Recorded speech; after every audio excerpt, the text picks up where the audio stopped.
of Morning Roast. Featuring Bonte Hill and Joe Shasky. Presented by Timeless Coffee. This is the Morning Roast on 95.7 The Game.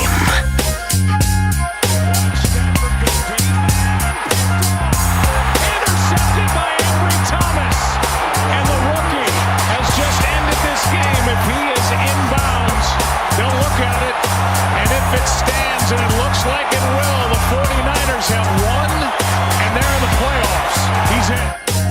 He's back! And now, in his 11th NBA season out of Washington State University, number 11, Klay Thompson!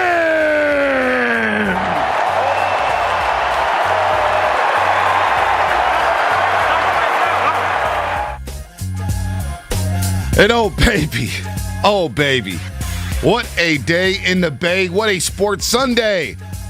Niners are going to the playoffs. I can't believe we're saying that. The Niners are going to the playoffs, and Klay Thompson is coming back, or he came back last night against the Cleveland Cavaliers. It scored 17 points. So, Shasky, good morning. And one word I thought about all night long when I left the postgame show at Chase Center. I got in my car. I thought about it, and I kept coming back to this one word, resiliency.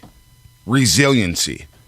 The one word that I kept thinking about because it applies to the San Francisco 49ers and what they've been through this season, and it applies to Klay Thompson going through the rehab that he went through and missing 2 full seasons with the Achilles, the torn ACL, resiliency. And if that wasn't the definition of the 49ers yesterday and all season, then I don't know what is. What a game. What a day. What a day here in the Bay. What's up, Shasky? It's a great word. It's really good. Oh, I'm getting a lot of feedback in the back of my ears, so we're going to have to dial me down, and I'll figure this out and get back on, Bonte. All right. We'll figure this out. We got Sam Lubman on the board. He's chilling. He's relaxing right now. He's getting everything settled up here as Curly and Lubman are in. Nice guy Steven is out. Alan Stiles is filling in here from 5 to 6 a.m. Did a great job. As I say, good morning to everybody out there on the roadways. Good morning to everybody on Twitch and YouTube. Roasters, how are you feeling? Resiliency. The 49ers down 17-0 yesterday. 17-0. And oh boy, there was a lot of panic, but there was a lot of calm. And what Jimmy Garoppolo showed yesterday is why he may be the most underappreciated 49er of all time. The most underappreciated 49er of all time. And you know what? That was a big-time win. Let's just start there in L.A. Let's start there in L.A. before we get to Klay Thompson, because I love what Klay Thompson did. The poster over 2 Cavaliers, 17 points, 7 of 18 shooting, 3 of 8 from the three-point line, and the roar at Chase Center. I got Oracle vibes. Oracle vibes here. It was deafening in there for Klay Thompson. The introduction where he's just sitting there, he gets introduced last, and next thing you know, he goes out there and hits his first shot attempt. His first shot attempt of the game at Chase Center, and that place goes crazy. But I would have started SoFi Stadium where, look, man, a lot of folks sitting there. Hey, man, how are they going to win in L.A.? Well, L.A. is Levi Stadium South. 49er fans took that stadium over to the point where the Rams needed a silent count in their own stadium. And when Kyle Shanahan and Jimmy Garoppolo and the 49ers got down 17-0. I said to myself, boy, all right, you just need a play. Who's going to make a play? And the Rams, I thought at the end of the first half, and it was empty, 3rd and short, they had a chance of going to the half up 24-0, up 20-0, 3rd and short, and Stafford gets sacked. Bosa and Armstead come in for the sack, and the Niners get the ball back. And they get that field goal before halftime. And I thought to myself, okay, they've got a shot. Because they received the kickoff in the second half. They get the second half kickoff. And they go right down the field and score. But my favorite drive of the game was when the Niners were down 17-10. And they get the ball and they run 10 straight times. And they set up the Deebo Samuel touchdown pass to Jawad Jennings. 10 straight times. And I thought Shanahan, I thought Garoppolo, I thought DeMeco Ryans, I thought this team was in lockstep, especially in that second half. And think about all the guys that went down. Trent Williams didn't even play. Jaquiski Tartt goes down with a groin strain. Hufanga goes out. Dante Johnson had to play safety. Darquez Dennard, who just got picked up off the street, was out there playing nickel. Who? Darquez Dennard was playing nickel as we got Shasky back here. I mean, resiliency from the head coach, from the quarterback, to the GM, to the defense, to the offensive line, and then when we get to Klay Thompson, resiliency. That was as resilient of a win I've seen from the 49ers in a long, long time. Heck, that's my favorite win since the 2019 season finale when the Niners went up to Seattle to beat the Seahawks for the division title and home field advantage. What a win yesterday for the 49ers, Shasky. I think it's the signature win in Jimmy Garoppolo and Kyle Shanahan's tenure together. I really do. I mean, were there bigger wins? Yeah. The NFC Championship game, beating the Green Bay Packers, getting to the Super Bowl might have been a bigger win, right? I'm talking signature win. Sean McVay had never lost a game that he was leading at halftime. Are you kidding me? This guy's celebrating like he just won the Super Bowl in week 18 of a game against a guy that you've lost 5 in a row, 6 in a row to. Like, it was unbelievable. This game had everything you need. Bonte, I know you think I'm a psychopath when it comes to the history of the 49ers. Like, I live it, eat, breathe it, you know what, right? Like, that's what I do. I love these kind of things. This was an instant classic. Look, week 17 against the Seahawks for the division on the line, you were still going to make the playoffs. That game had everything you wanted in it. Up in Russ, up in Seattle, everything was dramatic till the very, very end. Why was this game more crazy? Like, you're down 17-0 in LA against Sean McVay, against Matt Stafford, the guy you could have traded for. You got people screaming and yelling to bench Jimmy Garoppolo, go to the rookie. Like, everybody thought it. Like, it crossed my mind. I'd be lying if I didn't think so. You're thinking there's no way they can run the ball at any time in this game, and yet they flip the script. They get the field goal before halftime after being completely dead like the Undertaker. They get the ball back. Shanahan does it again. He scores before the end of half. He scores again to start off the third quarter, and they totally turned that game around. The defensive line was hitting Stafford. Stafford, we knew who he is. He turned into exactly what we thought he would do. He turned the ball over multiple times. Jimmy had his mistakes, but I thought it was Jimmy's signature win, gutsiest performance I've ever seen from Jimmy Garoppolo, and Shanahan was in his bag the whole second half. The thing about Matthew Stafford, and this is why I didn't want him, because there's always 2 halves to a football game, right? First half, second half. In the first half, he was on fire. 15-16. He was. 153 yards, 2 touchdowns. Cooper Kupp. And Cooper Kupp was balling. And some blown coverages there. Beckham Jr. made some great plays. Some Tyler great throws by him, too. Tyler Higbee made some plays there. But in that second half, and that was the one, a lot of people said, we were going at it last week, Shasky, and, I was getting negative vibes, and you were being negative. We're all being whatever. Who cares? The positive, I gave somebody a positive last week at 8:30. I said, you want a positive? It's the trenches and it's the defensive line of the 49ers. And this is why I don't fear anybody in the NFC. Because on both sides of the football, they showed how dominant they could be. That's where I want to start, Jasky. Defensive line sacking Matt Stafford 5 times, hitting him multiple times. The offensive line, right? The run game went nowhere in the first half. Went nowhere. They couldn't run the ball because they didn't have the ball. They came out in the second half and said, you know what? We're gonna impose our will. And they ran the ball 26 times in that second half. 26 times. And that's why my favorite drive of the game was 17-10. And Shanahan said, you know what? Awesome. You know what? I'm going to just stick it to McVay. Mm-hmm. He wants to go dance in the end zone and show out in the end zone and give his players high fives. Watch this. And they ran the ball 10 straight times. And you know what? After the Reds were tired, they said, man, we got to do something about the run. Shanahan set it up perfectly. The Debo touchdown pass to Jawan Jennings, tie game. And I said to myself, oh, we got action. The Rams aren't used to dealing with this type of pressure. They've already lost 5 in a row to the 49ers. Stafford hadn't won a division title. Now, I get it, he's won a division title now, but he had to backdoor his way into it. That drive to me symbolized everything about this 49ers team. The fact that they started 3-5, the fact that they lost their first 4 home games, the fact that they lost that Tennessee game on Thursday Night Football and we're all bashing Jimmy Garoppolo. Gosh, what a resilient win for that team. What a resilient win for that team. Before we get back into Jimmy, because I just think it was Jimmy's finest moment. I know he had the turnovers. It was his finest moment as a 49er.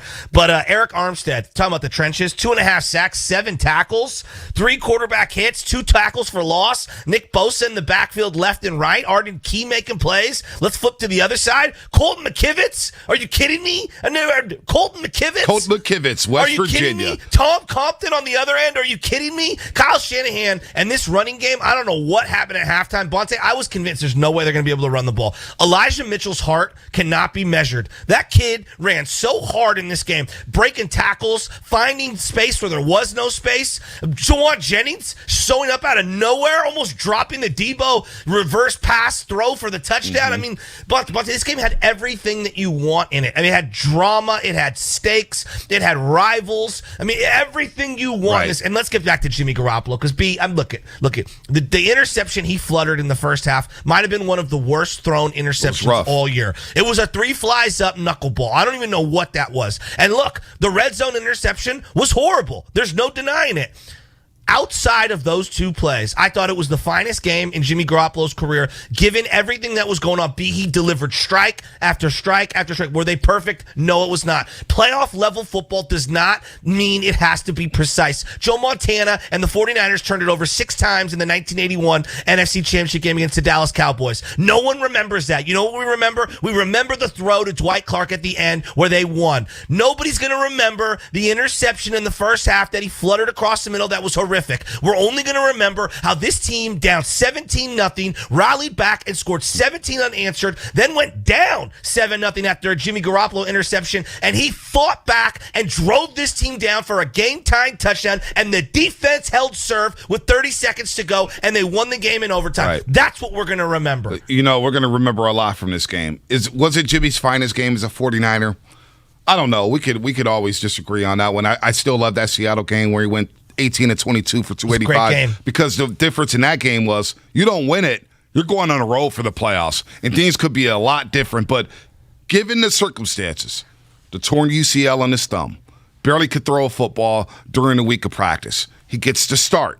This guy all season long, for me, to you, to everybody. I'm guilty. It's not even about that today. Well, what I'm saying here, Shasky, is that given all the circumstances, the thumb injury, Trey Lance breathing down his neck, the Tennessee game.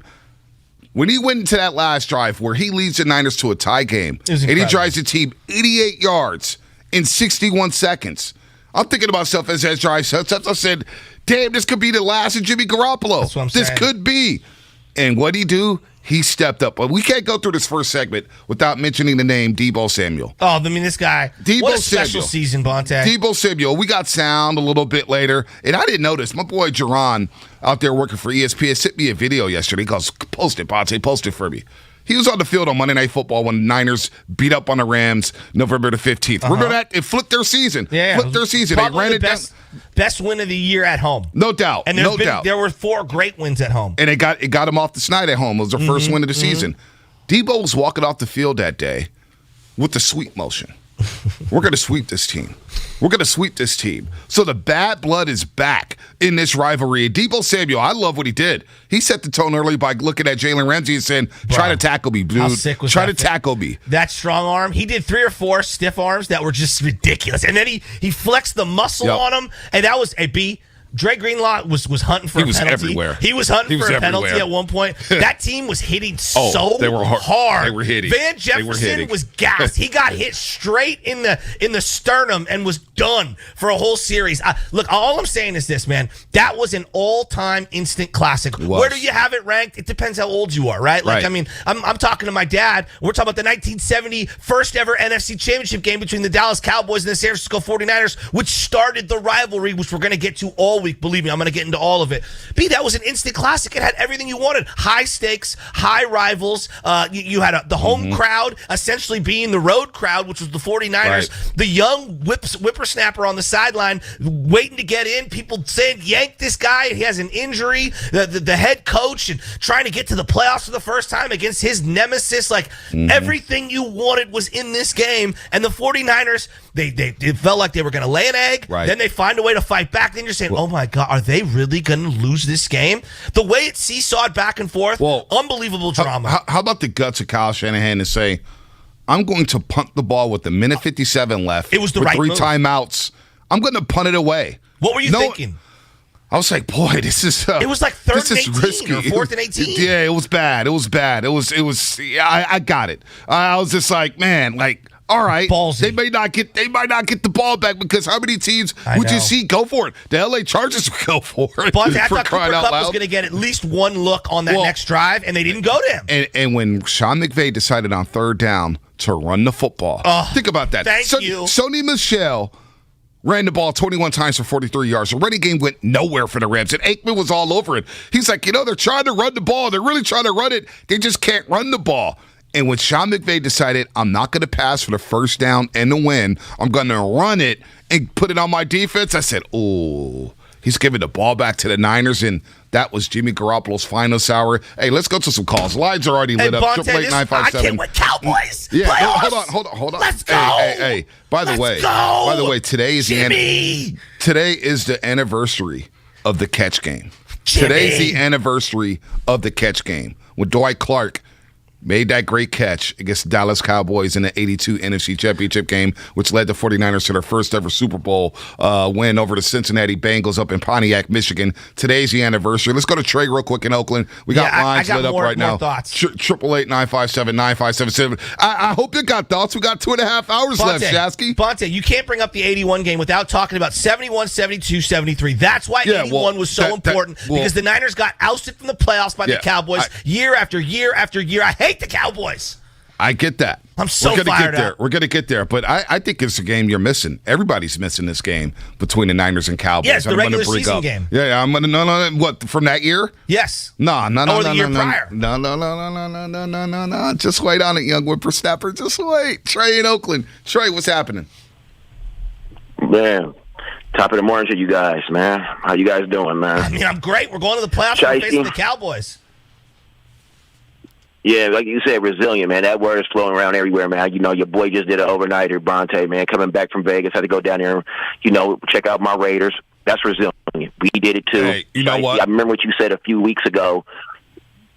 Hold on.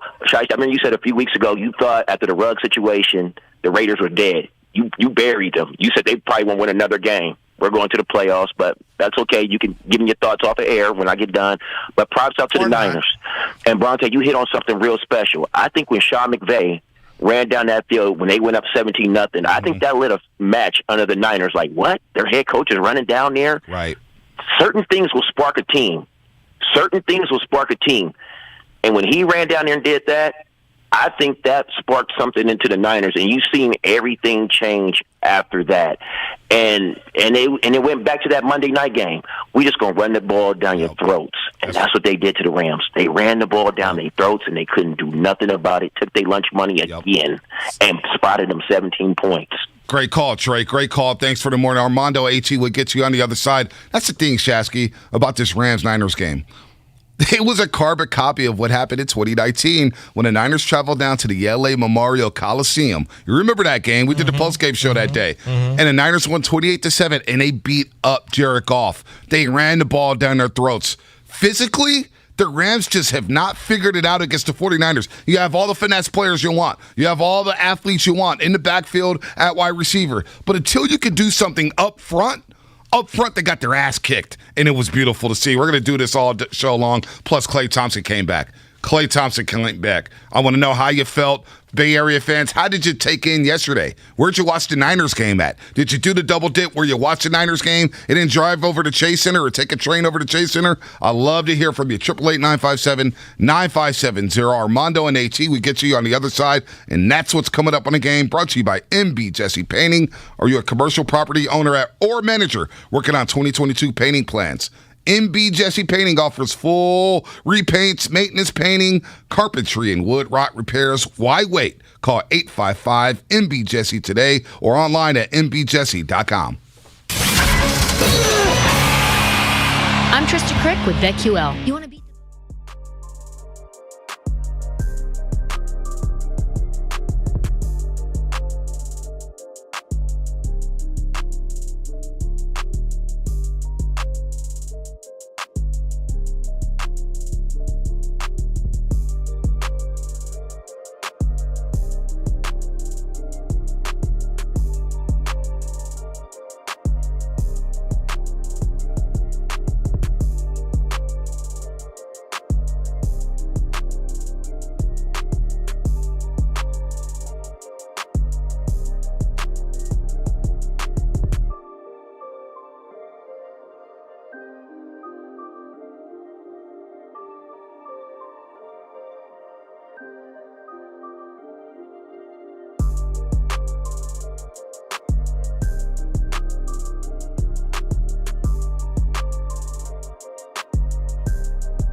buying fixer-uppers too. I buy vacant houses, abandoned houses, condemned houses, and foreclosure houses. If you or someone you know is looking to sell their house and want to sell it fast, call me at 925-490-2000. That's 925-490-2000, 925-490-2000.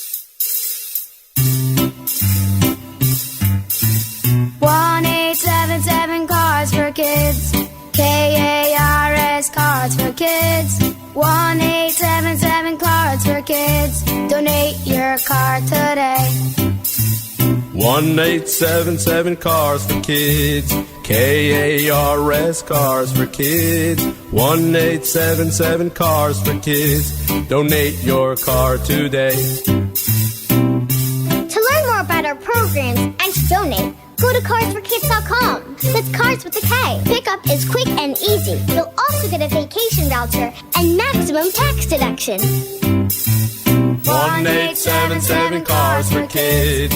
KARS Cars for Kids. 1-877 Cars for Kids. Donate your car today. Now accepting donations of land, homes, buildings, or any kind of real estate. It's not easy being the one everyone counts on to keep the facility running, no matter the weather or supply chain hiccup. But we get you, Raymond in Buffalo, and Maria in Miami, Jules in Minneapolis, and Stan in Central Indiana, taking control of everything that's under your control. At Grainger, we're here for you with experienced branch staff at over 250 locations so you get the product you're looking for. Call, click Grainger.com, or just stop by. Grainger, for the ones who get it done. Let's be real. Mopping is a hassle. You have to fill the bucket, pushing a wet, heavy mop around, then cleaning the mop when you're done so it doesn't grow bacteria. A hassle on top of a hassle. Try Swiffer Wet Jet. With Swiffer Wet Jet, you start with a fresh pad and cleaning solution every time. And when you're done, you just toss the pad. Swiffer Wet Jet, the faster, easier, cleaner way to clean your floors.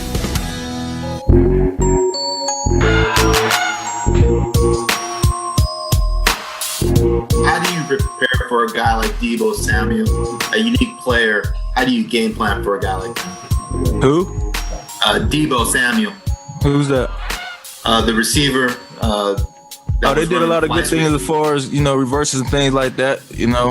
He just made some good plays today. I don't know the guy. Obviously, he don't know who I am, which he should, but I don't know. I mean, I just don't walk up to people and be like, hey, how you doing? I'm Deebo or nothing like that. I'm not that type of guy or whatever, but he's an opponent, so, I mean, I don't know why would I want to have a conversation with a guy like, just don't. Something I do. Now, back to the Morning Roast, presented by Timeless Coffee with Bonte and Shasky. The facial expressions were even better with Deebo Samuel, and what a game Deebo Samuel had yesterday. All right, he is a baller. 8 rushing touchdown yesterday. His 8th rushing touchdown of the season. That is a most by a wide receiver in NFL history. NFL history, folks. This guy had 4 catches, 95 yards, 8 carries, 45 yards, the 24-yard touchdown pass. So my guess, Shasky, is that Aaron Donald now knows who Deebo Samuel is. Bonte, he's totally different in terms of body type. There are certain guys in the NFL, they get the ball, and then the fun begins. Deebo Samuel, the second he catches a pass downfield, you're like, oh, here we go. He could break, he could stiff arm 3, he could go the whole way. Like, he is incredible. And then on the little run play, the one where, not the one where he threw for the touchdown to Juwan Jennings, the one that he ran, he had no business getting in the end zone on that play. And he found a way to sniff the end zone. He's such an awesome player, and I tweeted this out during the game. I'll say it again. John Taylor comes to the top of my mind in terms of Ram killers. Guys that he saw the Rams and just like you look at his raw numbers, the moments, the specific plays, you can visualize them in your head. I can't think of a guy who's a bigger Ram killer than Deebo Samuel. Yeah, he owns them. He owns them. He owns them right now. Roger Craig comes to mind. You know my guy JT with the 290-yarders. But the Niners, good call. I mean, Deebo yesterday, when he trucked Jalen Ramsey, and Jalen Ramsey started getting up chirping. He was chirping, and I love Jalen Ramsey because he's from Florida State, but mentally he You could get into his dome, and he's gone. He disappears for about 10 minutes. Now, he did make the great interception. Bonte, and that I know everyone's losing their mind because it was, I guess, double, triple coverage for Jimmy. That was one of the great interceptions of the year by Jalen Ramsey. It was awesome. He made a better play than a worse throw by Jimmy. I'm trying to take a little off Jimmy on that play. Right. Nah, it was great. It was awesome. By the way, the text line, the Comcast Business text line is always open at 888-957-9570. AJ out there in the 510 saying, Bonte, we need more shout-outs for Deebo Samuel. Trust me, it's going to be a Deebo Samuel love fest. And this guy is primed to have a big-time postseason. Primed. I don't think anybody in that Dallas secondary wants to tackle Deebo Samuel. But let's go to the lines here. Lines are lit up. How about Brandon Ayuk? Finally eclipsing 100 yards? Dude, I got so many people that deserve game balls. Again, resiliency. Brendan Ayuk wasn't even thought of the first 6 weeks of the season. We talked about him not getting snaps and not getting catches and him being in the doghouse. And now the last 6 weeks of the season, Brendan Ayuk is now coming on strong. Yeah. You want to leave him one-on-one? He's going to eat you up. Brendan Ayuk, resiliency here. Let's go to the lines real quick, Shasky. One last thing. How about Juwan Jennings on the touchdown that he scores at the end? They did the same play using Kittle and Deebo as decoys that they did in Philadelphia, or at least the same concept, moving everybody out left and Juwan underneath. I'm so happy for Juwan Jennings. Thank God he's playing instead of Mohamed Sanu. Comcast Business text line 650. That game was kind of ugly. I'm super happy, but I think if we lost, who would this have been on? They didn't lose. And division games are different. It doesn't matter. They're going to be ugly. Indianapolis goes down to Jacksonville yesterday, and they lose, and they're not going to the playoffs. Baltimore, Pittsburgh. It was a great, ugly game. Division games are just different. Let's go to Armando in Fairfield. Let's do it. Armando, what's happening? You're on the roast here on 95.7 The Game. Jimmy effing G, guys. I know. That was his finest hour, his finest drive. The last drive of the game, the game-tying drive, I think was his finest drive he's ever had as a Niner. Now, he didn't play well the first half, but you know what? This guy's resilient. When we all put him down, every time we put him down, he always comes back. And guess what? The fact that he did it against the sorry Lambs. He's 6-0 against the Lambs, makes it even better. And you know what? I wish Ashley bring on the Cowboys because you know how soft they are at home in the playoffs. Yeah, no doubt. We're going to go deep. Jimmy G's going to get us. And you know what? I'll give him credit where credit is due. And he came through in that last round. No doubt. Mondo. 88 yards with a minute and one left. No timeouts. No timeouts to tie the game. And what could have been his last possession as quarterback for the 49ers. But you know what? He came through, and he's got another game to play. No doubt next Sunday against the Cowboys, 1:40 p.m. kickoff. Tony Romo, Jim Nantz in the building. We'll get there. Let's get to AT in Chicago. Been on hold for a while. AT, what's happening? You're on the roast here on 95.7 The Game. Yo, good morning. I just wanted to give Shanahan some credit for that trick play. I know you just mentioned it. But there's trick plays, like, Jeff Fisher, he gets funky, people get wavy, and then there's Shanahan trick plays. Because those safeties are cheating over for the run. Mm-hmm. They're looking for it. He's playing the recency bias. He's in their head. And then he embarrassed them. Like, he baby boyed Sean McVay. He did. Baby boyed him. He did. No doubt about that. He did, baby. I like the trick play before halftime, Shasky, on the drive going in for 3 points where he ran a little hook and ladder. And Aikman said, man, you probably expected a little more, but I'm not mad at that. He got out of bounds. It was a nice little wrinkle.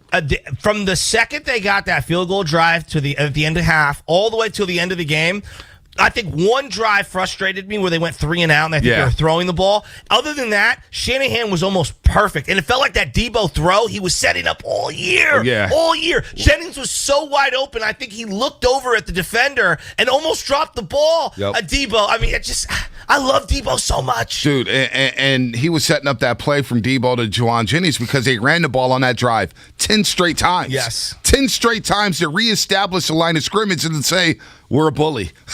We're a bully. We're the big brothers here in the NFC West. 925 here on the Comcast Business text line. Don't know if you realize this, but it's the 40th anniversary of the catch, and we were discussing that in the first segment. Today is the anniversary of the catch that sent the Niners to their first ever Super Bowl in Pontiac, Michigan, when they beat the Cincinnati Bengals. By the way, before we hit the break, Shasky, Black Monday's in full effect. Chicago Bears have fired Matt Nagy. Yesterday, Denver fired Vic Fangio in the morning. Yeah, that's Mike Spielman and Mike Zimmer have been fired in Minnesota. And the biggest surprise so far, Brian Flores fired in Miami. See, that one's shocking to me. That one's very shocking to me. But Bonte, look it. Aren't we happy that the 49ers have their coach? They're going into the playoffs. I remember when we were waiting on Black Monday and then, oh my gosh, which random coach are we going to be firing? It's a bad feeling. Like, I know for some fans, it's like, oh, we get to start fresh, whatever. That means you're years away. Thank God the Niners aren't in that position. No, they're not. And Shanahan was never going anywhere. Shanahan was never going anywhere. And you know what? This team did not quit on Shanahan, and he deserves a ton of credit for that. They did not quit on this guy. After the doghouse situation, team losing 4 straight, team losing to Colt McCoy, Shanahan is primed to go on the run here in the postseason again.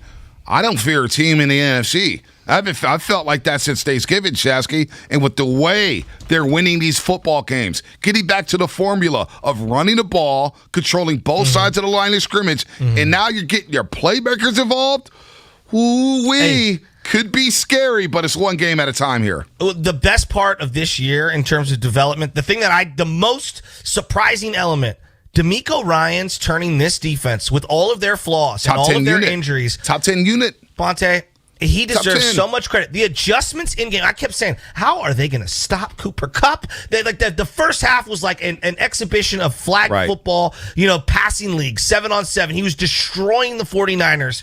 And somehow, second half adjustments, I think he had the end around, and that was about it. I mean, I know he had the touchdown pass. That's it. But they held him in check. Matt Stafford in the second half in overtime, 6 of 16, 85 yards, and 2 interceptions. He looked rattled. Oh, he was rattled because that pass rush was all over him. Chambry, Larry, Tony, we'll get to you on the other side. What's coming up on the other side? 49ers talk, plus we'll mix in some Clay at the top of the hour. Folks, Clay Thompson came back. The 49ers came back. Resiliency. That's the word I keep thinking about when I think of the 49ers and Clay Thompson. We're going to do it all day long here on the Roast and 95.7 game, of course, with Willard Dibs, Steiny Guru, DB, and Ratto. Of course, it ain't Colskin Company at night. That's coming up here, brought to you by Fremont Bank, full service banking, no compromises. He's back! Number 11, Clay Thompson! Here's Clay Thompson with a catch down the lane, floats it up. It's good! There it is!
And even throwing the football right there to Juwan Jennings, who, by the way, this 7th-round pick out of Tennessee from a season ago, wondering, all right, who is this guy? Who is this guy? Well, this guy has come along greatly for Mohamed Sanu. You know, a lot of people are complaining about Mohamed Sanu being on the field. Look, Mohamed Sanu's a veteran. Maybe it took time for Juwan Jennings to catch up with the playbook or whatnot. But not only is he the 49ers' best blocking wide receiver, he has a mean streak to him. We saw the Jacksonville game where he got into multiple scuffles. Juwan Jennings is a big kid who just makes plays. Makes plays here, Shasky. Juwan Jennings yesterday in the biggest game of his career. 2 touchdown catches. 6 catches overall for 94 yards. And now all of a sudden you get Kittle, who's covered up like a blanket because defenses are afraid of him. You got Debo. You got Brandon Ayuk. Juwan Jennings? 3 first down catches late in that game. I think 2 of them were on third down. 1 of them was on second down. The one to the sideline where he turns it upfield and gets more yardage after the catch. I mean, it's incredible. And look, these are these big moments. These are these big time playoff, because that was a playoff game. To me, that's a playoff game. I know it won't go down. You lose the game, you're done. Yeah, exactly. The Saints won. It won't go down as a playoff record, but that is a playoff game to me. It's a playoff win. That game for him specifically, think about the tremendous level of confidence and growth that you can glean from the moment like that. Hey, Debo's covered. Hey, Ayuk's covered. Boom, make a play on third down. And then they use Debo on that jet sweep action where he rolls out to the left on the game-tying touchdown. Kittle's on that same left-hand side. All of the coverage goes to the left. And then who comes right over the middle? It's the same concept, not the exact same play. Same concept that they ran in Philadelphia, and Jennings wide open. I'm so happy for these guys, and we haven't even talked about it. How about Robbie Gould stepping in for Mitch Wisnowski, who gets absolutely destroyed on kick return, and punt return has to be the holder. Robbie Gould has to punt twice and does a really admirable job. I mean, what a game! Robbie Gould with the kicks, and he's punting because Wisnowski punting the ball there in the second quarter got rocked. He got rocked. I remember watching it live, watching the replay. He got rocked. But also Kyle Juszczyk, the emergency holder. That's not an easy job, Shasky, holding that football. The emergency holder, you see the way he was holding the football, big time win all around. They cleaned it up in the second half. And I thought the Revs, they outsmarted themselves at the end of the first half. All the Niners needed was a little bit of life. A little bit of life. And McVay goes empty on 3rd and short, 1, because he didn't have enough faith in his team to run the ball for a yard. They could not move the Niners off their spots. He goes empty gun. Stafford gets sacked. Niners get the ball back because for a second, I was about to lose my mind for Shanahan not calling a timeout on 3rd and 1, thinking, hey, if we get a stop, we got a lot of time. But you know what? It worked out in the end for the 49ers. Let's go to Chambry in Arizona. Then we'll get to Larry and Tony. Chambry, what's happening? Jimmy. You're on the roast.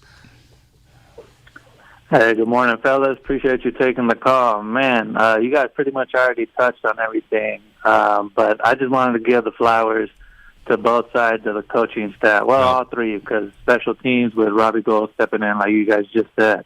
I didn't think that, the second interception in the red zone was necessarily Jimmy's fault, just because I thought we should have been running the ball, walking away with 3 points. I didn't really agree also with the hurry up just before the 2-minute warning, but, it's amazing what a win does. So we'll just keep everything positive. I was happy to see 91 finally making some plays, not just necessarily the sacks, right? But like you guys said, the pressures, eating up some of those double teams so that Arden Key, Willis, Bosa can get through. So big props for me all season long for Coach Ryans. Just from where we started those first 8 games to where we are now, the rotation that he found, I mean, we would have never thought that 91 and Key would have been as dynamic as they are in the inside, especially in the run game. So, no big doubt. ups. I'm so happy that we got a win. Happy to see Klay Thompson get back to doing his thing. And the big highlight for me was me sweeping my son one-on-one in a 7-game series. So, let's go. Love you guys. Let's go, Niners. Hey, big time win. And he's right about D'Amico Ryans. First-year defensive coordinator, over the last 8 weeks, been one of the top units in all of football. They're a top 10 defense, and he called some timely blitzes yesterday. When the Niners are down 17-10 and the Rams trying to get something going again, he called a timely third down blitz to force another punt, and that's when the Niners ran the ball down the Rams' throat. Delay blitz? Delay blitz right there. Boom. I love that move. Oh, I love that blitz right there. How about not playing Josh Norman and sticking with Ambry Thomas and putting Dante? Look, Dante was getting cooked. There's no other way around it. He was getting cooked early. Right. But I got to give some of those throws, I know everyone's like, oh my God, Dante Johnson is absolutely horrible. Cooper Kupp is an all-world player, and Matt Stafford has a great arm. He made 4 or 5 plays that are almost impossible to defend. You have to sometimes tip your cap to the other team. And I thought that they were in great synergy early on in this game. But I credit D'Amico Ryans for getting them out of that the little sink that they were in. And it starts with what we were talking about, the defensive line. 2.5 sacks for Armstead. Right. Arden Key, Dre Greenlaw, Nick Bosa. I thought DJ Jones, no one's talked about it. His final 9-10 games were as good as any D tackle I've seen in a 49er uniform. He was playing outstanding football. You know what? I think Shasky, we have talked about DJ Jones. We don't. DJ Jones gets his flowers here on the Morning Roast. This guy has been playing at an all-pro level. It's not Pro Bowl. It's all-pro level. This is a guy who John Madden would have loved. Yes. He would have been on an all-Madden team, DJ Jones. That's how well he's played for this defense here. I'm amped up because of the way they came back. By the way, Sean McVay, this is great. 45-0 when Leedy got the half. No longer. He's now 45-1 when Leedy got the half, and you could see him pressing. That's why he runs down in the end zone, starts high-fiving everybody. He did it twice. The first touchdown, he ran down to the 10-yard line. Look, I'm watching a lot of Bill Walsh stuff these days. I'm watching a lot of Bill Belichick stuff, Tom Landry, some of the great coaches. I'm not saying that you can't be rah-rah, because Pete Carroll's a great rah-rah coach, but you don't see Pete Carroll running into the end zone in a Week 18 game. Like, what are you doing? You run into the end zone. Right. You look like you're coaching. You look. I mean, I love you, Goo, but you look like Guru running onto the court of his kid's game. I mean, that's what you look like. What are you doing, running onto the? They should have thrown a flag on him. I don't know why they allow that to happen. The referee was like laughing with him. I'm like, this is so unbecoming. Had Shanahan done that, Shanahan would have been ripped around the entire country. You know what, though? I love that stuff.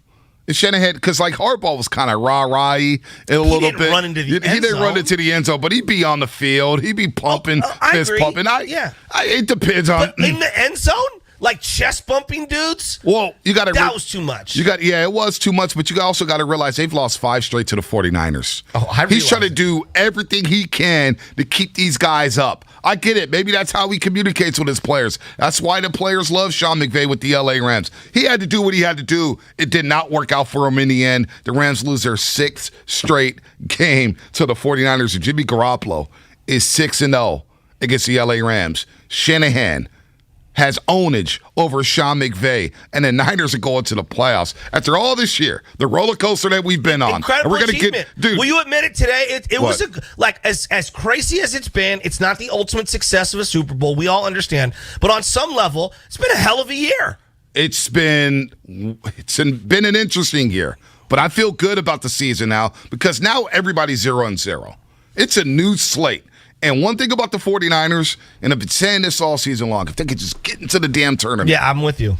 They have the running game that wins in the playoffs. They have the defensive line that could dominate a playoff game. They have a team that could play out in the cold weather. Now, how's Jimmy Garoppolo's thumb going to hold up? Shanahan was smart. Had him in the shotgun most of the day. That's fine, because taking those snaps over and over and over can't be good with that thumb. But, man, once he settled in, he's sort of throwing that thing around, man. Jimmy deserves his credit. Shanahan deserves his credit. Resiliency. This team showed a lot of resiliency yesterday, as well as Klay Thompson when he made his way back to Chase Center. We're going to get into that because, Shasky, Chase Center was popping yesterday. Oh, I'm sure. Chase Center was unbelievable. There was Warrior fans out there with their Niners gear. There was Niner fans out there with their Warriors gear. It was unbelievable. What a scene in the Bay Area, Bonte, January 9th, 2022. We'll never forget that day. No, we won't. After the 49er game, I needed a cold shower and a cigarette, and I don't even smoke cigarettes. I mean, that's how bad it was after that 49er game. I just sat there and just enjoyed the Klay Thompson moment. Back to the Niners for just a minute here. Like, I can't get over the pendulum swinging on that game. Back and forth and back and forth and the range of emotions. You're down 17-0. I think the majority of people I was watching, they were like hate watching the team yank the quarterback. This is on the coach. You know what? Credit Kyle Shanahan this morning for sticking to his guns, staying with the veteran quarterback. I don't know what Trey would have done, but it felt like to me Jimmy deserved an opportunity to go out there and try to finish that game. Had Jimmy taken himself out, different story. Well, Jimmy was throwing the ball down the field. That interception, that the ball and the fumble, he had a fumble as well. It looked really, really bad. After that, he regained his composure. He was delivering strikes down the field. Some were a little bit off. They weren't his usual accuracy, but I thought that he gave everything that he could, and I'm so glad that Kyle Shanahan did not panic. All the world was panicking. Shanahan didn't. They got the 3. People thought the game was over, 17-3 at halftime. They come out and dominated that third quarter. You're listening to 95.7 The Game, KGMZ FM and AC1 San Francisco and Odyssey Station, brought to you by DuckDuckGo. Privacy Simplified. I see you guys on the lines. Antonio, Larry, Rob, and Tony will get to you in just a second. Resiliency, the word of the day for me. Resiliency. The Niners showed a lot of resiliency this season. They got back to the place they needed to get back to. And now Shanahan going to the playoffs twice in 3 years sounds a hell of a lot better than missing the playoffs in 4 and 5. It sounds a hell of a lot better to be back in the playoffs and the way they've navigated this situation. And Shanahan said it yesterday after the game. We basically said, look, we lost 4 in a row. It's hard in this league to lose 4 in a row and not lose the locker room. Great. And so that's a credit to the players and the coaching staff and Shanahan to not lose this team.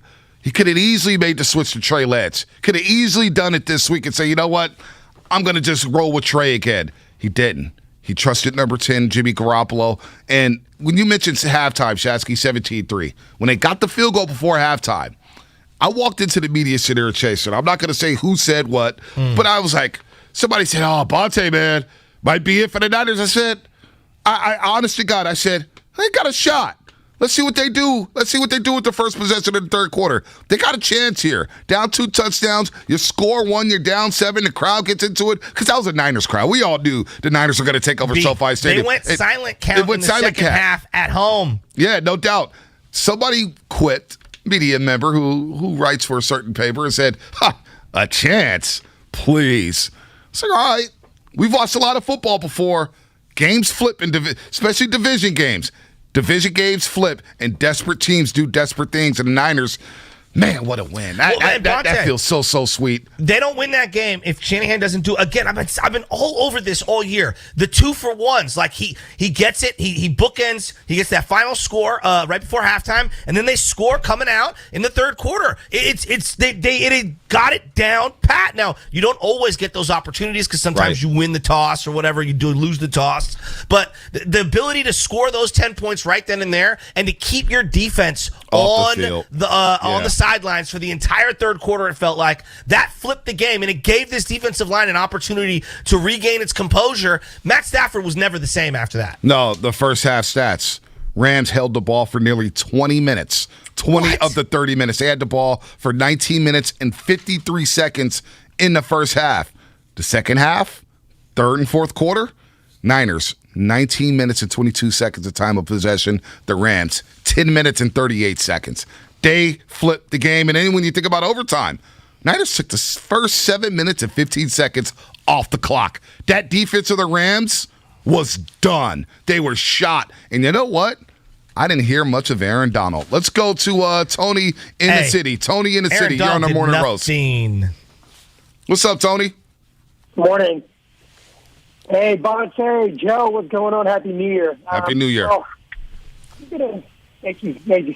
I'm going to start off by saying, hey, I mentioned Jimmy yesterday, blasted him on socials, and I was pissed at Channing for starting him. I was screaming at the TV for Trey because I was convinced his thumb was just gone. He still pisses me off with some of the things he does, but I'm going to give him credit for the toughness. I was arguing with my buddy Byron yesterday about his toughness, and he's like, he's a tough quarterback. And I'm like, well, C.J. Beathard stuff, right? But yesterday he showed me some grit, going 23 for 32, going a little bit over 300 yards. Yeah, it was a sexy, not all the way, but look, he came in, he showed us who he was, and he showed that I can ride with him through the playoffs. Right. And and football is a game of inches. That last pass in regulation where he fit that in that tight window where Ramsey reached out and Debo got it, that could have changed the whole entire complexion of this game. But that was a gritty throw that he got in there, and I don't even need to talk about Debo. He is who he is. Yeah. And this boy needs to be our MVP. I'm just convinced of it. But when was the last time we said our whole entire receiver room was dangerous? He's got a dangerous. Wow. Since Jerry Rice, T.O. J.J. Stokes. Yeah. Since Niners the 98 wild card game. Niners 98. Yeah. Niners 98. Man, I mean, Jawan Jennings coming on. Man. Debo coming on. Thanks for the call, Tony. Debo coming on. Jawan Jennings. And then, of course, Brandon Ayuk coming on. What a big-time win. Don't forget Elijah Mitchell? Don't forget Elijah Mitchell ran hard yesterday. Timeless Coffee, the official coffee of the morning roast. Come on, man. Timeless. Get me through another morning. And don't forget Michael Irvin on with Damon and Ratto today to kick off Cowboys week. We got 4 days of that. And I cannot wait. So, Shaska, when I'm doing the pregame show, right? Mm-hmm. And the first 20 minutes, hopefully nobody's listening. But I had the phone in front of my laptop. And I could see Tanika Smothers engineering the show. And she was like, the way she moves, I'm thinking Jimmy threw a pick. I'm thinking somebody fumbled. I'm sitting there like, oh, no, the Niners have lost this game. Because of the way she was reacting to everything. Her reactions was like, oh. Did you see my boy Rocco's video that I sent to the group chat of the way he watches the game? Yeah. I mean, he basically is me. Yeah, he basically is every other Niner fan. Come on, Jimmy. I don't sit down. I don't sit down at all. But I'm sitting there watching the game. Or I had the game on. So whenever we would go to Bully and D right, I'd take a peek. I look at Festus. I take a peek. Festus has no idea what you're doing. No idea what I'm doing. Well, kind of. He did. He saw what was going on. But Tanika Smothers is sitting there making these expressions, and I'm like, oh, no, they lost. And they win that game. So I wasn't on social for about 45 minutes, right? Oh, my God. They win that game. Withdrawals? Not really. I didn't do the social yesterday. Not during the game. I just sent out a few tweets, and that was that because I could already imagine how toxic it was. But, man, when I saw that the Niners were playing the Cowboys, I said, oh, Lord, it's happening. Yeah, playoffs, baby. Let's go. No, not just playoffs. Let's go. But against the Dallas Cowboys. I know. First time the Dallas since January Cowboys. 95. Dude, Dallas Cowboys. They've played each other 7 times, Bonte, in the playoffs. 71, 72, 73, January 82, 93, 94, 95, all in consecutive years in January. So they've done it twice. They've played each other 3 times in a row. This will be the 8th time that the Niners and the Cowboys have faced off. Now, one of my criteria for what I determine to be a rival is somebody that you face off in the playoffs, right? And somebody who generationally the household hates. Grandpa hates them. Dad hates them. The kids hate them. That's the Dallas Cowboys for me, baby. Yeah. Like, this has got everything that we want, and we got all week to go through the history and everything. I'm so fired up. Bonte, I want to say one thing before we go back to the callers. This was, and the Jimmy Garoppolo caller brought it up. This was a signature win for Jimmy Garoppolo. Has he had finer moments, more perfect games? Probably. The Saints game is about as close to perfect as you can get. The game against Seattle on Week 17 it's got all the stakes and everything. He was damn near perfect in that one. But in terms of guts and moxie and guile and the ability to be resilient, the word that you keep bringing up, I can't think of a better moment for Jimmy Garoppolo. It had Jeff Garcia, Steve Young, Joe Montana overcoming the odds written all over it. And Jimmy deserves all the credit in the world. That doesn't mean next year, who knows what ends up happening. But for right now, we should be showering number 10 with all the love he deserves. That was his signature 49er moment last night. I don't even care about next season until the season's over. I don't even want to bring up next season or who's going to play quarterback or whether or not it's the right decision.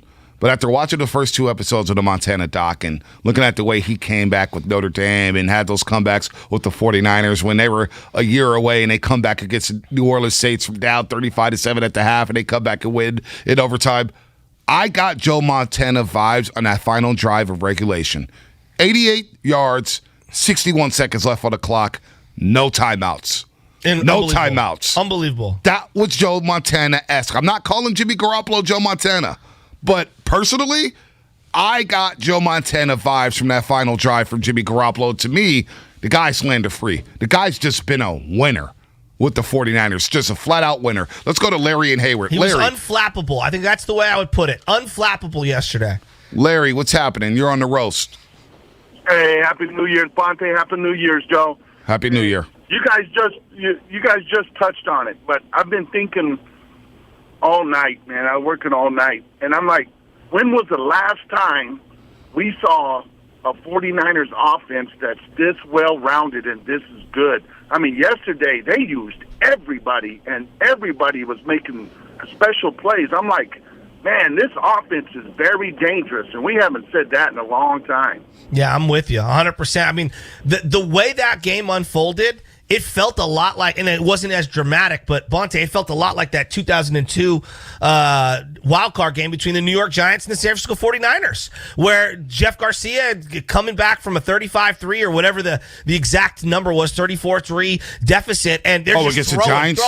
Yes! Oh, 38-14. They were down 38-14. There you go. They're just throwing. They're sprinkling a run. You know, it was incredible. I'm watching a young Elijah Mitchell. Now, Frank Gore, Garrison Hurst, there's a lot of people. There's some great running backs the 49ers have had in the last, 25, 30 years. This kid's got heart. This kid's got juice. He's got wiggle. He's got patience. He's got vision. And how about the toughness to break off tackles? Bonte, I know the passing game's going to get all the love, and it should, believe me. No. Solidified this one. For me, the run game was what started everything in that third quarter. And it's the young kid, Elijah Mitchell, as well as that offensive line, because I don't want to overlook them. Elijah played so well yesterday. So much heart. I love watching this kid run. The Niners ran the ball 26 times in the second half. Wow. 26 times they ran the ball in the second half and dominated the Rams up front. Again, the time of possession was lopsided. The Niners had the ball for 7 minutes and 15 seconds in overtime, and they had the ball for nearly 20 minutes in the third and fourth quarter. And Elijah Mitchell and the line up front had a lot to do with that. Physical football. Wasn't like any 25-yard runs or 40-yard runs. They were just saying 6 yards, 7 yards. It kind of reminded me of a Minnesota game in the divisional round in 2019 when they ran the ball 12 straight times, and they basically ran the same damn play over and over and over. The Niners are going to the playoffs. Klay Thompson is back. My word of the day is resiliency. We saw a lot of resiliency yesterday. Klay Thompson coming back and soaking in that moment. We're going to have to play that intro on the way back. Plus the Niners. Oh, man, what a day. What a day to be alive. Bay Area sports fans, where were you on January 9th, 2022? I'll never, ever forget it. More coming up here on the Morning Roast, and that is coming up. Brought to you by MB Jesse Painting. Are you a commercial property owner or manager working on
Lowe's, where keeping it all together comes with Project Source Clear Storage Totes starting at $238 and iDesign plus the Spruce Storage Bin starting at $1298. Clean up your closet with the Closet-Made Brightwood Closet Kit starting at $119.98.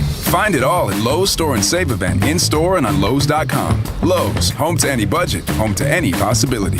Valid through 3/18. Selection varies by location. While supplies last. U.S. only. iDesign plus the Spruce Storage Bin. Pricing excludes Alaska and Hawaii.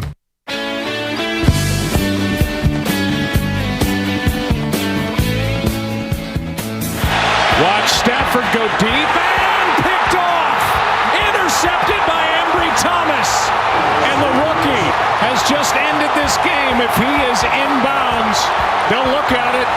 And if it stands, and it looks like it will, the 49ers have won, and they're in the playoffs. He's in. He's back!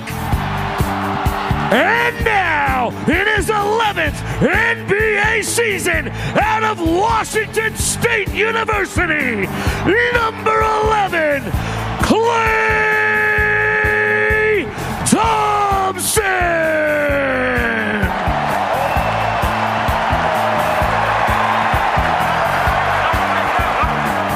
Now, back to the Morning Roast, presented by Timeless Coffee with Bonte and Shasky. What a day in the Bay. What a day. Before we get into it, because I do want to touch on Klay for just a second here.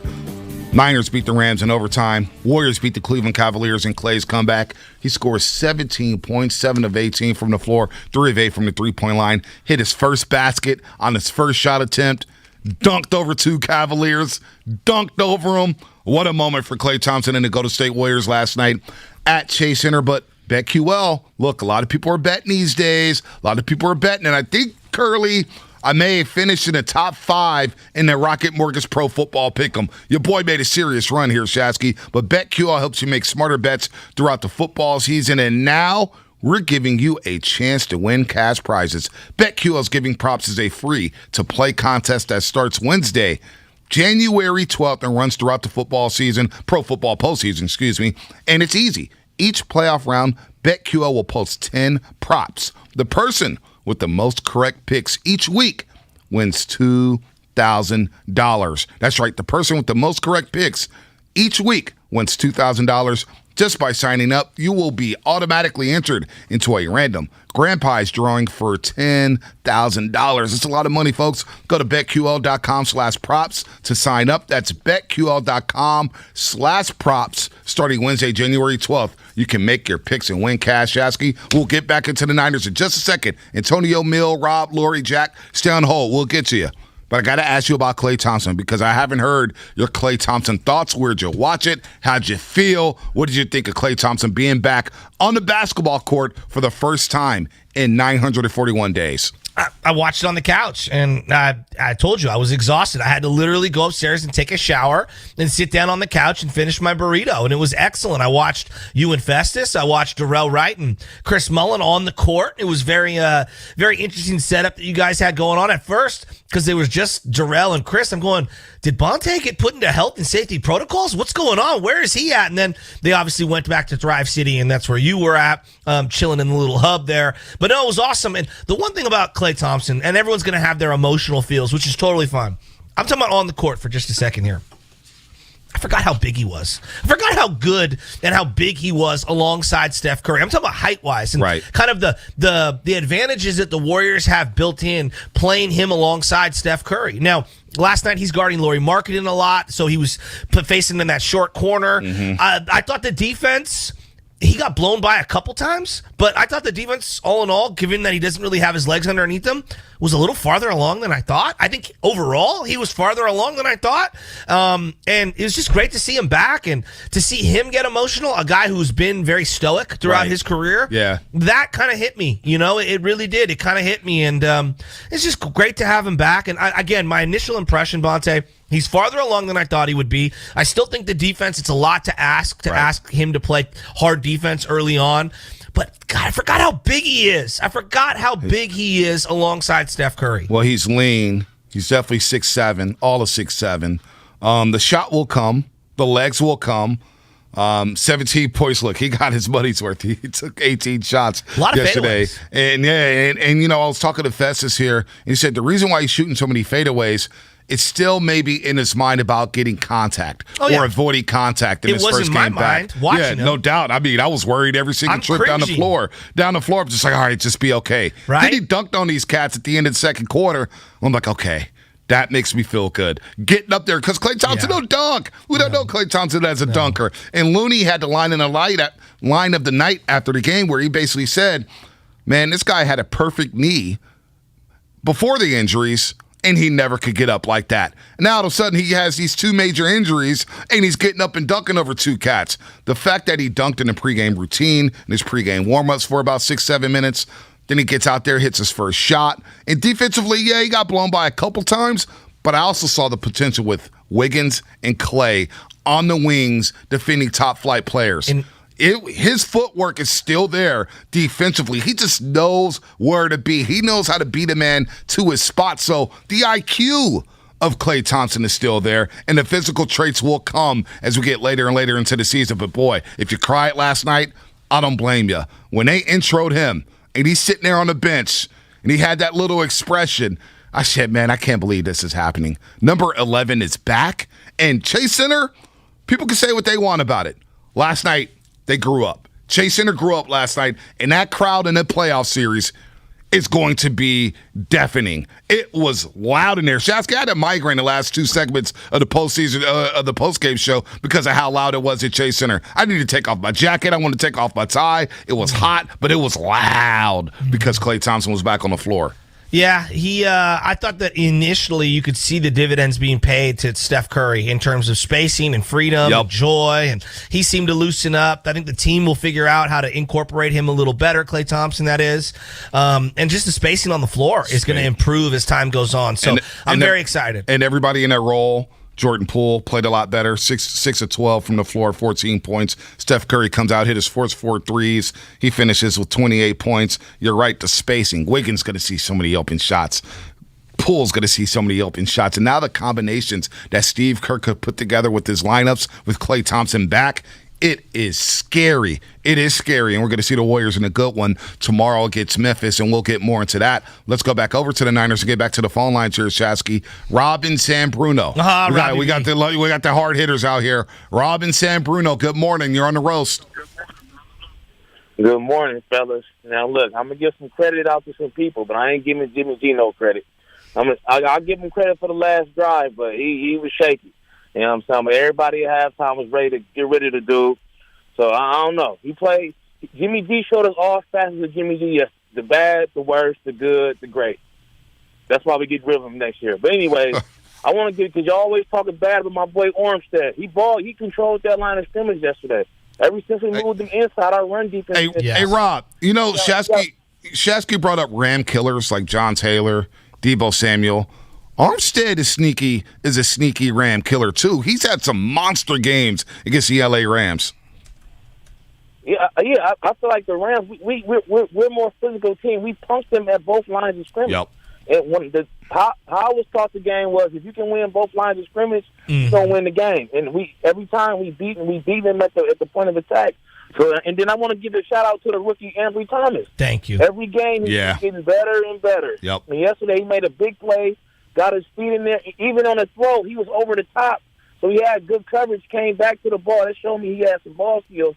And I'm proud of the young dude. But all jokes aside, Jimmy, he did what he had to do. Because after that second interception, when I seen him start complaining to the refs, told me he got hit in the head, I was like, oh, no, he's finna.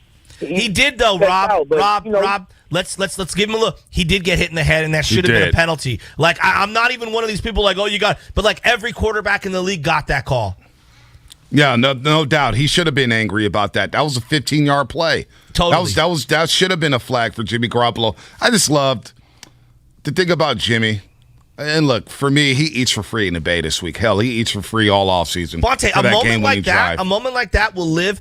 I don't care what he does the rest of his career. It's going to live on he forever. He will have that moment for the rest of his life, and I will feel good about him. Jeff Garcia, there's Jeff Garcia haters out there. They can't take away what he did in that playoff game against the New York Giants. You can't take that away from Jimmy Garoppolo. No, and I just got a tweet here from Vincent on Twitter. Without Jimmy, the Niners are on a golf course today. Thank you. And you know what? He's right. Jimmy Garoppolo was tough. He was emotional. That team rallied around him. Debo, Juwan Jennings, Kittle, they blocked for him. Mm-hmm. The guy went out there with a torn UCL in his thumb. And the guy, look, people would have ridiculed him.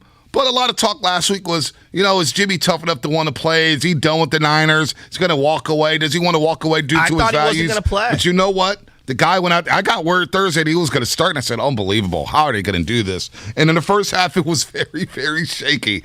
But I see why he started. That team believes in him, no matter what. Half the fan base may not. I may not believe in him.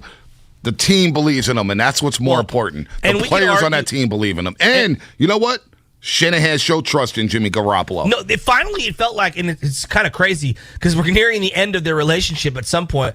It felt like they were finally on the same page. It felt like they finally needed each other to accomplish something, and they actually went and unveiled the full game plan in Arsenal without being scared because there was no time to be scared. Mm-hmm. You had no option but to throw the ball. Now, that drive to tie the game up where they ran and ran and ran, right. I thought that was the right thing to do. It had nothing to do with Jimmy Garoppolo trying to limit him. It was, let's get back to ball control. Let's give our defense some time to get a deep breath, and we're gashing them. We are gashing them in the run. Shasky, when you see a drive like that, doesn't it even make more sense when you look back at the NFC Championship game against the Green Bay Packers when they just ran the ball down the Packers' throat? I'm telling you, there's nothing more. When I play football, there's nothing more demoralizing than running the ball down a team's throat when they know the run game is coming and they cannot stop it because they can't tackle. They're getting blown up off the line of scrimmage. There's nothing better than running the ball down a team's throat. I don't care what anybody says. You can have all the 400-yard passing games. You can have all the run-and-shoot stuff. I love when a team just says, line up and says, you know what? Come stop us. We're going to run the ball right there. And they can't stop it. And the Rams, for 10 straight plays, could not stop it. And I love the diversity of runs. They did a toss. They did a couple crackbacks, a couple of counters, some dives, a little power. They gave you a little bit of everything. I loved Debo in the backfield. Loved it. Without Trent Williams, who was out before the game. Trent Williams giving me major Suge Knight vibes on the sideline. Just get out of that man's way with the earpiece. I mean, just the total bodyguard. Cuban link on the chain. I love that guy so much. Sick. But on the run game thing, I'm looking at it this way, man. This kid Elijah Mitchell, man, he missed 6 games and had 980 yards, 960 yards on the season. Missed 6 games. They've got themselves an offensive arsenal to go into this game against Dallas, who has fireworks on offense. We all agree. No doubt. Fireworks on offense. I've never felt better about this offense. No, I don't. During the Shanahan era, never felt better. Well, and I can't keep coming back to Jimmy Garoppolo because, and I know people are saying, well, if Trey would have started day one. Well, he didn't. And I think given the fact that he didn't play in those games, to me, that was a moment that I don't think Trey would have been able to overcome yesterday because he hadn't gotten the opportunities early on in the year. Jimmy, everything that he's been through got him able to get over that hump in that game. Could it have happened? Maybe. Right. But I'm just saying, I'm not sure I would have wanted to put the rookie in a situation down 17 like that on the road. That's a tough spot. I don't think people understand how difficult that deficit was. It was tough, and that's why when we were going back and forth saying, hey, if they fall behind 10-0 and he pulls Jimmy, I never wanted that. I thought that was Jimmy's game. Pulling him, surprisingly, Shasky, I was never thinking about maybe pulling them. I was just like, once you went to him, they might do it. Yeah, I thought they might do it because that would have been the worst spot to put Trey Lance in. Being down 17-0, being down 10-0. Lose. I can't do that. I can't do that. Just roll with Jimmy. If you got beat 40-0 with Jimmy, then you know what? You decided to go with Jimmy. But I thought that was the right move to not pull Jimmy Garoppolo. I'm actually happy Shanahan did not do that. By the way, the Comcast business text line is always open at 888-957-9570. A lot of texts coming in here. A lot of people jacked up. Klay comes back. Warriors win. They snapped their 2-game losing streak. But Klay Thompson's back, folks. He's actually back playing basketball. And you get the Niners in the postseason. Man, 10-7 looks a hell of a lot sexier than 9-8, and they're going to the playoffs and play the Dallas Cowboys. Your lines are lit up. Well, and B, Go the ahead. way it went down. So you're scoreboard watching Saints game, and you're like, oh my God, they're pulling away. Taysom Hill got yanked, and they're still finding a way to pull away. What is going on? And then you're down 17-0. You feel lifeless. I mean, let's be real. You feel lifeless. No doubt. You feel like this is it. This is Jimmy's last game. You're not making the playoffs. The Rams are winning the division. They got Stafford. That's why you made that trade for Matt Stafford. Look what he's doing against you. You have no answer for Cooper Kupp. We wasted the whole season. We didn't see Trey Lance. Like, all these emotions are going through your mind. You're missing out on the playoffs. McVay finally got Shanahan's number. And then they flipped the script. And then it's seesawing back and forth the way it did. But I'm telling you, that was an instant NFL classic. Instant 49er classic. 49er classic, no doubt about it. The way they did that, down 17-0 to the LA Rams. And you know what? I was wondering going into that game, is this the birth of a rivalry or this rivalry leveling up? Because I didn't think the rivalry was there yet. I didn't think it was there yet. What about now, with the Rams and the way they lost it, there's disdain for the 49ers. There's disdain for NorCal versus SoCal, especially when you look at the last 2 seasons, the last 2 years where we've had fans in attendance. Think about 2019 at the LA Memorial Coliseum. There were nothing but Niner fans in LA. Nothing but Niner fans. And in SoFi Stadium, I knew that was happening. You hear the players saying that they were pumping in fake crowd noise because there weren't many Ram fans there. Deebo Samuel said it. He was like, they were pumping in fake noise, and it was great. It was great. B, it's tough to say, like, a team that has Aaron Donald got out-hit. No, a team that has Aaron Donald got completely out-hit in that game. We were body bagging them early and often in that game. And Jalen Ramsey, you referenced to Jalen Ramsey. Forget that. Drake Greenlaw was trying to kill people. Dude, he tried to kill Van Jefferson. I loved it. He tried to kill Van Jefferson. I love physical football. And George Kittle said it on Thursday. This is going to be a body bag game. And when the Niners fell behind 17-0, George Kittle, after the game, mentioned how there was Rams defenders saying, yeah, body bag game, huh? Body bag game, huh? They were chirping over and over and over and over again, and they ended up put in the body back. Here's the best part about it. All their moves were made for the now. Matt Stafford, Odell Beckham, Von Miller, Jalen Ramsey. That's how they roll. All their moves were for the now. And yet these Niners go on down there, and we're worried about the future and being prudent with our money, and Sean McVay celebrating in the end zone, and the Niners come away with the victory. I mean, Rams, you best not see us again in the playoffs because we're knocking you out. You better not see us in the playoffs because we're taking you out. I want to focus on Dallas, though, before we get there. When the Rams get there, we'll get there when we get there. Cowboys Sunday, Niners and Cowboys, they renew the rivalry. The rivalry is renewed down in Dallas, Texas. I can't wait for that. Let's go to Mill in the City. They made the playoffs, and they beat the L.A. Rams in L.A. with Jimmy with like a thumb that was pointed in the other direction, looking like Brian Baldinger's hand. Mill in the City. You're on the Morning Roast here on 95.7 The Game. What's happening? Bay Area. Let's go. Hey, bro, I'm so hyped right now. I just got to ask y'all, was that the best day in Bay Area sports history yesterday? Whew. It's one of them. It's up there. Let me say, Mill, it's one I will never, ever forget. I will never, ever. When people say January 9th, we're going to say, oh, Clay's back. Clay's back, and the Niners beat the Rams in overtime. We're never going to forget it, Mill. Dude, even the sorry Raider fans got a win yesterday. I got to shout out all my Raider homies. Dude, I was hate watching Jimmy the whole game. I don't care. I was ready for him to get out. We got to give shout out and praise to Deebo Samuel, Raekwon, the chef, QB, RB1, wide receiver 1, man. He was out there throwing touchdowns, running touchdowns, man, like getting the whole team fired up. Man, Ambry Thomas stepped up towards the end of the game, man. Like, and Joe, if you want to give Jimmy his flowers, I'll give him his flowers for not losing the game. But brothers, we got the Cowboys this week. Man, play the tape with T.O. running to the star, man. I'm hyped, man. Let's go, man. It's big time. It's big time. It's big time. It's big time. Jimmy Garoppolo deserves his flowers. Ambry Thomas. A lot of people didn't want to see him play. The kid's gotten better and better and better each week with playing time. And it's not like he's guarding like the fourth wide receiver. They got him guarding A.J. Brown, Cooper Kupp, Odell Beckham Jr. He's guarding the stars. Like, Aubrey Thomas is out there on the island saying, you know what? This is it. It is what it is. It's time to play. Dante Johnson, resiliency. This guy's been cut from the football team, it feels like 15 times in his career. He's the Kelby Tomlinson of the San Francisco 49ers. Maybe better. That may be a shot at Dante Johnson, but I get where you're going here, You know what I mean? Like in terms of the yo-yoing back and forth. This guy had to play safety yesterday. Had to play safety. And goes out there and makes some plays. Denard makes some plays. Niners are going back to the playoffs. More calls here. Jack in the East Bay. Jack, what's happening? You're on the Morning Roast. Hey guys, Bonte Shasky, I love your show, man. Thank you. Keep it up. Thank you. Hey, just a real quick, the Niner fans took over L.A.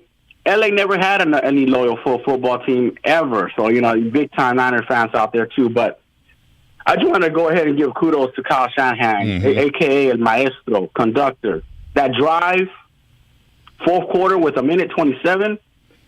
Just the play calling, just like what you guys said earlier. When he pumped that ball, I was like, "Man, what are we doing?" Right.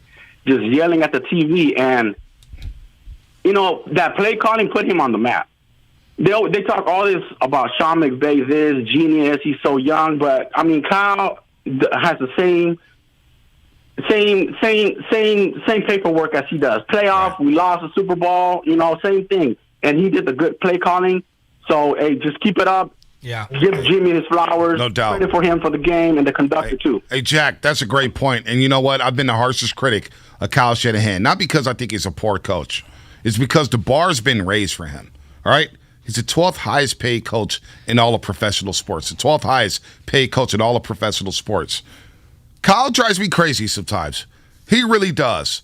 But there is something to say about a team not quitting on him. They lost 4 in a row this season. They were 3-5. Heck, they lost their first 4 road games. The whole Jimmy and Trey thing. The weird thing with Brandon Ayuk in the doghouse. And next thing you know, Brandon Ayuk mentions that they talked over the bye week. Brandon Ayuk is taking off. Take it off. We're not even thinking about CeeDee Lamb. Yards. Almost 900 yards. We're they not had even a 1,000-yard receiver, a 900-yard receiver, and then Kittle had over 900. We're not even thinking about CeeDee Lamb right now when it comes to Brandon Ayuk. We're not even thinking about it because he's making plays for this football team. And Shanahan, when he needed to, before the half yesterday, in that second half, he was in his bag. He called up a masterpiece, and he kept this team afloat. You could just tell this team believes in Kyle Shanahan. Resilience. That was a lot of resilience by Kyle Shanahan, a lot of resilience by DeMeco Ryans, and a lot of resilience by this football team. Shanahan deserves big-time credit for the way he navigated the team. Shasky, Niners have won 7 of their last 9. They're one of the hottest teams in football. Nobody's talking about it. And what is he, 7-3 against McVay specifically? 6 in a row. One of my guys, I love comic books and things like that. Professor X, right? Cerebro. He's a genius. He's got the brain. And we call Bill Walsh the genius. I'm going to start calling him Professor S because every single time he goes up against Sean McVay, guys are wide open. Did you see some of these drives, these third down conversions? Guys are wide open, or they're isolating the matchup that they're looking for. And Jennings underneath, Ayuk underneath, Kittle over the middle. Like, it was just incredible. Whenever they needed a big throw, they found a way to dial it up. And now, I don't know if you saw this, but Jed York just tweeted 9 minutes ago. I'll give you what Jed York tweeted. Yeah, I saw that. So proud of our guys. They deserve a playoff shot. Thanks for helping us get there, faithful. No better fan base in the NFL. Love it. Absolutely love it. Love that Jed York is coming out and giving kudos to the fan base because whether it's Tennessee, whether it's Arizona, LA, Jacksonville. The Niner fans have shown up on the road. Bonte, they're a traveling circus right now. No, they are. Niner fans are representing everywhere here. Let's, lines are lit up right now. 888-957-9570. Man, people are fired up about the Niners, are fired up about Klay Thompson. Klay Thompson being out. 415 on the Comcast Business text line. Bonte, 415. Shanahan's grade just went to a solid B. I had him at a C- last week. Yeah, where you got him now? I got him at a B-. Let's go. I got him at a B-. He gets a full grade. All we wanted was playoffs around here. The whole playoffs. Get me back to the postseason. I will take this bunch against any bunch in the NFC. I'm dead serious. I'm dead serious when I said that. I wasn't playing around Thanksgiving. I'm not playing around right now. The Niners have the team on both sides of the ball to really beat up some football teams. It's going to be a hard-hitting game on Sunday against the Dallas Cowboys. Let's go to Lori in Phoenix. Lori, who actually, Shasky, She predicted the score. I saw 27-24. Lori, you get your flowers today for predicting the score and predicting the Niners win. Well, I would have liked it much better had it been your score, because that was a little. I love good games like the Raider game. Watching that last night because I didn't care.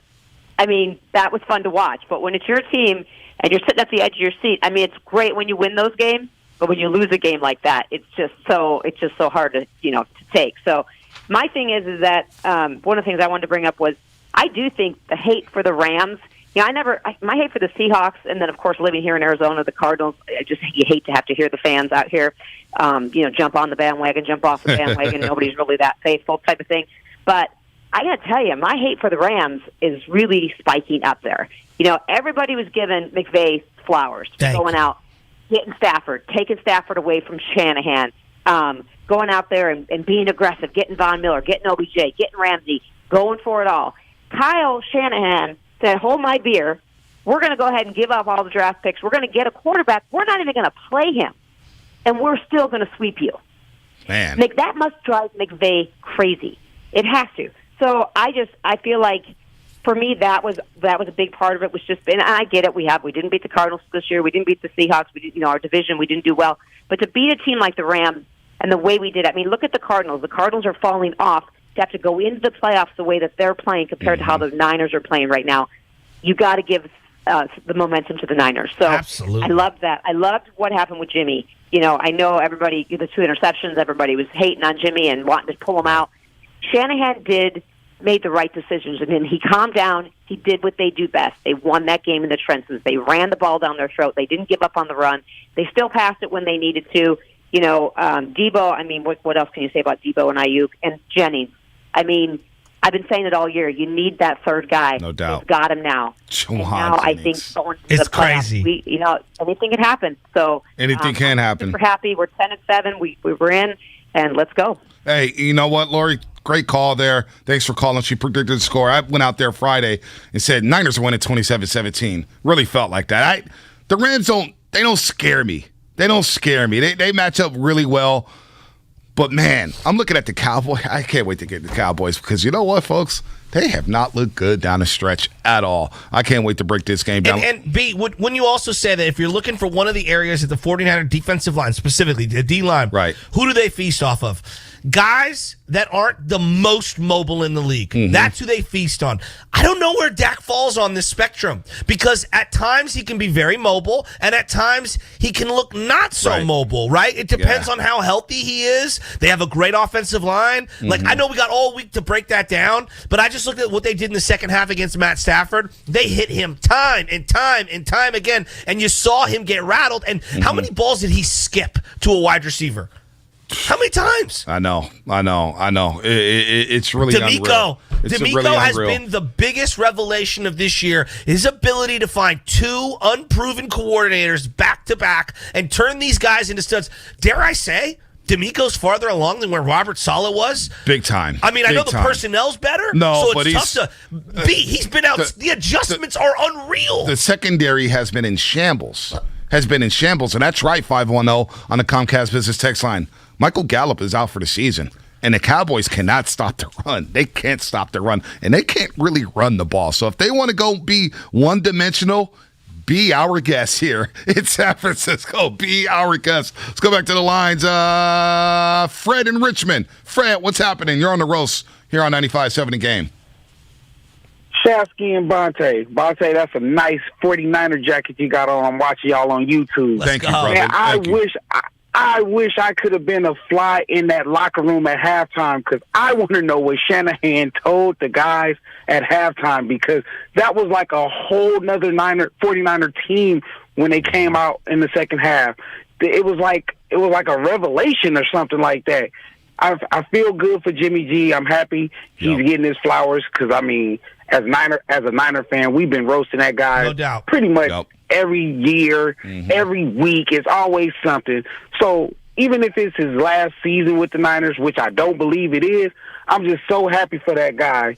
And that boy Clay, oh my God, the NBA is in trouble. Fred, what was your feeling when you saw Klay Thompson get introduced in the starting lineup last at Chase Center. What did you feel? What did you think? I'm gonna be honest. On live radio, I cried. Me and my son. We sat there in my living room and we were just thinking about the last time we seen him in that finals game when the Raiders. I mean, not Raiders, but when the Warriors was going to win Game 6. It was so happy. We were so happy to see him play. And when he made that 3, the dunk was amazing. But the 3 let me know he is back. He is back. NBA, look out. Yeah, there's no doubt. Winter is here, and the NBA's in trouble. Although I did check a little bit of the Milwaukee Bucks Friday night at Brooklyn. Giannis playing unbelievable basketball.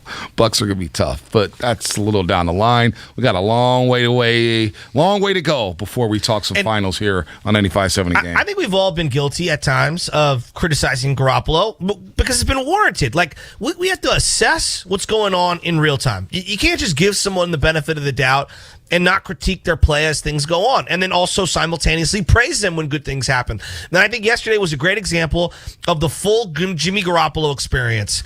Oh my God, they've run 6 plays. They're down 17-0. They're getting the ball back, and he just threw one of the worst interceptions I've ever seen in my entire life. Like, that's what happened. And everybody's thinking, oh, this season's over. He's played his last snap for the 49ers. And then somehow, some way, they get the ball back with 40 seconds, 50 seconds? Yeah, How much time was there? I want to say like 38 here because I Maybe remember it was I was screaming seconds. for timeout again when it was 3rd-1 for the Rams, and I'm thinking, call timeout. And he ripped a couple of beautiful throws over the middle, gets them in spot. They obviously do the spike, and they get a field goal opportunity with Kyle Juszczyk as the holder. They get a crucial field goal right before the end of half, and then boom.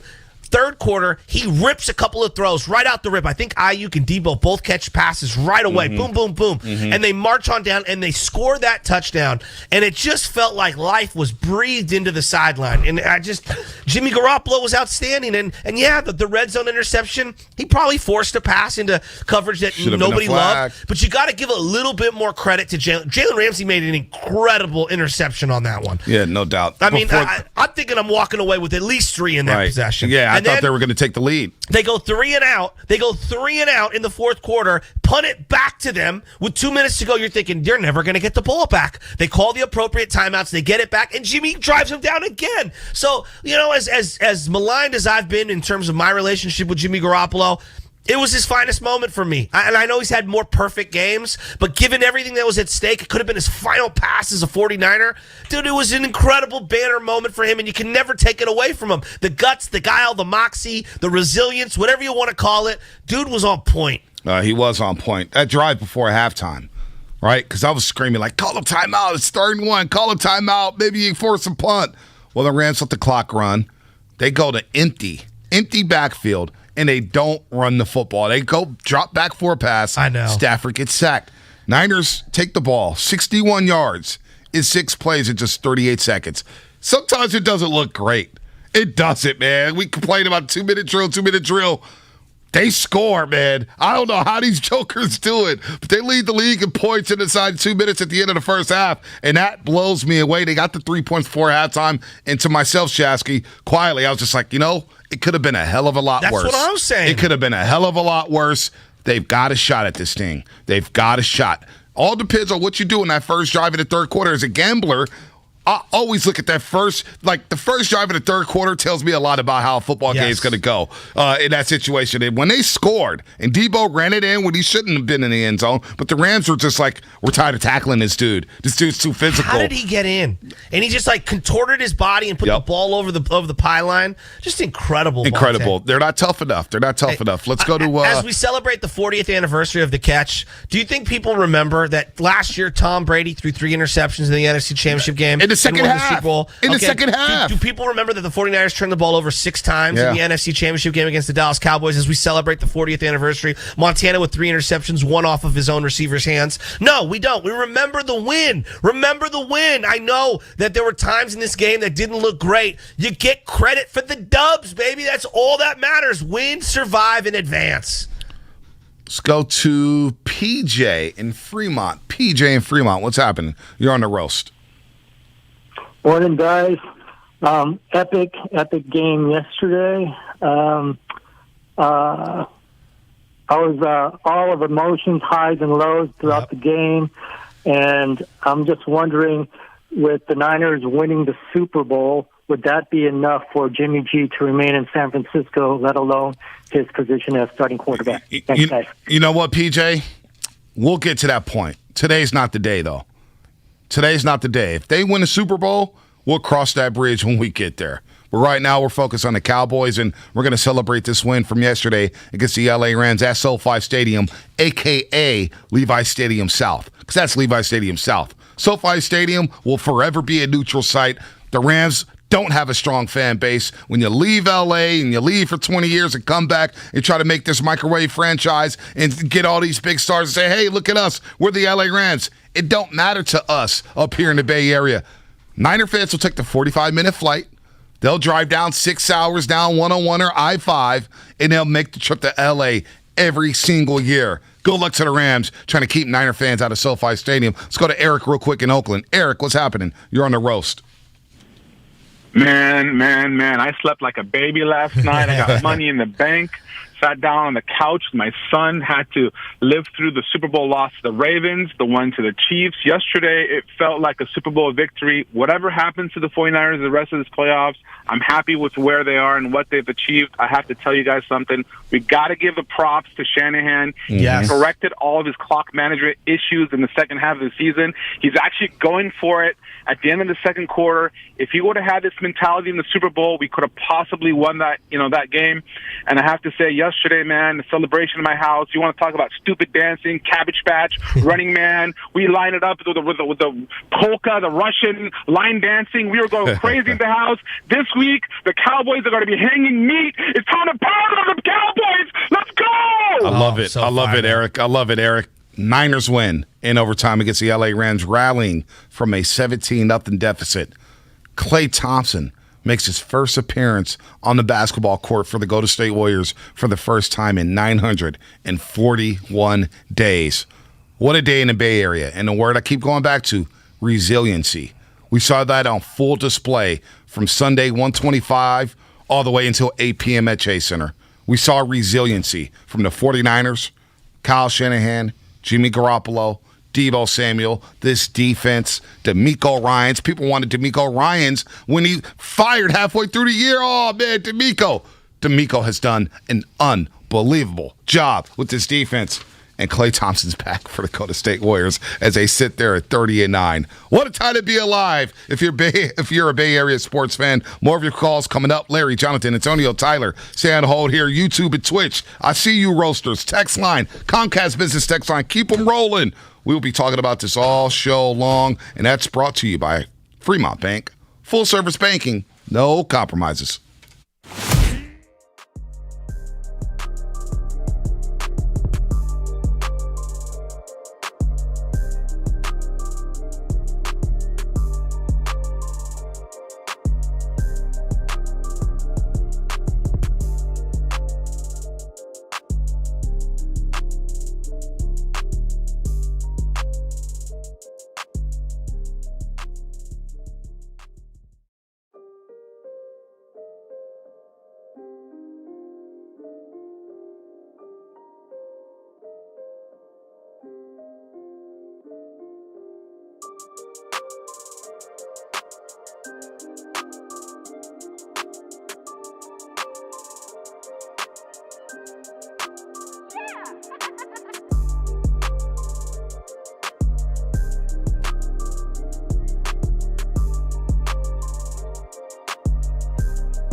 Allstate Fire and Casualty Insurance Company and affiliates, Northbrook, Illinois.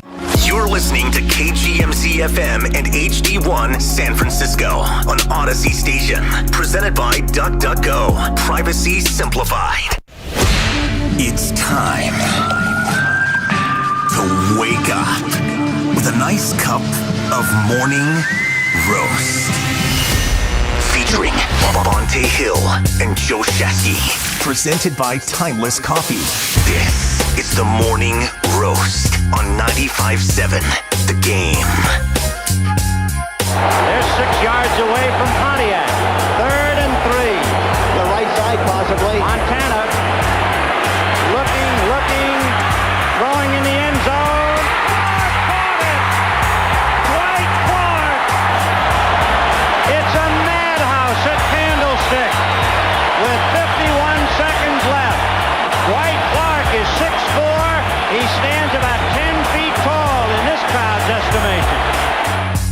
It's a madhouse at Candlestick. Yes, indeed. Vin Scully on a call for CBS Sports back on January 10th of 1982. The Catch, now 40 years old, as the Niners headed to Pontiac, Michigan to beat the Cincinnati Bengals and win their first ever world championship, winning the Super Bowl, and they beat the Dallas Cowboys 28-27. A 6-yard pass, Asky, that turned into a 23-yard pass. But on the books, it's a 6-yard pass. It really is about 23 yards. And in that game, what nobody talks about with the Catch game, Eric Wright with the horse collar from heaven. Yes. From heaven on Drew Pearson there. Could have been a heartbreaking loss with the Niners 40 years to this day with the Catch, and a moment that'll live on forever and ever and ever. Yeah, there's no question. Danny White fumbling moments later. And, I mean, they were an opportunity to win that game. What's crazy is, that was with 58 seconds, okay? 49ers score yesterday, and I don't know, what was there,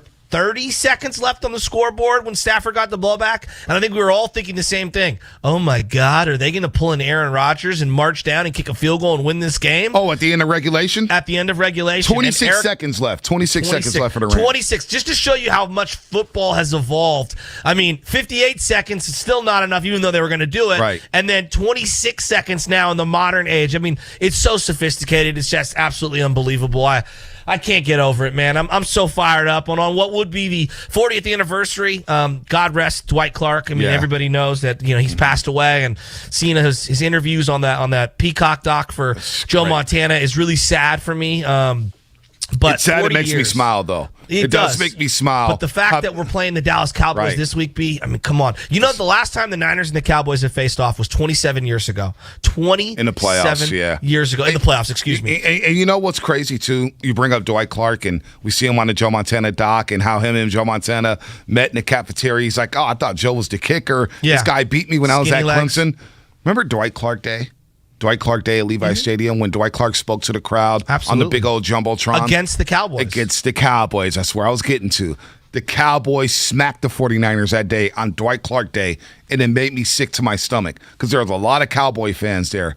And that, to me, was like rock bottom. It was like rock bottom in terms of like Eric Reed was playing linebacker. Dwight Clark's watching up there. All his former teammates come out to see Dwight Clark. And he had one more message that he wanted to give away. I remember that. And that made me break down a little bit because Eddie DeBartolo was in that suite with Dwight Clark. And so Dwight speaks, and he couldn't speak at that point, man. He was done. If anybody knows anyone who's had that disease, it takes you away. Yeah, it does. It takes your soul away. It's really sad. Eddie spoke, and then Dwight Clark had one more message. He begged them to get the microphone. He had one more thing to say. And that one, I don't even remember what he said because I started tearing up. Yeah. And that was basically the last time we saw Dwight Clark in a public setting. But, man, how ironic is it that they're playing the Cowboys this week? We're going to break it down week. It's appropriate. And, Bonte, while we're here kind of remembering people, seeing what happened after the game, the 49er game last night with Bob Saget passing away. Now, look, I don't know what your television viewing habits were. I'm born and raised in the city. You're born and raised in the city. Full House for our age and our our age bracket, it was the comedy show, right? Like Jesse Spanos, Thank Bob you. Saget, Thank you. Dave Coulier. Stephanie, I mean, everything about that show, that and Urkel were the two back-to-back shows for me, and at least in that particular moment in my life. And so seeing floating across the timeline last night, Bob Saget in the gold 49er jackets that the players were wearing for the 81 championship game. They were wearing them on the sidelines. You could see them run onto the field. So sick. For that photo to kind of circulate all across the internet last night, it was just almost weird, like biblical. Like this was like meant to be. The Niners were going to win down in L.A. They're going to take out the Rams, and now they're going to face the Dallas Cowboys. And I know that he had a lot of dirty comedy. I just got a soft spot in my heart for Bob Saget and Full House in general, and what it means to San Francisco. I know the Painted Ladies. They're very historic postcard. But man, I was really sad to see that happen last night. Yeah, and Bob Saget, America's Funniest Videos. America's Funniest Home Videos. The host of that for so long here, Bob Saget. May he rest in peace. Absolutely. And he was a funny guy. Whatever happened to predictability? Come on now. The milkman, the paper boy, the eating and TV. You miss your old familiar friends. When they're driving across the Golden Gate Bridge, in the drop top. There we go. Everywhere. Hey, look. And the great thing about it, it felt like this helped put San Francisco on the map. Hell yeah! Not only the 49ers, but it helped put San Francisco on the map. By the way, I can't wait to break down the Joe Montana doc. Were you the Kimmy Gibbler of your crew? Kimmy Gibbler. Of course you would go there. Of course you would. I didn't talk enough in my crew to be the Kimmy Gibbler. I didn't run my mouth enough. I was my definitely not the favorite guy. was the TV show that they were a part of was Wake Up San Francisco. Wake Up San Francisco. Wake up. Oh, man, I miss that. Let's go to Antonio in Oakland real quick. Antonio. Rest in peace, Bob Saget. Rest in peace to Bob Saget. Niners win. Warriors win. And Clay's come back. What a day in the Bay. Antonio, what's happening, man? How you doing?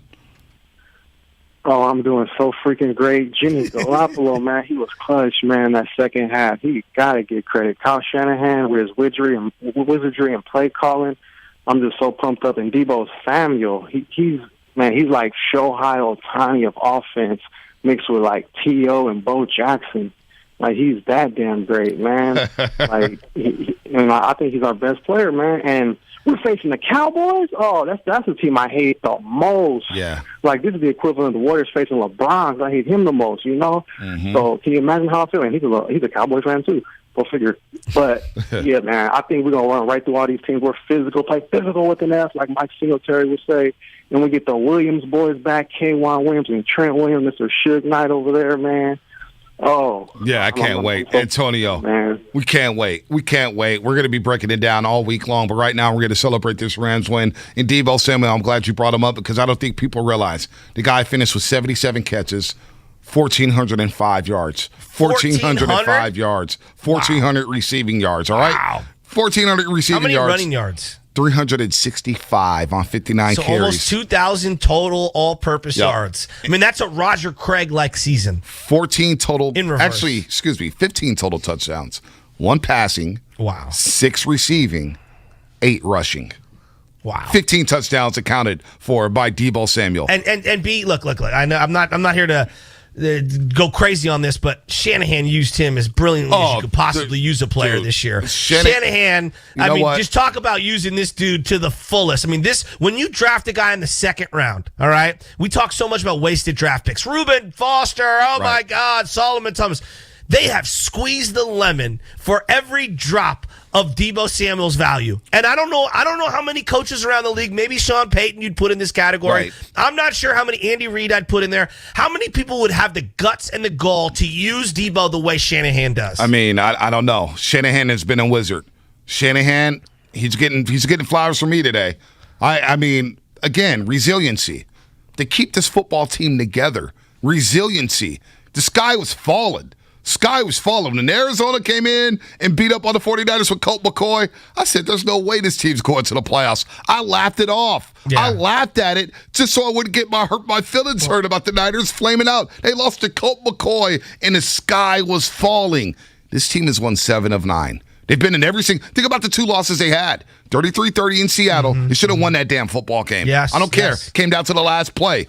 The Tennessee game on Thursday Night Football on a short week, traveling across the country. They should have won that game. Yeah. Shanahan has had these guys ready to play. Now, have they had some special teams malfunctions? Absolutely. Special teams you gotta ratchet it up a little bit. You know what? Special teams. Yesterday they were Bonte. You missed your punter, and Robbie Gold's filling in, and he's kicking punts down to the 20 that are getting great bounces. Great bounces. Juszczyk is the holder. Like, I'm not mad at the punting game and the kicking game today. I'm not. And you know what? I was in the media center.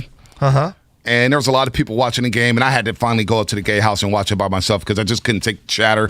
Yeah. And just people just it was almost like negative. I don't want to say hate watch, but like when Robbie Gold hit that punt, this is gonna go well. Oh, Robbie Gold. Oh, here comes the shank. And he nailed it. And I was like, let's go, Robbie. Good for like, Robbie. You know what I'm saying? I was just let's go, Robbie. Because it's a lot of out-of-towners here who don't understand what 49er football is all about. Passion. Shasky, we could disagree all we want to, but we want the same thing. We want this damn team to be in the playoffs. We want a shot at the 6th Lombardi. And right now they have a shot. They're in the tournament. That's all we want. They're in the tournament. Facing the team that they faced off against in the first ever NFC Championship game in 1970, January of 71. Like, this is so poetic. And you talk about Deebo Samuel just for a moment, because we talk so much about the coaching standard and the quarterback standard. Think of the wide receiver standard in San Francisco. That's okay, true. Let me just really quickly rat-a-tat-tat it. R.C. Owens, the inventor of the alley-oop. All right? Gene Washington, who no one ever talks about. Gene Washington was a stud for the 49ers for years. Freddie Solomon, Dwight Clark, Jerry Rice, John Taylor. Let's go to T.O., Anquan Bolden. Like, make your pick. There have been some great 49er wide receivers over the years, and Deebo belongs in the sentence with all of them. You know what? And the catch game, it's 40 years old, right? And we're going to get to Cowboys week. But when you watch that Joe Montana doc, and a lot of it, we've kind of already known. Yeah, but it's good to watch it over. And regurgitated. Yeah, no doubt about it. But, like, I forgot how downtrodden San Francisco was. San Francisco, the city, was in a bad state. It was not good. The mayor was murdered. The mayor was murdered. I mean, just say that out loud. I know. The movement was dying out. The city was dead. San Francisco's gone through so many different evolutions of burning itself down to the core, and that was one of them in the late 70s. It was a dangerous place to live. Dude, and the cable cars and like, they was like, man, the cable car cables, they were 100 years old. They stink. We need to redo it. It was just in a bad state, and that team helped bring this city back to life. Let's go to Jonathan in the city. Jonathan, we're here, and they're there, Jonathan. What's happening? Hey, man, what a game, bro. I mean, yesterday, all available emotions in the dome got felt yesterday, and it became a flat line. And our boys came back from the dead down 0-17, man. I mean, offense, defense, I give it to all people involved in that, man. Let's signature win coming off, against, the reigning division winner. And I'm just glad we invited to the party, man. That's all we want, right, Bonte? And that's all we want. Go! I can't wait. That's all we want. That's all we want. Defense was absolutely spectacular in the second half. Getting all over Matthew Stafford. Getting Matthew Stafford in the first half, Shasky, 15-16 for 153 yards passing and 2 touchdowns. He was on fire. He was lighting it up. And I could hear people saying, you sure you didn't want Matt Stafford? Never wanted Matt Stafford on this football team, because of the second half, he turned into the pumpkin that he's always been in Detroit. 6-16, 85 yards, 2 interceptions. He was sacked 5 times. When things got tight, the lemon booty loomed large with Matthew Stafford and the LA Rams, and his defensive front beat them up. And DeMeco Ryans, timely blitzes, knew when to play man, knew when to time the blitzes. They played fantastic football yesterday in the final 3 quarters of that game. I'm just so happy for Ambry Thomas. I mean, think of what these corners. Okay, Okello Witherspoon. What was the guy? Robinson, Rashard Robinson. Rashard Robinson, Tremaine Brock. Think of how many horrible cornerbacks we've gone through over the years that we've drafted that have never really materialized. We have a lot of promise, a lot of hope for, and it seems like they never can get on the field consistently and be good. This kid has shown flashes, and everybody wants to roast him and run him out of town. He didn't even play last year. Didn't play. He sat out the whole year last year, and he made a couple of plays down the stretch of the season, and you're thinking, maybe they got a little something here. They keep going back to Josh Norman. You're like, oh, my God.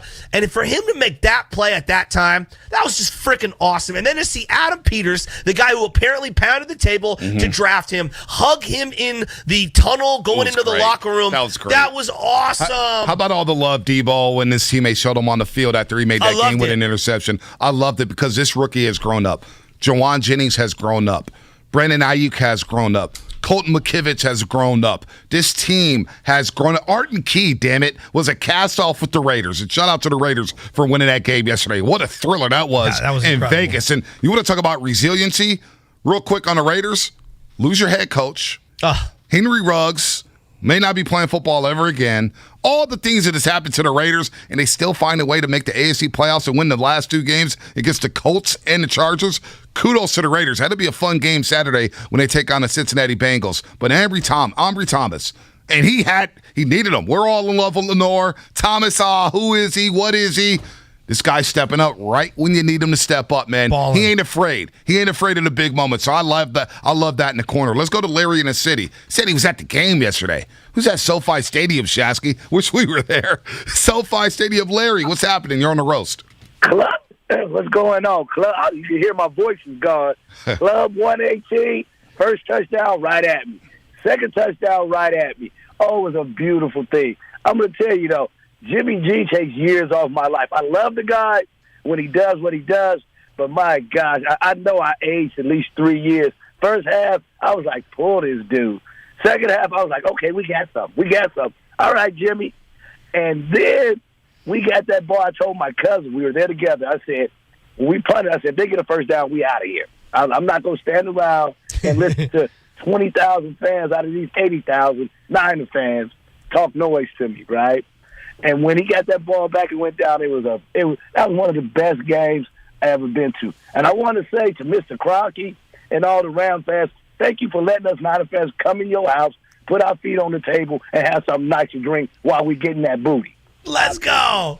Man. Let's go. What a call, Larry. What a call. Let's By the way, the Comcast Business Text line is always open. 888-957-9570. Our roasters on YouTube and Twitch are representing. B, do you see how the YouTube looks now, how it's reconfigured? Yeah, no. They got to look it sharp. Yeah, no, it looks YouTube good. and Twitch is looking sharp. If you don't have 95.7 The Game subscribed to and on your phone, I don't know what you're doing. I got all my homies watching us in the kitchen while they're getting ready for breakfast. Yeah. Forget First Take. Pop on Bonte and Butcher. Yeah, no, a lot of people are watching this on YouTube. I'm shocked at how many people, and a lot of roasters last night at the Gatehouse. Hey, Bonte, we can't wait to roast in the morning. What a day. What a day. And then I heard one guy, he goes, hey, Bonte, you better have that Timeless coffee going strong, baby. We're going to be percolating off that Timeless in the morning. I loved it, man. Bay Area fans, it's nothing like them, man. Timeless Coffee, the official sponsor of the Morning Roast, the official coffee of the Morning Roast. RJ and Paula, what is happening? 3 locations out there in the East Bay. Can't wait till they get one in the city. It will be on and popping. But the roasters, they're fired up yesterday. They should be. Because again, Shasky, resiliency and January 9th. It's a day I will never forget. No. And I will look back when I'm 20 years older saying, January 9th, 2022. The day that Bay showed how resilient they were. The Niners, Klay Thompson, the Warriors. Unbelievable sports day. St. Brendan's Bears, 5th grade A team, 4-0. I mean, just so much resiliency across the board. I want to ask you this question. Games that go back and forth in the final 5-6 minutes. Right? The New Orleans Saints playoff game is one that always, in my mind, like the final 5 or 6 minutes is as good as any 5-6 minute stretch the Niners have ever played, right? And the back and forth and the back and forth. The game against the New York Giants, the wild card game, back and forth. I guess the Week 17 Niners versus the Seahawks, back and forth in terms of the drama and the pendulum swinging. This is right up there with all of them. I mean, it's right up there. I don't know where it is today. I have to contextualize that. The Green Bay game, a wild card, Steve Young obviously throwing the dime to T.O. Right. Green Bay scores right before that. Right. And that game went back and forth. It was so back and forth. Jerry Rice fumbling and not being able to review that. This didn't have as much back and forth as those games you referenced, because I agree. Like, they were up 17 when they went up 7 at the end, I was gut punched. Yeah, at the end. When the Niners throw the pick, Niners are about to score, and you're thinking, we're in complete control. Right. And they throw the pick, and then the Rams march on down and throw a touchdown. I was gut punched. Yeah, no, I mean, look, they were down 17-0. It was one-sided, but they got the 3 at halftime. Then they dominate the third quarter. Just dominate the third quarter. Yeah. And I thought, okay, when Jimmy did throw the pick to Jalen Ramsey, I was like, it's all right. They're shutting down Stafford. Give the Rams credit. They went down there and scored. The only drive they had in the second half, basically, where they did something. And for Shanahan to have the gall to punt the ball and say, you know what? I trust my defense. Get me a stop. We're going to burn the timeouts. We'll get the ball back. And then Jimmy Garoppolo on that final drive. Some of his best work as a 49er. The Debo throw. 4 or 5, Shasky, 83 yards, a touchdown, and a Debo catch and run. Throw and catch, 43 yards. Unbelievable. Over Jalen Ramsey. Did you think Debo was going to score a touchdown? Because a part of me did. I did. I thought he was going to score a touchdown a couple times. He caught it, and then the minute he catches it, you're like, okay, here's the fun. Now the fun begins because the guy's just a wrecking ball once he catches it. No, he is. I thought he was going to score in the fourth quarter on the drive that ended in an interception. I know. He caught a pass he missed him on the little slant. He did his little Conor McGregor. Did he first down? Unbelievable. By the way, Deebo Samuel, after the Monday night game, November 15th, was walking off the field at Levi's Stadium or walking onto the field after they won with the sweeping motion. Unbelievable. Sweep. We're about to sweep these dudes. Sweep. Deebo Samuel has something personal against the LA Rams. Aaron Donald shouldn't have opened his mouth. He picked the wrong one. We'll play that sound on the other side here. Let's go to Tyler in San Ramon. Tyler, what's happening? You're on the roast. What's up, you guys? Blessed day today as a Niner, Warriors, and Bay Area fan. Just a couple points. With the Warriors, I think it's just important to think about, last night was a moment for fans to turn into diehard fans. No doubt. Seeing Clay come back, seeing how quick he came back with the shot, with that the layup, it was just amazing. And then with regard to the Niners, I think, like you mentioned earlier, Thomas, man, that interception is so crucial, getting that momentum for that group people have been talking smack all year long and how, that's the worst position on the Niners, and look at it, how it showed out with the final play of the game. And then lastly, something I've been thinking about this morning is that if Shanahan didn't trust Garoppolo before, he does after that last drive last night. I'll take my answer off the line. Hope you have a great day, you guys, and go Niners and Dubs. No doubt. And if it is the last ride for Jimmy Garoppolo, I'm here for it. This is going to be one hell of a ride in the postseason. Oh, Niners and Cowboys. I can't wait to start breaking it. It just worked out. Hey, Shasky, look, after the game, I knew you knew who they were playing. I was watching the 1970 final game at Kezar, first ever NFC Championship game on Saturday night, and I literally was texting 1946 video footage to Kyle Matson, who's the producer for the next show, the Willard and Dibs. And I'm a psycho when it comes to this stuff. I was envisioning Cowboys-Niners, but I didn't want to talk it into existence. Right. Now we're here. Oh, my God. It put it in my veins. I think we wanted it early. I think a lot of us wanted it. We wanted it because of what happened in the 90s in our lifetime. But what I was doing Saturday night was watching all the Clay stuff. I went back and watched Game 6 Clay against OKC. I was getting chilled. He had some shots I was just like, damn, I forgot about that shot. Game 4 against Portland and Steph on that game. Clay has some great. I went down the Clay rabbit hole. I fell asleep on the couch at 12:30. And when I spent 3 hours just watching Clay. It was unreal. But I didn't know that the Niners were going to play the Cowboys until about midway through the first quarter of the Warriors game. And I was like, I had to take a step back for a second. It's like, oh, they're going to the playoffs? Because I was letting the wind soak in a little bit. And I was like, oh, it's the Cowboys they're playing? 1:30 Sunday? And it's the Nickelodeon game. Oh, well, I don't care about that. Well, no, this is going to be one of the highest rated. Yeah, you can have all the slime you want. I saw that it was a Nickelodeon game, and kudos to the kids who's going to watch it on Nickelodeon. I want no slime. I want straight football. I want no Nickelodeon. But if you're looking for a way to put the league on the map, it's already on the map. But Cowboys Niners Sunday at 1:00. I mean, this is marquee matchup. If you are an executive for a television, whatever, I think it's going to be on CBS. It's CBS. No, Paramount. I saw Paramount's also going to stream it. Nickelodeon. Every TV executive is got to be drooling. Cowboy fan base, Niner fan base. Jim Nantz, Tony 1:00. 140 kick. Actually, they're going to stagger it. Yeah, they're staggering it. Come on, man. All right, JJ, JD, Nick, Lago. We'll get to you on the other side. 888-957-9570. Where were you at January 9th, 2022? Clay's back. Let's go. Niners are in the playoffs. Resiliency. That's the word I keep going back to on when it comes to the Niners and Klay Thompson. Resiliency. They both, Klay Thompson and the Niners, had a chance to quit and give it up. They didn't. Niners are going to the playoffs, and Klay Thompson's back to help the Warriors win a freaking championship. Are you a commercial property owner or manager working on 2022 painting plans? Well, let me tell you, MB Jesse Painting offers full repaints, maintenance painting, carpentry, and wood rot repairs. Why wait? Call 855-MB-JESSE today or online at mbjesse.com. The 49ers are in the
presented by Timeless Coffee with Bonte and Shasky. Coming up in 20 minutes, we will bring you the Xfinity Flex Moment of the show. Stay tuned to find out what we pick as a Flex Moment of the show. That is at 8:50, the Flex Moment of the show, brought to you by Xfinity. Aaron Donald, I think he knows who Deebo Samuel is now. I think he does, Shasky. I think Deebo knows who Aaron Donald is. And I think Deebo is laughing to the bank. Aaron Donald. I didn't hear much of his name. He didn't have a sack yesterday. He did have a tackle for loss. He only had one quarterback hit. This is without Trent Williams. One quarterback hit without Trent Williams. Aaron Donald. He was neutralized yesterday down at SoFi Stadium. He was. Von Miller made a big sack on the second to last drive of the end of regulation, and I'm thinking, oh, great. The Von Miller acquisition paid dividends because they sacked Jimmy G, and you're thinking that maybe they're going to throw to Cooper Kupp on the next possession. They don't. I don't know what the Niners do against Aaron Donald. Someone who understands sophisticated line play can maybe explain it a little better to me. Baldy tomorrow, 7:30. Bonte, he just gets neutralized. And it's not just the quick passing game. I felt like Jimmy Garoppolo himself was way more spry in the pocket. He stepped up and evaded rush a handful of times and delivered the ball down the field. I'm so happy for Jimmy G, man. Screw Aaron Donald for a second. I'm just so happy for Jimmy G. Jimmy G, Deebo Samuel. Niners are going to the playoffs. So they'll take on the Cowboys. They beat the Rams 27-24 in overtime. They rally from a 17-0 deficit. It was 38 seconds left in the first half, and the Niners are down 17-0. They go down and drive 61 yards and get a field goal from David Akers just to go into halftime feeling good about themselves. To go in there at halftime feeling good about themselves, and they go out there and steal it. Here's what Shanahan had to say about the game yesterday. Kyle Shanahan, great job by him. Here's his message after the game. Oh, it was fun. I mean, kind of led up the entire game, just trying to get back into it, the way we did it with how many guys were down and just how many guys had to step it up. I was just so proud of everybody in that locker room. They never stopped fighting, and they had to. That's a really good team, and I was just so proud of the guys. And about making a postseason tournament, here's what Shanahan had to say about that.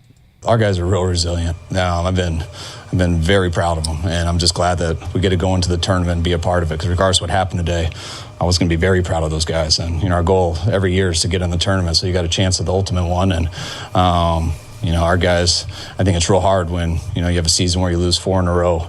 Most places, when you lose 4 in a row, guys, it's tough to keep guys together. And just the character in our building and the players and just everyone around, it makes it easy, and you can just focus on your job and keep fighting. And that's what our guys have done all year. They've just kept fighting, not worried about anything else. And in the meantime, I think we've gotten better each time doing that, and we've been able to overcome some injuries too. All he wanted was a shot in the tournament. A shot in the tournament. Because why, Shasky? They were resilient.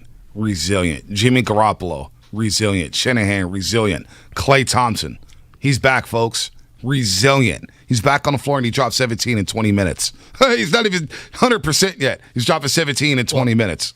They've had bigger wins. The NFC Championship game, the playoff game against Minnesota. Maybe the Week 17 game, we can argue about that against the Seahawks a few years ago. But in terms of signature wins, people talk about that Bill Belichick game where Mac only threw 2 or 3 times in that game. That's a signature Bill Belichick win. To me, this is a signature Kyle Shanahan, Jimmy Garoppolo win. I think it's the signature victory of the two of them, their time together, their tenure together, because it didn't go perfect. It wasn't just offensive fireworks. They didn't have everybody healthy. Jimmy didn't play his perfect game. It's what can you do when you need to be resilient, be that word that you keep bringing up. What do you do when your back is up against the wall and it's do or die or win or go home? Like, they had the best play calls all year in that second half. Mm-hmm. Jimmy Garoppolo threw some of his best balls all year in that second half. And when push came to shove, what are we going to remember? That incredible drive at the end of the fourth quarter to tie the game, and then to win the game in overtime. That drive, I wanted a touchdown. They got the field goal. They did what they needed to do. They sucked the air out of the ball. Yep. They took all the time off the clock. The other part of this is a lot of people were clamoring for a tie.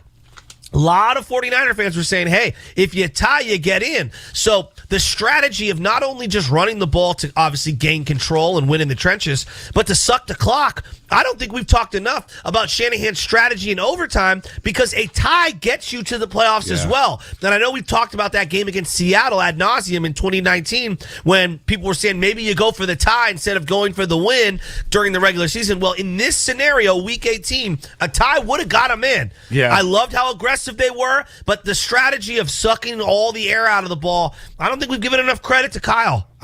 And let's be real. Who the hell would have wanted a tie? No one wanted it. Right. But, I mean, but from I a get it. strategy I get it. standpoint, I get it. But don't it feel better to beat the No, it Rams? feels- Doesn't it feel Bonte. better to beat the Seahawks in Week 17 But when you in give them Seattle? the ball with 3 minutes to go, you're putting a lot of pressure on them to drive the ball down the field. Right. And I think that's why they throw down the field, because there's only so much time left. No doubt. The Niners in overtime held the ball for 7 minutes and 15 seconds. The Rams only 53 seconds. Second half, the Niners had the ball. This is the third and fourth quarter, not overtime. Third and fourth quarter, the 49ers held the ball for 19 minutes, 22 seconds. Rams had the ball for 10 minutes and 38 seconds. Let's get the Niner fans on here. 888-957-9570. Let's start off with JJ in San Jose and what? Rat-a-tat-tat. Everybody here on the YouTube lines. is humming. JJ, what's happening? Hey, what's up, guys? Thanks for taking my call. Happy Monday. Happy Monday. You know what? I was very excited. I ain't gonna lie. I was watching this game with my father-in-law, and when Jimmy G got sacked in that 2-minute warning, and they had to punt the ball back, that dude went upstairs, man, and he said, "I'm done. I'm done." And I was like, man, there was a 0.6% chance to make the playoffs when he took that sack. Yeah, that's incredible. Are you kidding me? And they came back, so you got to give them credit. But I'll be honest with you, bro. This team is a second-half team, which is nice. It's resilient. But you got to play a complete game if you want to advance in this playoffs, or else, you know what? All this was for nothing. Well, look, you make a great point. The first half against the Texans, they didn't look good. That's what Trey Lance under center. First half against the Rams, they didn't look good. That's a problem for me. Like, there's no doubt. But I'll give them this. The coaching adjustments made at halftime the last 2 weeks, I'm encouraged with. We got to give credit to D'Amico and Kyle Shanahan, because the adjustments that they've made in both games, back-to-back, you cannot overlook.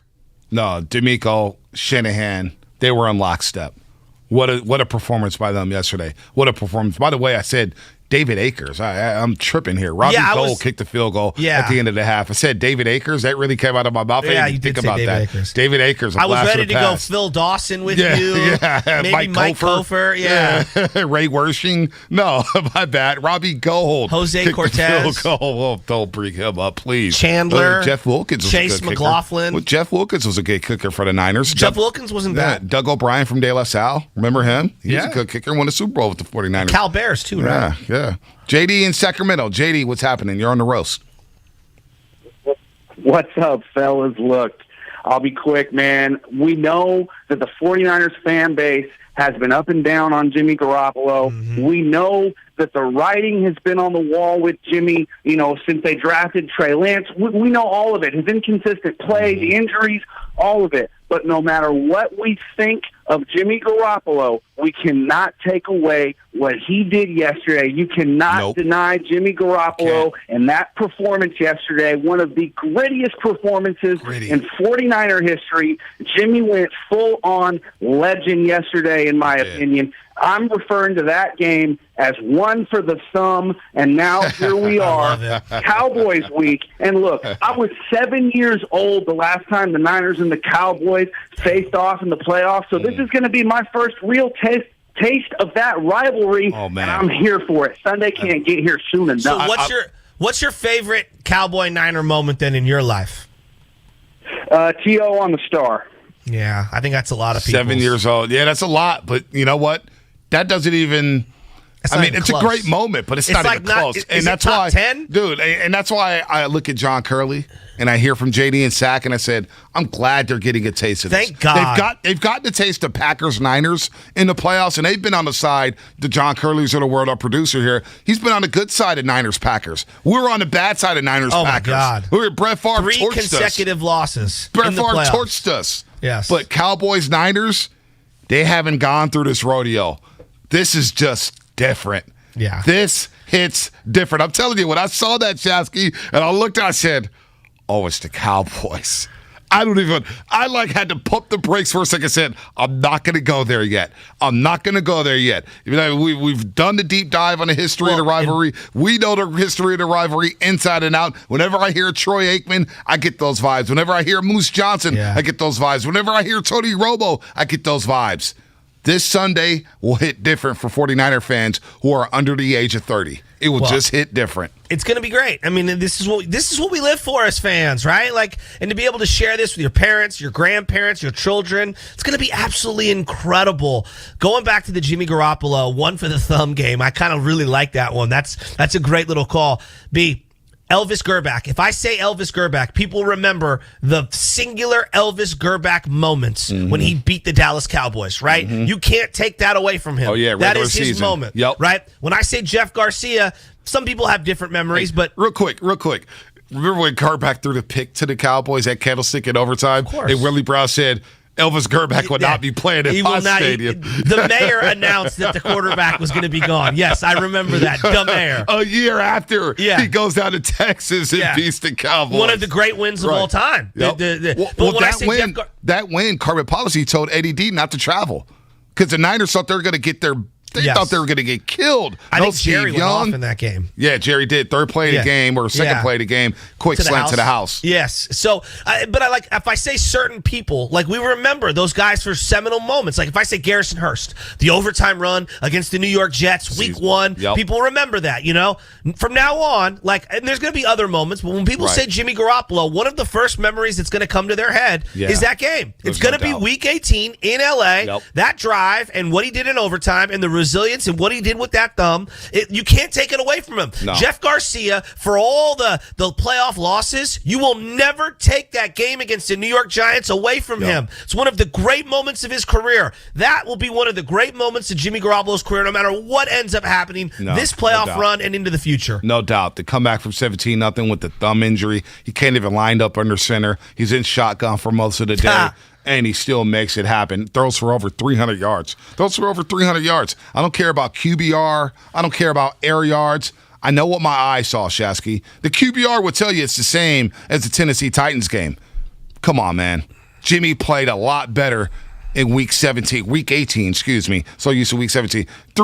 He played his ass off yesterday. I don't care about QBR. No, but this is the thing that I think people forget. Winning in the playoffs, and that's a playoff game to me. Winning in the playoffs is different. You're going up against a more sophisticated defense, a team that's 9 times out of 10 familiar with you because you played them throughout the regular season because they're an NFC conference opponent, and the game plays different. I go back, a great example. Let me ask you. New York Giants, that Jeff Garcia game. Do you know how many turnovers the 49ers had in that game? I don't remember how many turnovers. But I know Garcia threw at least one interception, but the history doesn't remember that. No. History doesn't remember that. How about Tom Brady last year against Aaron Rodgers on the road in the NFC Championship game? Do people remember that he threw 3 interceptions? No, in the second half, Shasky. In the second half. Not just 3 interceptions. He threw them in the second half. Do people remember that Joe Montana 40 years ago today threw a great pass to Dwight Clark? They had 6 turnovers in that game. No doubt. You're not going to play a perfect game in the playoffs. It's a bloodbath. You got to survive and advance, and that's what they did yesterday. Well, not only that,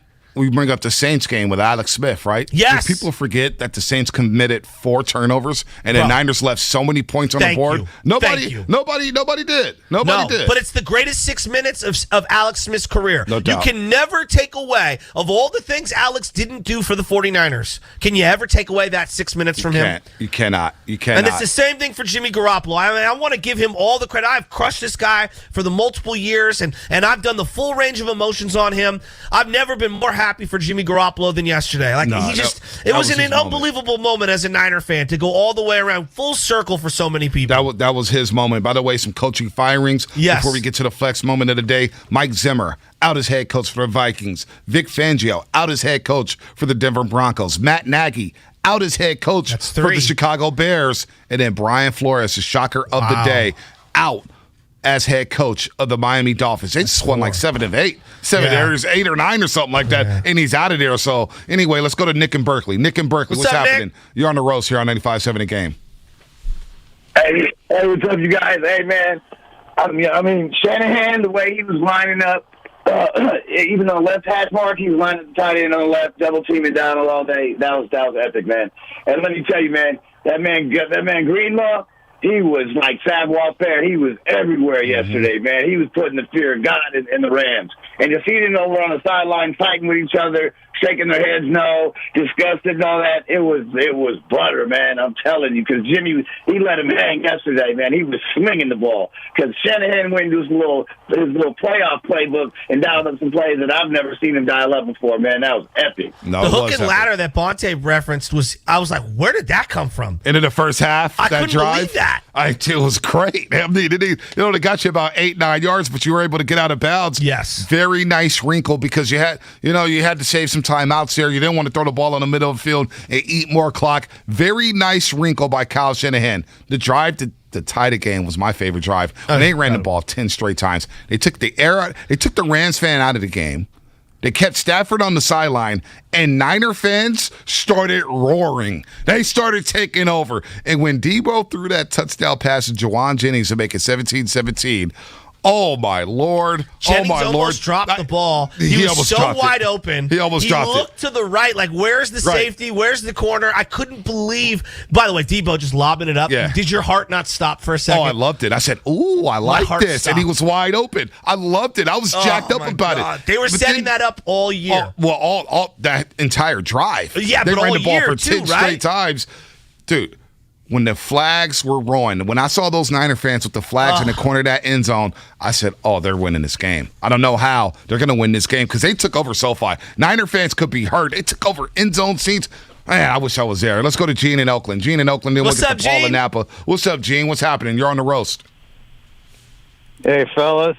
So, I've been a Jimmy G fan from the beginning. I mean, I've wanted him to start all year, but even I, as it was, towards the end of that first half, was thinking, wow, maybe it is time to put Trey in there for the second half.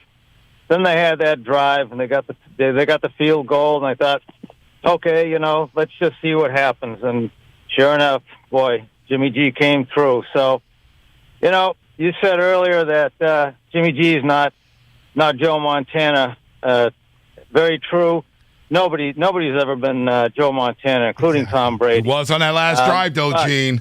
That last drive of regulation, I got Montana vibes. Yeah, that's what I'm getting at. So when it comes to toughness, coolness under pressure, I think he's right there with Joe Montana. And I'm starting to feel like we got a shot again. So, I got money on them winning the whole thing. And once again, Bonte, you get a first-class Makita set if they do, and Joe, I'm getting you first-class seats wherever you want to go. So, I'm so fired up. Hey, Gene, Cowboys Niners. Gene, Cowboys Niners.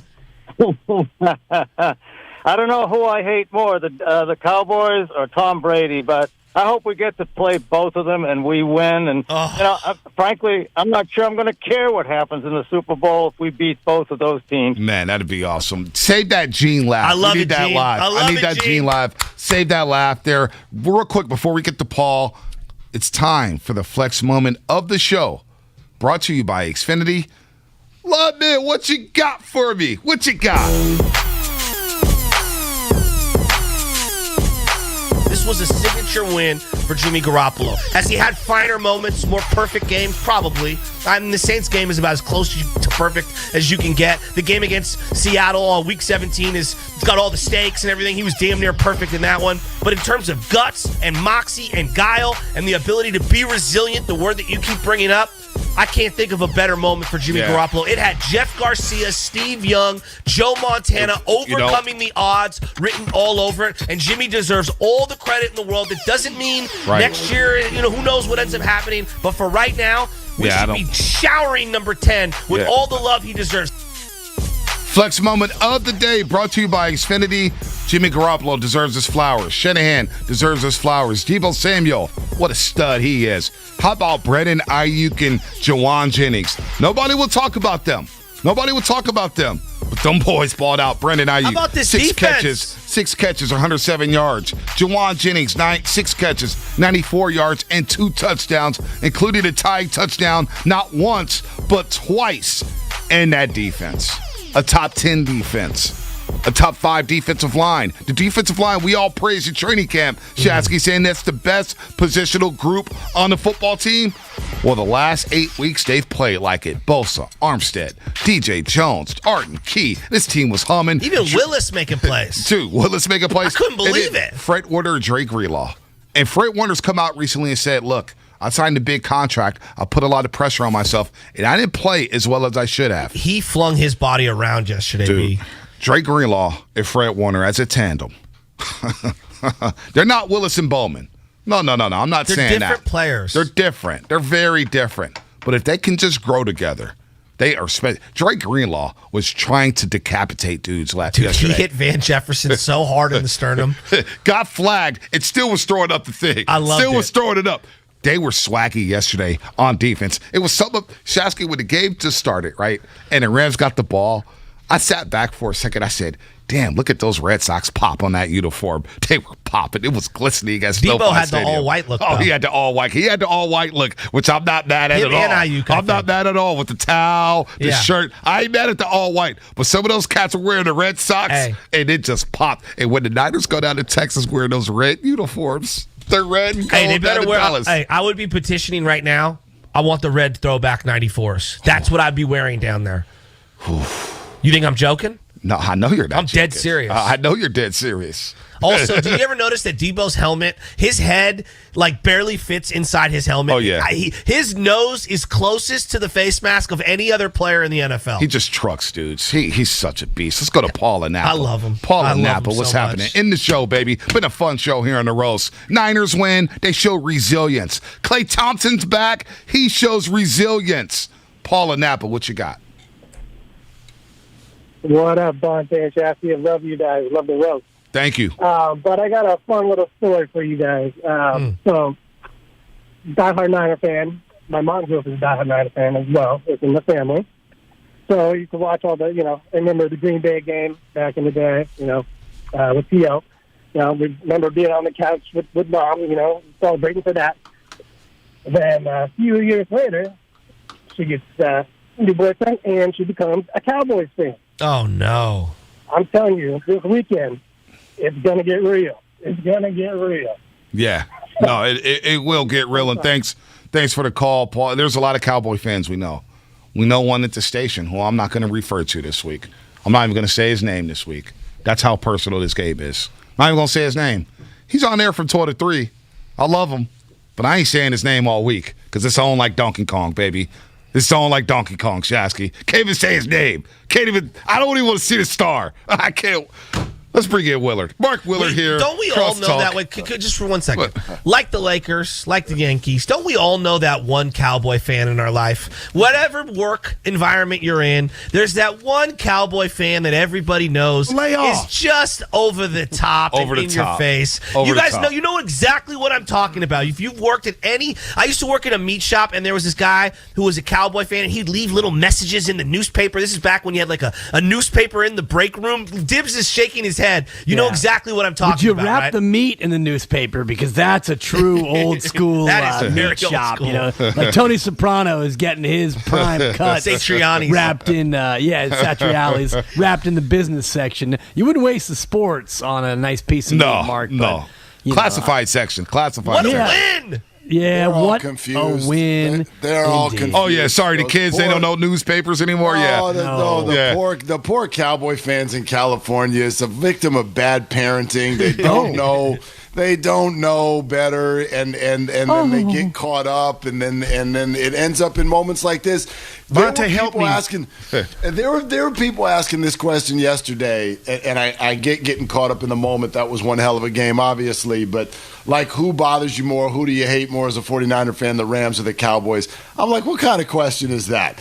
What kind of it is the Cowboys. Every single time you answer that question, the answer is Cowboys, and you could compare them to anyone.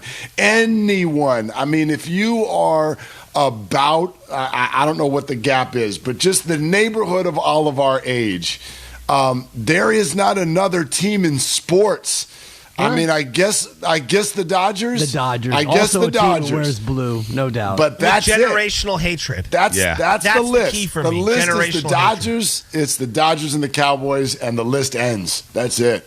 No doubt. You are listening to 95.7 The Game, KGMZ FM in HD1 San Francisco, an Odyssey station, brought to you by DuckDuckGo, Privacy Simplified, Mark Willard, Dan Dibley, 9 to 12 here on 95.7 The Game, and I'm sure they're going to be talking a lot of Garoppolo as Willard shakes his little Garoppolo bobblehead. I get it. He gets his flowers. Garoppolo that was his mind. That was a hell of a moment. We'll get there in just a second, but I keep using the word resiliency. That's what we saw from the Niners yesterday and all season long. To make the playoffs with the way the season is played out, with all the yelling we've done about Garoppolo and Shanahan, this defense, D'Amico Ryans, resiliency to get to this point, and then Klay Thompson. Hadn't played a basketball game for 941 days. Resiliency. That's the word I keep going back to about January 9th, 2022, a day we'll never forget, Dibs. Absolutely, Bonte. A special day and certainly an iconic day and a memorable day. And it's Clay Day, but you look at who stole the show, and the 49ers basically going down their leg, down 17-0. You're going to lose like that in that spot, and then not so fast, my friend Lee Corso. You rescue that thing not only once or twice, but like 5 different times you found a way to rescue that one from the jaws of defeat. And memo to Sean McVay, stay out of the end zone, tough guy. Oh, man. Stay out of the end zone. They go up 17-0. Guns McVay is basically pushing the back judge out of the way so he can slap fives. Stay out of the end zone, tough guy. I wasn't mad at that, but it doesn't look good now, man. He's literally in the back line. And and Bonte, I can over-celebrate with the best of them, and Mark is starting to get to know my true nature. But even that one got me, Willard. I mean, I thought he showed his cards. Like, we could be mad at it. I know a lot of 49er fans were like, get your ass back on the sideline.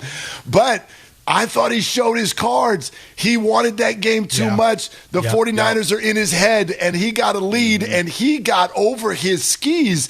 And now, if you show that card, that basically the 5 in a row is under your skin, and then what happens, now what? Like Sean McVay, you are officially under Kyle Shanahan's thumb. Your organization now has a mental block when it comes to the San Francisco 49ers, and you showed it. You showed it by over-celebrating in that moment. You know, guys, we got all week talk Cowboys, so let's put that over to the side. The game yesterday. Victory Monday, baby. I know. Because it's hard, because the Cowboys is it's big. super hard, and you're right. I mean, and, I won't say that individual's name either, Bonte. You've inspired me now.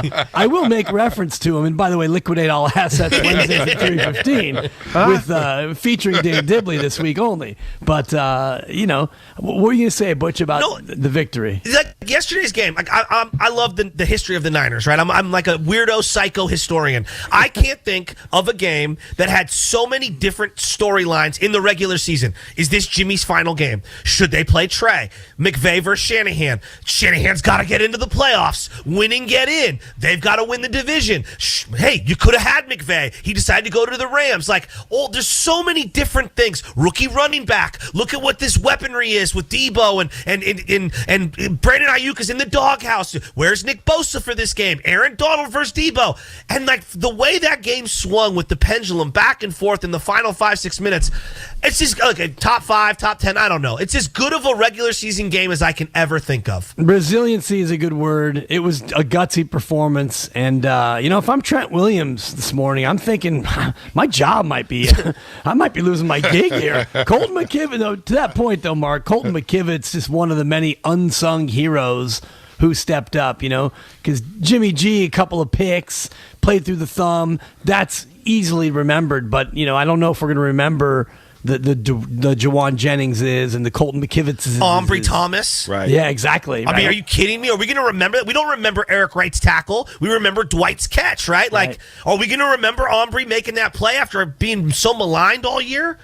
By the way, good to bring that up. 40-year anniversary of that today. The catch 40 years ago today.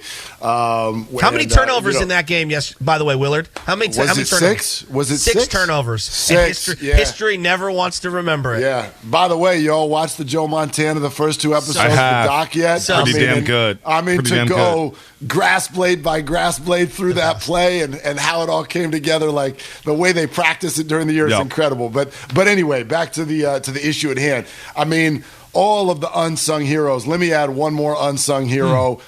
Us, our own stupidity, our own impatience. It has fueled this team. I have never felt like a bigger idiot watching a football game than I did yesterday when, if you look back, and I just want everyone to step forward and own this, go to your text messages, go to your tweets, go to whatever you said in the second quarter of that football game, stand up and be counted. I wanted Jimmy benched. I was as angry as I have been, and I don't get really mad at sporting events. I was as angry as I have been in a long time that they put this guy out there when it looked like he couldn't even hold the ball. He couldn't control it over the middle of the field. And then for that group to summon whatever they summoned, what do any of us have to say? It's his signature moment. It is the most inspiring thing I have seen in the career of Jimmy Garoppolo and Kyle Shanahan. For them to stick with that through everything that we were all saying, man, bravo. I got a big I was wrong on my forehead. Good on you. That was my tweet. Don't blame the thumb. Blame the coach who played the dude with the janky thumb, right? Nice. And I was just like, look, and I was at the point, too, where a lot of one for the thumb coming into my feed, by the way. But you know, I wasn't one of those guys who, like Shasky and I talked about this last week. I said, look, I don't want them to go into the game where Garoppolo struggles and then you play Trey because you may be down 10-0, 13-0, 17-0, and that wouldn't be fair to Trey or the rest of the team. If you go with Jimmy, just like this whole season, if you're going to go with Jimmy, go with Jimmy. I don't want the flip-flopping of the quarterback. So I thought once they got the 3 right before the half, I said they got a shot. Now, what did they do after halftime with that first drive? And once they scored, I kind of felt good because McVay, Stafford, they all crack under pressure. We saw it yesterday, Jalen Ramsey yelling at coaches. We always see that with him when the Rams are down. So, but when he threw that pick, I was like, oh, boy. Oh boy. This is not a smart move to start Jimmy Garoppolo. I thought the same thing. And, the fumble that they were able to get back, and it just seemed like the guy's got a bum thumb and accuracy issues anyway. Fortunately, I was unable to be tweeting because I would have been right along both of you guys of fire this, bench that. And all you need to know is the reaction from Adam Peters and John Lynch after the game. You guys have seen the video, I'm sure, of them congratulating every player. And it's like bear hug, bro hug, aggressive high five, low five. It's like they wanted this one badly, Mark, because of what you were saying. I do have your text, though, Dibs, at 10-0, I believe, that did say the Rams minus 4.5 was printing money. I do have that text. That wasn't me. Was that not you? No, that wasn't you? I got that from somebody yesterday on our thread. Wise guys bet it down from 6.5 to 4.5. Wise guys are telling you something about the 49ers. Fellas, what about Clay? Clay's back. Oh, my gosh. It felt surreal. It felt, you know what was weird? It felt so long. I was one of the people, I know a lot of people posted pictures from the last day Clay played basketball, and all of us looked like we were 20 years old. I mean, like, it feels like it was so long, and then the weird thing is he gets out there, and it felt even longer. Like, it felt like a surreal, like I was watching some sort of documentary or something. It was like, it has been so long, and so much has happened in all of our lives since this guy played basketball. Watching him, it took me a couple quarters before it felt real, like I wasn't watching some sort of show. Yeah, there was no, we had no even foresight of a pandemic, let alone that we'd be embroiled now 2 years deep. And the guy, that was a year before, for crying out loud, last time he played. It's just wild. Shasky, done? Ready to go home? Look, hey, bro. Already home. I got to fire up the 71 NFC Championship game. I watched Saturday night, the 1970, January 71, final game ever at Kezar. Cowboys-Niners, first ever NFC Championship game. Starting quarterback was, anyone? Oh, that would have to be John Brody. Against? Roger Staubach came off the bench, right? Staubach he came off the bench, right? Yes, came off the bench. And they won 30-28. Morton? Was it Craig Morton? Yes, he was the starter. And then you had Willard, and it was not Mark Willard, but another Ken Willard, who was the running back. Yeah, so my uncle. By the way, number 7, kidding. Charlie He's not my Kruger. uncle. Charlie Kruger, unstoppable in that game. No one talks about him as a great 49er. But hey, we've got all week to do Cowboys-Niners. 71 Niners, 71 NFC Championship I know, game. I'm a lunatic. We'll be discussing it on the Morning Roast. Shasky, the same guy, get on me about talking about downtown Freddie Brown and the late 70s Sonics. But we can go back to Frankie Albert and 71 Niners, which I have no problem with. Frankie Albert to Joe Montana was 31 years. It's been 27 years since the 49ers won a Super Bowl, so it's not that far off. Oof. I see the correlation there. I see the correlation. Shasky, good stuff. Curly, Lubman, good stuff back there. Our roasters on Twitch and YouTube, great job as always.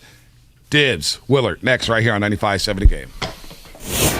They're longtime friends. Let me tell you something real quick about Dibs that I'm sure not everybody knows. And first-time partners. Hang in there, big guy. There'll be brighter days ahead. Now, these two homegrown Bay Area boys finally come together to take over sports talk. Get the hell off of my doorstep. Major League Baseball, you stink. It's Willard and Dibs on 95.7 The Game. You know, we all walk into today like Ice Cube. You're damn right. It was a good day. I cannot think of a day that felt like that ever. I mean, it wasn't the greatest day in the history of Bay Area sports, but in terms of the way that felt, the emotional ride that yesterday took us on. And my son even made the comment to me, Dibs, as we sat down to watch Clay get introduced at Chase Center, and he goes, Dan, I'm really glad the 49ers won, or else I don't think I would have been in the mood for this.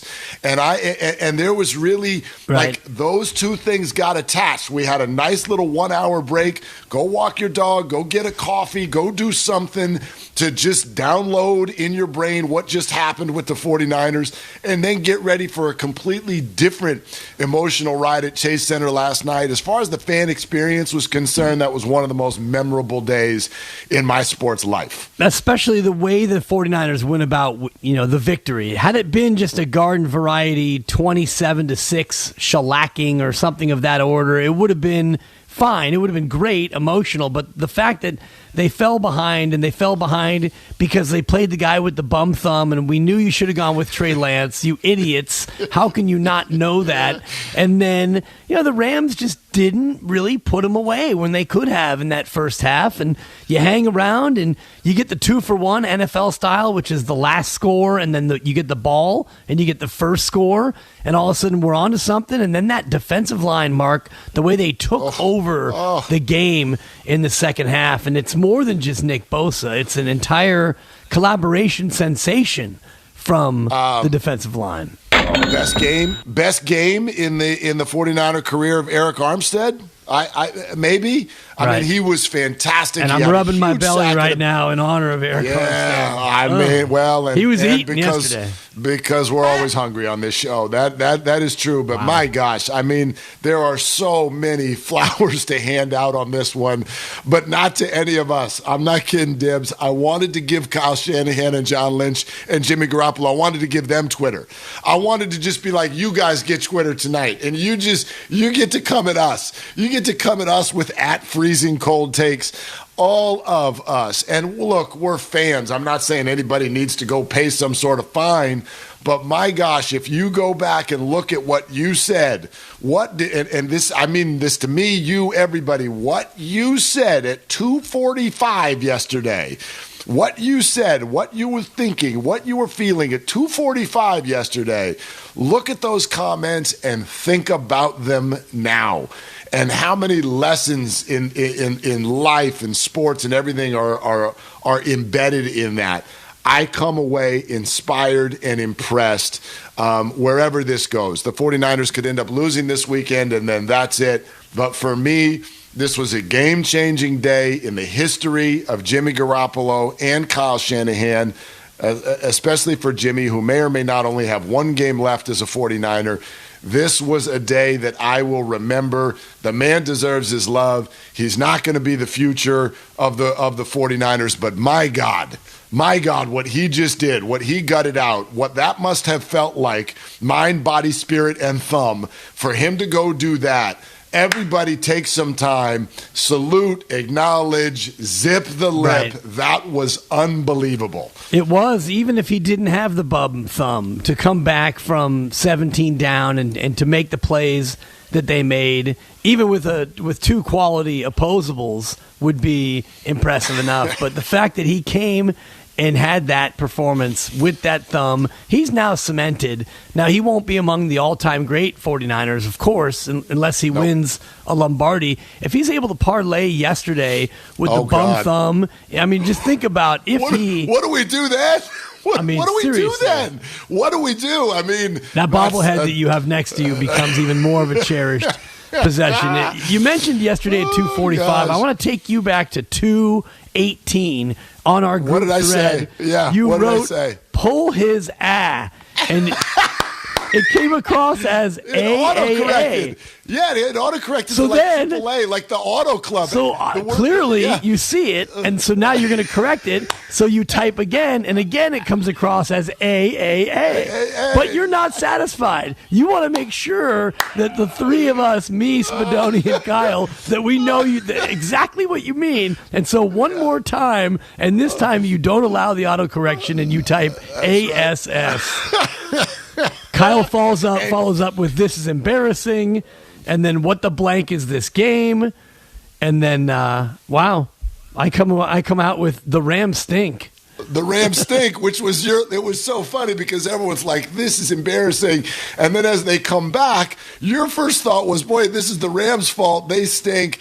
It took us all the way until I guess it was over before you could just be like, my gosh, like what an unbelievable performance. And that was the emotion of the day. To then hours later watch Klay Thompson have the confidence to take the first shot in the game and score it. A tough floater, follow it up with a dunk, score 17 points. Absolutely the guts of a burglar, 18 shots in 20 minutes. I mean, the whole day. And by the way, speaking of emotion, I mean, I cannot wait to have the two conversations we're about to have. Mike Brown, straight from the sideline at the Warrior game, is going to join us in 15 minutes. And then at the top of the hour at 10 o'clock, Clay's dad, Michael Thompson, is going to join us on the show and take us through his view, the insider view of what these last 2+ years have been like. I just, and all of you, please share your day. 888-957-9570, and the text line as well, the Comcast Business text line, which is always open throughout the show, 888-957-9570. What a day. What a day. Like, I'm not there yet. Like, have you fully processed this yet? I'm still processing. I'm in the midst of the processing. I think I can process the Clay much more easily because although I'm having a hard time with the dunk, and I've now seen the highlight of the dunk probably 40 times, and I still don't really understand how that happened. I mean, it was a good move to get by the first defender, and the lane was pretty clear, but you're not supposed to be able to do that, Clay, even after 31 months. And, you know, the three was great, and the teardrop, and then Cannon giving him the game ball afterward. I mean, you got to be kidding me. It's straight out of a script, but it kind of went the way I had hoped it would go. You know, he played a little bit more than I thought. He scored certainly more, and I know Kyle's mad props coming up at 9:45. We're gonna see how we grade out. But I'm having a hard time with that Niner victory. And the fact that the Rams still win the division? What? Right. Yeah, what are the Cardinals doing over the last month and a half? I cannot figure this team out. Jacksonville beats Indy. The Chargers burn an unnecessary timeout and give the Raiders a victory. The Steelers and the Ravens slug it out, and Pittsburgh goes. I mean, yesterday across the board was drunk, as the kids would say. It completely was. And because I also bet on the Lions plus 3.5, I even enjoyed 10 a.m. Like from 10 a.m., you finished that Warrior game. You finish the Warrior game, and then the Chargers and Raiders are like, oh, by the way, last call. If anybody wants one more shot, just switch it over to NBC, and we'll just completely fall on the floor and go into convulsions for you as well. Like, the day never ended. It was one of the most unbelievable sports fan experience days of all time. And so let's hear from some of you. What's Mike in Santa Rosa got to say? Willard and Dibs. Mike, you're on 95.7 The Game. What's going on? What are you doing? Dude, I just want to thank you guys for being there. Your show is awesome. That game yesterday was amazing. Deebo Samuels, Jimmy on that drive to tie the game in that little amount of time. That was so Joe Montana-ish. And, I feel great. The defensive line, what can you say? They stepped up, man, and they pummeled Stafford. He was flustered in that second half, and I just love that one time when Deebo went around the left side, and the DB came up to tackle him, and Deebo just crushed him into the ground. And it doesn't get any better than this. We're going to Dallas.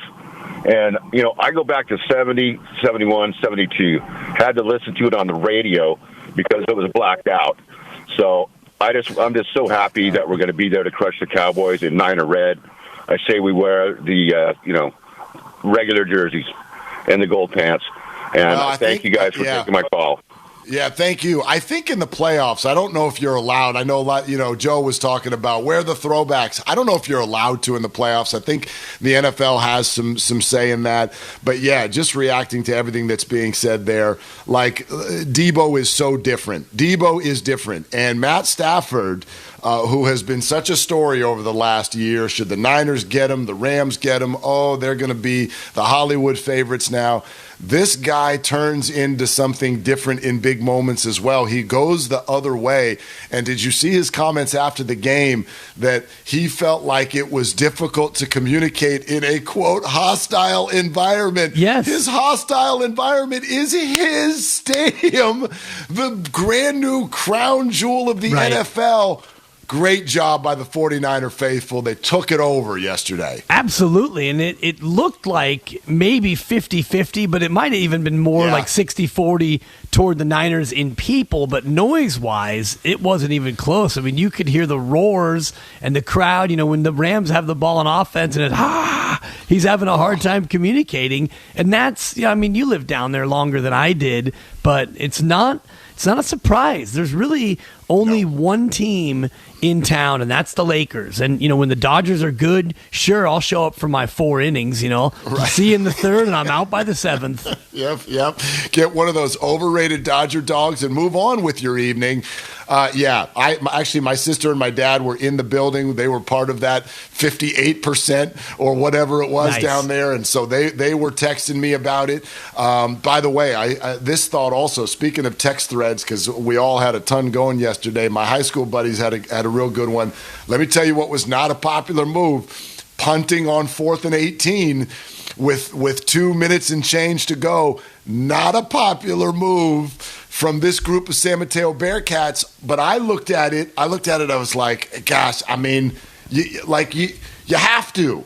It's 4th and 18 in your own zone, but I know that feeling. And in fact, Kyle brought up the analytics of this. When you punt in that moment, you've got 3 timeouts and a little bit less than 2 minutes to go. I think the analytics gave the 49ers less than 1% chance to win the football game. 0.4.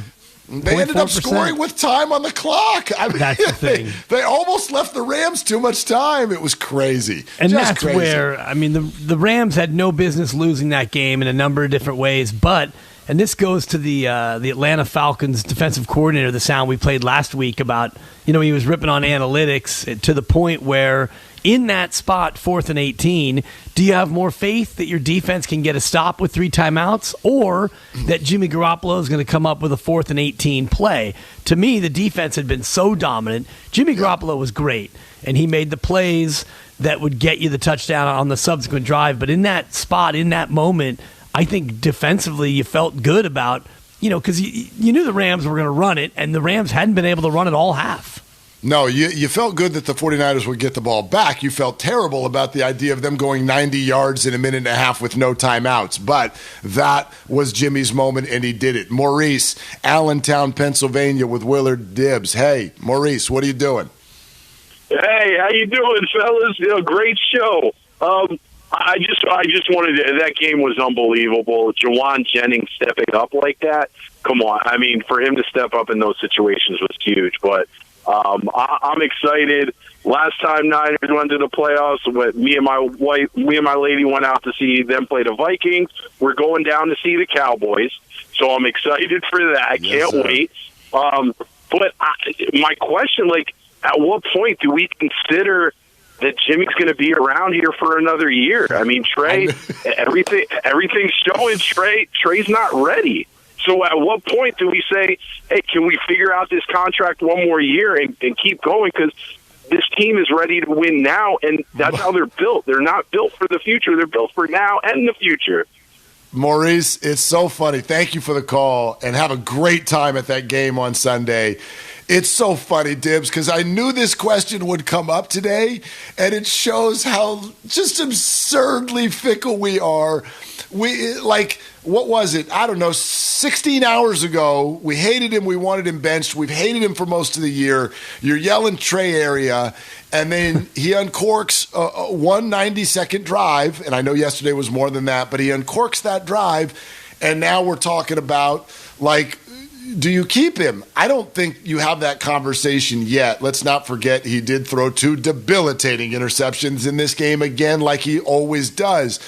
But what happens next does factor into this conversation. What if they do beat Dallas? What if there is something that happens here in the month of January? Right. We could get to the point where we got to ask, what do we do with this situation? I think the situation's already been handled internally, and this is where, me as a former championship winning coach, you understand that certain things you have to be cold-hearted about. They're moving on from Jimmy Garoppolo. They didn't deal those first-round picks so that they could maybe keep Jimmy around for another year. The whole plan was see if Jimmy can make it into the playoffs this year, and lo and behold, you did. 10-7. I had him going 11-6.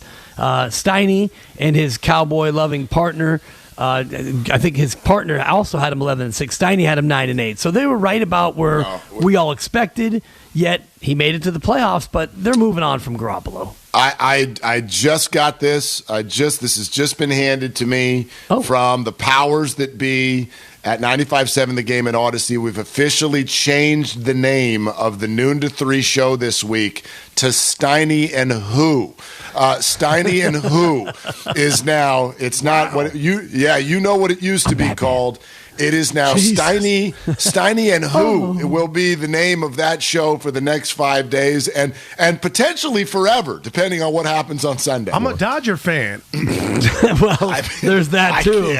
I mean, maybe we should have made this move in October too. Apparently, during that 5-gamer crossover with Steiny and Who coming up in about 2.5 hours. Many more of your phone calls. We will not deviate too far from the 49ers or Clay all day long. So Mike Brown, top assistant for the Warriors, and as we know, a guy who is never shy with emotions. What was it like on that bench last night? We're going to get into that here momentarily. Michael Thompson will join us at 10. Mad props on the 49er game versus Clay. We did that on Friday. We'll have the answers for you coming up in about 20 minutes as well. It's all sponsored by MB Jesse Painting. Are you a commercial property owner or manager working on 2022 painting plans? MB Jesse Painting offers full repaints, maintenance painting, carpentry, and wood rot repairs. Why wait? Call 855 Jesse today or online at mbjesse.com. It's Willard and Dibs on one hell of a day on 95.7 The Game. At the RV Super Sale, you'll get super pricing on travel trailers, fifth wheels,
Lowe's, where keeping it all together comes with Project Source Clear Storage Totes starting at $238 and iDesign plus the Spruce Storage Bin starting at $1298. Clean up your closet with the Closet Made Brightwood Closet Kit starting at $119.98. Find it all at Lowe's Store and Save event in-store and on Lowe's.com. Lowe's, home to any budget, home to any possibility.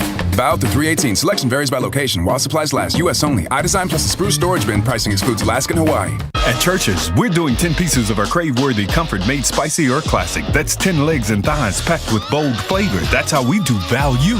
So you can do the Church's 10 starting at $10.99 deal. Church's, bringing it down home flavor. Offer valid at participating location. Hey, Jack. Uh-huh. Is it true Jack in the Box has breakfast all day? That's why we call it all-day breakfast. And all night? Yep. Early evenings? You're so close to getting it. All-day breakfast with freshly cracked eggs. Only at Jack in the Box.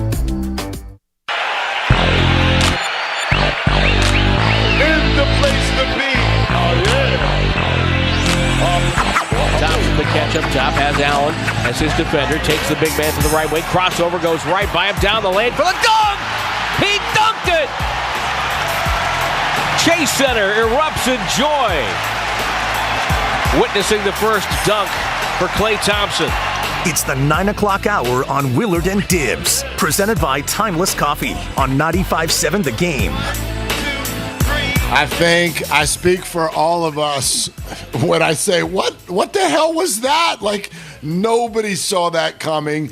It sort of felt like even Clay didn't see it coming with his comments after the game. Let's find out what it was like over there on the bench. Willard and Dibs, glad you're with us and really honored to have Mike Brown, Warriors assistant, join us the morning after such a huge night. Good morning, Coach. Thank you for coming on. And how would you put into words the feeling on the bench last night?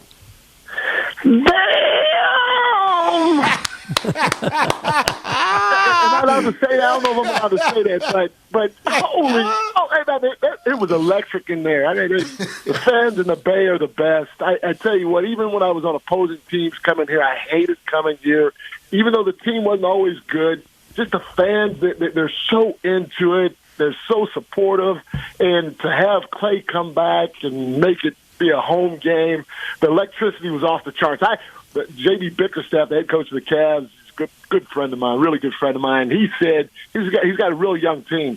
He said, he was telling his guys it's going to be like a playoff game in there. And a playoff game in January that's not, it's kind of meaningless. And his guys at the end, because I talked to him after the game, he told me that his guy said, one of his guys said, it was like a final, So kudos to the fans, kudos to the environment that the team behind the scenes put on in there. But I tell you what, to have Clay have a game like that in front of the fans, it was an amazing experience. It had to be adrenaline from the moment the day started. You see his teammates coming out and all in Klay Thompson regalia, and everybody is so Clay-centric. And then the introductions hit, and you see him stride out there. That had to be a moment where 31 months just kind of all squished down into just one moment. It really was surreal, because the process is long, especially I can't even imagine being him and what he had to endure during that time. Not only him, these guys don't get a ton of credit because they're behind the scenes, but like Rick Celebrini and his staff, our medical staff behind the scenes, that on a daily, whether he's here or he's down in L.A. or he's wherever, because we'll send medical people to where he is from time to time, but the grind that they had to go through too, helping him get back out on the floor, because injuries like that, it's not like every 3 days you see a huge jump in improvement. It's a grind, and you have to have great patience throughout the process. And so I tip my hat off to Rick Celebrini, who's the head of our medical team, and his staff, but obviously more importantly to Clay, and then be able to see it all come together.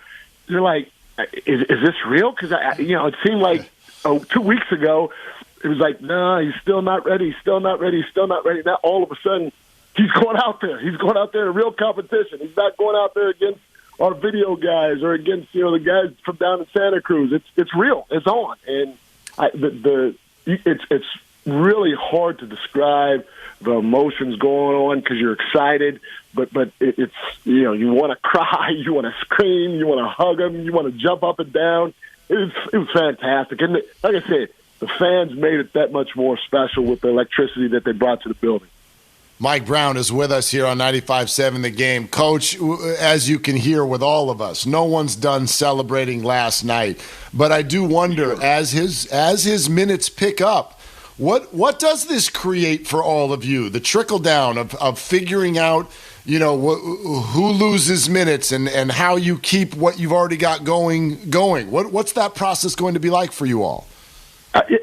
It's going to be tough, but I'd rather have that problem than the opposite problem. Because I have been on a day. Watch, I'm going to get killed for saying this, but I've been a part of some teams where you look down the bench and you stare for about 3 or 4 seconds, then you turn and watch the game, then you look back down the bench again for about 5 or 6 seconds, then you look back at the game, and then timeout comes, and it's like, who do we put in? I'm not sure. I've checked 3 or 4 times, but I don't know who we can go to. So in this situation here, this is a great problem to have. We got a lot of people to choose from. You talk about literally, Draymond was pulled before the game, and you're talking about a guy and Juan who might not have played at all last night, or might have played a few minutes here and there with Draymond on the floor, goes to starting and impacting the game. So, yes, it's a great problem for our staff to have, but our guys know that in this day and age in sports, you have to stay ready, especially if you want to be on a team that's expected to win it all because, like Steve always says, strength in numbers. Everybody matters all the time because you never know when your number's going to be called. And Juan was ready to go. Juan didn't know he was going to start until we had our team meeting before the game.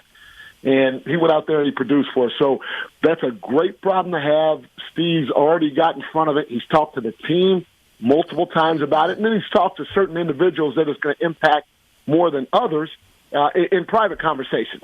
So our guys are ready. I think our staff's ready. But it is, again, I reiterate, a fantastic problem to have. Yeah, and it's great to have number 11 back and to push everyone down the rotation just a little bit, at least temporarily. So as he slowly ramps up his minutes and you get more attention paid to him on offense, how much do you think this is going to help other players to kind of take some pressure off, particularly Steph Curry? Yeah, no, it's going to help a lot of people because, Klay's size, his versatility, we can put him in the post. He's running off the screens.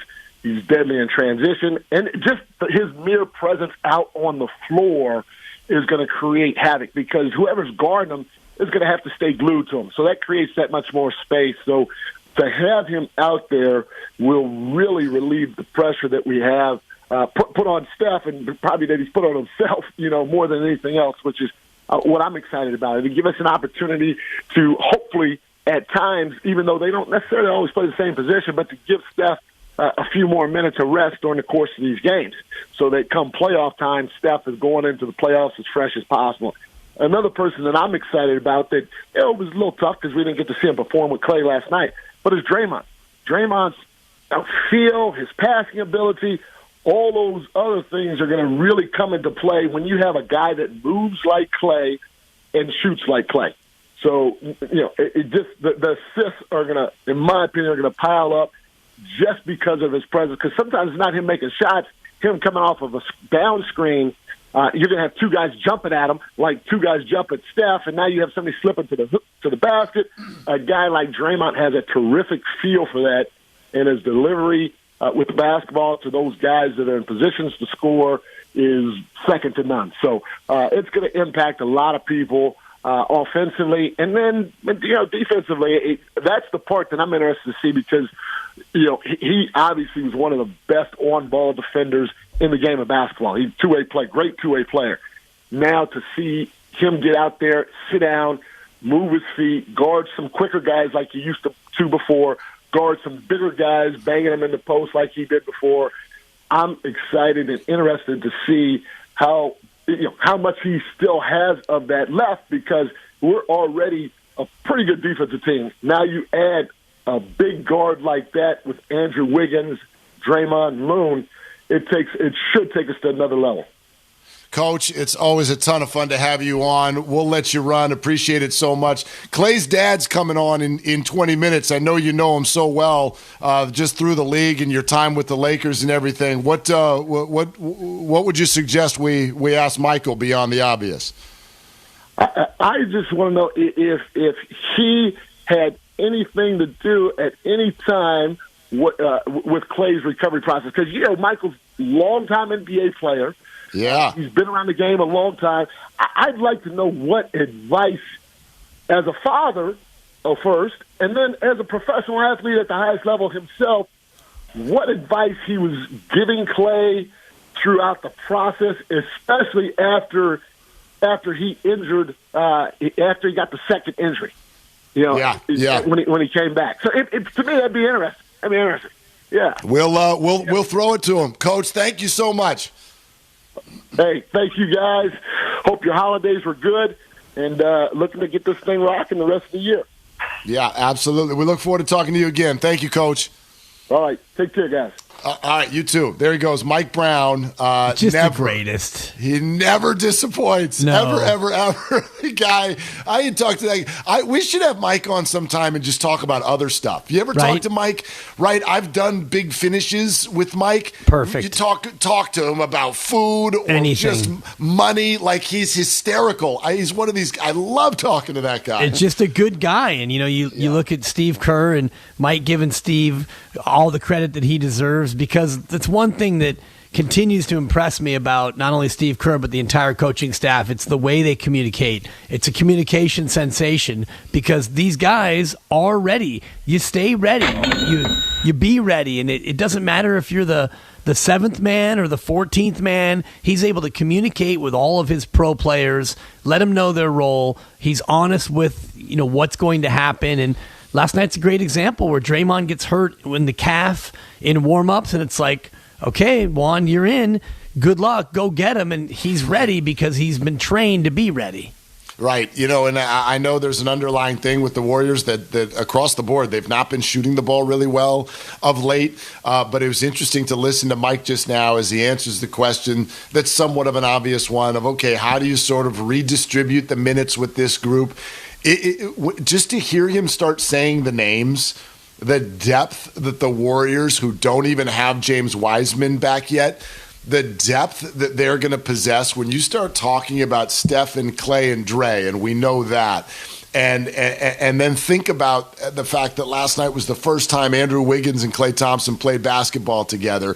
And then to bring off the bench the productivity of Jordan Poole and Otto Porter. I mean, my gosh, this team, you watched it last night. They can withstand an injury or two, or even if it's just a nagging one, because they're going to throw a lot at opponents. Yeah, and you don't know who's coming, and based on the matchups and based on the personnel, it's going to be a spot where you get down the road here when Clay is really healthy, and then Wiseman comes up, and he's going to eat some of those minutes, and it's going to be incumbent upon Gary Payton II and Juan Toscano-Anderson to really stay in that same sort of space where they are now. Damian Lee to a lesser extent, where you may play, you may not play, and if you play, we're going to need a great contribution from you. Yeah, absolutely. So great to hear from Mike Brown, and Michael Thompson will join us in just about 15 minutes as we just navigate our way through unpacking what was one of the most fun fan experience days that we can remember with Clay coming back and the way the 49ers did this. For guys like you and me who think about stuff like this, it had to be a very unique circumstance that was going to almost kind of make Klay Thompson feel like second billing this morning. Clay, there was the emotion of the comeback. I actually kind of wanted to stick with it a little bit longer. I wanted the arena, and maybe Clay didn't, I don't know, but I wanted the arena to just stop in that moment in time a little bit longer. But it was great. It was really, really well done and emotional. But it was also coming at a time where we're like spent. Like that 49er game put you through the ringer.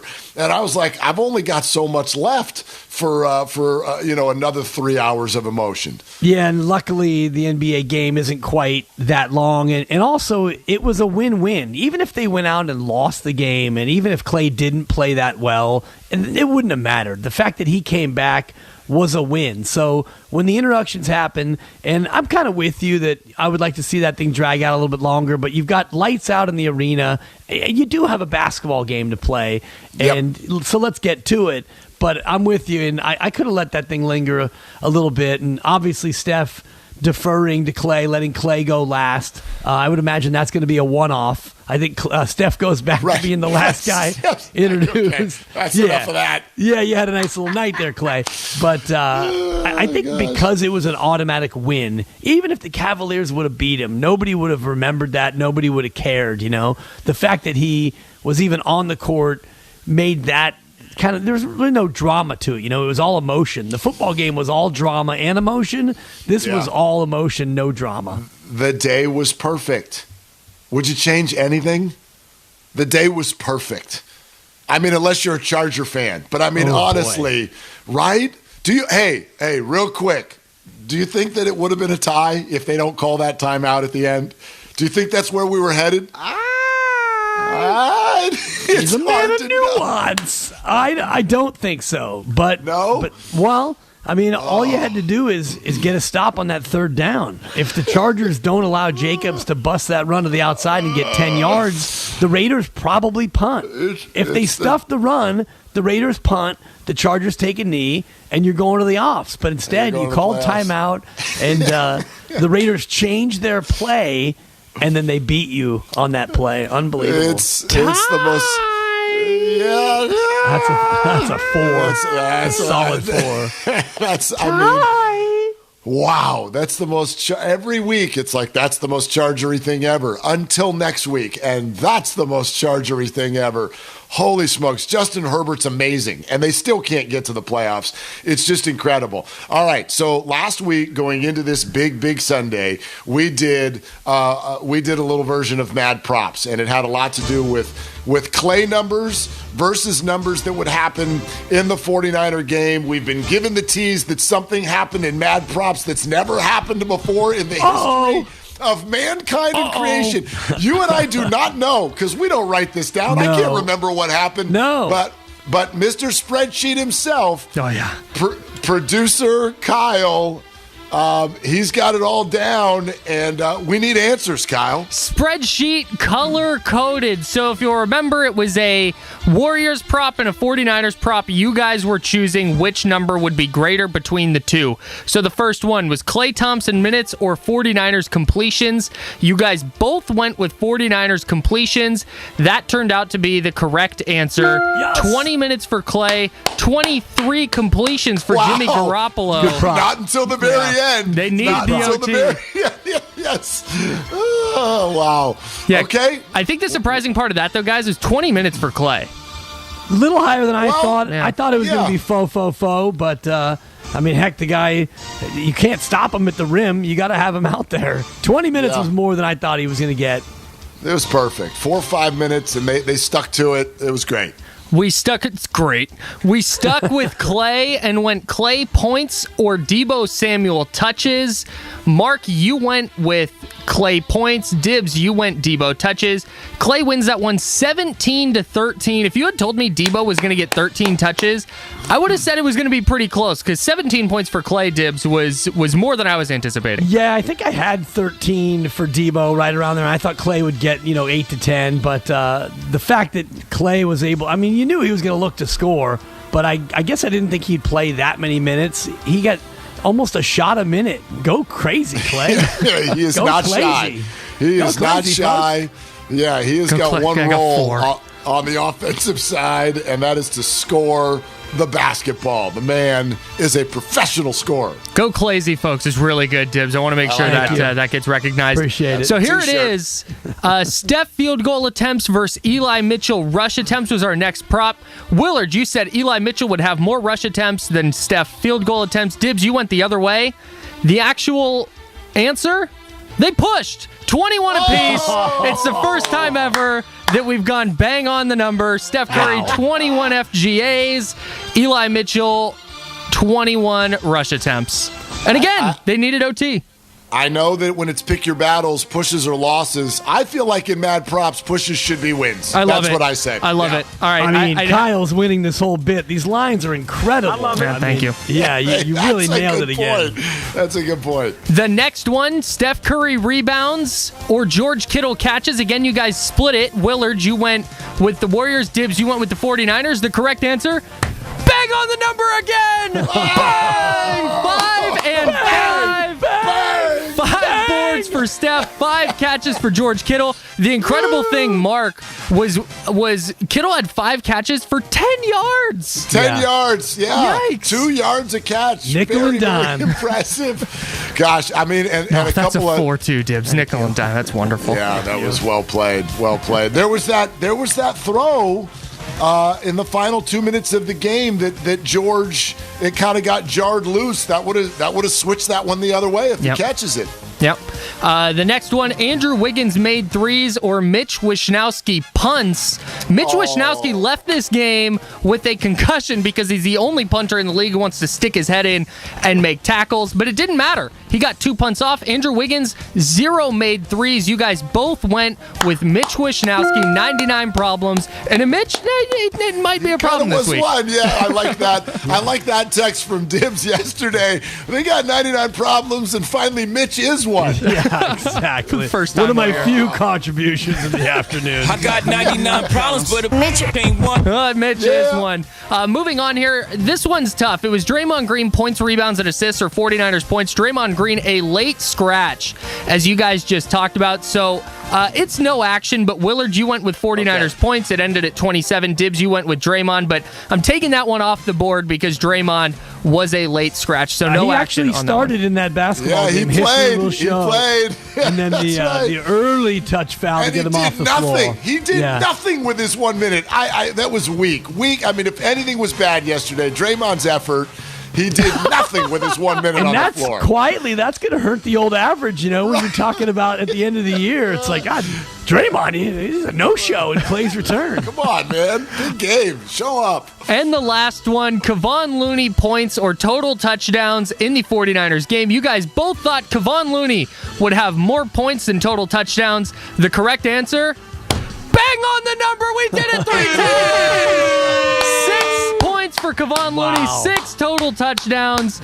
And I'm counting this as a W for Kyle today. 3 of them spot on the number. We've never done it before. We did it 3 times. Wow. Kyle, that is a tremendous effort. Now, we finally, you found your calling. Right. Congrats. Thank you. You did it. You did it. I don't know what it's worth in this world. But It's literally nothing. It's the most useless skill. Yeah, thank you. You have a gift. Thank you. have a gift. You have a gift. Although, can I also, just a quick memory here? I feel like you ran through that, and I had a sum total of 0 losses. 0 losses. That's correct. If the pushes count as wins, you got every single one correct. All right. I missed one? No, you missed 2. You had the Debo touches, and then if we're counting Draymond, since technically he did play, you missed that one as well. I'll take the L. I'll take the L and wear it like a chip on my shoulder like Draymond would. Yeah, I love that for motivation. you. Yeah. Just what you Thanks, need Day-Day. is another chip on your shoulder. Are you going to show up tomorrow, talk for 1 minute, and then leave? That's actually not bad. Not bad. Just crack the mic. Walk over to the microphone and give it a little hug. Give it a little hug. Just, Get hey, a Mark, whistle. I'm out. Yeah, see you I'll later. just turn it on and drop a quick gone. Oh, my gosh. Call it a day. It's not bad. All right, 888-957-9570 is the number. It is all brought to you by Whole Foods Market. Michael Thompson is going to join us in 5 minutes. Is JR still on the line, and do we have a minute for him? Sure. All right, let's go to JR in San Jose. JR, what are you doing? How you doing, my man? Big What's fan up? of the show. Just want to say that for you. Second of all, I just want to say yesterday was a good day for Bay Area sports. Yesterday, I was doing my fantasy championship, so I started drinking at 10 a.m. And I had one eye open by the time the Raiders won the game, but it was worth it. All worth it for the Niners and the Warriors to see Klay Thompson back. It was unreal, being a big Warriors fan. And Jimmy G showed what he can do yesterday, and I give him props for that. JR, the only thing you left out was what exactly were you drinking? A little bit of everything. I started with mimosas at 10 a.m. And midday, just to wake up, I had to have a couple of Jaeger bombs. And to finish the night off, a couple Hennessy and Cokes. Nice. Keep it smooth. I like it. Calling well it from done. the spirit world. Jeez. I mean, that's well concocted.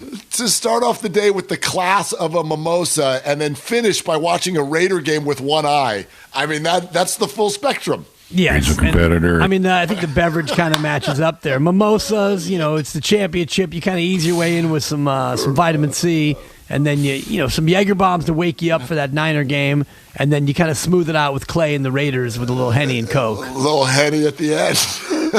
That's a perfect day. Oh, it's very good. Well, we know that our next guest, he had champagne all day because his Twitter handle is actually Champagne and Nuts. We'll get the details on those snacks and more as Clay's dad joins us next. Willard and Dibs on 95.7 The Game. At Whole Foods Market, save on some of your produce favorites. Get organic Honeycrisp apples for $2.99.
uppers too. I buy vacant houses, abandoned houses, condemned houses, and foreclosure houses. If you or someone you know is looking to sell their house and want to sell it fast, call me at 925-490-2000. That's 925-490-2000, 925-490-2000. Are you curious about who offers the best deals on top-rated Samsung, LG, and Sony TVs?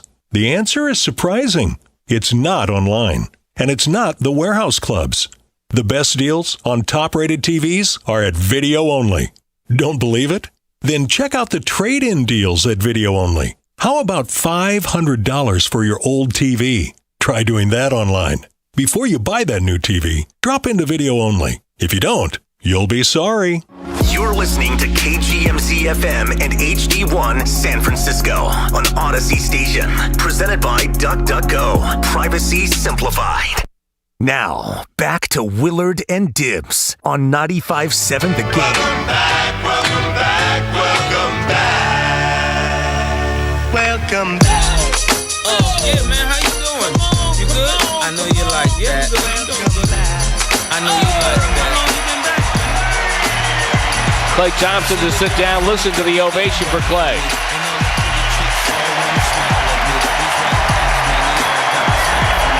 Klay moving his arms, trying to get the crowd to make even more noise. Oh, yeah, welcome back. And I can only imagine what this felt like as a dad. I just can't. And so we're going to get that perspective right now, and honored to do it. It's Willard and Dibs, brought to you by Fremont Bank, full service banking, no compromises. Clay's dad, Michael Thompson, joining us here on 95.7 The Game. And because I know you well, I know you're not a crier, Michael, but come on, man, take us inside that brain and those emotions last night as he took the court. I didn't see it. You were busy, huh? You're like, what happened? I had a Laker game. I was doing my Laker games. I was doing pregame show. Well, I mean, I imagine you've watched it at some level by now, haven't you? No, I've been catching up on my Lifetime movie, so I taped it. I'll watch it later this afternoon. I love it. I mean, you got so many. You got kids all over the place doing a lot of things. I mean, who could be bothered, right, Michael? Yeah, right, exactly. I'm playing with my grandson, Roman. Trace's 6-month-old kid, so I'm busy with Roman. But I'll check it out. I heard it went pretty well last night. He came out of it healthy and feeling good and feeling natural, so that's what I've heard. So I'll check it out later today, see how it all went. So maybe you guys could fill me in. How was it? Your son's a good little player, Michael. I don't know if you've had a chance to see him much, but got a decent little jumper, and he can still elevate a little bit. Yeah. I got home last night, and I was watching this movie about the Nazis in 1944. So I didn't have much. And by the time I wanted to watch the highlights, I fell asleep. So I'll watch it today. As only Michael would. But I mean, yeah. And by the way, your son is not shy. 18 shots in 20 minutes, Michael. Well, that's good. He's got to make up for a lot of time lost. So he needs to get those shots up. No, on the real, my man, this experience the last 2.5 years, what was your role? What did you try to do for him during this time? Just support him, stay out of his way. Like Clay said, from what I've heard of some of the clips, that he had a great support system, not only from his family, obviously everybody in his family, but friends and from the Warriors support staff, their training staff, his teammates. They were all there for him. And so I just had to be in the background, and if he needed something from me, I didn't want to be an overbearing parent. If he needed some words of encouragement from me, he'd come to me. But I just stayed out of his way, let him do his thing. He's a very mature, professional young man. And like I said, he had a great staff up there and support system within the Warrior organization, from the training staff to his players to management. So he was in good hands, and I didn't worry about it one bit. He gets hurt the first time with the knee, and then he's fighting his way back, and he gets hurt a second time with the Achilles. Was there ever a time where you had to just explain to him that these bad breaks don't just happen like this? Well, it's tough. I broke my leg and had to sit out a season, so I know how tough it is to miss it, especially in your prime. But I told him, I just say, listen, man, the way these doctors can fix guys up now, and you can come back, this ain't 20, 30 years ago. In the Stone Age, when I played in the NBA, modern medicine has developed and produced and progressed so far in advance. We almost got to the Star Trek level now, where bones will just like scan your body, run some kind of laser over you, and heal you. That's how good these doctors are these days. So I knew he was going to come back, and because he had the best doctors taking care of him and best training, so I wasn't worried about that. Michael, I know Clay's kind of an introvert. He's not like a big attention lover like his dad. And so I'm wondering if the relationship he's built with the fan base here surprised you at all. He really let everyone in, and a very deep connection sort of developed. I wonder what your perspective is on that. No, Clay's always been a down-to-earth kid. Never been searching for the spotlight, even though obviously in this business it comes to you when you play well. He's always had a connection with the Bay Area and the Bay Area fans, the Warrior fans. They're the second greatest fan group in the world, behind you know who. Oh, God. Well, it's the truth. Nobody travels the world like Lakers and Laker fans, baby. It's not. Hey, ain't no shame at being the second greatest fan base in basketball history. There's nothing wrong with that, because the Lakers have been doing this for 50 years. So it's all right if number two is good too. So Warrior fans shouldn't mind that so much. But I'm sure, he's got great support of the fans. And he's very thankful and grateful for them, because they helped him get through this too, because of the support and the love they've shown him. And it seems like he loves the area. I mean, you see him up there with his dog in the trails, and now you see him on the bay all the time in his boat. Have you been out on the boat with him? Not up in the Bay, but down here. It's down here in Southern California. But you can understand why he loves it up there in the Bay Area so much. I always tell people it's the second most beautiful area in America, the Bay Area, because number one, no, it's not L.A., folks. Number one is the Pacific Northwest, where Clay also grew up there in the Washington, Oregon area. Have you guys ever been up there? Oh, yeah. Yes. Oh, yes. Many times. Man, it ain't nothing like the Pacific Northwest. The trees, the waterfalls, the lakes, the rivers, the mountains. When the sun comes out with all that greenery and vegetation and natural environment, man, that is most beautiful. That's like God took extra time when he made the Pacific Northwest, when he made America. Michael Thompson is with us here on 95.7 The Game. All right, Michael, so if you were doing your own game, getting the beat down by the Memphis Grizzlies, by the way, what did you have to put that up, bring that up. Hey, I'm just saying. I mean, the number one fan base in the world is having a hard time this year. But anyway, Michael, what did Julie watch? What did your wife do? Was she watching your game or Clay's? No, she was up there in the Bay supporting Clay, where she would definitely choose that over me anytime. I wouldn't even ask her to come to a Laker game as opposed to Clay's game. That's a lost cause for me. Michael, I'm sure this has been a journey for you as well, even though I know you don't like to dish on it all that much. So just congratulations to your whole family on getting to this moment, and thanks for sharing a little bit of it with us. Yeah, man, thanks a lot, guys. And I appreciate all the support you've given Clay and the Warriors up there. And I cannot wait to the Western Conference Finals in Game 7 up there in Chase Center, Warriors and Lakers. It's gonna be a while, Mike. It's gonna be a while. We'll be there. You guys just make sure you guys are there. Yeah, you'll be there because Clay will get you tickets. All right, Michael, thank you, my friend. Yeah, sure. You had to get that last dig in, didn't you? Yes, I did. Love you, brother. Right, thanks for doing it, man. All right. Okay. There he goes.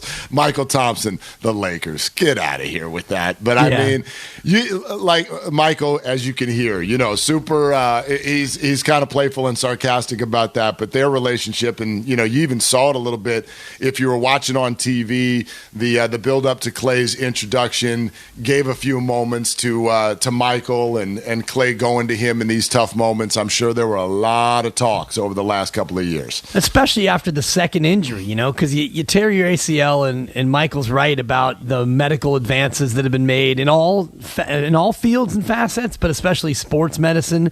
I was mentioning before about Bernard King when he tore his ACL and it took him 2 years to come back. It was rare that an athlete could even come back, and now Klay Thompson's able to come back from that, and then he tears the Achilles, which is just tragic and awful. So to come back from the two injuries had to be even more difficult. 888-957-9570 is the number as we celebrate what was just a very memorable day on so many fronts. And we came out of the gate with so much to say. We did not do our song of the day in the first hour. We just rejoined with it there ahead of Michael. But can we reboot it a little bit? Can we get a little bit more Mace again? Because it's not just welcome back with Clay coming back to the court. It's welcome back Jimmy Garoppolo to the playoffs. All these stats that I've been hearing for the last handful of weeks with all of the questions being thrown at Kyle Shanahan and Jimmy Garoppolo about if they don't win this game, then that's going to be in the 6-year run, only one trip to the playoffs for Kyle and obviously for Jimmy on the run to the Super Bowl in 2019. It all changes now. Like, have you sat for a moment and thought about how different life would be for these guys if that game yesterday, which was so close to doing so, goes the other way? It's a disaster, and Jimmy Garoppolo has played his last game as a 49er, and the criticism of Kyle Shanahan in particular over why did you play Jimmy Garoppolo, and the stain that it hits to John Lynch's legacy and the other members of the front office because they didn't go to the postseason. And you had a Ram team that was vulnerable, and you're supposed to have this team's number, and turns out you do. And it's just baffling that Sean McVay cannot figure out how to get over this Niner team, and especially pregame, Mark, where the news comes out that you're going to be without both of the Williams brothers, Kwan, who's so critical, and Trent Williams. You don't have who Sam Monson from Pro Football Focus has called the guy who should be Offensive Player of the Year, and he's not wrong. Pro Football Focus numbers, he's having the best year of any player in all of football, and you don't have him at left tackle. Colton McKivitz, who hasn't played all year and has never played tackle in the NFL, go ahead, kid. Go in there and protect Jimmy G's blind side, and he played a great game. It was fantastic. And I thought, look, it's for Sean McVay, I thought he had a good game plan. Like my just sort of fan read on this in the first quarter was it looked like the Rams defense was going to flatly say, hey, Jimmy, you got to beat us. Because, A, that's the right way to play the 49ers anytime, but especially with that thumb. Hey, Jimmy, you beat us. We're not letting Eli Mitchell beat us. And so they did. They stacked up against the run, and the 49ers could not get going. And Jimmy had a really bad first half, and he had that pick over the middle and all of that stuff. And so I'm thinking, boy, the Rams had the right game plan. I don't know why that was so tough, but they finally got it figured out. And I would love to know. I would love to have been inside that, not even just halftime locker room, because it sort of happened before that last drive of the first half. What were the adjustments that took place, both sides of the ball, for the 49ers? Because all of a sudden, Jimmy looked like himself. The receivers, everything was really, really precise. They started that, opened up the run game, and then suddenly the 49er defense, their pass rush was it was elite. It was elite, and it was in Matt's face the whole time. Yeah, they hit him 13 times, the most hits that he's sustained in the game all year. They got to him 5 times, and we talked about it last week when we were, wondering if the Niners were going to have any healthy bodies in the secondary. Matthew Stafford is going to give it to you if you just let him, and they pressured him in that second half. They got to him, and the entire offense, what'd you have in the first half? Cooper Kupp, they were having a difficult time stopping him. Higbee with the 2 touchdowns. Sean McVay's in the end zone, slapping 5, and all but coronating himself as the greatest coach of all time, only to watch that thing unravel. Well, I said earlier when we were doing the crossover with Bonte and Joe that there is absolutely no comparison in football circles with the hatred for the Cowboys. But, man, the Rams, they're trying. They're trying. I mean, Sean McVay jumping around in the end zone, signing every big-name player that you've ever heard of. Aaron Donald still saying he's never heard of Deebo Samuel. And can I add one new name to the mix? I don't even know his name. It's whoever's yelling at SoFi Stadium the whole game. I told you my sister and dad were there. I texted her. I go, is it as obnoxious there as it is over TV? I can imagine it's worse. Whoever decided that was the vibe for the Rams Stadium, to have someone sound like he's doing a used car commercial before every single play. Sunday, whose house? Make noise, blah, blah, blah. You're talking about the PA announcer. Oh, my God. Just obnoxious, awful, annoying, and by the way, completely embarrassing for Rams fans that's what they feel. They feel like their fans are so passive and not there. Someone needs to yell at them the whole game in order to get them excited to make noise. And they do need that, and that's the nature of Los Angeles fans in general. They don't have that same passion, and when you have a team like the Rams that was there but not really LA's team, and they went to St. Louis, had success, and then now they're back. They always were more of an Orange County team back in the days when they were in Anaheim. So Los Angeles proper has never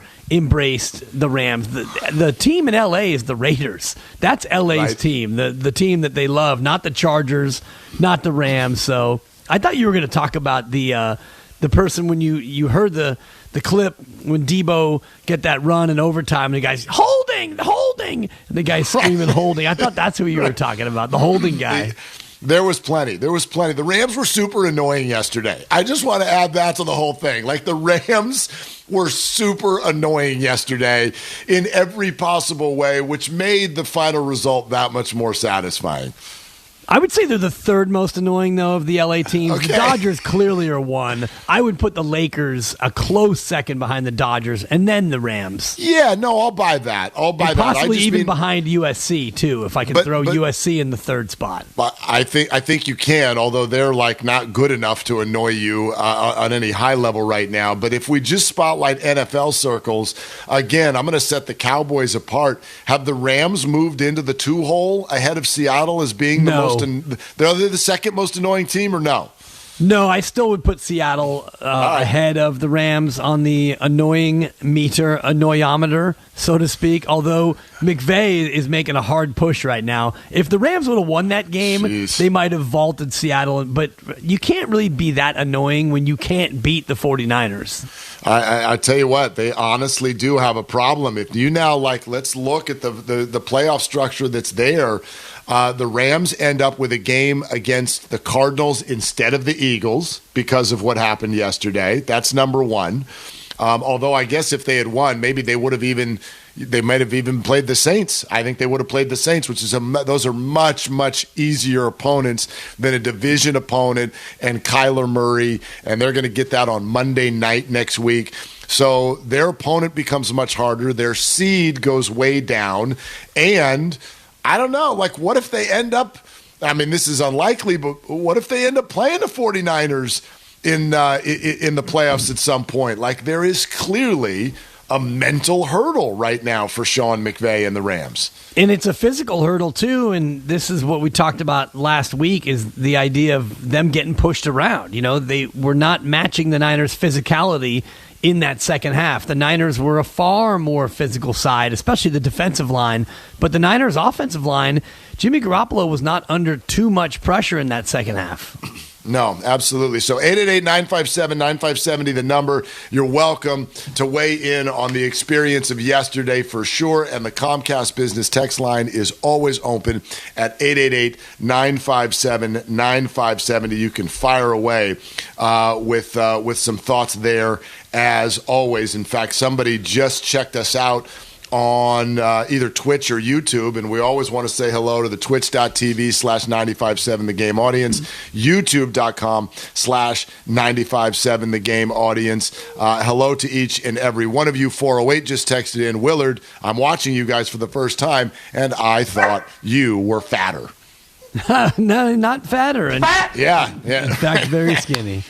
Yeah. And then Dibs, 925, from the first time you said faux, I knew you were wrong. Yeah, I thought that he would get 12 to 16 minutes. Turns out he got more than that. He got a full 20 minutes, but that's good. And, it's a good thing to be wrong about. Yeah, exactly. A lot of us were yesterday. Again, the funny thing about yesterday is there are still sort of emotions and opinions that we need to work through. I think so many of us had this question. If you're still going to start Jimmy with that thumb, what does it say about Trey? And then when Jimmy looked like he looked, then you really thought that. You're like, oh my gosh, they won't put Trey out there and Jimmy can't hold the football. Then Jimmy does what he does, and so that calms us down a little bit because Kyle even said after the game, he said, look, we went through practice and Jimmy looked the same to me as he always does. He looked 100%, not 80%. That's why we went with him. So that calms that opinion down a little bit, but it's still there. I still have questions right now at the end of the first full season about what this team thinks about Trey Lance, who they spent so much to get.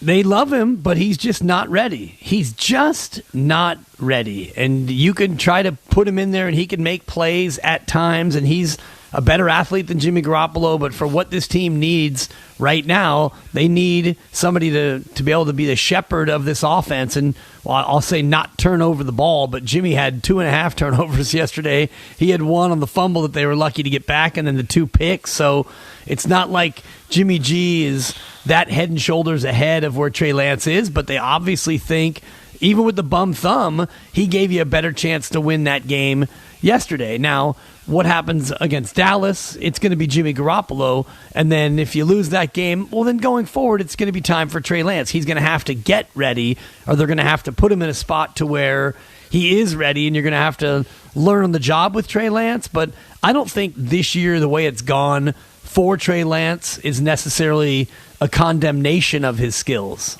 No, I don't either now, but I did feel that way at points yesterday.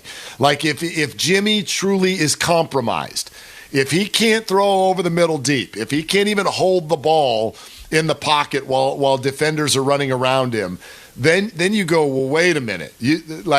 You go put that out there instead of your rookie, and then the opinion wanes a little bit in the second half when Jimmy starts throwing dimes. I mean dimes down the field. The late regulation throw down the right sideline to Deebo Samuel just beyond the hands of Jalen Ramsey, flat out one of the best throws we've ever seen Jimmy make when you add in the situation. Absolutely. And just a tremendous throw, and in a spot where, would you say 0.4% chance of winning when you punt the ball back to him. And that's not only because it's Jimmy Garoppolo. That would have been any quarterback. But if you add in Jimmy to that, maybe that stat goes down to 0.3% chance to win.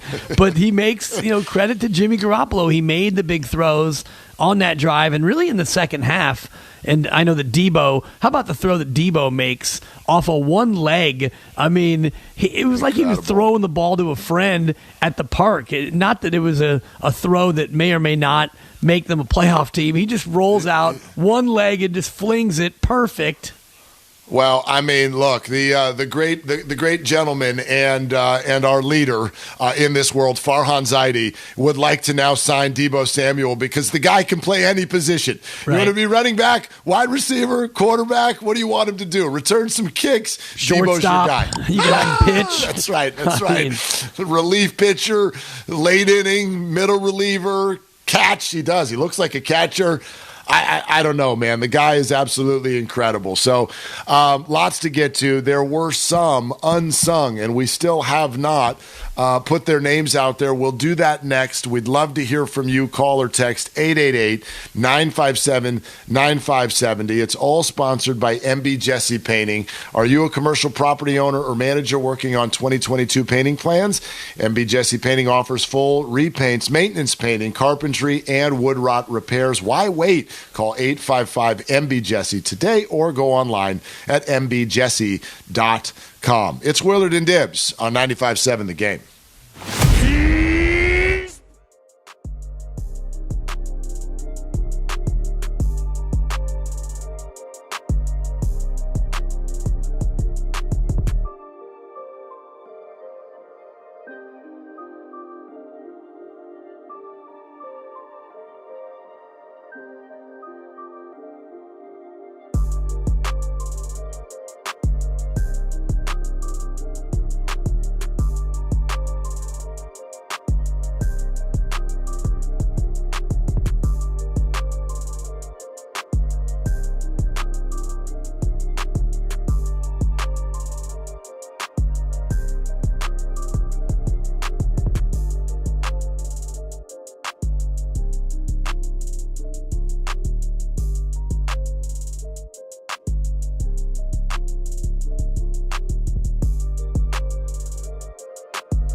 Bay Area. Me again, Robert Johnson, Veritas Funding in Walnut Creek, California, talking about jumbo mortgages. Today, we are offering a 2.5% 30-year fixed rate mortgage at a 2.65 APR.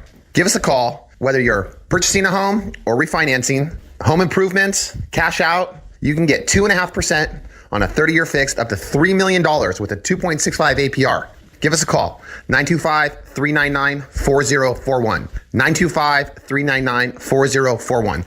Ask for me, Robert Johnson, Veritas Funding in Walnut Creek, California. Talk to you soon. If you have a jumbo loan over 3%, refinance with Veritas Funding at 2.5% rate with 2.65 APR on loans up to $3 million. 2.5% on a 30-year fixed mortgage up to $3 million with a 2.65% APR with Veritas Funding in Walnut Creek. Call now, 925-399-4041. 925-399-4041. Veritas Funding is an equal housing lender. NMLS 252108. Rates and terms subject to change without notice. $3 million loan amount based on 50% loan to value with 780 credit score.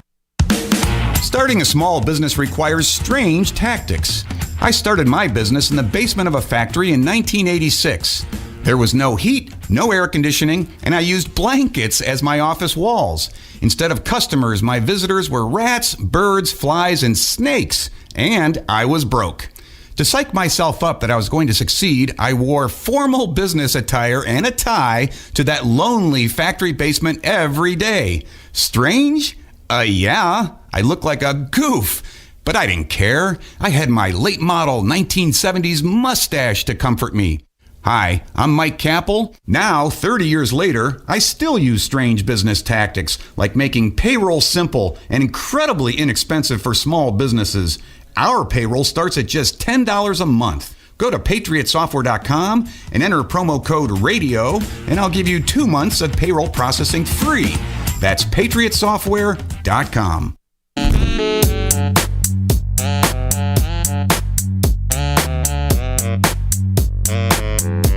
Watch Stafford go deep and picked off. Intercepted by Ambry Thomas. And the rookie has just ended this game. If he is inbounds, they'll look at it. And if it stands, and it looks like it will, the 49ers have won, and they're in the playoffs. He's in. Now, back to Willard and Dibs on 95.7 The Game. Shout out to two fan bases. Actually, I guess three. Two cornerbacks go round the outside, round the outside, round the outside. Anyway, some fan bases went through hell yesterday. And I wouldn't say we were one of them because we ended up with the win. We went through a journey, but we ended up with the win. The New Orleans Saints fan base, whoops, that had to be an excruciating comeback to watch. I'd mentioned the Charger fan base. I don't know if there is one. Indianapolis Colts fans. Wow, good Lord. Carson Wentz, you stink. I'll say it, he stinks. What a weird... He stinks. There were a lot of results yesterday where you're just like, I don't know what to do with that. How do you how do you go play the Jags in a win and in situation and get beat by double digits? What did I do wrong? Everything. You did everything wrong. I mean, that one's weird. The Steelers fans went through hell only to then have elation in the end when the Chargers call a timeout and the Raiders kick a field goal. Can you imagine if they had missed the field goal? What, by the way, most comforting field goal attempt in the history of football as Daniel Carlson lines up and the Raiders know if he hits it, we go to the playoffs. If he misses it, we go to the playoffs. Yeah. The only thing that could go wrong would be a block six. That's or right. Or a kick six, Which fair question as to should they even kick it? Like, I mean, why don't you take a knee? They knocked the Chargers out. That's a division rival. I guess that's why. But in theory, you did take a chance you did not need to take. Essentially, but in the spirit of the game, and Derek Carr afterward was talking about how they didn't want a tie; they wanted to win. You go out there and you fight all season long, and even though you get in with a tie, you're in a situation where go ahead and kick it. I mean, it's such a short field goal or short enough to where they're not going to be able to catch a missed kick and return it a la the Iron Bowl some years back. So really the only thing that could hurt you would be the block six, which is pretty rare that you see a field goal block and return for a touchdown. Yeah, although if it was ever going to happen, it would have been in that game. It would have totally been in that game. Now, noted Lakers and Raiders apologist Joe Spadonuts does let us know that if the Raiders tie, they play the Chiefs. If they win, they play the Bengals. I don't know, though. I mean, the Chiefs look a little weakened, and the Bengals are no slouch.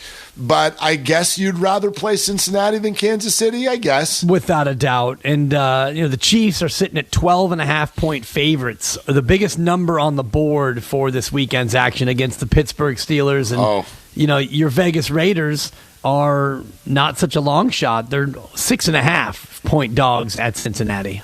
By the way, lay that number for the Chiefs all over the place. I'll just give it to you right now. The Steelers, I mean, Ben, this is great. Ben got another game. I mean, my God, they just look completely inept.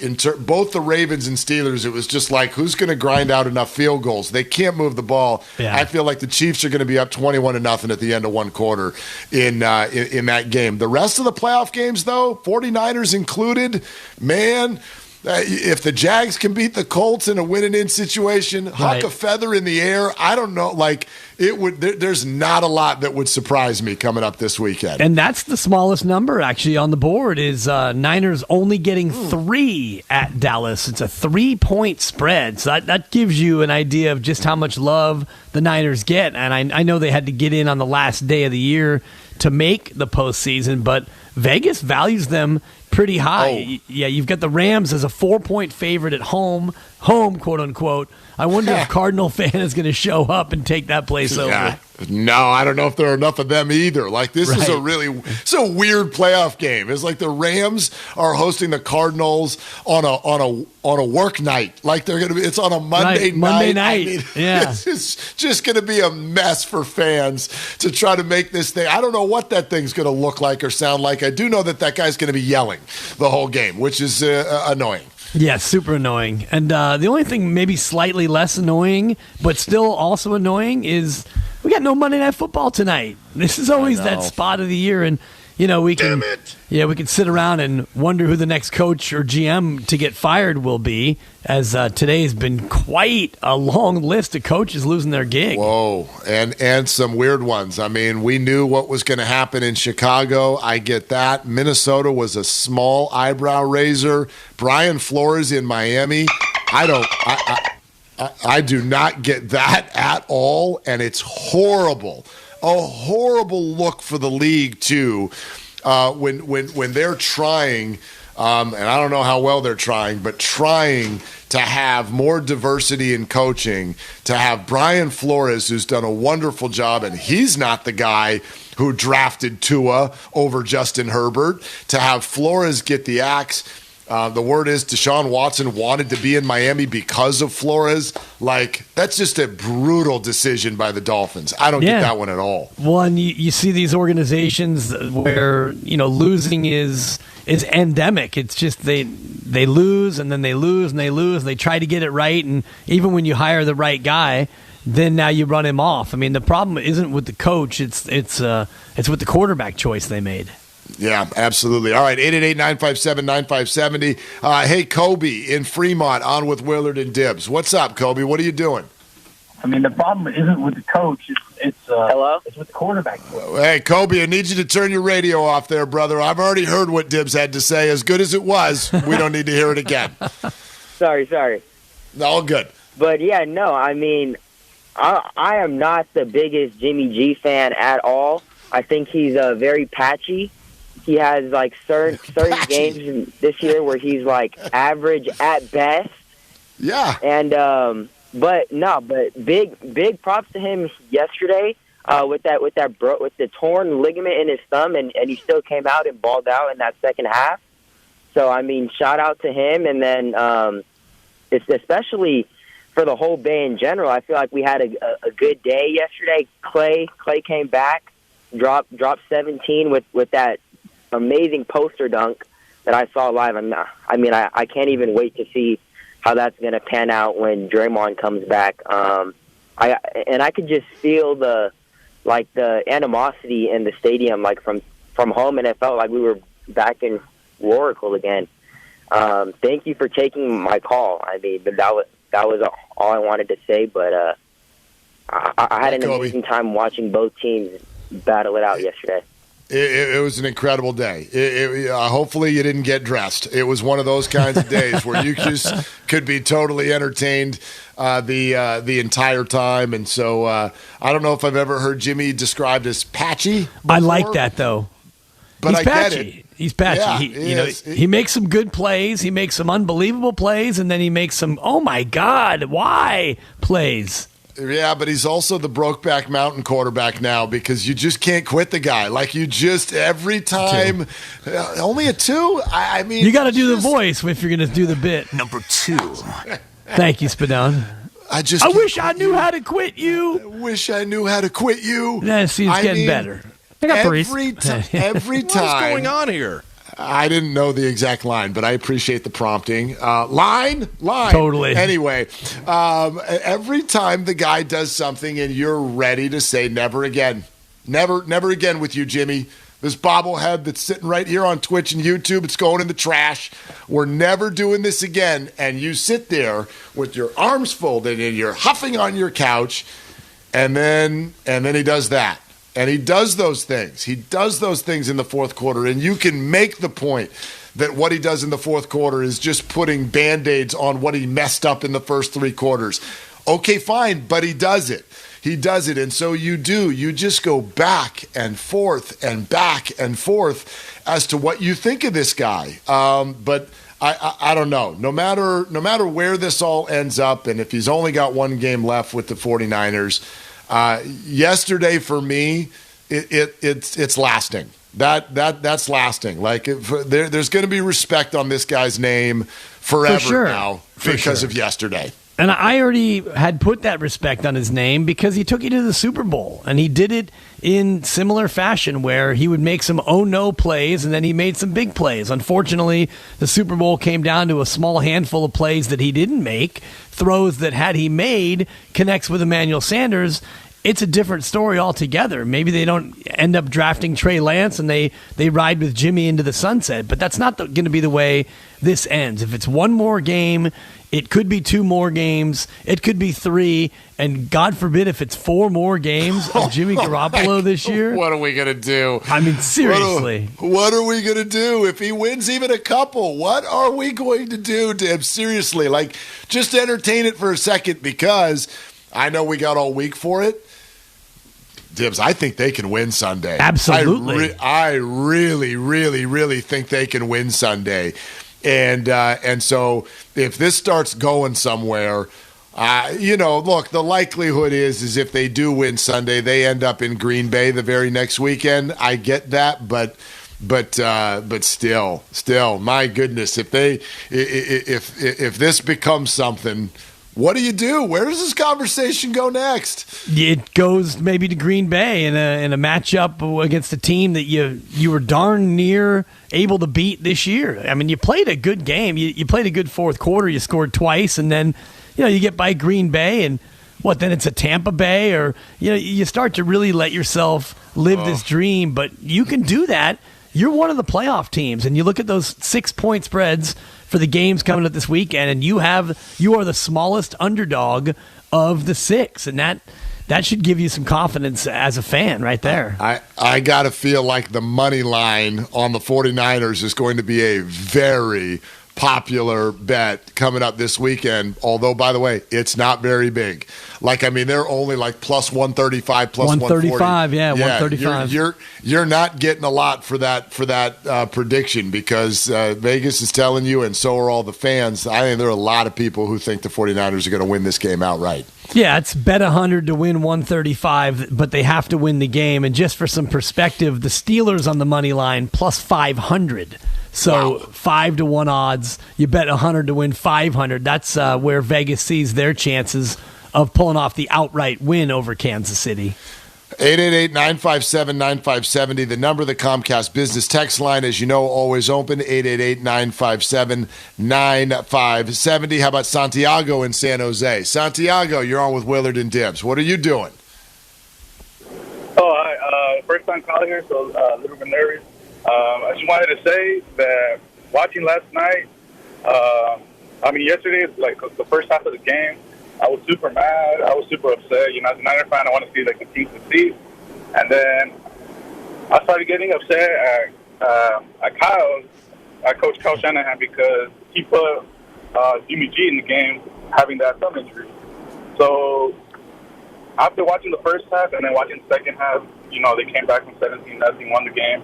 I feel like now Kyle Shanahan has a real decision to make, as you guys were saying.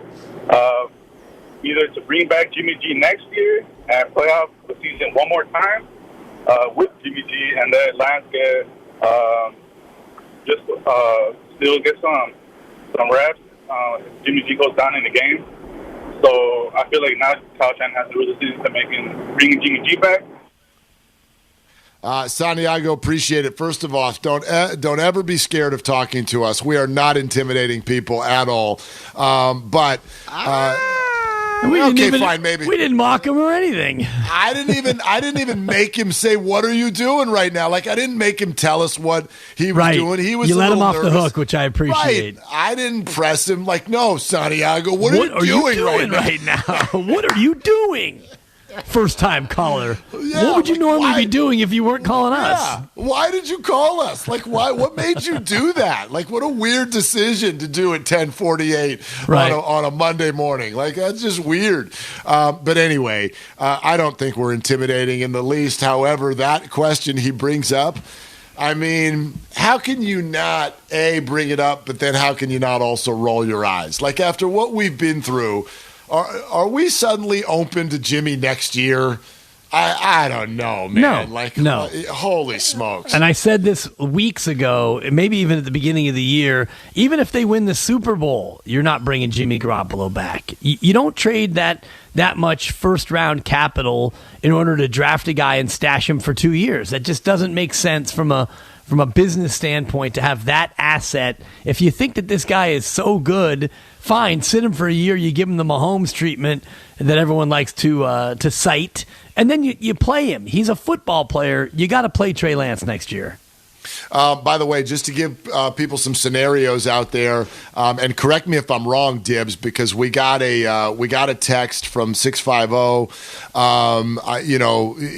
If we're able to beat Dallas, don't we play Tampa if we win? I actually think Tampa's the only team the 49ers along with Philly, they cannot play the winner of that game next week, because the only way the 49ers would not go to Green Bay if they were to beat Dallas would be if Philly beats Tampa. So Tampa would be out, and the 49ers would get a divisional trip if that were to happen and go play the winner of the Rams-Cardinals game. Which would be just perfect if you want to talk about, their road. You would want them to have Philadelphia win, and then that way Philadelphia goes to Green Bay. You would go down and take on the Rams, because the Rams whoop up on Arizona, but you got the Rams number, and then you beat the Rams, and then you go ahead and you host Philadelphia back in Santa Clara? That would be the ideal. No, that'd be the ideal, but I'm pretty sure that NFC Championship game in that scenario would end up on the frozen tundra of Lambeau Field in Green Bay, Wisconsin. I love how you just lapsed right into that. It took you about 12 words to kind of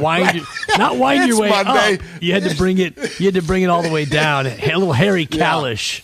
Yeah, it's Monday, and our voices, playing some tricks on us this week for sure. But those are the scenarios out there. That Philly Tampa game. And by the way, do you give Philly a chance in that game? I sort of feel right now like outside of Pittsburgh, I'm giving everybody a chance in everything right now with the way things look in the NFL. Yeah, they're 8.5-point underdogs at Tampa, and just looking at Tampa Bay, the way they've been for the majority of the year, they've been so great. You figure that one's going to be a blowout, but Tampa's they've been struggling a little bit later in the year. Wobbly. They've been wobbly, missing a lot of their offensive weapons as well. So we promised to acknowledge some of the unsung heroes. Can I mention, and I think he's getting enough praise because he found his way into the end zone twice, and you and I, on a smaller level, had this conversation about 4 weeks ago. But ladies and gentlemen, say hello to your brand new WR3. That's the guy. Juwan Jennings is your third.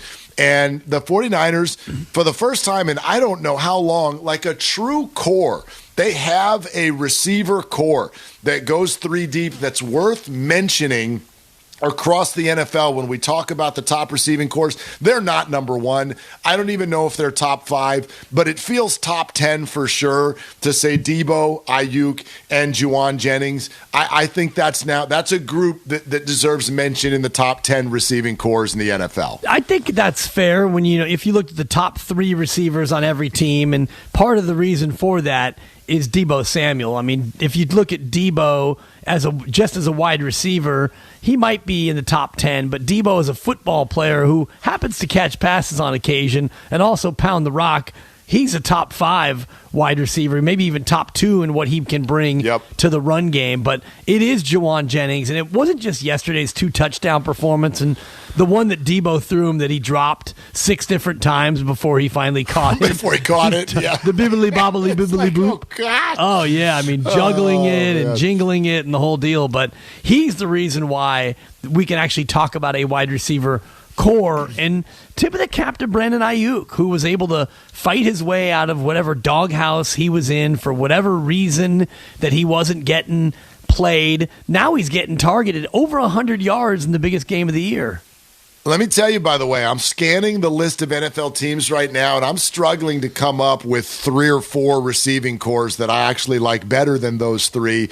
Like Cincinnati pops out to me with Jamar Chase and T. Higgins and Tyler Boyd. A few weeks ago, we definitely would have said Tampa, but look how that's fallen apart. Antonio Brown has been cut. Chris Godwin, is now hurt for a really long time. So outside of those groups, like I'm looking around, I guess you could bring up the Rams. Right. Maybe Seattle's got a really good twosome. I don't know necessarily who pops as their third, but like Dallas has got a really, really nice receiving core, although Gallup just got hurt. I zero doubt in my mind that they're top 10. They might even be right around somewhere like 5 or 6. And it's testimony to Juwan Jennings, as you're saying, to the fact that you can even call this a wide receiver core. And we didn't even mention George Kittle and what he provides in the pass game. Yesterday, more of a possession receiver, 5 grabs for 10 yards. That's almost impossible to do. Ambry Thomas gets the game-sealing interception, but it's bigger than that. I love the way, remember what we said about him. The first couple weeks it was he can't play. And then the next week it was like he stays well with his man, but he can't play the ball, like he's got no ball skills. For that to be the play that clinched the playoffs for the 49ers, on a play where he was not only with his man, he jumped off of his man to play the ball and then make a difficult catch, keep his body in bounds. This guy, I don't know what his future is, but he has markedly gotten better each week. Yeah, and you saw the GM and the assistant GM after the game give him extra special love in the handshake receiving line, Adam Peters and John Lynch, because they know, as one of the drafted guys, that the scrutiny that he's facing falls kind of squarely on the people who assess the talent and then drafted him and brought him in. The fact that he couldn't play for a long stretch of the season, then he played, and like you said, he was really struggling. And you go into this game yesterday when you might have been without a number of different guys because of COVID, the fact that he was able to get healthy and play and make that play, wow, what a morning for him it must be. You mentioned Colton McKivitz filling in for Trent Williams, which is just a Herculean task. Dan Brunskill. Why does Aaron Donald not play well? Like, his powers are rendered meaningless against the 49ers. Every week you hear it. He's the best actual player top to bottom in the whole NFL. Not when he plays the 49ers. They have absolutely got him figured out. Yeah, maybe it's through the double teams, and the center did a great job, Laken Tomlinson. The interior 3 for the 49ers kept Jimmy, for the most part, clean. And, you mentioned McKivitz. Imagine never having played tackle at all in the NFL. And go ahead and get in there. And by the way, we need to win this game. Right. Just pat on the old big behind. Get on in there, buddy. No problem. No pressure. Right. And hey, Robbie Gould. What about Robbie Gould? Yeah. Can we give Robbie Gould a little, not only made all of his kicks and then he fills in as the punter. I mean, it didn't look perfect always, but that's deserving of a mention too. Yeah, without a doubt. I mean, punting the ball is so much different than place kicking, and I'm sure he doesn't practice it that much. But to step in and do the job that needed to be done without the concussed Wisnowski. Yeah, and Juice as the holder, and Robbie didn't miss any kicks without his holder either. All of that really good. All right, back to the phones and more on just this huge day. The 49ers are in the playoffs, and Klay Thompson is playing basketball again. All coming up next, and it's Willard and Dibs brought to you by MB Jesse Painting. Are you a commercial property owner or manager working on 2022 painting plans? MB Jesse Painting offers full repaints, maintenance painting, carpentry, and wood rot repairs. Why wait? Call 855-MB-JESSE today or online at mbjesse.com. Willard and Dibs on 95.7 The Game. The 49ers are in the playoffs. Watch Stafford go deep and picked off. Intercepted by Ambry Thomas. The 49ers have won, and they're in the playoffs. And an overtime win. What a game.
Limited availability in select areas. Check eligibility at att.com/getfiber. Restrictions apply. Are you scared to put money in your bank for fear of IRS or state seizure for taxes you owe? Are you worried about filing a return because you haven't filed in a few years? Or have you received an audit notice in the mail and don't know what to do? Then contact the law offices of Robert Goldstein today, because this is what we do. We work to stop IRS and state seizures for taxes you owe. We may be able to settle your tax debt for pennies on the dollar with an offer in compromise. We prepare past due returns, even if you have no records. We represent you before the IRS or state in an audit.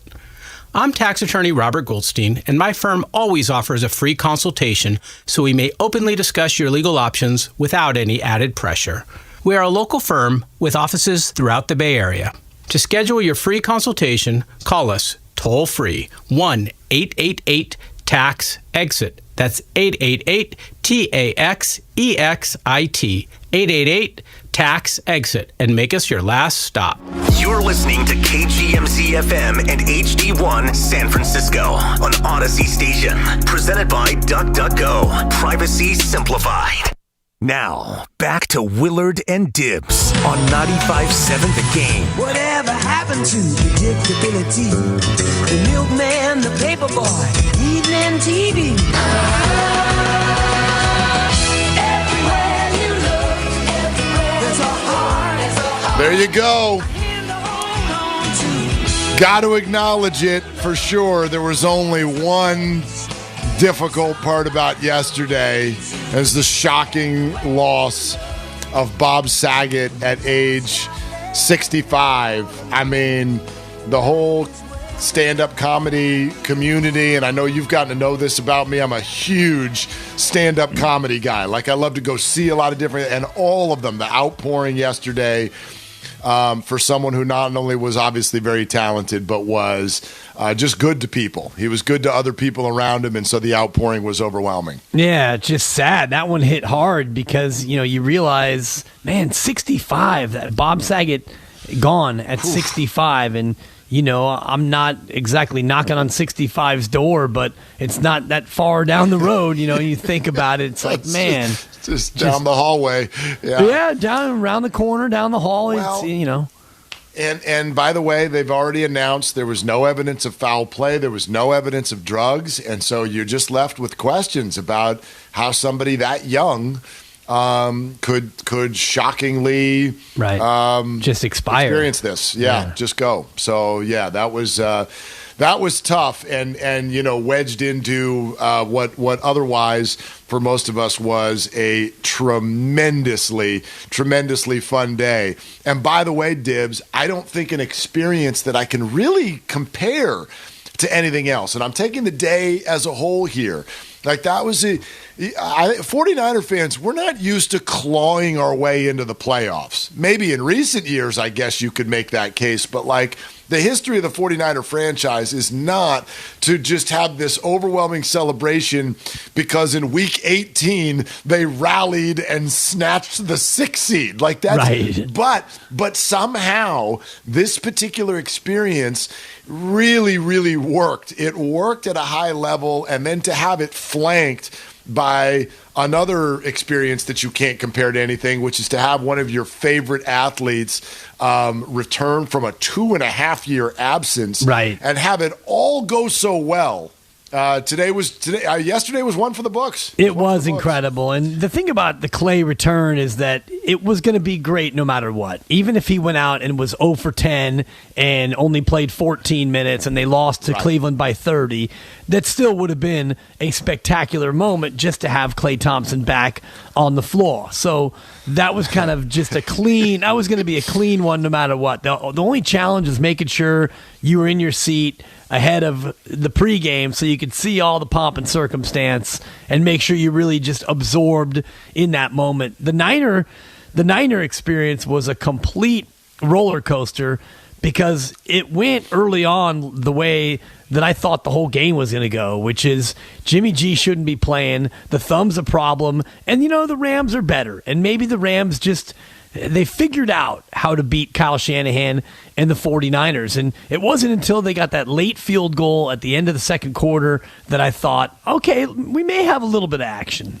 Boy, you're on the early side. Like, I know that was a positive moment. It was like, okay, now it's a 2-score game and they get the ball, but it's not like going into halftime. I'm like, okay, they've got this. I mean, I spent halftime, especially with what happened with the Saints and Falcons right before halftime, where the Saints scored twice, bing bang, and I'm like, I spent halftime trying to reckon with this. Like, they're going home. I can't believe this. You're kidding me. They're not going to make it. I cannot believe. Like, that's how I spent halftime. Also made a run to Subway. The kids wanted sandwiches. Nice. But yeah. So that's what I was doing at halftime. I was not sitting there thinking, okay, I think they can rally. It wasn't until it was bang 17-10 right away where you're like, okay, now we got a football game. Well, the fact that they got the 3, and I knew that they were going to get the ball, so you felt like, okay, if they can put together a drive coming out and make it 17-10, you felt at least like you were in the ball game at that point. I wasn't saying that, oh yeah, I knew they were going to win as soon as they got that first field goal, but at least you got something on the board, and you knew you were going to get the ball coming out, and that's what Kyle Shanahan loves to do: score at the end, get it to start the third, and you can change a game. Yep, absolutely. We'll go back to the phones here in just a second at 888-957-9570. But I'll also say, I just want to put this out. Like, I don't think I've ever felt stupider as a fan than watching that game yesterday, based on where my opinions went from Friday to Saturday to Sunday morning to Sunday in the second quarter to Sunday at 5 o'clock. Like, they ran the entire spectrum. And it almost makes you feel like I loved every minute of it, but you still walk away almost confused. You're like, why did Jimmy look like that in the first quarter? Why did they almost look unprepared? Why did my opinion suddenly change to bench this guy, get him out of here? I mean, and then in the end, you're like, bravo, standing ovation. That was the greatest performance. I can't believe the stick-to-itiveness you guys have. Like, it was inspiring. We've been behind you the whole time. I never gave up on you. Well, it was funny. Kyle called me out at one point in the middle of the game where I'm like, they got to bench this guy. And he's like, they're doing what you wanted them to do. Like, they're starting Jimmy, you jerk. And I'm like, I wanted him to start Jimmy if Jimmy was healthy, but not if he can't hold the ball. But then in the end, you're like, he can't hold the ball. Right. So now you want to go back to, well, why did you look like that in the first half, you jerk? Like, what? you're like, I don't know. I don't know. I don't know how to sort of make peace with all of the different feelings that I had from beginning to end. And part of it is shame, the shame that you gave up on the guy, and guilt that you thought that they should have taken him out, and maybe a little embarrassed at the use of profanity on the show thread that you sent out, and because at the end of it, we're playing Is the A word profane? I don't know. We could say it right now and not get fired. Right. So another word for donkey. I believe the text was, take that donkey out, Kyle. Dear Kyle, time to walk the donkey. Take his donkey out. Mark, do you know why you were so frustrated? Because it was a frustration sensation. There it was, but okay, no, that. I'll take the dollar though. That's what I've started doing. By the way, I'm collecting these dollars from you guys, and they're going directly into my pocket. That's good. Yeah, thank you. Wow, look, I got it. So I think it was frustrating because that wasn't an out of character Jimmy performance on the first 3 drives. His thumb had nothing to do with that. That's just Jimmy Garoppolo. Like 2 punts where the offense looks lackluster, and then a bad interception. We see that constantly. We do. With him. And I think that's where the frustration came from. It's not like, wow, this guy's not healthy enough to play. It's like, oh, he's just not good enough. Like, he's just not. Well, it wasn't uncharacteristic. I have to admit, the fumble to me I know he has fumbled before, but I was like, come on, because he barely even got touched. I was like, that felt to me in the moment like that was caused by the thumb. That was my thought. I don't know if I'm right, but that's what it felt like in that moment. I wanted to blame the thumb. You know what I mean? Absolutely. But to Kyle's point, I mean, He made throws, both good and bad, that he always makes, which is why the caller, I think, earlier was so on the money when he said patchy, because that's what you get from Jimmy Garoppolo. It's not like Aaron Rodgers. It's pretty smooth. He doesn't really turn the ball over like ever, so you wouldn't call his performances patchy. Gosh, I was watching that Lions-Packers game again. When you say why, it's because I bet on it, and I was on the Lions side, but I'm watching that Packers game. Jordan Love comes in the second half, which is why I bet on the Lions. But Jordan Love came in the second half, and they threw a little swing route out to a receiver, one of their backup receivers, and he fumbled. Football game, yet you come out yesterday and you do turn it over a couple of times, but the beleaguered secondary with a couple of takeaways from Matthew Stafford, who we talked about it last week. He always does. He's going to give you one if you just let him. Yep, he sure did. Mike and Sam Bruno here on Willard and Dibs. 888-957-9570, the number. Mike, what are you doing? What's happening? Hey, I am playing hooky from work. I've got... Yeah! Yes! I said to myself, yesterday was such a great day in Bay Area sports, or even Bay Area in general, even with Bob Saget, rest in peace. I have to close the door. Sorry, work's got to do something. Works later. Works for later. Let's talk. Mike, I love it. Today should be a national or at least a local holiday. It's Bay Day. Well, actually, yesterday, Yes. let's deem it Bay Day because for several reasons, right? But so first off, I want to highlight Deebo Samuel. Let's not gloss over the fact that he was called out in public as like he didn't exist, and not only that he came through.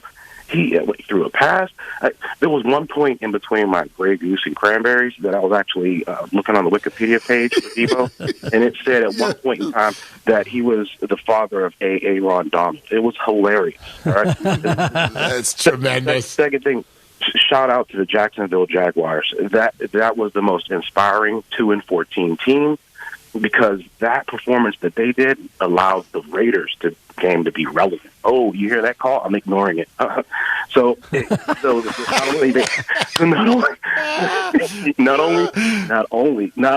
that the Jacksonville Jaguars did their thing to allow that cardiac arrest of a game, it almost felt like the immaculate reception. I thought, Steeler fans, oh my God, is he going to miss the kick? Because if he misses the kick, it's a tie. Both teams go to the playoffs and Steelers get eliminated. But because the kick was made, both the Steelers and the Raiders went to the playoffs. Ben Roethlisberger has one more chance to get beat up, and KC used the practice, right? Last but not least, I'll get out your hair. Clay coming back, 7 for 20 performance. It was inspiring, and it etched in your heart. Every single Warrior fan, if you didn't shed a tear, man, you don't have a heart. It's a great uptick. Yeah, that was a great call from top to bottom, especially with the fact that Mike's boss called in the middle of the call and got ignored. Yeah, Mike's boss is like, I know that voice. Mike, what do you mean you take the day off? What the hell are you doing? What do you mean you're sick, man. Mike? You sounded good on the air. You sounded great, Mike. Really loved the show. Anyway, yeah, that covered it top to bottom. Did you, by the way, any tears? And when I say tears, even just a little eye water, anything when Clay got announced? No, none of that. But a big smile on my face, though. Just his demeanor, and you could see through all the coverage and the warm-ups and the pregame show and all that, just waiting for that moment where they introduce him and, when the announcer says he's back and then they go into the, starting a guard from Washington State bit.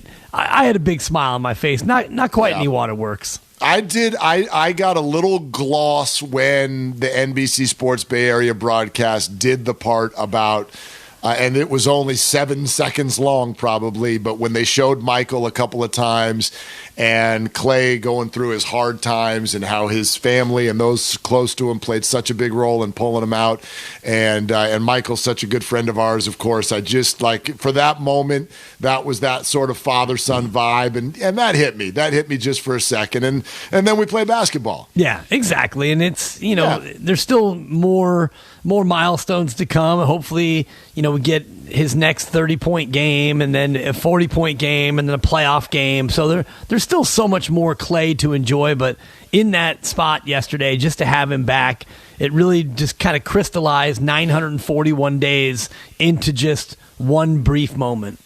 Yeah, no doubt. So Mike also bringing up Deebo Samuel and thinking about like sort of how different Deebo Samuel is today than what he was to all of us even at the beginning of the year. Very, very solid pick, a receiver that you felt like you could rely on. Maybe got hurt a little bit too much because he plays so physical. What we've watched him do this year, I mean, what a complete game changer.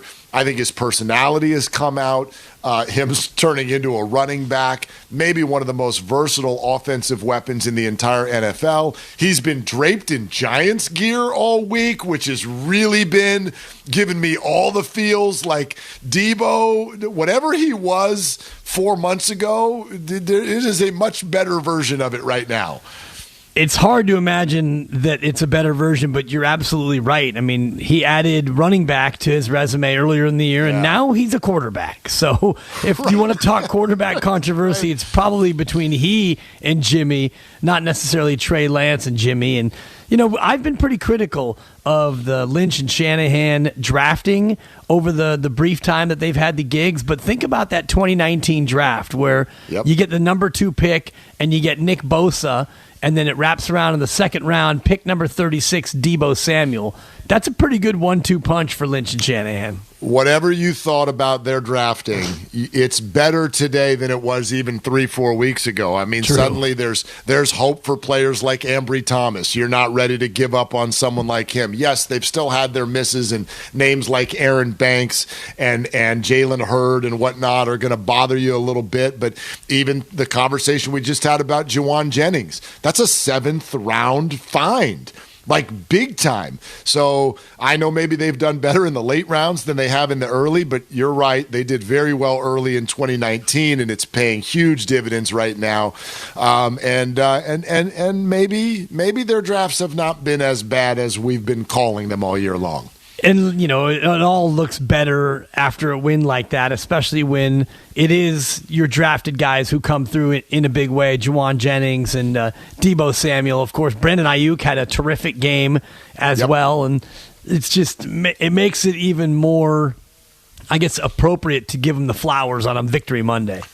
888-957-9570. That's also the Comcast Business text line, which is always there and available to you, 888-957-9570. How about Redwood Dave joining us here on Willard and Dibs? Dave, what are you doing? Oh, you know me. I'm working and listening to you. All right. That's multitasking. We'll take it. As I stated last week, Jimmy would start. And he played well, which was great, because the better he does, the more we're going to get for him next year when we trade him. Hopefully a first, if not a second-round pick, so we can improve the team going forward. I would be beyond shocked if Jimmy nets you a first-round draft pick. I'd even be mildly surprised if he got you a second, but there's no doubt that what you're bringing up, Dave and Dibs, this is a factor. This is a factor in how we go forward with Jimmy Garoppolo. If the 49ers do choose to trade him, you start looking around the league at some of the teams, Carolina and New Orleans. Does Atlanta move on? I mean, Minnesota now is going to go through a coaching regime change. Like there are so many teams that are going to be looking, and so right. The idea of a Jimmy trade value, is on the uptick, if you will. I think that he, if you will, that would have been the better way to enunciate the uptick, but the other uptick, yes. Yes, I think that his value is not going to go much higher, but his value is clearly on display now. And the guy played with a detached, maybe it did relatch. Don't do it. As we were talking about last week, but the guy played that well, over 300 yards with a bum thumb. I think that you could probably get a second-round pick for Jimmy Garoppolo. I don't think you'll get a first, but remember, it cost you just a second, so you would essentially be just borrowing. It'd be Jimmy G on loan for all these years. And 2 playoff trips while you borrowed them. I'd even be surprised maybe a little bit with a second, but it depends. Again, that's always going to come down to what he was going to do in these moments. Like, he really saved it. He saved it there in the fourth quarter with what he did at the end of that game with a minute and a half to go. And now he can push it forward even more. If you go into Dallas, if you play well, if you win that game, if you even show out, let's say you then go to Green Bay, even if you lose, but you play well in that game, I got to think there would be suitors. I don't know about first or second round suitors. I got to think Pittsburgh and Houston and Carolina and New Orleans and maybe the New York Giants, Washington. I got to think that some of these teams would be interested, no? I think you're right. No, you have to be, because you look at college and there aren't really any standout, Justin Herbert's plug-and-play guys who are going to step in and immediately be ready to be starting QBs. So if you look around, and that's why this last draft, it was so important to the 49ers to trade up to get Trey Lance, because they knew that this year's class was pretty thin. So last year was the time to go out and try to get a franchise quarterback. Now, Jimmy Garoppolo is probably nobody's franchise QB, but if you're a team looking for a guy who's a proven winner to plug into your system and, take a good team and have them still be pretty good, Jimmy's your guy.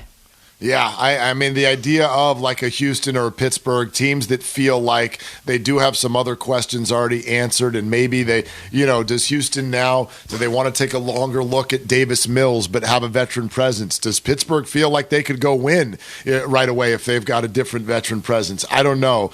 Those are questions for the offseason. By the way, you mentioned college football, and you mentioned earlier how there's no Monday Night Football. One of our texters said, don't forget, there is Monday Night Football. It's going to be down there in that SEC. Yeah, I'd love that if maybe they could hire.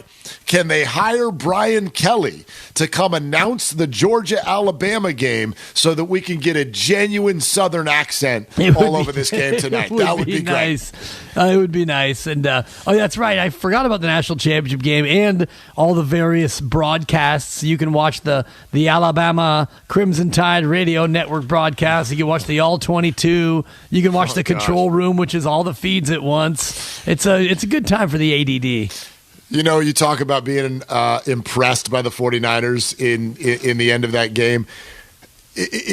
How can you not be impressed by Alabama and Georgia? But how can you also not just be annoyed? Like, I don't want to be that guy. I'm not a hater, but Alabama versus Georgia, college football, I mean, they don't just need diversity in terms of who they hire. They need diversity in terms of how these games end up resulting.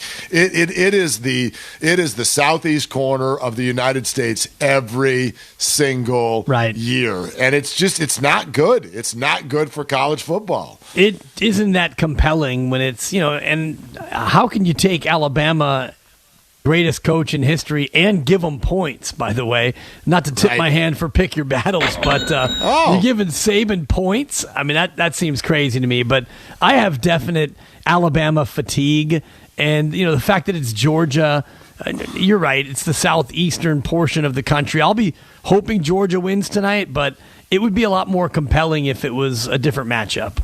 Yeah, no two ways about it. All right, still time for you at 888-957-9570. And that goes for the Comcast Business text line as well, 888-957-9570. It is all brought to you by Whole Foods Market, and we continue, I like that, Bay Day. We continue breaking down Bay Day that unfolded yesterday. Willard and Dibs, 95.7 The Game. I'm Chelsea Messenger, helping you.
shipment, taxes, and fees extra and subject to change. Prepaid card offer ends 2/28/22. Call or go online for details. He's back! Number 11, Klay Thompson! Here's Klay Thompson with a catch down the lane, floats it up. It's good! There it is! Klay Thompson, welcome back. Crossover goes right by him down the lane for the dunk! He dunked it! Chase Center erupts in joy, witnessing the first dunk for Klay Thompson. Hey, Dub Nation. This is Klay Thompson on 95.7 The Game.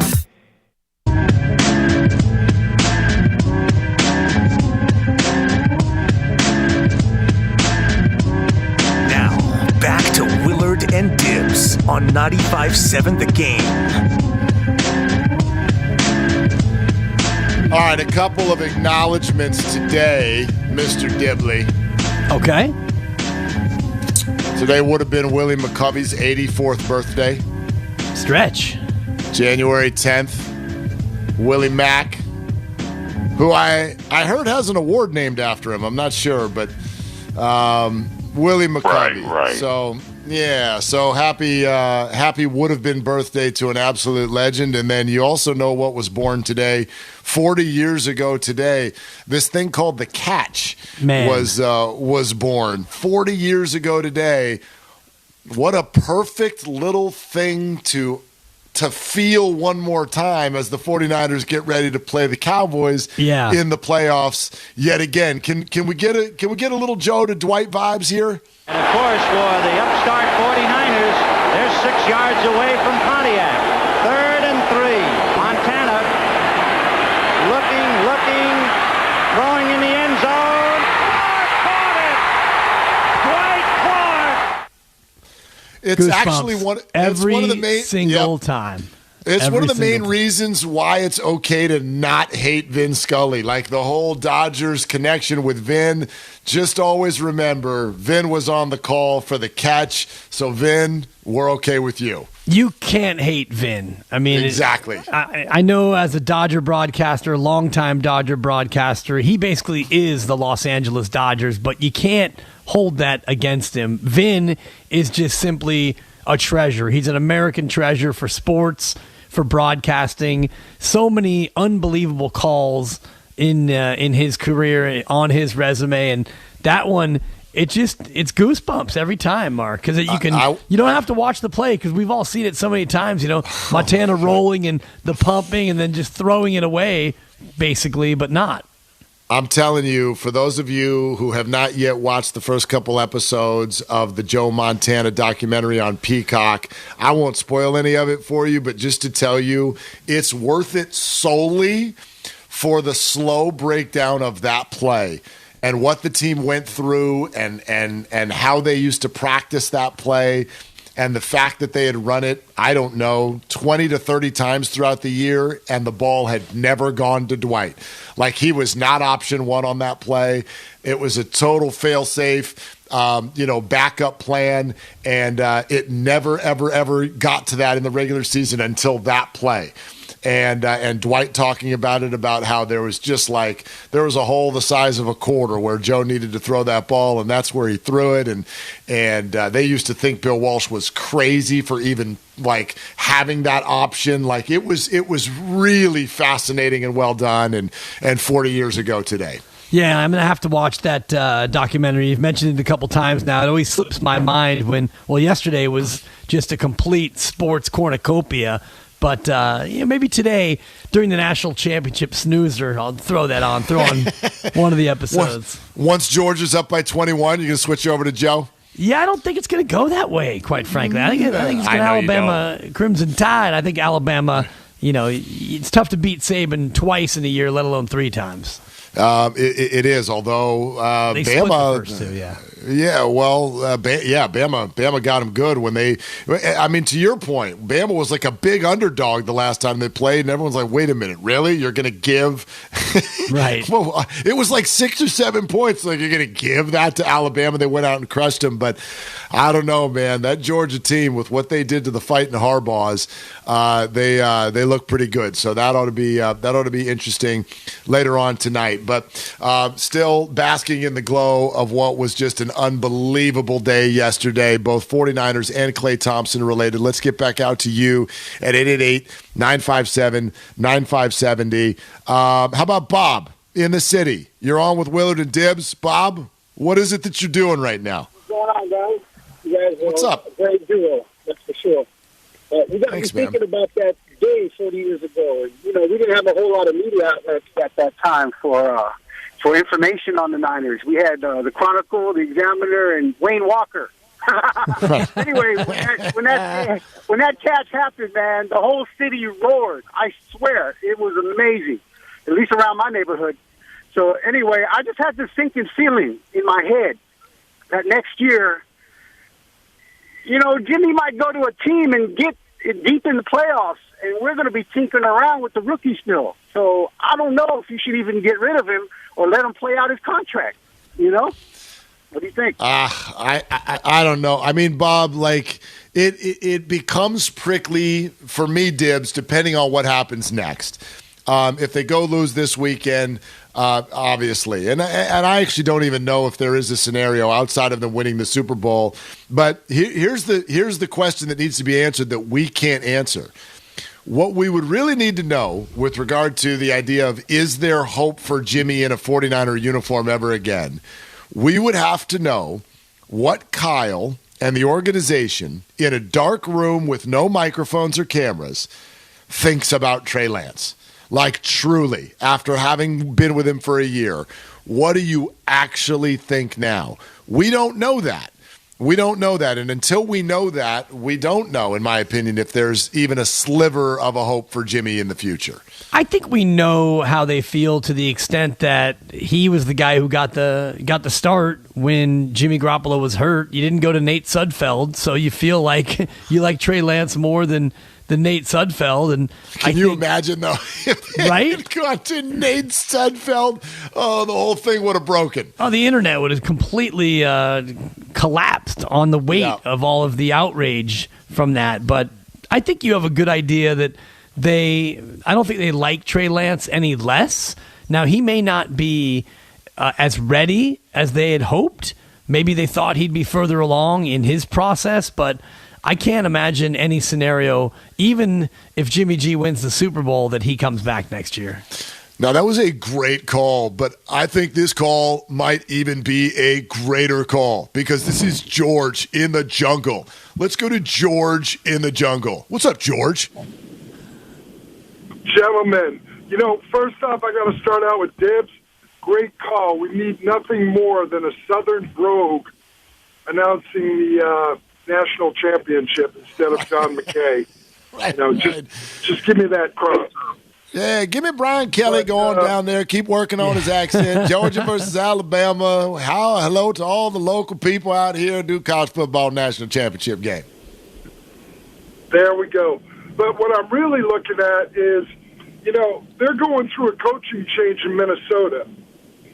And like Alex Smith, it appears that Garoppolo is good at guiding a first-round draft pick into the leading role. So why not trade Garoppolo for Kirk Cousins so we can really stir the fecal matter?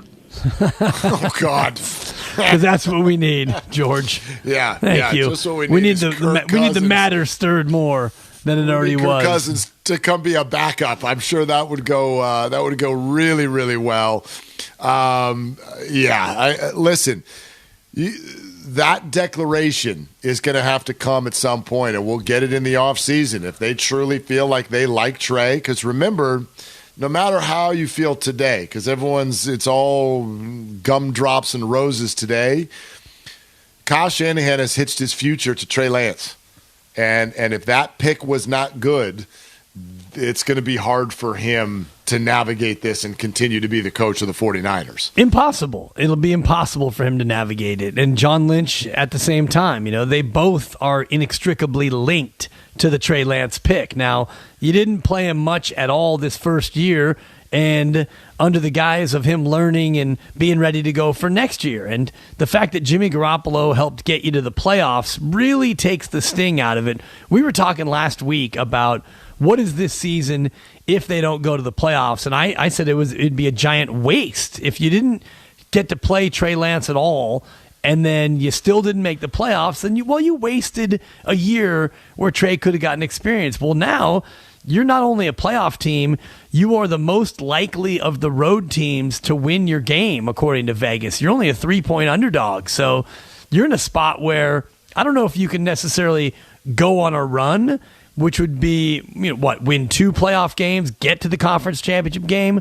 I don't think that is going to happen, but you got a good chance to beat Dallas at least. It's all sponsored by Safeway. At Safeway, they partner with trusted, top-quality growers for hand-picked fruits and vegetables harvested at the peak of flavor from farm to you. Visit Safeway's produce department today and see how they are perfecting the art of fresh. Have we perfected the art of picking winners? A couple of us have been on a pretty good streak, and we put that on the line coming up next as it's Pick Your Battles time. We'll get to the remainder of your calls as well at 888-957-9570. It's Willard and Dibs on 95.7 The Game. The 49ers.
We pay your repair bill for you. Just dial 800-279-2827 on your mobile phone now to get started. Protect My Car pays for repairs to your engine, transmission, air conditioning, suspension, and so much more. Dial 800-279-2827 and get your car protected before your next repair bill hits. Dial 800-279-2827 on your mobile phone right now and get free roadside assistance, free towing, free car rental, and free oil changes. Dial 800-279-2827 and never pay for car repairs again. Dial 800-279-2827. At Church's, we're doing 10 pieces of our crave-worthy comfort made spicy or classic. That's 10 legs and thighs packed with bold flavor. That's how we do value.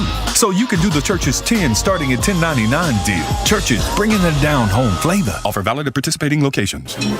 That dinner was delicious. What's next? I'm thinking just the check. Do you frequently have gas, bloating, diarrhea, stomach pain, or loose, oily stools after eating? One or more of these symptoms could be a sign of exocrine pancreatic insufficiency, or EPI, and it may be time to talk to your doctor.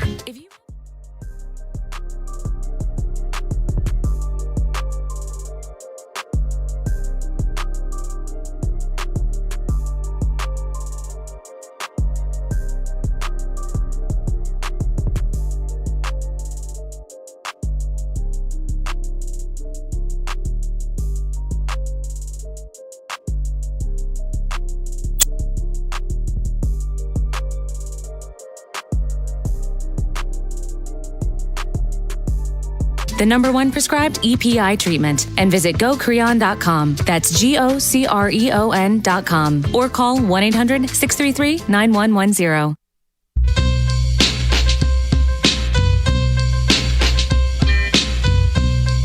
I've got gas. Now, back to Willard and Dibs on 95.7 The Game. Wait, Steiny and who? Yeah, exactly. Steiny and who? Yeah, and noon to 3. Steiny and who? Steiny and who? The all new Steiny and who on 95.7 The Game. Lay off. No, I won't. All week long. All week. Not gonna lay off. All week long. Give yourself a round of applause. All week. Little Lionel Richie for you. I love it. I love it. Pick Your Battles is coming up here shortly. It's a 2. An angry 2.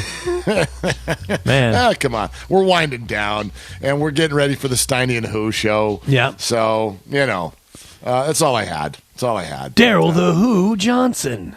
Yeah, no, don't. You're saying too much. You've said too much. Yeah. I've done too I'm much. not your fan. Yeah. You're out. You're out. I'm Batman. Exactly. You give me cowboy fans on Bay Area radio, I'm out. All right. I'm Joe Montana. Yeah, I'll go back to the phones in just a second. Pick Your Battles is right around the corner, and Dibs, you and Kyle, you have work to do, okay? You got work to do.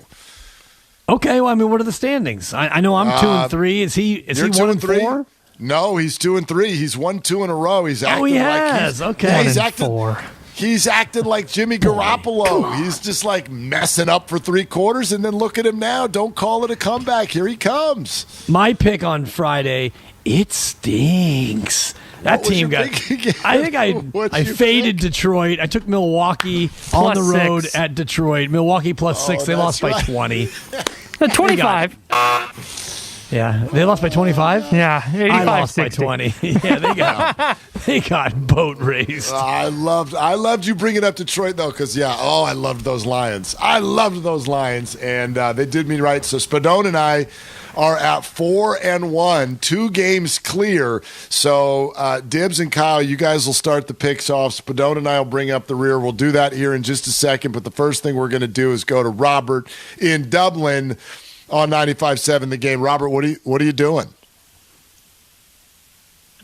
Hey guys, chilling. I'm at work right now. Yeah. I woke up, remembered the catch, and posted it on Facebook.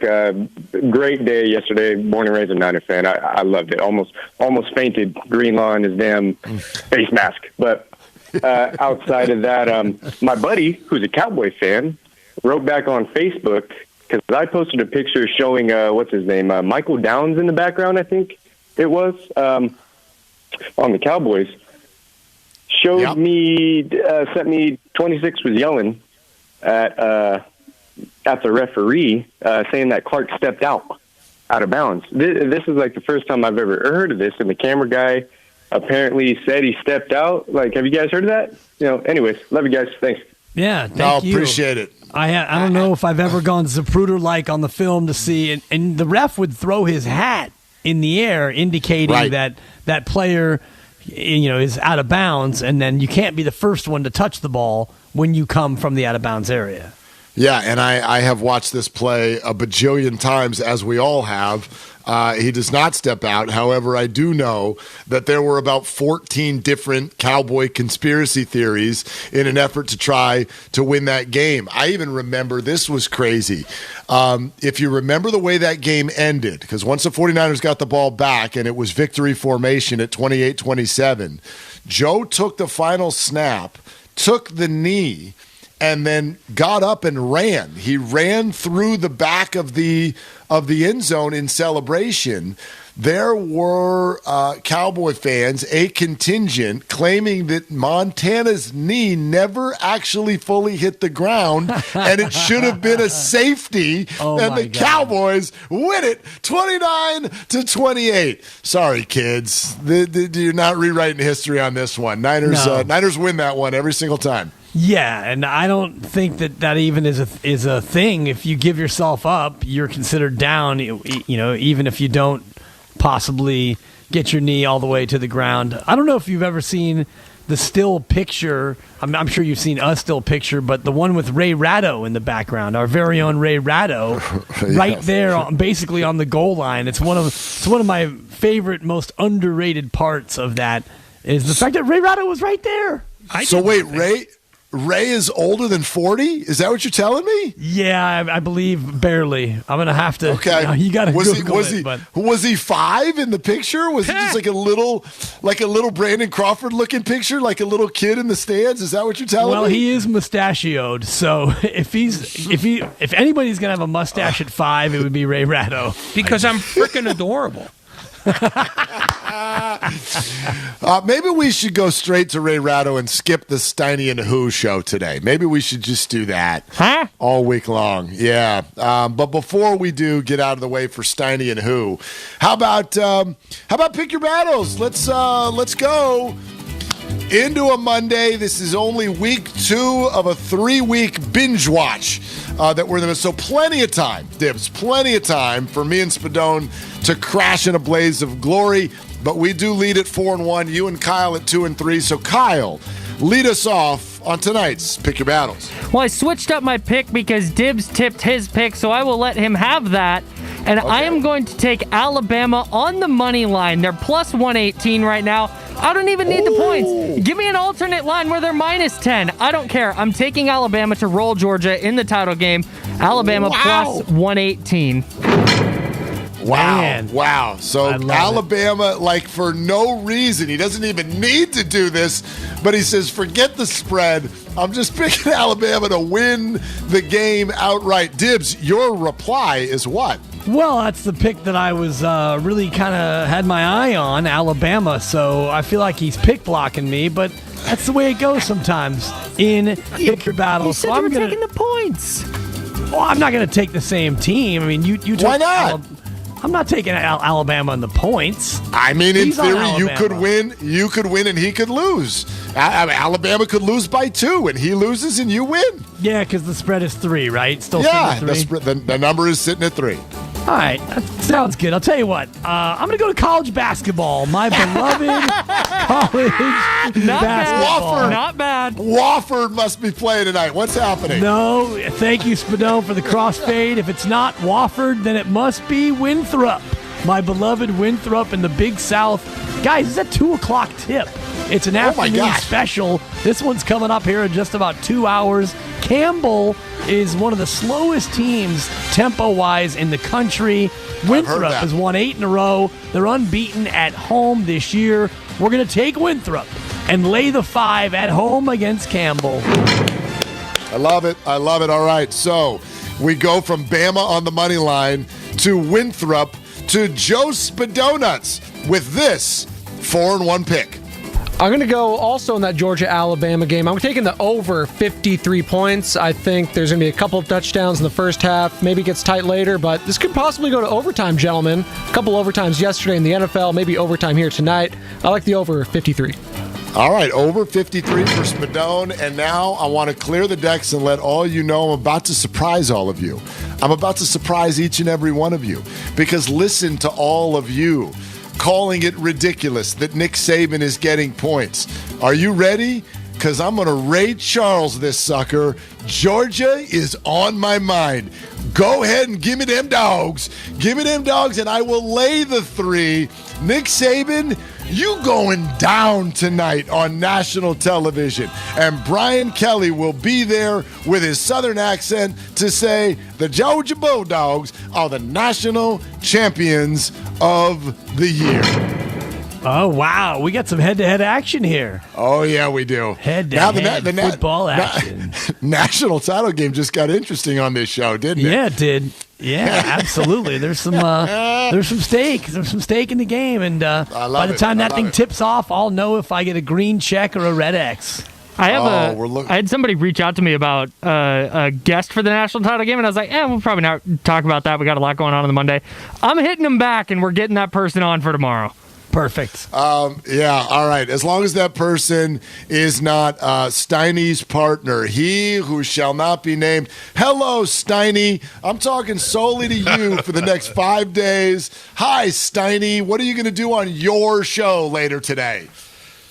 Well, I think we'll probably talk a little football and basketball, to tell you the truth. Okay. We will talk some San Francisco 49ers and Jimmy Garoppolo. And spoiler what alert. has Goo done? I don't understand. Who? Well, what? Who? We're waiting for this answer. Good question, Steiny. We don't use that name. We don't. Yeah, Steiny and who? Yeah, Steiny and who? Steiny and who is the show. It's your team, Daryl. It's the team that you've chosen to support and the team against whom the 49ers will be playing. And, it's not enough to know that you are a fan of that particular team, but the fact that you're rocking the gear today, and that makes it hurt even a little bit more. So, dude, it's a week, Steiny. I'm objective. It's a week. Niners got action, but what a game yesterday. Forget the star. Steiny, I thought it was over. Willard, I saw your tweet. The world thought it was over. They were second-guessing Kyle, and for them to go in there and do that, I'm impressed, guys. I'm going to keep it short and sweet, like my wife's tea.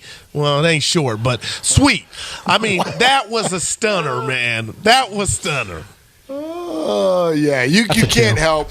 You can't help but be inspired by what they did. You can still be frustrated by all the other things that are Jimmy Garoppolo, but who? We said it all. We said it all day. Like, I've never been more delighted, but also embarrassed as a fan by the things that I was feeling in the middle of that game. The 49ers made us all look ridiculous with the stuff that we were feeling and thinking during that game. We don't have to apologize for it. We're fans, but yeah, I wanted him benched. I wanted him benched, and I wanted him gone for the rest of his life from the 49ers. And now we're sitting here. I'm sitting here. I did a show with his bobblehead sitting next to me. I wanted him benched, and now I got his bobblehead in my hands. It's ridiculous.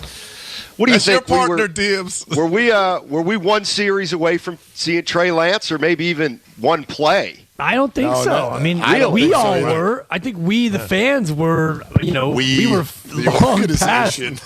Thinking about we as a fan base. I think the faithful, even the most diehard, staunch Jimmy G supporters, those who sleep with bobbleheads like my partner, they wanted him out and gone. So I don't get the sense that Kyle Shanahan was going to take him out anything short of having his thumb fall off. Is that where he gets the credit for not aborting mission, Willard and Dibs and Steiny? Is that the reason that he stayed true and ran the ball? In the end, he was proven to be right in that Jimmy could make the throws that in the first half it looked like he could not make. And to your point, Dibs, I don't think that they were ever thinking about making the switch, because the switch means now you got to change the game plan entirely, and you're doing it at a time when you're down by 17. I cannot think now that I'm rational, I cannot think of anything more unfair to Trey Lance. than to throw him into that situation and ask him to be captain comeback. Like that, it wouldn't have worked. And they knew what we didn't, which was that Jimmy had more in the tank than it looked like he had in the first half. Yeah, I thought the fumble was the play where I could. Yep. It just came out so easily. That's where I thought, the thumb has got to be a big problem, and obviously it was. But great second half for the Niners, no doubt about it. And not a big enough problem to where you had to take him out. But I had the same kind of reaction, Steiny. It's like, oh, come on. I mean, that's something that you can't do in preseason football, let alone in Week 18 in a must-win. Not, in a spot where you gotta not give the ball away so easily. I'm old enough to remember. Okay. Sorry, who? You're listening to 95.7 The Game, KGMZ FM and HD1 San Francisco and Odyssey Station. Brought to you by DuckDuckGo, Privacy Simplified. Go ahead, who? What were you going to say? I love the name. I was just going to say I'm old enough to remember Vince Ferragamo, Eric Dickerson, Jim Everett, and I know what the Rams mean to that market.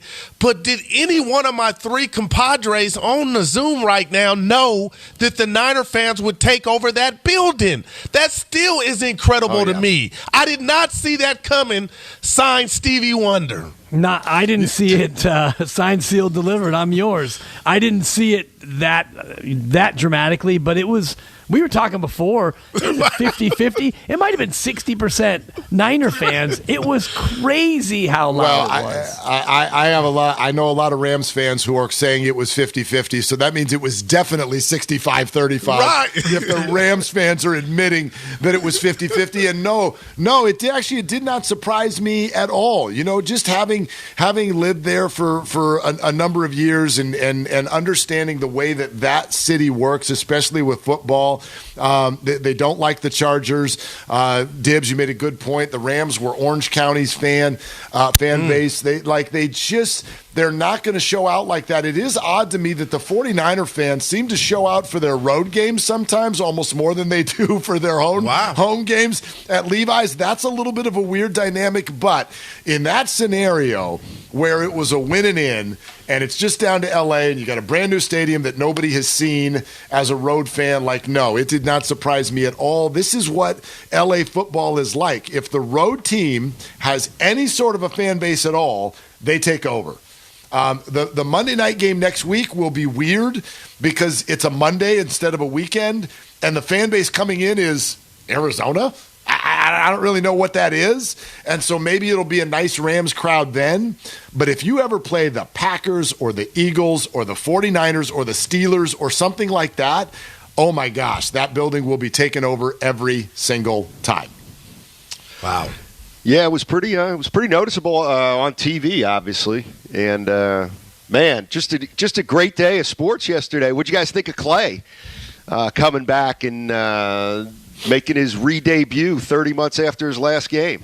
It was awesome, and just like I was telling Mark before, the Niner game was such an emotional roller coaster, but the Clay return, that was going to be a win. Even if he was 0 for 10 and they lost by 30, just by him playing, that was going to be put in the win column. So it was kind of two different emotional experiences. The Niner game, most of us had basically left him for dead, given up. They're not going to make the playoffs. Then you have the unbelievable elation after. Clay was just pure joy, knowing and that obviously it delivered even more with the dunk and the three and all of the shots he took. It's pretty fun. Yeah, he picked up right where he left off, guys. I couldn't believe it, Steiny. He ain't shy. He ain't one of the dwarves. He ain't bashful. Yeah. No, you're right. Who? I don't know what we're going to do with you all week, man. On Zoom how you can ask others to mute? Can I ask you to turn your video off? I love you, brother. I can't stare at this all week long. I can't. What am I supposed to do with this? But you've done it for 6 months in person, and now, I'm objective, though. I'm objective. But they weren't playing each other, though, for the last 6 months. I can't stare at this all week. This is going to be a problem.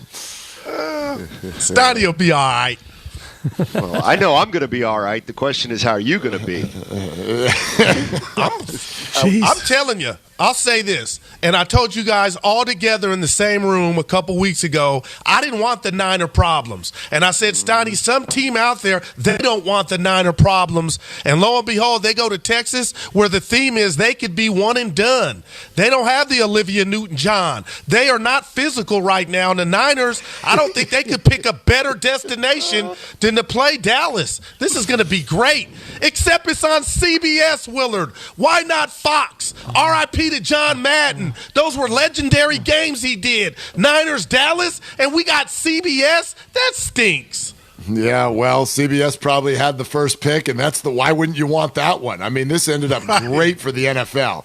These matchups this weekend. And how about that, Dibs? Goo gives us what will be probably tomorrow's song of the day. Let's get physical. Let's go. Yeah, that's one of Goo's or who's go-to. They weren't Olivia Newton-John. I always think about Xanadu, which was the sad follow-up, but it's all about being physical, and that it's going to be an interesting matchup. And Steiny, that number, Cowboy Niner, only 3, the smallest point spread of any of the 6 playoff games. Yeah, not surprising. I'm going to disagree with Goo. The best matchup for the Niners would have been the Rams again, I think. You think? Yeah, I do. Because if you don't think that's psychological at this point, I don't know what to tell you. It's been 6 games in a row, and even McVay going down to celebrate that touchdown. Oh, my. Yeah, they wanted it. Yep. And they couldn't get it. That I tells bite you right my there. nails. I'm a guy that ran on my son's court when he wasn't the one that hit the game winner. But wasn't that a slap in Tom Landry, Bill Walt? What are you doing running down there? Do that in the locker room with the dance, the gippy if you win. But to run down there during the game and then choke, that's just a bad look, man. It's a terrible look. I mean, I'm glad he did it now. Now that they choked it away, I'm glad he did it. It's an embarrassment. It's a complete embarrassment.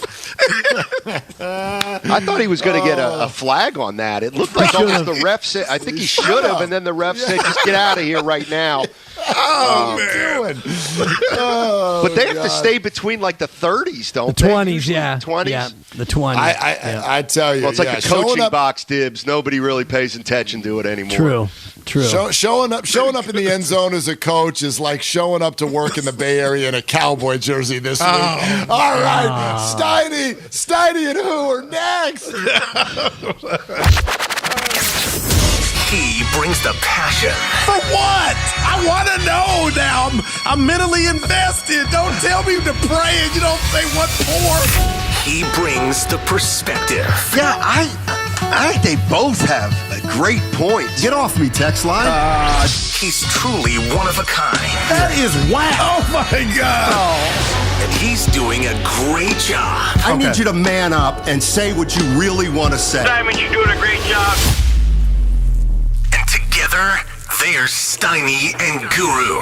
Yeah. On 95.7 The Game. There's only one way to start off this show. Jimmy. Hey, I'm going to do it too, Cass. Jimmy. Gets it done, Jimmy. Man. Pretty incredible. Steiny. Niners win 27-24 in overtime. They were down 17-0. They got a field goal right before half, and then they just took over that game, took over that stadium, and they make the playoffs as a wild card. They'll go in as the number 6 seed, and they'll play Dallas next week. Who would have thought it after getting down 17-0? Listen, I thought Garoppolo was struggling to the point where Kyle Shanahan was going to go to Trey Lance, whether he wanted to or not. That's what it looked like. And then all of a sudden, it just felt like Garoppolo was a different quarterback in the second half. Steiny, you are spot on, and social media was saying it. I mean, experts talking pundits in the league to get paid to cover the league, they thought that was an option. And the rat on the table is they weren't down 17-0 solely because of Jimmy, but he wasn't in his best version of himself. And you know when it was all said and done, Steiny, because he got hot at the end, the second half, I don't know what this means moving forward for him. And, you know, I know it's another day we'll get into it, but, you know, his tenure with the Niners, but there is a thing called, and I'm a dub it, Steiny. I hope you don't call me who, because that hurts. The Jimmy Garoppolo experience. There's the good, the bad, the ugly, the good. And Matt Steinmetz, your boy was on fire talking about 10 in the second half, especially going after Jalen Ramsey to make those completions to Debo. And I don't know if I'll ever forget yesterday in totality, and that's sprinkled in with a little Warriors, but I got to tip my cap to Jimmy Garoppolo, that Niner defense, and Kyle Shanahan, who, like you said, Steiny, I'm giving you a flower petal. You said, they need to run it good 30 to 40 times, but down 17-3, he stayed true to what he was. So he stayed true to his identity, and that's why I think that helped the Niners come back. Still stunned. Well, when you're ripping off 9 yards a carry, I mean, those are like pass plays. Now, you didn't finish a thought there about the Garoppolo experience and what does this mean? What do you mean, what does this mean? Well, I fought you. I fought anybody that would tell me this season would culminate and it would be sayonara to Jimmy.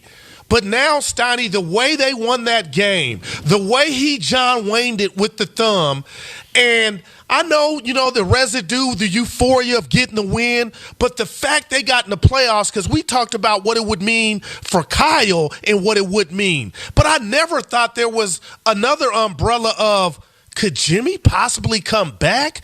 And Steiny, the Guru computer is going way off the Richter to where now I know we got to focus one game at a time, but Dallas is in the way if Tampa Bay handles business against Philly to where Garoppolo would get a shot at the GOAT.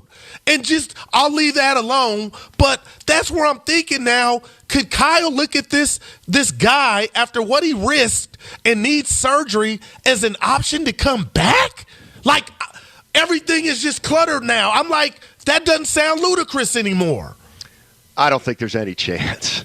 See, I mean, like I did. I think the plan all along was to play Garoppolo this year, to make the playoffs, to give it a run, and then start next year with Trey Lance. And if that's not the case, if for whatever reason Jimmy Garoppolo's back, then that to me finally gives you the answer on what the organization thinks about Trey Lance. It's his year next year. I don't think there's any doubt about it, unless they're having doubts about Trey Lance. But, the one thing I'm looking at, Guru, this year is I'm just looking at the 49ers schedule, and, they lose to the Packers, but in that game, Garoppolo leads what should have been a game-winning drive. You're right. It doesn't end up happening because their defense doesn't give it up. He wins a game against the Bengals that was improbable. He wins yesterday's game against the Rams. I mean, this guy is so much more maligned than he should be, and I just think it's a joke. What is he, 32-15 as a starter, something like that? So to me, it's, to me, when people point to his numbers and these Jimmy Ono throws and those kind of things, look, he throws as many interceptions as other quarterbacks, good quarterbacks, mediocre quarterbacks. Whatever the reason, Jimmy Garoppolo's won games as a starter for the San Francisco 49ers. And look, I think they're going to Trey Lance next year. I don't think there's any doubt about it. But you know what? I wonder if he's going to have as good of a winning record through 45 games as a quarterback as Jimmy Garoppolo had. And my answer off the top would be probably not. So, that's kind of the way I think about it is can Trey Lance win as many games as Jimmy Garoppolo? It's going to be tough. Yeah, no doubt. And, Steiny, I don't know, where you're at on yesterday's game once it was over and the fact that he came back and guided the team to a win, because that's changing his whole tenure for me. But that would be like, you know what, Goo, you're unfair, because this is a quarterback that took this team to the Super Bowl already. So some would say, are you surprised? But I am. And when Jalen Ramsey, I'll say the ball wasn't perfectly thrown. When the Niners looked like they were going in for points in the fourth quarter and Ramsey got that interception, Steiny, I said, now this is poetic. Is this how the Garoppolo era is going to end? And he wasn't the one that let the Rams go down and score, but I sat there like, man, this is what we're going to be talking about. And for the team to just show resiliency and that defensive line, much maligned. I got some defensive numbers for you through the first 8 games compared to the last 90. I mean this. Dallas has their hands full, and I know you talked about a run, but you take it 1 week at a time. But you look at this field, Green Bay, the number 1 seed, Steiny, they were seconds away from 37 from losing to the Niners, and I'll leave that there, but I'm giving Jimmy and Kyle their roses, man. That, to me, could be their best win in the Kyle Shanahan tenure. NFC Championship. Doubt. Okay, so I don't got to tell you on that as far as regular season goes, it's not even close. Yeah, because they were favorites right. And they had a last-place schedule, and they took advantage of it. But, Steiny, that was just impressive, man. Damn. That's the word. Impressive. It was, and it's a big win for Shanahan, a monster win for Shanahan. Because if he stays with Jimmy Garoppolo and Garoppolo never turns it around in that game, the 49ers lose and they don't make the playoffs, I mean, then Kyle Shanahan – you can look at this season, and I know people will be like, wait a minute, the difference between 1 win and 1 loss is the difference between success and failure? Yeah? Yes, absolutely, yes, positively. So the 49ers, they get to go to the playoffs now. They get to give Jimmy Garoppolo his last shot to see what he can do. They got Trey Lance all set up for this year. Kyle Shanahan can come to the podium today or tomorrow or the next time he does it and look at 49er fans and say, you know what? I heard there was a lot of complaining, a lot of moaning, a lot of crying during the course of this season. But you know what? I did it my way, and it worked perfectly. It worked exactly the way we set it up, 49er fans. We set it up for Jimmy to be the quarterback and take us to the postseason. That box is checked, and we've got Trey Lance waiting in the wings to take our offense to another level next year. So maybe it's time.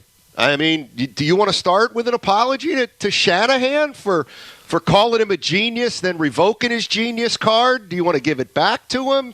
Do you want to – where are we with Shanahan? Were you too hard on him? I left him a text message. Yeah. Not just you. It's 49er fans, too. Thank you, Steiny. Right. Yeah. I left a text message. Hey, we need to talk. How about that, Steiny? We need to talk. And I'll tell you this. I mean, it was just a phenomenal day of football all the way around, but watching the Raider-Charger game and you're watching head coaches go for it on their own 18-yard line, I'm asking you this, Steiny. It was 4th and 18. You're down 7. You got 3 timeouts. I would have understood had they went for it. The odds were going to be 1,000,000 to 1. Maybe you get a flag, but I was that downtrodden where this game was that much over. Did you even think, you know what, you got to punt the ball, or would you have been mad had they went for it and been overzealous? Steiny, I wouldn't have been mad at Kyle had he went for the 4th and 18 and didn't get it, and that was game. But to have the wherewithal to punt and stop them and then get it back, that's where the mastery and the trust to me comes in. I thought the 49ers, when they got a field goal at the end of the first half, gave themselves a shot. And then by the time that they punted and didn't go for it at that point, Shanahan knew his defense was dominating. I mean, the Rams scored 7 points in the second half and overtime. So they couldn't get anything done. And I think it's to me, I don't know whether it's coaching or whether it's just personnel, but when the 49ers came out in the second half, they just felt like if they did what they needed to do, they were going to come back and win the game. And that's a team that just knows it has another team's number. Plain and simple. They do. And when the Rams had the ball, I'm thinking go for the jugular, get a first down or make them use their timeouts, and they just ran it, Steiny, like they just knew the defense could stop them. And you're right, that was the story as well. The Niners defense, I mean, good Lord, they just, whatever it is, like you said, Kyle, the defensive coordinator, Ryans, I've been on his helmet all season long. I mean, the Niners are doing their thing, and I just, watching that guy run down the sideline bothered Mr. Exuberant. That's your boy me, Steiny. I'm giving myself my own nickname. I didn't like that, and it went bad from that point on. So wait a minute. Let me just get this straight.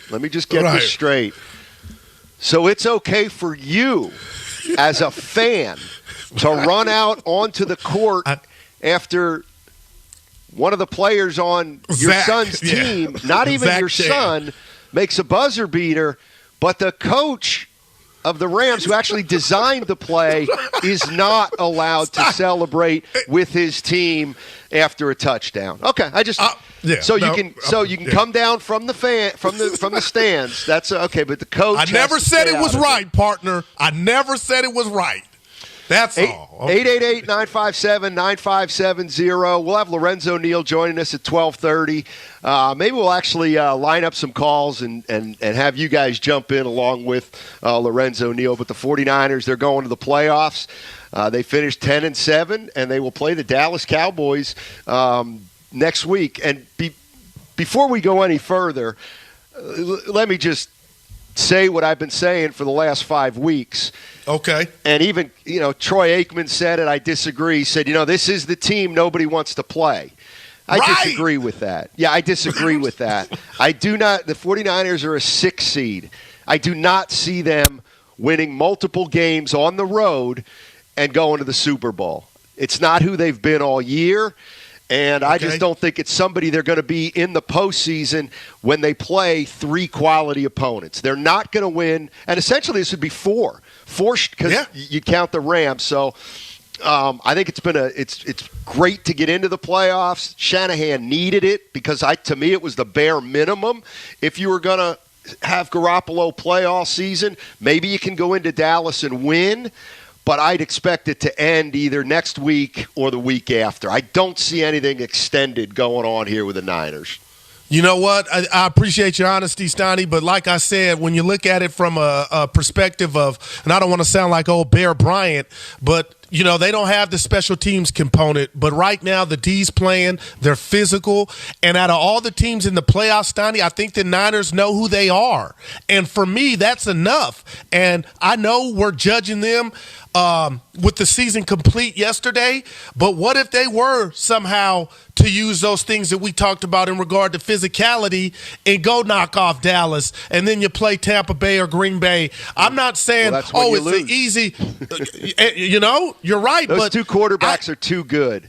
They're too good against this secondary. And the other thing is Matthew Stafford. But Steiny, he didn't lose that game, though, Steiny. No, he didn't win it either. He did not win it. You got me there. You got me. But he was getting hit upside the head. Go ahead. Real quick, let's get Fred in here in San Francisco to start us off, and then we'll get Lowe in here on the other side, and we'll take some of your calls while Lowe's on. But let's go to Fred. Fred's in San Francisco. Hey, buddy.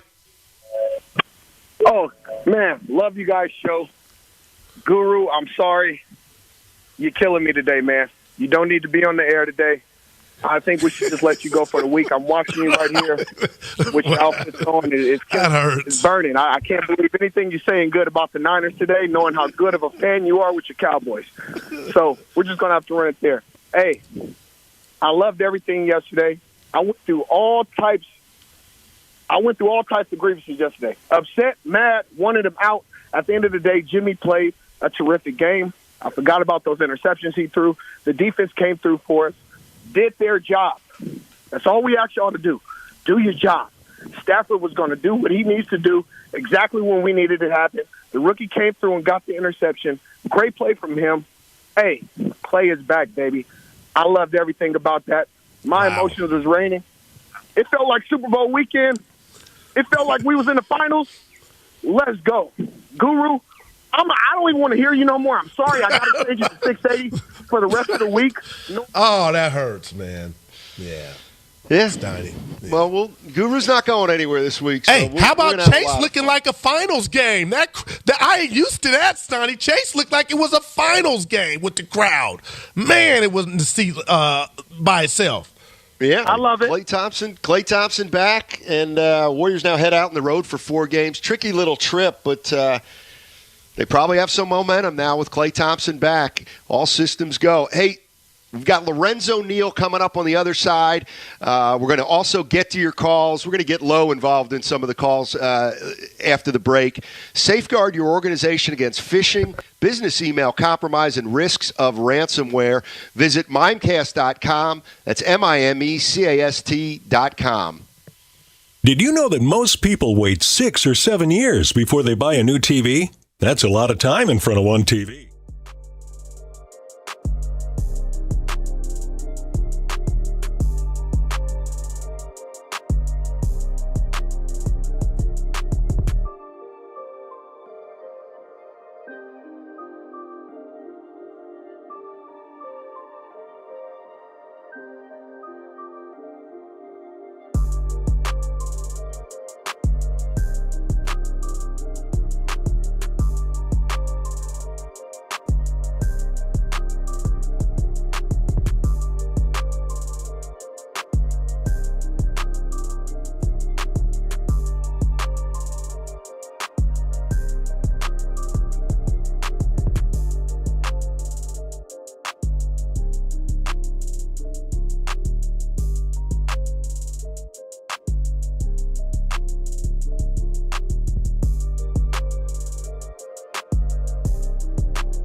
kayaks to wine racks, we can help you with your project or fabricate it for you. We turn your ideas into reality. For a store near you, go to tapplastics.com. Tap Plastics, the fantastic plastic place.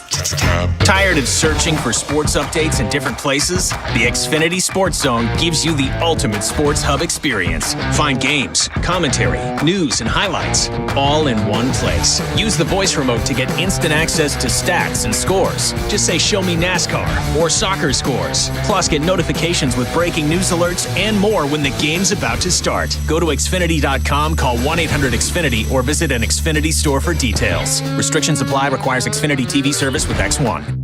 Has this ever happened to you? My friend.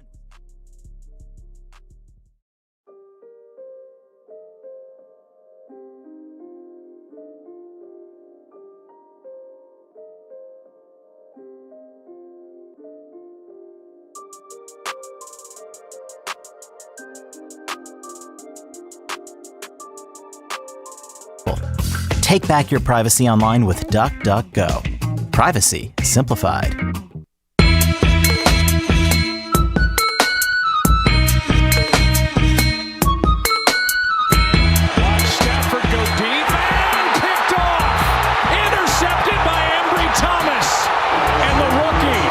Just ended this game. If he is inbounds, they'll look at it, and if it stands, and it looks like it will, the 49ers have won, and they're in the playoffs. He's in. Now, back to Steiny and Guru on 95.7 The Game. All right, that put the game away yesterday. Niners 27, Rams 24. And we welcome him in every Monday at 12:30. He's our favorite, Lorenzo Neal, and he's brought to you by Street Strider, the world's first 2-in-1 indoor and outdoor elliptical. It'll change the way you exercise forever. You get the combined benefits of jogging, skiing, and cycling, but without the physical stress on your joints and body. Take the Street Strider outdoors for a fun, full-body workout. And when the weather is bad outside, simply attach it to the indoor training stand for a stationary workout in your own home. Ready to have fun and actually look forward to your workouts? Order online at StreetStrider.com. We ship right to your front door. Go online now, StreetStrider.com. And don't ever forget the football hour tonight with Lorenzo Neal and Sean Salisbury. That begins at 6 o'clock and goes from 6 to 7. Woo! Low, what a day yesterday in the Bay. And I'll just hand you the floor and say, what'd you think of that Niners game? Well, guys, it was it's interesting. Oh. All right, we got to get Low back up and running. We got to get Low back. I was ready. Yeah, me too. Yeah. So Goo, were you? How big was this one game for you? Okay, I appreciate that question. And tell me when we get Low, Steiny. It was so big that if you want to dub me a front runner, you want to call me fickle, that's fine. Steiny, I have no dog in this fight. It was so big that I believe Jimmy can come back next year and be the starter. And the fan, there'll be some happy. Oh, we got him back. No, I was just going to say. It's that big, Steiny, that he's welcome. I got a welcome mat for him now. When before, give me your keys. All right, so we got Low back, and Goo, why don't we start off the show this way? Because we talked about it so much this year. Goo, tell Low that you were absolutely positively wrong about the quarterback situation this year for the San Francisco 49ers. I wouldn't put it that way, Lolo. What's up, baby? But I can give credit where credit is due. Low, Jimmy. Hey, we all have to. Go ahead. That week, if Jimmy's the quarterback next year, Low, I'm okay with it. That's how big yesterday was to me. Jimmy, man, here's the deal. No one ever said no one's ever said Jimmy's not a good quarterback. I always said Jimmy's a good quarterback. He's not a necessarily elite quarterback, but you saw him yesterday, the good, the bad, and the ugly, but the consistency that he played with. I mean, you watch this guy, the first half he struggled. The ball's getting away from him, trying to figure out how much pressure he can put on the hand, fumble different times, just didn't look necessarily Jimmy-esque. But you saw right before the half, The defense didn't hold. The Rams came out and said, we're going to show you that we're going to punch you and give you a body bag, Kittle, because the Rams said they read those press clippings and said they were going to be physical. You see the Rams' first drive? Didn't it look like San Francisco? Run, pass, run, and just drove the ball down their throat and said, we're going to do this, right? And then you saw them control it. The Niners couldn't get off the field. The Niners stayed in the game. They're losing 17-0. They don't make the Rams punt until the end of the first half with 1 minute left. You remember they finally got them to punt, and that's when magic happened. Jimmy G takes them down, gets them in field goal range, and after halftime, I think, you know what, Sean, I think that the head coach probably told the guys, Kyle Shanahan said, guys, if you're looking for Atlanta to help you, they ain't going to be the savior. You guys are going to have to save yourself. If you're looking for help, no one's going to help you but yourself, the men in this room. And I'm going to tell you right now, the San Francisco 49ers, Guru and Steiny, they showed you the kind of football. Last week I told you guys, said, is this sustainable football, Steiny? You remember? And I said, and when they run the ball 30 or 30 more times a game, I said, they're tough out. Yesterday, Steiny, they ran the ball 11 times in a row. Steiny, now when I ask you, when it's running the ball, and they didn't have Trent Williams, when they're running the ball and they're running effective like they are, they can play with anybody. Don't you guys see my point when I'm talking about that? Yeah, I think they can too. But all I'm saying, Lo, is I don't think they can play with anybody they're going to have to go on the road and win 3 playoff games. I think they may win 1. I may even give them 2. But probably not. I just think for who they've been all year, it's going to be tough for them to run the table against really good opponents 3-4 straight weeks in a row. But I do think they could beat the Cowboys next week, but I just don't think 24. They've got an improbable run. I really believe that this team can hold anyone under 24 points when they're playing their best ball. And that's the chance. That's when they can win. That's what they're going to have to do. Whatever means necessary, Steiny and Guru, to keep teams under 24 points or less, and the Niners are in these games. If they have to get over that number, that's when it starts to gets choppy for me. Can that happen? Yes. But this team is really, really efficient of holding teams, playing the type of football they want to play, smash mouth, let Jimmy control the clock, dink and dunk, don't necessarily take the big shots, just eat teams up, intermediate pass, and just do what they do, and it starts with the run game. And when they're running, Jimmy G is one of the most effective quarterbacks in this league when he has a great running game like the Niners showed you. Well, it's funny you guys mentioned that, Lo, and I'm going to use one of your words. You talked about 24 points. The first 8 games, the Niners have allowed 25 points. The last 8, 17. And they were hunting quarterbacks yesterday. And I want to ask you this. In baseball, they always say momentum is the next day's starting pitcher, basically meaning there is none. Lo, what does a win like that do for the locker room going into a playoff game on the road? You've been in there. I got to believe, we'll focus on the game at hand, which is Dallas, but I got to believe there's something going on to where guys are believing. They were down 17-0 facing their end of their season. So to me, you'll never face another gun barrel that dire again, even if you lose. Guru, I totally agree with you, and that's what makes this team tough. This team, they stick together. Even this early in the season when they were down and out and we all want to throw them in the grave, and you read those numbers, they allowed the first 8 games 25 points, and that's why they weren't winning games. It's interesting you brought that point up, but they stayed together. When this team is humming and playing well, it's just they're a tough out. But yes, I think that this is huge momentum for this team because you played a Rams team that feel that they're the best team in the NFC. The NFC. And let me tell you something. The Rams are a good team.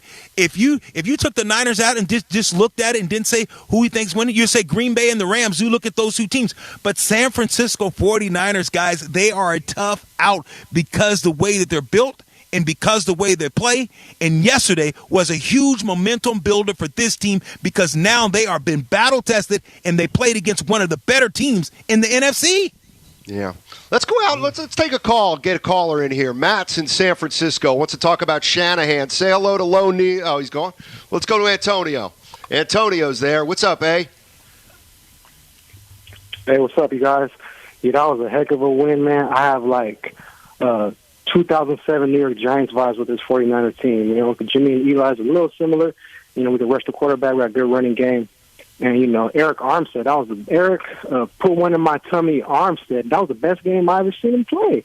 Like, he was just pressuring Stafford, making Stafford. And then at the end of the game, I've been telling people, Matthew Stafford, he stuffs the stat sheet, and he's not a big-time player. He's the Russell Westbrook of the NFL, and he showed it again. Ambry Thomas, finally a 49er corner, you know, turned around and got the ball, interception. Aaron Donald, the last time he had a great game against the 49ers, you know, Klay Thompson just came back. I think it was before Klay even got injured the first time. It seems like it, right? I appreciate the call. You know, that is one thing. You know, I'm watching Stafford, and I know he was under pressure, but and people might say, well, no kidding, but man, I think that when I think of the playoffs and I think of Brady and Rodgers, I think they're like that's the notch above Stafford that gives them the edge over the Niners, if you know what I mean. No question. It's easy, and I'm telling you, it's an old phrase that they say, Guru. It's easy to be a soldier when ain't no war going on. Wow. And when you watch Stafford yesterday, when things are good, the guy lights it up, hitting Cooper Kupp, do what he wants to do, playing free. But when the game's on the line and you're playing against a team that's tough, that's not going to quit, that's going to hit you, and they were hitting him yesterday, and you saw him that interception, pressure in his face, but at the same sense, it got tight. When you're in overtime and all of a sudden you're thinking, okay, here we go, and I got to score, and this Niner defense now is pinned your ears back, but no one's talking about what Shanahan did, man, that was masterfully. I love it. I was watching the game, and I said, keep eating the clock up. You didn't want the Rams to be two-dimensional. You did not want them to have time where they can run or pass. You wanted to make them be in a 2-minute type of offense where they had to hurry up and go, couldn't get set, couldn't run the ball because time wasn't on their side. That's what they did great in overtime. They were able to run the clock, run the ball, get the field goal, and put Stafford in a situation where, you know what? You're not going to have play action. You're not going to be able to run the ball. You got to line up, and we're going to pin our ears back, and we're going to come get you. That's what's awesome what Shanahan did by not giving Stafford enough time to be able to run and pass, and that really, really affected him in that pocket. And those boys, they came through when they needed to. But you're right. Stafford in pressure, he folded, guys. He folded yesterday. That pass in overtime, I felt like he just wanted to get rid of it. And I could be wrong for saying, I'm just sharing with you guys how I feel. Right, he got knocked around so much, Low at Steiny. I just felt like, Low, you're going deep? I'm going to just chuck it. And when the Niners didn't get a touchdown down there, I was like, oh, no, they're not going to pull it out. But I just, D'Amico Ryans, my hat's off. I've been apologizing all day, Low, but he brought blitzes. He's got Armstead and Bosa and the rest of the gang. DJ Jones getting after it. Let me ask you a quick question about this Sunday at 1:30. And it's going to be just incredible for me, the history. You look at this, the pressure Dak's under and what Jimmy just escaped. And I feel like Jimmy's playing with house money because he got him into the offs. And if Dak were to lose in the first round because they're already doubting him, Low, who's more pressure you think on? Just from, I know it's a team game, but from a quarterback standpoint, who you think more pressure is on this Sunday? Well, I think without a doubt it's on Dak, but Dak's not going anywhere. Jimmy is in a situation, he's playing with house money. He came back and showed that he could play with a dislocated, whatever, it's torn finger, ligaments. People said he couldn't come back and do it. The guy went out there and played through for 316 yards, had a good game in spite of a couple turnovers. But you look at it, so pressure, he's not under pressure. He's got this team in the playoffs. He's looking good. He's okay with it. Dak's under the most pressure, but Dak's okay because Dak knows he's not going anywhere. He just got a multi-million-dollar contract extension. So you look at who's under that type of pressure, it would definitely be Dak Prescott. But 49ers, they're going to go in there and they're going to play, and it's going to be a very, very competitive game. These are two good teams that are evenly matched. Both of them can throw the ball. Both of them want to run the ball. Both of them defensive have stepped up. This is going to be a very, very physical game. And the Niners, the number's 24. If they can keep Dallas under 24, I think they got a shot. But this is going to be a tough out because I'm telling you right now, Dallas Cowboys, they're playing good defense. People aren't talking about them, but they're playing good defense. But one thing that they aren't doing well, I think you can run the ball on them, and I think the Niners will do that. Lorenzo Neal joining us. He always does at 12:30. Don't forget to tune in tonight at 6 o'clock. It'll be Lo Neal and Sean Salisbury with the football hour. You're not going to want to miss that. Lo, the whole season's theme has been Garoppolo/Lance. And it just seems like Shanahan's strategy the whole year was I'm playing Jimmy, I'm developing Trey, and next year we'll move to Trey Lance. Anything happen this year to make you think that that's not the plan anymore? No, I think, and this is what people should have said. I mean, I've been screaming this. We've been screaming that Jimmy's a better quarterback than Trey. Not athletically, we understood that. But here, give Trey some credit. Let's give the guy credit. They needed to win last week. They were in a must situation that he needed to find a way to win that game. And what did they do? They found a way to win the game no matter what. I know they weren't playing necessarily a good team, but Trey came in and held it down, so gave Jimmy the opportunity to get him in the playoffs. So he's showing you that he can go out and win you a game too. He threw the ball, okay, not great, but he's showing you that he does have what it takes to be a starter in this league. So I love what Kyle Shanahan is doing, is developing. He came in, won a game, lost a game, won 1-2. So you look at where they're at. San Francisco 49ers, I think Kyle Shanahan, he did the right thing. Jimmy G gives them the best chance to win now, and hopefully in the future, Trey's going to be that guy. Lo, let me ask you, you and Steiny, this, because you talked about the Niners ran 11 straight times, and there was a juncture in that game where I felt like the Rams, their offense was going 3 and out. They didn't want to tackle Debo, and I'm wondering, we talk about Draymond Green and all these, these players that have they're special, they're unique. The fact that this dude has to be a wide receiver with the most versatility, do I dare say ever? Talk about Debo Samuel, and Lo, are we talking about a star in the league? Let me tell you something. Without a doubt, I'm going to tell you right now, Guru, Debo is a starter in the league as a running back. Now, here's the thing. He can start in this league as a running back, and he can start as a receiver. So, yes, versatile, understand. And here's the thing. Debo can put his foot in the ground and run north and south. Steiny, he's not just the outside run. I seen that boy drop his head and put that Debo on guys. Debo runs hard. He runs. You see him with the yards after contact. He runs like a running back. This guy has it. So yes, Guru, to answer your question, he is one of the most versatile guy in the league. He's a running back and he's a receiver. But it's not just a receiver playing running back. This guy can play the game, and he can play it at a high level, and he can play running back, guys. He ran physical yesterday. Lo, let me ask you this. In the NFC, what team, if you had to make a bet, what team are you betting on to get to the Super Bowl in the NFC? God, Lee, here's the deal. I wanted the Niners to go another route because I would have said Dallas, but now they're playing the Niners, and I don't know about the matchup. So the team that really looks good, though, guys, and they're just calm, they're cool, collected, and they got that trigger guy. That's Aaron Rodgers. You look at Green Bay. Their defense has played a lot better now. It's not just Aaron having to carry them. They're running the ball. They're playing good defense. Green Bay is going to be a tough out, guys. So if you had to put my foot to the fire, I would say the Green Bay Packers. It's interesting. No Antonio Brown. Evans gets hurt yesterday. Oh my God! Isn't that sad, though, the Bucs' defense is not the same. Lo, I mean, how you feel about Tampa? And that's why the Bucs defense got old. Sue's done. You watch the defense; they're just not what they. Brady's going to have to really, really carry them and have to throw the ball, and they're going to have to light it up. They're going to 30's not going to win games. They're going to have to score more than 30 in some of these playoff games because their defense is just not there like it was last year. But it's sad. I'm listening at Stephen A. and all these guys, these talking heads on the media, and here I'm talking about Antonio Brown is selfish and Antonio Brown this and you just look.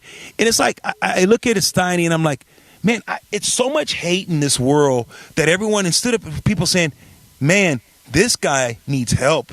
This guy is really, really going through some mental issues because he walked away from $30 million from the Raiders. Just all he had to do was play one game, and he just wanted to get out, so he just was there. That is not. Something is definitely wrong. Hopefully, this guy can get help. You don't just walk off a Field Guru. I played this game. Everyone can say whatever. Charlotte Sharp and all those guys. Everyone. Oh, he's been. Dude, you don't walk away from that kind of money. Something is off with him, and I hope that this guy. Somebody said, don't let him play football. I'm worried about him hurting someone else, hurting himself. This guy needs help, man. It's too bad that everyone just thinks it's about the money because it's not. The guy needs help. Lo, let me ask you this to finish up. I'm looking at the box score from the game yesterday, and Kyle Juszczyk did not carry the ball. He did not catch the ball. But how important was he yesterday to what the Niners did? I tell you right now, you don't have the best offensive tackle in football in the NFL. Trent Williams, the best tackle in football, and they still were able to win. I don't think they win that game without Juszczyk. That's how instrumental he was, Guru, in that game. The calm that he brings for when you got your punter gets hurt, so now he got the hole for the field goal, and look how calm and how he's done it. Think about what he was able to do, the transition, because he's a pro. This guy, look at the blocking and look at how many points of attack, what he was on blocking. Look what he does on punt team. Look what he does on kickoff team. Watch the things that he does outside of the game. I'm telling you, he was very, very instrumental. Thanks for that, because I know, Steiny, you were watching saying, wow, look at this guy holding. Look at him getting the laces down, spinning the ball out. Because those field goals, you needed every single one of them. The guy was so instrumental in that win yesterday. Unsung hero. Unsung hero, Steiny. Unsung hero. Legendary. He often is. Kyle Juszczyk. Yes. Yeah. All right, real quick, Steiny. Clay Thompson. In 1 second, how about Clay, baby? Yeah. I was going to say Bama or Georgia in 2 seconds. Ooh. Okay. Georgia. Georgia's going to get him. Georgia tonight. All right. There you heard it from Lo. Hey, Lo, have a good one, buddy. Cheers, guys. Yeah, don't forget Lorenzo Neal. You can hear him tonight at 6 o'clock right here on 95.7 The Game. He and Sean Salisbury are doing the football hour. You're not going to want to miss it. What a great day of football yesterday. Man. All right, let's get into it. 888-957-9570. Let's open up the phone lines from 1 to 2. Let's talk some San Francisco 49ers. How are you feeling about their playoff chances? Do they have a run in them? How are you feeling about how Kyle Shanahan handled the quarterback situation this year? He was pretty steadfast from start to finish. He was going to go with Jimmy Garoppolo. He did that. They're in the playoffs. 888-957-9570. Here's what we got coming up. At 2:30, we've got Andrew Bogut, former Golden State Warrior. He's going to talk about Klay Thompson, who obviously came back last night and got up 18 shots in 20 minutes. And the Golden State Warriors beat the Cleveland Cavaliers. Now they go out on the road for a 4-game trip. So for the next hour, it's 49ers. Get in, 888-957-9570. We'll talk some more about it. Hey, are you a commercial property owner or manager working on 2022 painting plans? MB Jesse Painting offers full repaints, maintenance painting, carpentry, and wood rot repairs. Why wait? Call 855-MB-JESSE today or go online at mbjesse.com. Street Stripe.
listening to KGMZ FM and HD1 San Francisco on Odyssey Station. Presented by DuckDuckGo. Privacy simplified.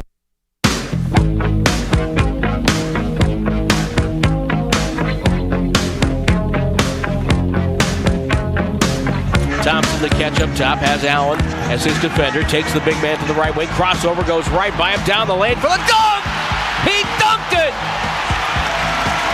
Chase Center erupts in joy, witnessing the first dunk for Klay Thompson. Now, back to Steiny and Guru on 95.7 The Game. All right, great day in the Bay. Niners win. They're going to the playoffs.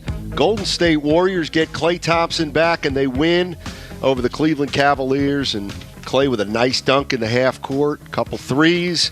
Looked pretty good, Goo, no doubt about it. Yeah, and I got to tell you, Steiny, when he went to, I like the highlights, but that was a different dunk. The fact that, this guy's been off over 900 days and went through traffic and smashed it, as we say in the Yoon, I was like, oh, man, then letting him fly, he was spry. I got to ask you, Steiny, I'm a worrier. Every time he was running down court and there was an instance to where he kind of tripped over himself or he stumbled, and I thought he got hurt, so I got to get used to that, just as a fan. But seeing him on the court and Steph not out there at times, I'm like, oh, the league, just like Wiggins, the mild-mannered Wiggins said, the league's in trouble, and here we go. I just wish Dre would have played. And my quick question to you, Steiny, am I missing something? Did Dre kind of wink, go out the game, or was he truly – his calf was an issue? No, he said he had calf tightness before the game, so he didn't play, but he wanted to start because Klay was coming back. And love it. As far as I know, that's basically all that happened. 888-957-9570 is the number. We're talking San Francisco 49ers. The one thing we forgot to bring up is, and I thought this was huge, especially, and you put it right. You said on Stafford's last throw, he just was like throwing. Well, you know what? I thought that's exactly what I thought. I'm sorry. The Rams they're already in. They've clinched the division at that point. Now, I get it. They could have won and moved up to 2. But at that point, they find out they've won the division in the middle of the game or late in the game. They know they're at home next week. I mean, they really, in essence, had nothing to play for in the overtime except to eliminate the 49ers. Well, that's not going to be enough when the 49ers are playing for their playoff lives. I mean, to me, that game came down to the 49ers absolutely, positively had to have it, and the Rams didn't. And that's kind of what overtime was all about to me. You know what, Snotty? And I get you, and I hate that when that happens, when a team finds out their fate for the better during the game, because then you can throw that out there. And I'm not saying you're wrong, but with watching McVay run down that sideline, you could tell it was in his dome that the onus that the Niners had. So just from that standpoint alone, and the fact that you got up 17-0, I thought they really wanted that game. And to see the defense just basically break down again, Steiny, because that's what happened. But Matt Stafford got hit more than my old Cadillac, and that was the Roberto Duran. Okay, I'm going to chuck it, an interception or whatever, no mas. And that's what that was. But, Steiny, because we hadn't brought this up, Trent Williams was unavailable. I cannot believe they went on the road and they still got busy. That one shocked me. Yeah, 6 straight against that team right now. So Damn. Let's go to Aaron. Aaron is in Oakland, wants to talk Niners. What's up, Aaron? How you doing, man? Hey, man, I'm going to be up front. I'm a Cowboy fan, 60-40 Cowboys. The main difference for me is going to be the turnover ratio for the season. Dallas tends to score when they get a pick or a fumble.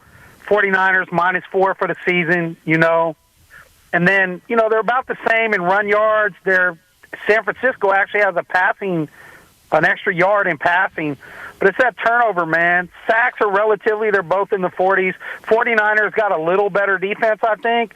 But I think Dallas can pick that apart by throwing the ball a little better. Dak is a beast back there. I am worried about Mitchell's run game, man. Mitchell's a beast, man.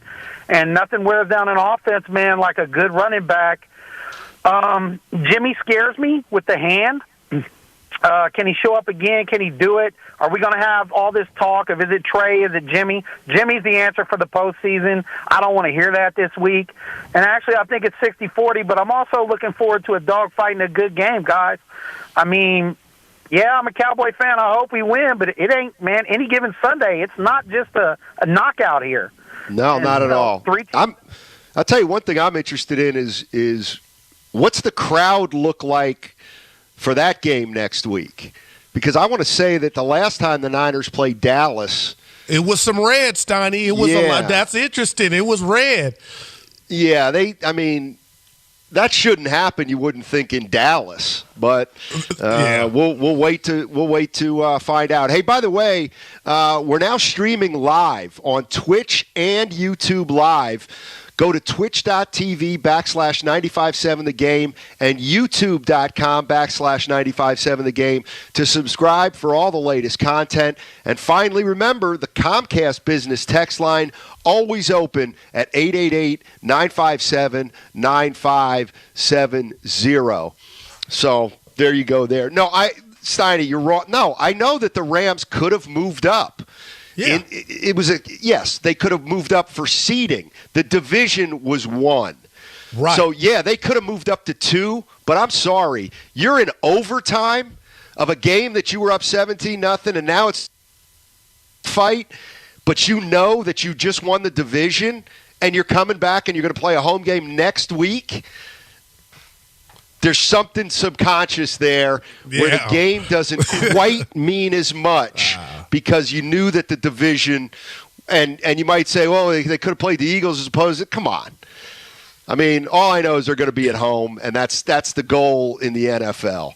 So, and McVay wasn't the one getting hit like Stafford was, so he couldn't control what Stafford did. And that's why I believe you didn't need the home run right there. Obviously, it's a part of the game, but Steiny, to me, your boy wanted the ice tub, and he was like, I'm either complete this or get it picked, but I ain't getting hit no more. I felt that was oozing off of my TV. Yeah, I thought so too, Goo. Rocky's in Hayward, wants to talk Niners. Hey, Rocky, how you doing, man? I'm doing well. How are you guys doing? Doing good. So, yesterday was an incredible day for both Niners and Dub fans. And Clay dunking dunking was special and unexpected. That made me jump out of my seat watching that. Just watching it. It was awesome. But Jimmy G came through in the clutch for the Niners, and I wanted to get your thoughts. I mean, they pulled the Guru a couple of weeks ago. Yeah, call back. We were losing. Yeah, I think he was going to ask you something, Guru. I think it was about Jimmy, but I've given Jimmy his flowers and Kyle Steiny. That was just – I can't believe he stayed with the game plan to just the body shots. And there was a point where where was Donald at? I know where he was at. He was being made invisible. And, he was getting some rush, some pressures. But, Steiny, that was ownage. As beautiful as it was, that was ownage, man. The other thing that I'm convinced of now is that, the 49ers, if Trey Lance was going to start or he was considering that he might be the starter, the 49ers were going to be, they would rally behind Trey Lance. But there is no doubt that team has respect for Jimmy Garoppolo and how tough he is and how he's probably taken more grief here than he deserves, especially when you got a record like he has when you're the starter. So I think that's where last night's game or yesterday afternoon's game came into play for me. It's just like and I get it, he's a rookie, but there aren't many quarterbacks that could have done what Jimmy Garoppolo did yesterday, whether they're athletic, whether they're not athletic. He hung in there.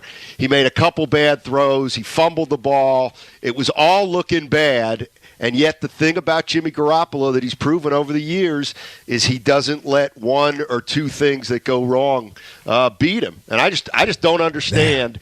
And maybe this is not the time to do it, but I just don't understand why Jimmy Garoppolo hasn't gotten the respect around here that he's absolutely deserved, because he wins. Plain and simple, he wins, and I just don't understand what more people want, considering that Kyle Shanahan wants to run the ball 35 times a game. Yeah. So feel free to call in at 888-957-9570. You can apologize to Kyle Shanahan if you want and say, hey, Kyle, you were right. It should have been Garoppolo, and it should have been Garoppolo all year long. We're not worthy. Come on, 49er fans. You can say it now. You're going to the postseason. Kyle Shanahan, he did it right. Yeah, man. Hey, he did it right, Steiny, because I'll say this. Let's say yesterday's game didn't even take place, and you are correct, and Jimmy's gone next season. And Jimmy has on his resume, hey, when I'm healthy, I took a team to the Super Bowl, almost got it done. But even with that, Steiny, I think he was being hated on. But with that game in itself, I think added another 2 chapters, 2 good chapters. If you are correct and he's gone, if I'm one of these teams out here, Steiny, even the Colts, would you rather have Jimmy than Carson Wentz? I mean, there were 2 scoreboards. I mean, Jimmy did well for himself. Now, some may say, Goo, we already knew what he was. But no, there was still some after the Tennessee game. But the toughness aspect, and Troy Aikman was giving him his flowers too, Steiny. There was a screen pass early in the game Jimmy threw, and it looked like the ball just took a nosedive. And it was like, oh, that thumb's bothering him. And then the end of the game, he's throwing lasers. I'm like, hey, this may be some of his best throws I've seen from him. Just, again, tip of the cap, Snotty. Salute to Jimmy, man, and perseverance, man. Resilience, all that. You know what's the one thing that bothered me most yesterday was when Troy Aikman, they showed John Lynch in the press box. Right. And it wasn't at the end of the game after they'd won. It was either that when the game had been tied or they were down 7. And they showed John Lynch, and there's Troy Aikman saying, what a great man John Lynch is, and what an unbelievable job he has done here in San Francisco. And I'm thinking, what unbelievable job. They're on the verge of not making the playoffs for the 4th time in his 5 years. It's like John Lynch has not done an unbelievable job, and neither has Kyle Shanahan, quite frankly. But, yeah. They've been okay. They got the team to the Super Bowl. They got to the playoffs this year, but they didn't make the playoffs 3 of 5 years. It's like, again, we hold these guys on a higher pedestal than they deserve. Plain and simple. It's like the old boys network, I guess. Aikman and Lynch played against each other, so we're going to have to stick up for each other. But to say in the middle of that game, John Lynch has done a tremendous job. No, he hasn't. And neither's Kyle. You just went Dick Tracy and solved it, because the great Master P from Richmond and the Bayou, Stein, he had a great movie back in the day. I Got the Hookup, and that's what Aikman was doing to Lynch when they showed him. He hooked him up with the love, and, he's doing a great job, because I'm like you. I was like, oh, man, he kind of puts some extra mustard on it. But that's his dog, Here's the other thing. If you're a 49er fan and you tweeted something at halftime or before to indicate you were done or the season was over, be honest. 888-957-9570. Come on now. Did you tweet or did you give up on the 49ers at any point yesterday? 888-957-9570. We don't got enough time. We'll be here at 6 p.m. Let's go to Austin. Austin's in Redwood City. How you feeling about Jimmy G, Austin? Hey, like I've been telling y'all all year, I ain't never gave up on my faith in Jimmy. Y'all need to continue giving his flowers. We did something for the first time all year, I believe. It's Jimmy throwing over for 300 and ran over for 100 yards this year with Mitchell. And at that, you know what? Jimmy constantly throwing that ball downfield, and these other big quarterbacks, throwing these bombs down the field. It ain't there all of a sudden like that no more. They can't even throw in the intermediate field right now. So I tip my hat to Jimmy G. Man, keep slinging that thing around, proving his doubters wrong. That's all I got. I got it. Appreciate it. 925 says, John Lynch has done a great job, he said. Man, wow, okay. Get to the playoffs 2 times in 5 years. I guess that's all right. John Lynch. Yeah, he got him to the bowl, but I'll say this. We keep trying to. He didn't. Well, he was part of it. Yeah, he was part of it. But my question to you is, and we're no doctors, Steiny, I have to imagine the worst part of this for Jimmy and that finger or thumb is over, right? Like the fact that he said he needed a little help. So I took that as he got, a Toro shot, Steiny, he said he got a little help and it started wearing off, right? Yeah, I don't know what they shoot into them. I would never take a shot for you. You know what I mean? I'm good. If it ain't ready to go, I can't play. No, I hear you. Let's go to Cameron. Cameron's in Antioch. What's going on, Cameron? How you doing, man? Doing good. How you guys doing today? Doing playoff time. You're right. But you know what? I will give Jimmy his flowers. His flowers for his funeral, because I can't wait till he leaves. I don't know what y'all guys was watching yesterday. We almost lost the game because of him. If Matthew Stafford was a little bit better and could throw a deep ball, Odell would have walked right off and we would have lost the game because he couldn't even make the right play, and he threw the ball to Kittle when he seen the cornerback had the angle on him. We got a field goal out of that, but that was not worth it. Y'all keep saying Jimmy is a winner, Jimmy is a winner. No, the Niners are winners. They have the schemes and the players that are doing this. Debo took over the game. Y'all need to be praising Debo Samuels. The Niners ran the ball 10 times straight, and Debo threw the best ball of the game up to that point.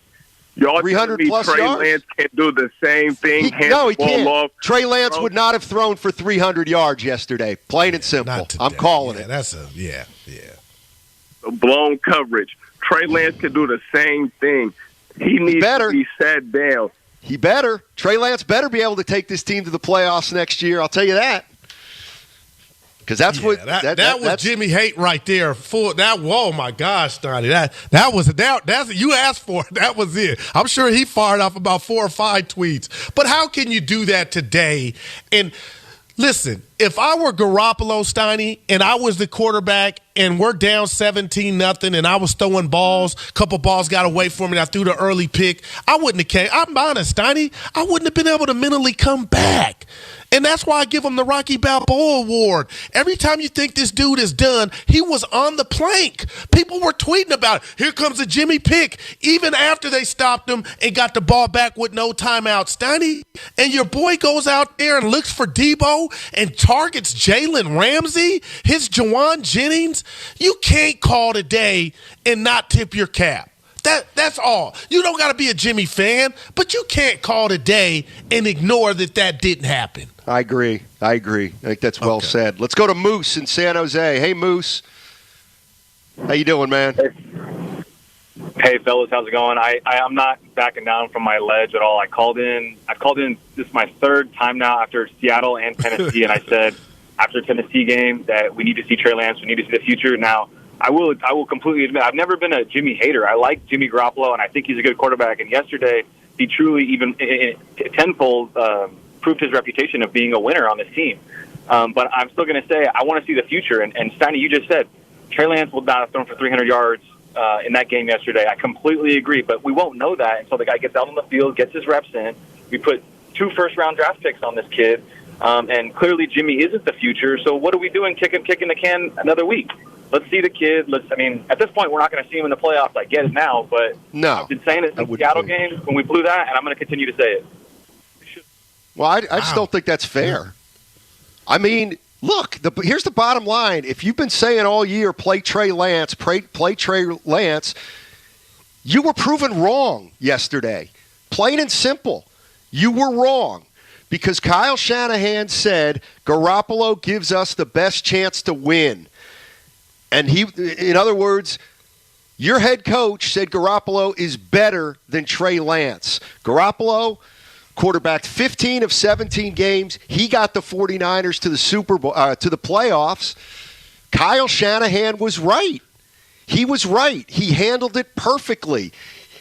And even if it wasn't perfect, he can look back at the season and say, I accomplished everything I wanted to accomplish. We developed Trey Lance as a backup in the same season we made the playoffs. And that's exactly what we wanted to do coming into the year, and we did it. So Kyle Shanahan can absolutely take a victory lap right now.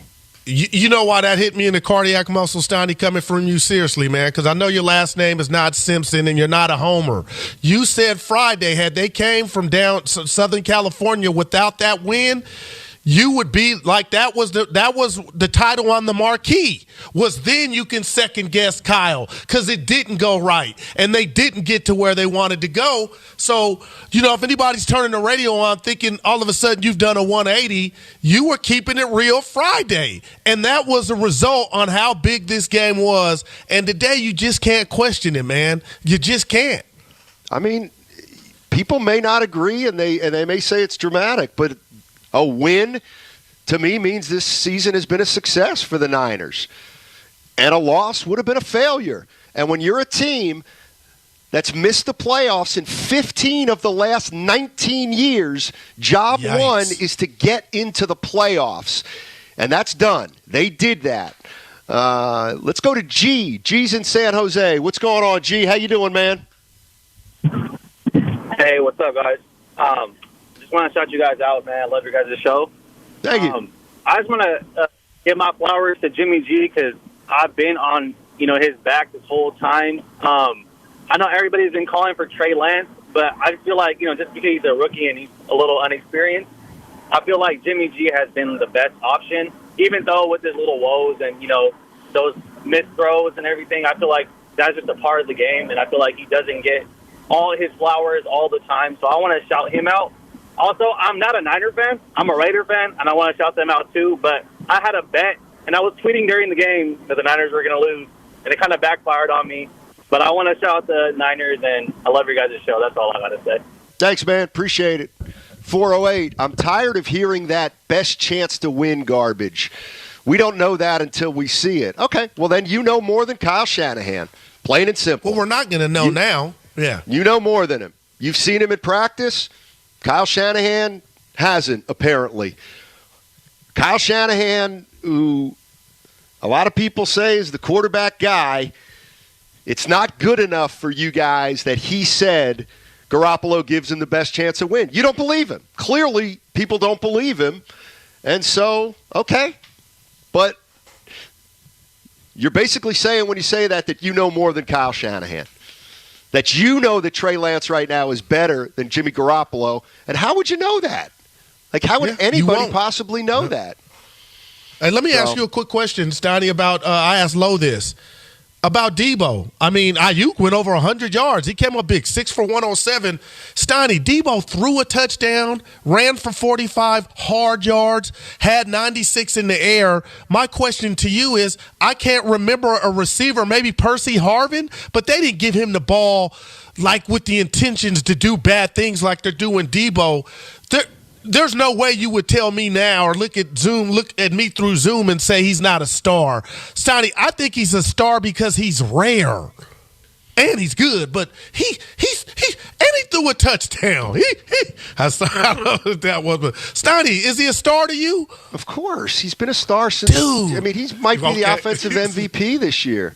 You're right. I think he could go that far. Let's go to Mike. Mike's in San Carlos. Hey, Mike, what do you got, buddy? Hey, I was one of the guys who started tweeting around, kind of close to the second quarter. My son and I, and we wrote the guy off, and next thing you know, the half came up, and I started eating crow. Man, the crow started kind of lining up outside of my my doorstep. But I think it's really hard to understand somebody that's up and down. But the guy played his behind off. I got to give him credit. Terry Bradshaw said for all those people who are putting Jimmy G down, they need to take a second look because this young man operated under pressure, man. I mean, the pressure cooker was on. If that wasn't pressure, I don't know what is. Man. Yeah. Thanks for the call. Appreciate it. I told you I would have wilted, Steiny. I would have wilted. Yeah, there's no there's nobody that can question Jimmy Garoppolo's toughness. There's nobody that can question Jimmy Garoppolo's grit.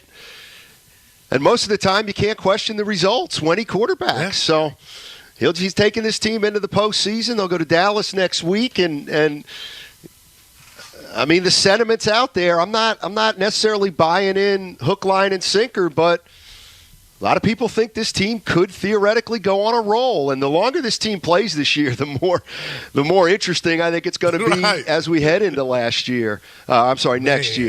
All right, coming up on the other side, we'll take more of your calls. San Francisco 49ers, they made it, everybody. They're playing Dallas next week.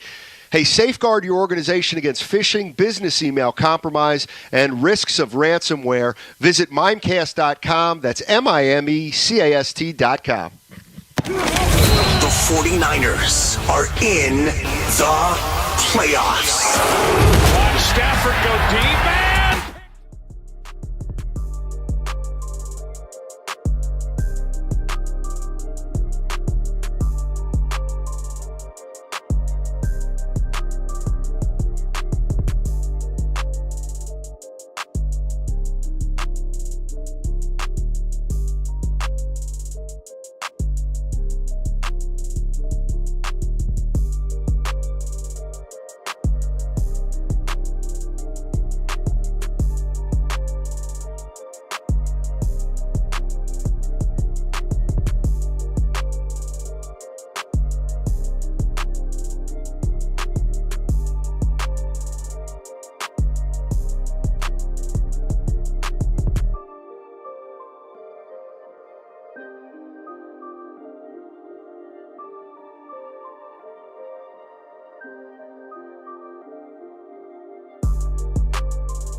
105.7 The Game.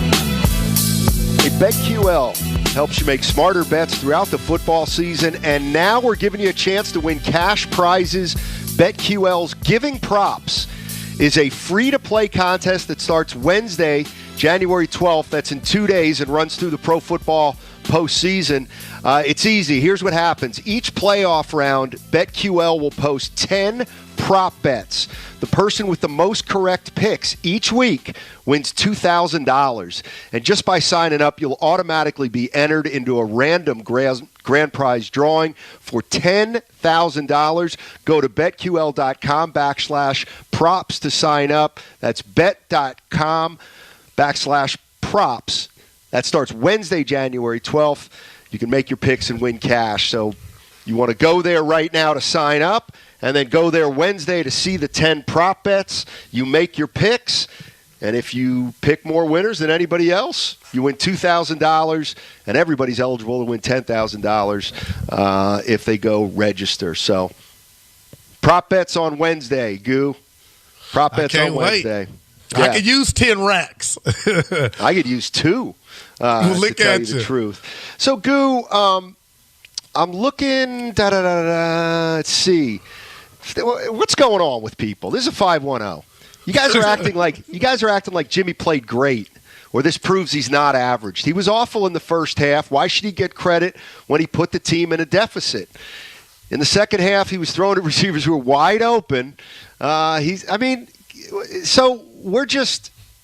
a lot of people out there that they are just not going to acknowledge the grit of Jimmy Garoppolo and the result when Jimmy Garoppolo starts at quarterback. By the way, he was 9-6 as a starter this year, Jimmy Garoppolo. Well, they're immature, Steiny, and you need to grow up because nobody's saying he was Y.A. Tittle or Daryl LaMonica. We said he battled adversity, and we admitted and talked about the errors that he made and his contributions into the team being down 17-0. But staring a division foe in the face on the road to get back up off the mat because that's where he was at and do his best work in crunch time, I'm just up here like I couldn't do that to myself. That's not who I am. It's not who I stand for, Steiny. You got to give credit to Jimmy Garoppolo. And you know what? I went DVR on you. I rewound to the game I keep bringing up last week, the Tennessee game, and even after his errors, he took the team down there, Steiny, and tied it up. So I'm just so I didn't come in the next day giving him love for that, but I'm trying to put the pieces together like this dude just, when you think he's done and you're ready to throw him to the fishes, he operates he does his best work, and I got to give credit for that. I just have to. Oh, cool as a cucumber on that last drive, Guru. He took him up the field almost too fast on that last drive. Throwing it Jalen Ramsey. I don't know what people need to see. He's never going to beat Tom Brady or Aaron Rodgers. We know that. But you want to talk about somebody who has reached their potential as a player and as a quarterback, it's Jimmy Garoppolo. That's all you can ask. And you know how many models out there? Hey, you're not going to be Cindy Crawford. That don't mean you can't be the top model, and they're top models. You're just not Cindy Crawford. So when you say that, Steiny, he can find his own niche. But I'm telling you, watching the quarterback play, the awful quarterback play this season, Jimmy's got the people will be lined up to get him, Steiny. Yeah, of course they will. And there's a chance. Well, first of all, he's going to be a starting quarterback in the NFL next year. Oh, there's no doubt. And there's also a chance that the team he quarterbacks may be better than the San Francisco 49ers next year. Man. So even if the case is he's not a great quarterback, funny how when he plays they win. Frank's in Arlington, Texas. What's up, Frank? How you doing, man? Hey, good afternoon, fellas. Yeah, same to you. I got a little uptight at the faithful here right now because, man, they're acting like Jimmy's is some sort of backup quarterback, and he's not. How many quarterbacks have we had come through this system since Kyle's been here that just couldn't figure it out? It's a good point. And Jimmy's been, we've had Blaine Gabbert, who was a former first round, down to Nick Mullins, who was a free agent, not even a free agent, but an undrafted agent. And these guys couldn't figure it out. And so, these guys, like the song says, don't know what you got until it's gone. But this game, I was telling the screener, this game reminded me of the Alex Smith Saints game with all the highs and lows. If you guys remember, we had to score, they had to score, we had to score, they had to score, and the physicality of the game that the Niners played with this team right here, that was reminiscent of that because they were laying the licks on this game, man. And, appreciate the call. No, it's all good. Vernon Davis, yeah. Gook, I got to put the rat on the table. And we got 100 on Twitch, by the way. Go ahead. That's a big for us, Steiny. Okay. Oh, that's triple figures. It's I think maybe our first time there. We've been there a couple of times. But go ahead. I actually didn't hear it, so I need to put the rat on the table. Thank you. Although you did have it that first time, I just didn't hear. Tell me if I'm crazy, and maybe you can't even call them 49er fans. Okay. But it just feels like there's a segment of fans that wanted Garoppolo to lose yesterday to win some larger point that wouldn't have necessarily been proven anyway had they lost. Am I completely off base? We could have led the show with what you just said, and I'm going here. The two most famous doctors I know are Ruth and Phil, and Steiny, if they had to interview the people that you talk about, because Twitter was Niner fans, Steiny, I think they're mad that the funeral didn't happen, and that was how he ended talking about Jimmy, his 49er tenure. So, and I'm a fan, I'm a fanatic, but it goes against everything that you're supposed to root for when you want somebody to fail at your team's expense, but you are right with what you just uttered. And that's scary to me, Steiny. And they're bothered, and I think they're calling us now. Yeah, I think it's a small segment. I really do, but it's vocal. But I don't want to get into questioning people's fanship, but because I do think most people are ecstatic, and 49er fans, they have to be after that win yesterday. Connor's in Fremont. What's up, Connor? How you doing, man? What do you got for us? What's going on, fellas? What a game. What a day for Bay Area sports. Yeah. With the Clay Thompson game. I was in person for that, and on the way there I found out that the Niners won, so it's very, very exciting. I had my dad narrating the game to me. We got the full Jimmy Garoppolo experience yesterday. He drove you crazy with those two picks. The Kittle one at the end, I mean, just should have been a penalty, I know, but just even throw that into triple coverage was inexcusable. But this is what makes you love the guy. I mean, it's a weird thing with him. He has the clutch gene, and you can't teach that. We saw it with Stafford. He folded like a chair. That's right. Jimmy Garoppolo has the clutch gene. He had two game-winning drives potentially against the Bengals. We missed the field goal with Robbie Gould, and he leads us down in overtime. You mentioned the Titans game where we were down. That game on the defense at the end, I mean, we tied the game against Tennessee. Jimmy, you love him. He drives you crazy. It may have inspired the whole fan base to maybe go a little bit bipolar this year. But, I mean, that has to be, at least for me, as a Niners fan that, too young to appreciate 95, the last Super Bowl, that's a top 5 Niners win for me. And if anyone has any doubts that this is not the guy we should be rolling with going to the playoffs, you're dead wrong.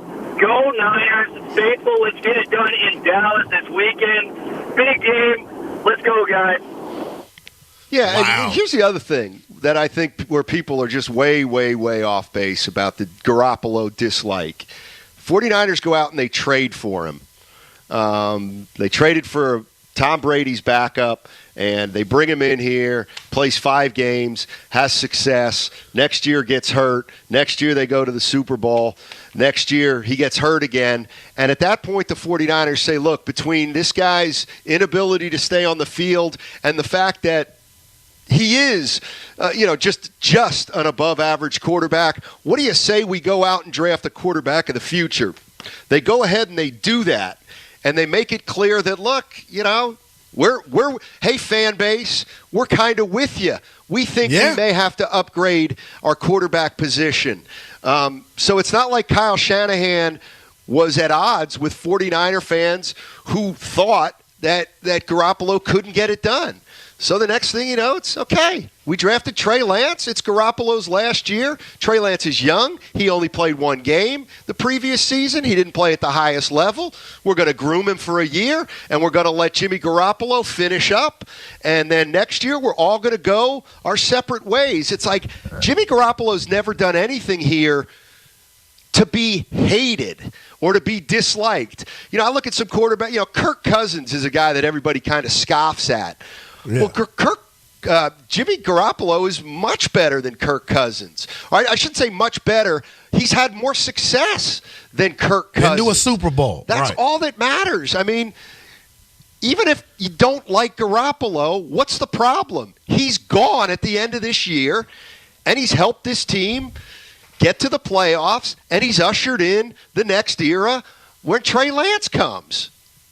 You know what, Steiny? Well said, but I told you I wasn't a doctor, but I put on my lab coat as I was listening to you, and I think I figured it out. Kyle Shanahan did agree with the fans that they needed an upgrade, but where I think the animosity started was the fact that they thought, fanatics, Steiny, they thought that represented the end. So they were in the sector of fans that thought Trey was going to start, and we were going to watch him from the embryo stages. And what happened is you had 5 other quarterbacks around this year's NFL that we got to see growing pains, Maggie Seaver, but that didn't happen in San Francisco. And to me, that stunted their ability to focus on the now. In the meantime, Terry McMillan, Steiny, and that's why they can't give Jimmy Garoppolo any credit. Steiny, on my TV, there's 2 minutes and 8 seconds left.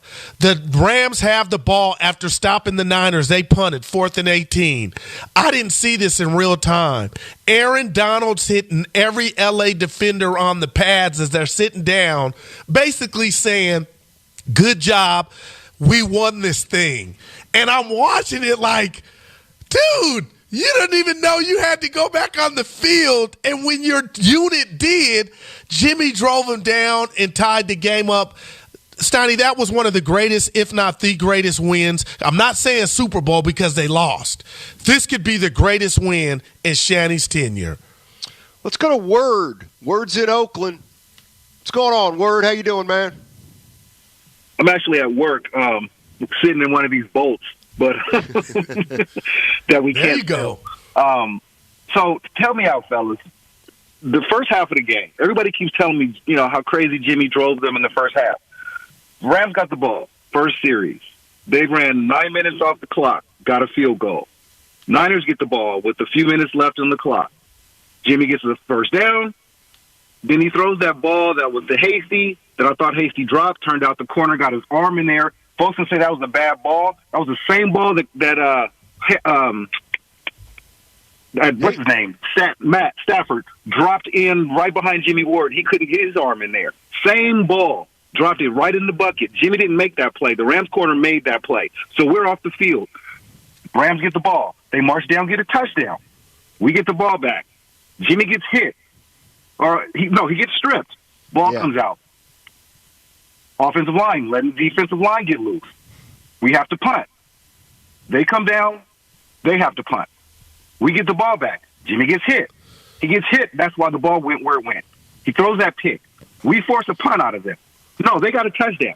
So it's now 17-0. Yep. Jimmy has been hit, stripped, made a decent throw that was defended well.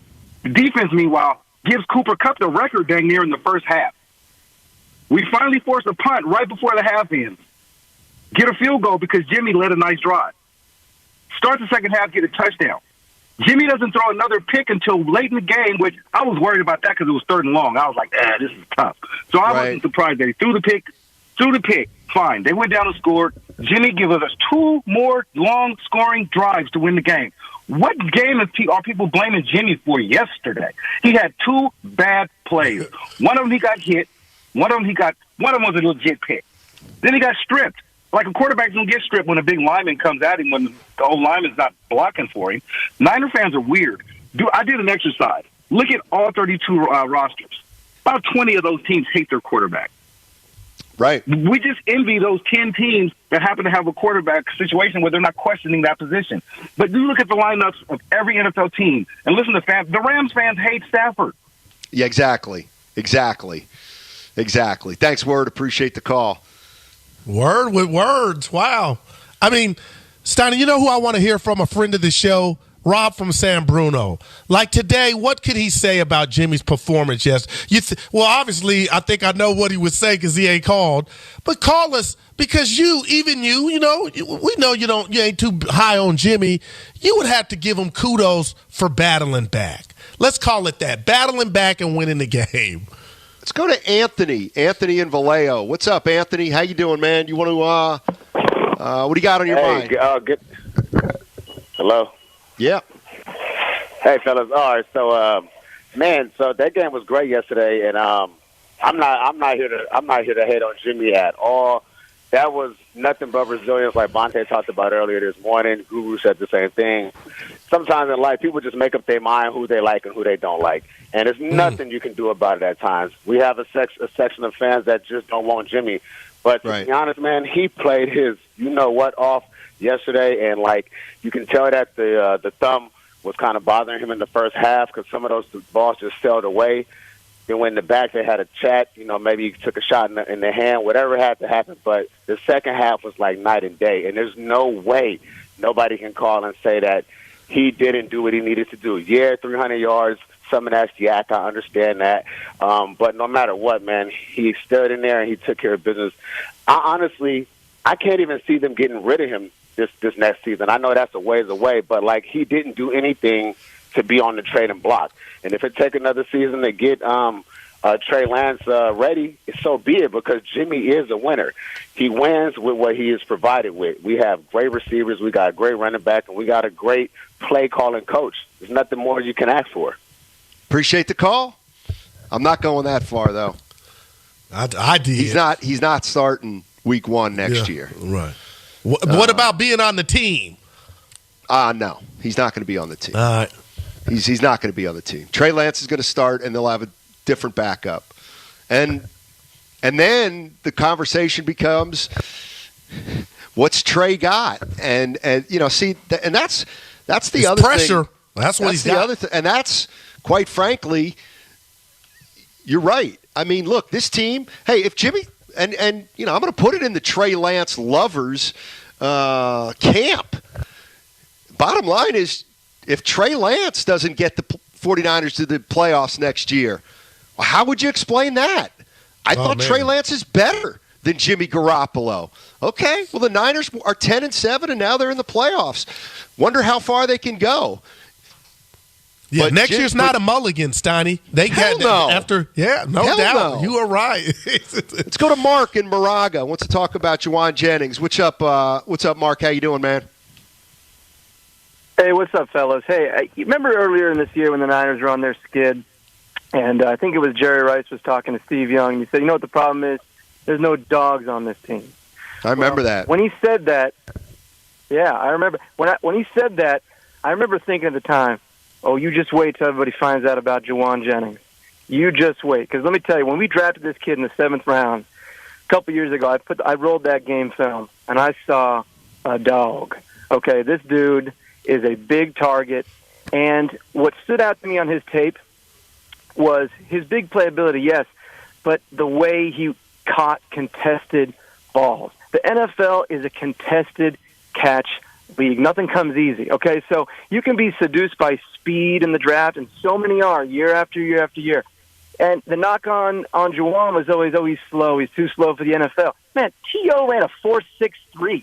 It does not matter. When you're playing that role and you're a big target for a QB, and here's another thing they don't measure in the draft. Do you love the game? Do you love the game? Do you have to play it? Think back on the people. Jerry Rice, perfect example. dude had to play the game. I mean, he basically had to be escorted out of the stadium, or else he'd probably still be playing at this point. So that's Juwan Jennings to me, man. He loves the game. He goes for the contested catch. He's a big target, and this dude's going to contribute. I mean, he's going to contribute. Keep your eye on him. Thanks. Appreciate the call. Yeah, he's coming up big. Had a huge game yesterday, that's for sure. Let's go to Billy. Billy's in Napa. What's going on, Billy? How you doing, man? What's up, Steiny? What's up, Goo? How you doing? Doing well. You got it. The playoffs, baby. Is it playoffs, baby? You know it. So I was one of those guys that texted all my Niner friends, and when it was 17th zip, I got to admit, I was saying night-night. That was my text. Night-night, you know. And I'm going to put the rat on the table. Goo, don't pull Bobby Brady on me climbing up the treehouse now, because you got mad at me a couple weeks ago. But, you know, I'm a Cowboy fan in 50 years. Who you got this week, Goo? Who you rooting for, Goo? I'm going to give – you know who I'm rooting for, but I'm going to give my pick Friday, my prediction. But I'll just say this. I'm scared. I am scared of this Niner team, and I was scared of them 4 weeks ago, Steiny, and to the caller's point. Your boy's nervous. I would have rather had the Rams, Kyler Murray. I'm scared. Now I feel like the Niners have gotten they hit a rhythm, Matt. And I'm telling you, don't bode well for whoever was going to play them. And unfortunately, it's the team in Dallas. We'll see. We'll see. They won the game they had to win against a team that they've owned over the last 3 years. Can they make noise in the postseason? Well, we'll see. We'll see. I know we're up against it because the guy just said people hate Stafford, and I'm not defending him. Steiny, he had 3 touchdowns, 20 of 28 before overtime, so he ended up with 2 touchdowns. But don't tell me he's the reason they lost the game. The defense collapsed. No, I mean, and he put you up 7. If we're going to do the Garoppolo thing, after you had the lead, he then went and put you up 7. Get a stop. The defense cost him that game. Yeah, but at the same token, Goo, as I'm watching that game, and the second half is moving along, I'm thinking to myself, you know what? Stafford doesn't instill confidence. Right. He just doesn't. I didn't say sorry. that. Okay, especially when the game got a little closer. You know, I was like, I just wasn't seeing it. All right, 888-957-9570 is the number. We'll finish up taking all your calls on the other side, and then we got Andrew Bogut at 2:30. We're going to talk a little bit about Klay Thompson. Jimmy Garoppolo, all he does is win. It's all sponsored by the Department of Healthcare Services. With school back in session, there's plenty to worry about. CalHope can help with free COVID-19 emotional.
AJ Ananobi. Now, back to Steiny and Guru on 95.7 The Game. Oh, yeah. David Bowie and Queen with a little under pressure. Few quarterbacks can handle the pressure like Jimmy Garoppolo. Woo! JG, baby. I like your Jimmy. Jim, you do it 3 times. Jimmy. Yeah. And you text it too. Yeah. I'll do it at the end of the show. You don't have to. Let's go to Joe. Joe's in South City, and he doesn't think Jimmy Garoppolo was that good.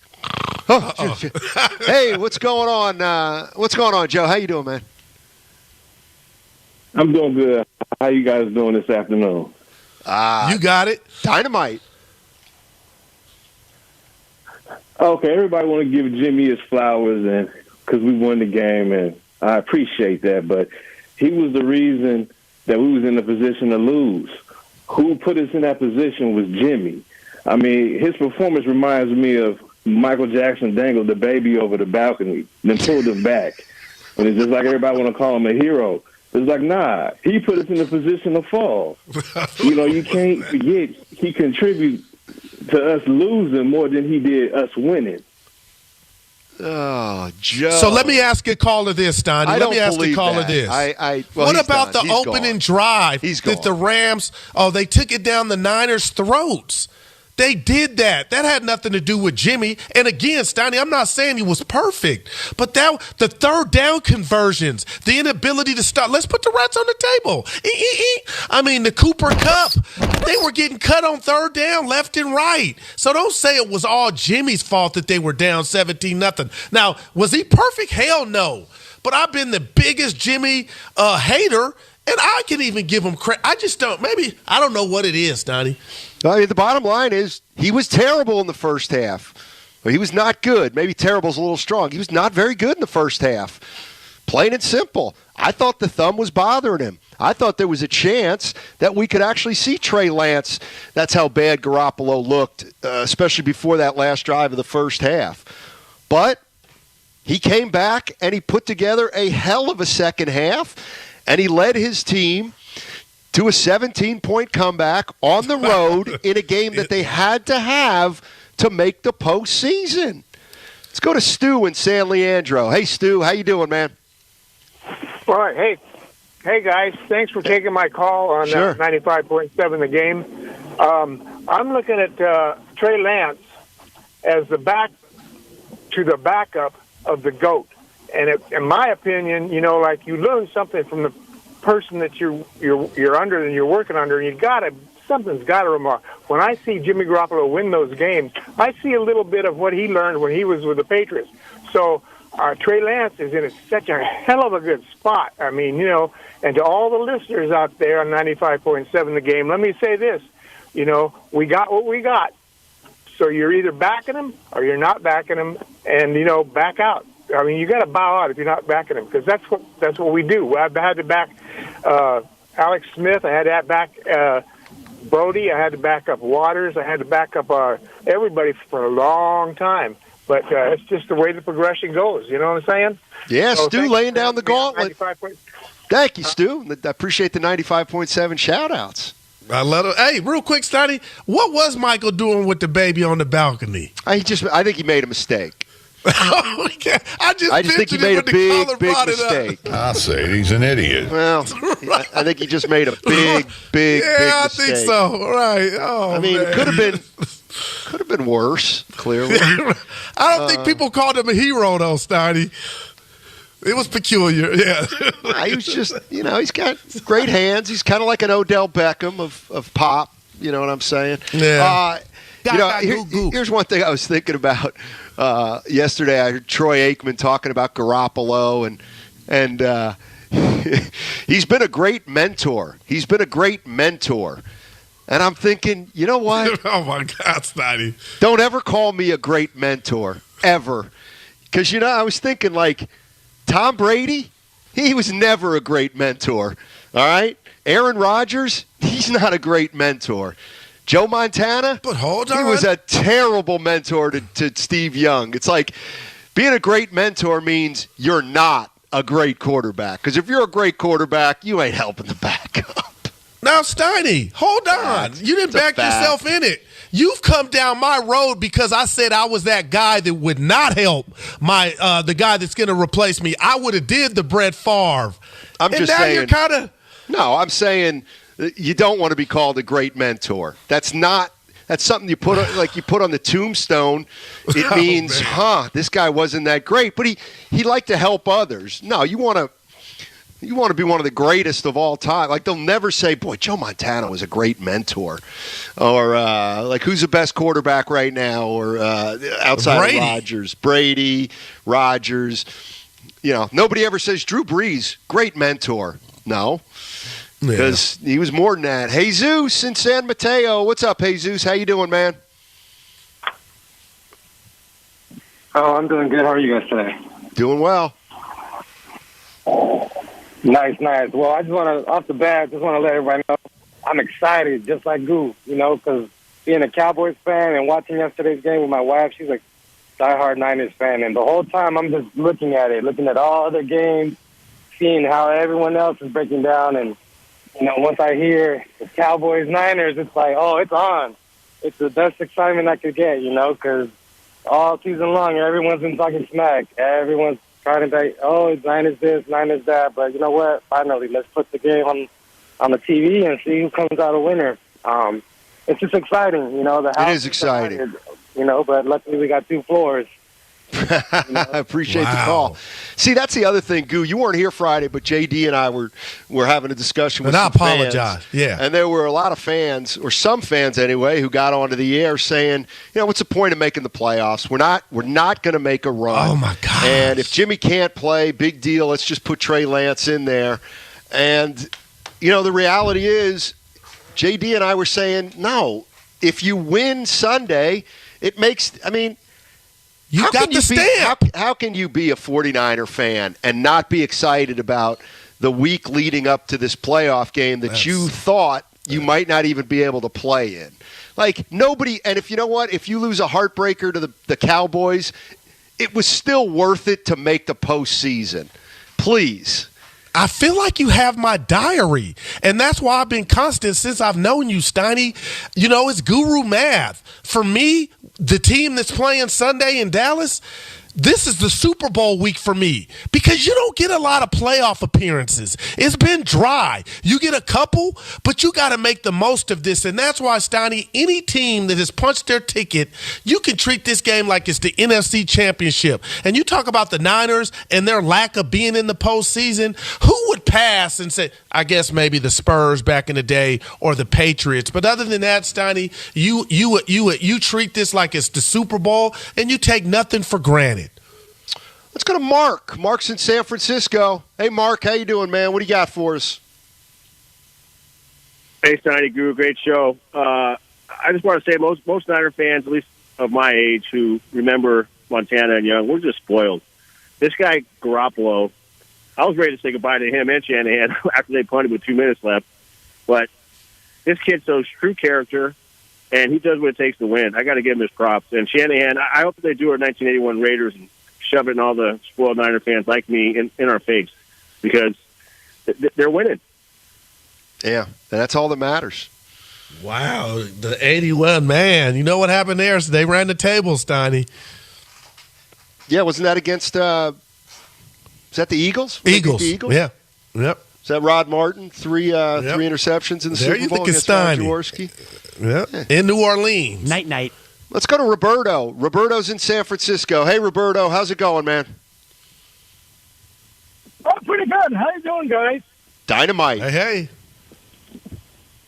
Great. Hey, I just want to say that, I acknowledge that Garoppolo is not perfect, but so is Tom Brady. I'm not putting down Tom Brady. About week 10, he had an interception. I don't watch his every game, but even Tom Brady got interception. Joe Montana. I like Steve Young, but there were times when Steve Young was being criticized, that he keeps running and he had to improve. I think Jimmy Garoppolo can only improve. I think he can get better. That's all. I appreciate the call. I don't know how much better he can get, but he was good enough yesterday. And that was the Garoppolo experience. It's going to be – I don't think we're ever going to get the – Steiny, if we got the good Jimmy both halves, he would be Tom Brady. I think he's going to give you the good and the bad. It's going to be nerve-wracking. And maybe that's why the fans will never just sign off on giving him credit. But the Garoppolo experience is definitely a roller coaster. Yeah. I'm just looking just for kicks right now at Joe Montana's regular season numbers. So he had 273 touchdowns and 140 interceptions. That's not even a 2-to-1 ratio. So I know we remembered Joe Montana we're thinking he threw 30 touchdowns with 4 interceptions, but that was never the case. But the game was different too, though, Steiny. And a lot of those touchdowns were, on game driving. The Niners are backed up against the Eagles at the vet, and he leads them down, things like that. So, to me, he's the standard. He's the best quarterback in my mind that ever did it. And 95% of that, Steiny, is because when he was in the situations like Garoppolo was yesterday, that became the norm. You expected it. Do you think he's better than Brady? I honestly do.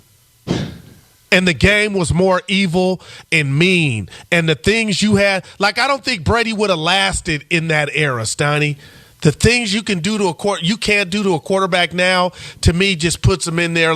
You know, that the mental aspect of it is just, you're almost protected.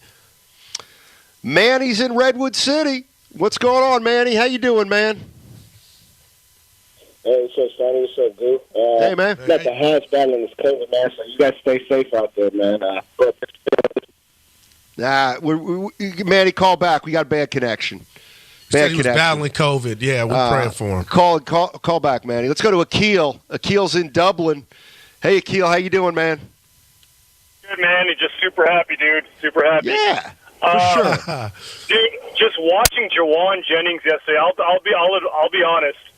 When Jalen Hurd was drafted, I was hyped up on the Jalen Hurd train watching him from Tennessee.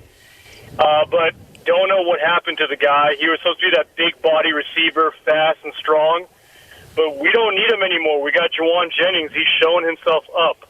And I want to see this happen. If the 49ers play the Rams in the playoffs again, I want to see Juwan Jennings knock Jalen Ramsey on his butt. I really want to see that. Man. So if there's any receiver who can knock Jalen Ramsey down, it's going to be Juwan Jennings. That dude is mean, and I love it. So pumped up, guys. Thanks for taking my call. Have a great day. Yeah, appreciate the call. Wow. Appreciate the call. Jimmy's got a rapport with him, Steiny. Yep. Oh, he did yesterday for sure.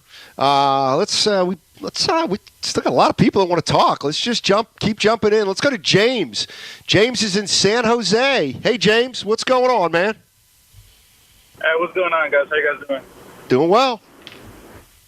All right, so I just wanted to say just a small statement.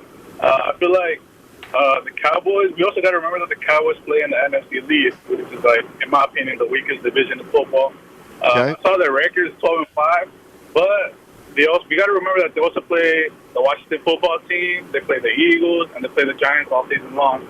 So we're probably overlooking their record, thinking they're a tougher opponent than they actually are.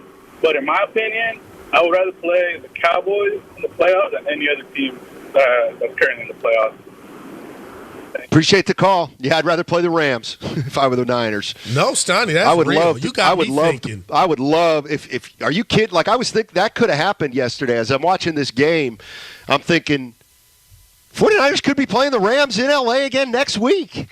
And I was thinking, there's no chance the Rams want to open. The Rams are so happy to open with the Cardinals and not the 49ers. It's not even funny. But Steiny, what would that answer? Because this is what I know. This is how you know your radio partner. I know you hate this or that, and you always make fun of me about how I watch games and declare them over in the first quarter or 5 minutes. But it's 17-0. Had I called your iPhone and said, "Who do you want to play?" You know, you would have said, "Hey," because everything the Terradome was the Terradome up until halftime. So the Niners got out the belly of the beast, which was the Rams. You wouldn't have said that up until the comeback, though. You know what I mean? Like, you wouldn't have wanted no part of the Rams at that juncture. Because my question to you was, when did you think it was over? You would have called me at halftime and said, "Who do you want to play in the playoffs?" And I would have said, "Well, you got to win this game before you get to the playoffs." I was going back. Yeah, I was going back to our conversation last week about how I thought the Niners and the ownage of the Rams was coming to a head, and the first half back me up, like, I'm not even surprised. This was my worst imagination. Yeah, but to me, that's the point. Yesterday's game, to me, more than any of the I can't remember the ones from the first two, and one of them, even Mullins was a quarterback. I'm sorry, that game yesterday solidified that ownage because they got down 17-0. They didn't panic. Shanahan still kept running the ball. They put pressure on Stafford. Stafford started to melt. The psychological advantage over the Rams right now has never been greater. Because we got to admit, 49ers, I absolutely would much rather play the Rams again next week. Because that was a close game, though. That was a close game. The Rams can't beat them, buddy. They can't beat them. Let's go to Tom in Lafayette. What's going on, Tom? How you doing? And not only that, McVay can't beat Shanahan. Wow. Hey, Tom. He can run, though. Hey, you guys, Guru, I want to support you again. Those early quarterbacks without the microphones in their head all the time, had a much tougher job and had much better leaders than the guys of today. Surely Brady's good, but there's such a big edge for those quarterbacks who had to control their team. When Joe Namath put his head in the huddle and called the 100% of the Super Bowl, those are more important quarterbacks to me. Thanks, you guys. All right. And hey, great call, real quick, Steiny. And what you were able to do to the receiver, you could mug the receiver, but the quarterback had to wait. Joe and those guys, they had to wait. It was, it's handkerchief city now. Both on hitting the quarterback, breathing on him, and what you can do to the receiver.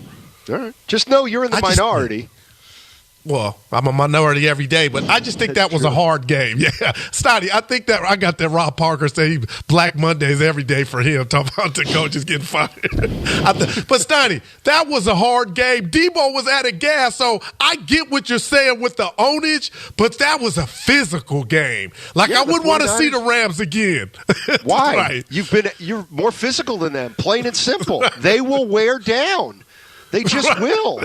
It's almost like the Warriors and the Rockets a little bit. Like, it just was not. The Warriors just wouldn't. We're not going to lose in a series to the Rockets. That's good. Burnsy's in Fremont. What's up, Burns? How you doing, man?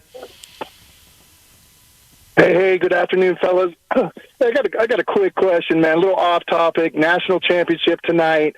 Old Burnsy put some big bucks on a future bet of Alabama. I could cash out Alabama. I'm a little shaky on this tonight, though.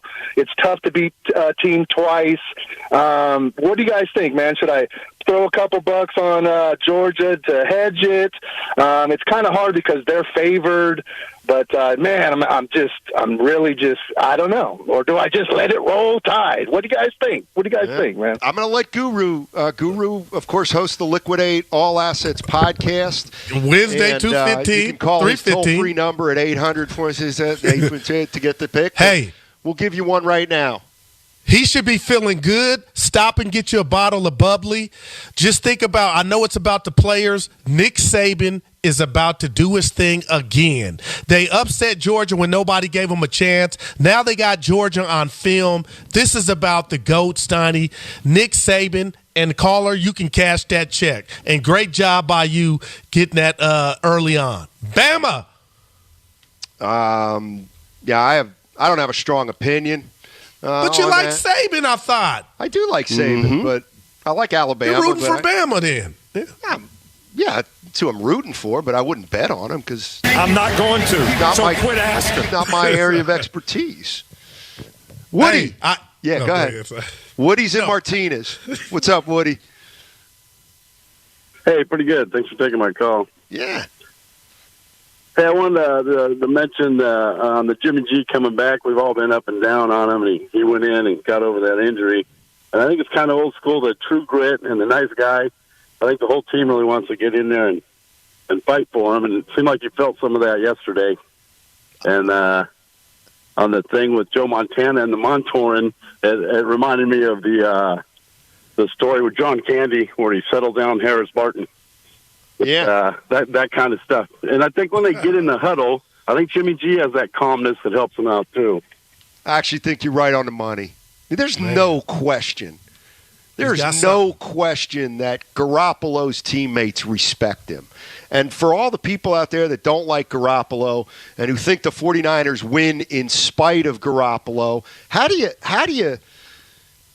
answer that question? That it's obvious his teammates love playing for him, and they don't win that. You know what? The 49ers don't win that game if they don't believe in Garoppolo yesterday, plain and simple. So how much is that worth? How much is it worth to have a quarterback that his teammates absolutely trust him?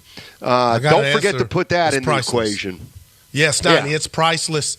And I'll say this about what happened this offseason when there was a lot of noise from the fans and media about who was going to start. There never was a subliminal diss to Jimmy by a player, offense or defense. None of that ever came out, Steiny.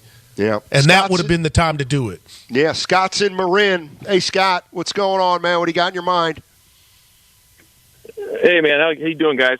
Yeah, I just want to say I'm really looking forward to 49ers Cowboys. I mean, 40 years ago today, man, that's probably the single greatest moment in my sports fandom. Nothing will ever top that. But there's some stuff that's been close. But yesterday was a really great game. And the thing about Garoppolo is, this is not. He's done this. He did it 2 or 3 times this season against the Packers. He took him down the field, engaged, and the defense couldn't hold it. I mean, and then again. He's done it more than that. Actually. He did it twice against the Bengals. He did it against the Texans. He did it, you're right, against the Packers. And he did it yesterday against the Rams. Well, yeah, Trey Lance, yeah. No, and he took the team to the Super Bowl, so you would think he's already a made man. Well, I mean, I can understand. Because of his injury history, you needed to look in another direction, and you had to bring another guy along, and that's what they're doing. And Trey Lance is most likely going to start next year, which was Kyle Shanahan's plan. But in the meantime, they got action. Steiny's going to be big. Cade's in San Jose. Hey, Cade, how you doing, man?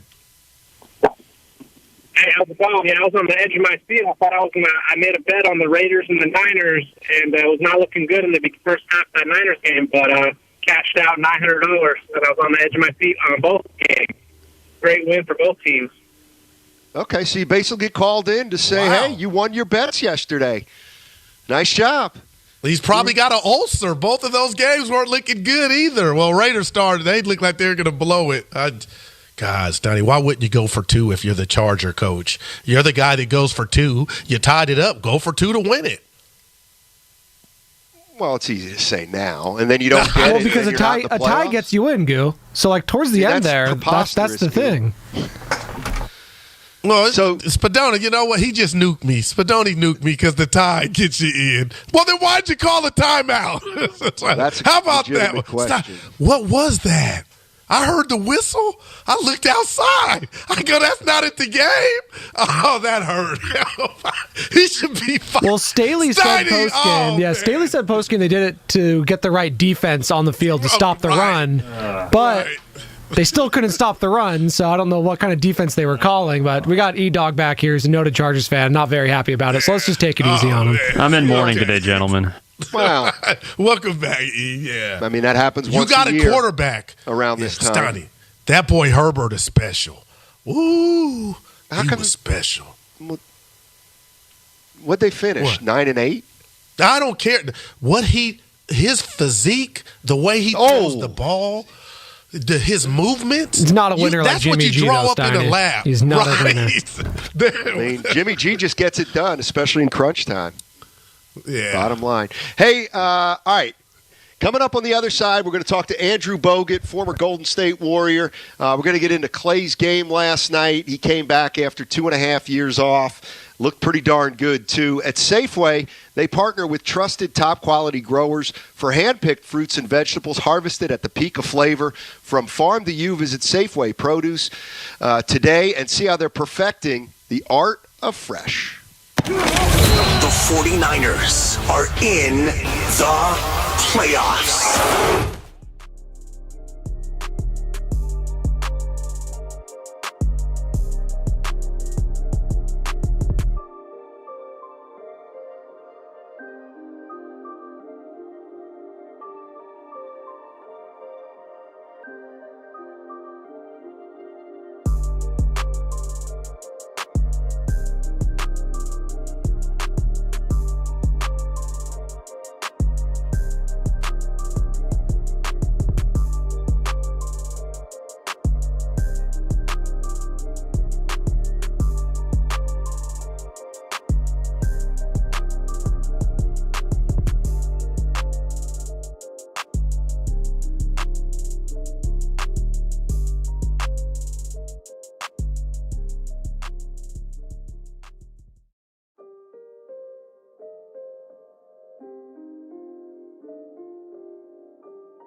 Now, back to Steiny and Guru on 95.7 The Game. All right, let's go right out to the phone lines, and we're joined by former Golden State Warrior Andrew Bogut, of course, part of the Warriors championship team in 15. One of the greatest passing big men of all time. Andrew, thank you so much for joining us. Really appreciate it, man. No worries, thanks for having me.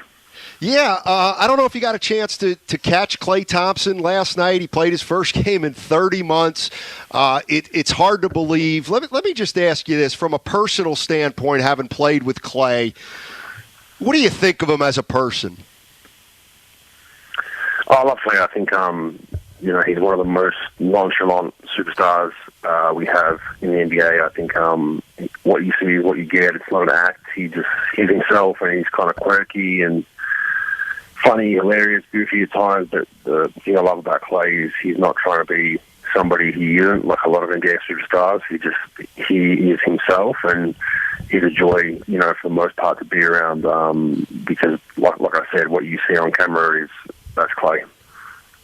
Andrew, I'm sitting there watching Klay, and I'm so happy for him, but I don't know what it's like. And you've come back from a serious injury, and Klay actually had two.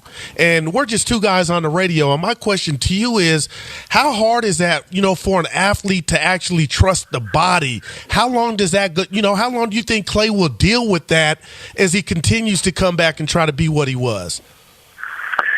Yeah, 30 months is tough. I thankfully haven't had anything that long. I've had a year, so I can only speak from that point of view. But look, I think you're always kind of questioning, always kind of moving the Achilles around, the knee around, making sure does it feel great, is it swollen, is it sore? It's always going to be in the back of your head for probably, a couple of months, if not more.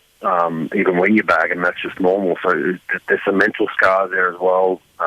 Just thinking about can you be as explosive? But look, Klay looked fantastic yesterday. He got up and had that dunk, and he was moving well, and looked to be like he didn't really lose a step. So it's more over the long grind now of practice and games every other day. And I think the Warriors do as good a job of anybody as monitoring minutes and workload and all that, so they don't put too much toll on his body this early. I think they have the luxury of being one of the best teams in the league already. They can kind of ease him in rather than having him play 30 minutes straight away. But yeah, look, it's just that mental toll. You just got to push through that. And I think Clay's one of the most mentally tough guys I've been around. So I have no problem with him bouncing back from this without an issue.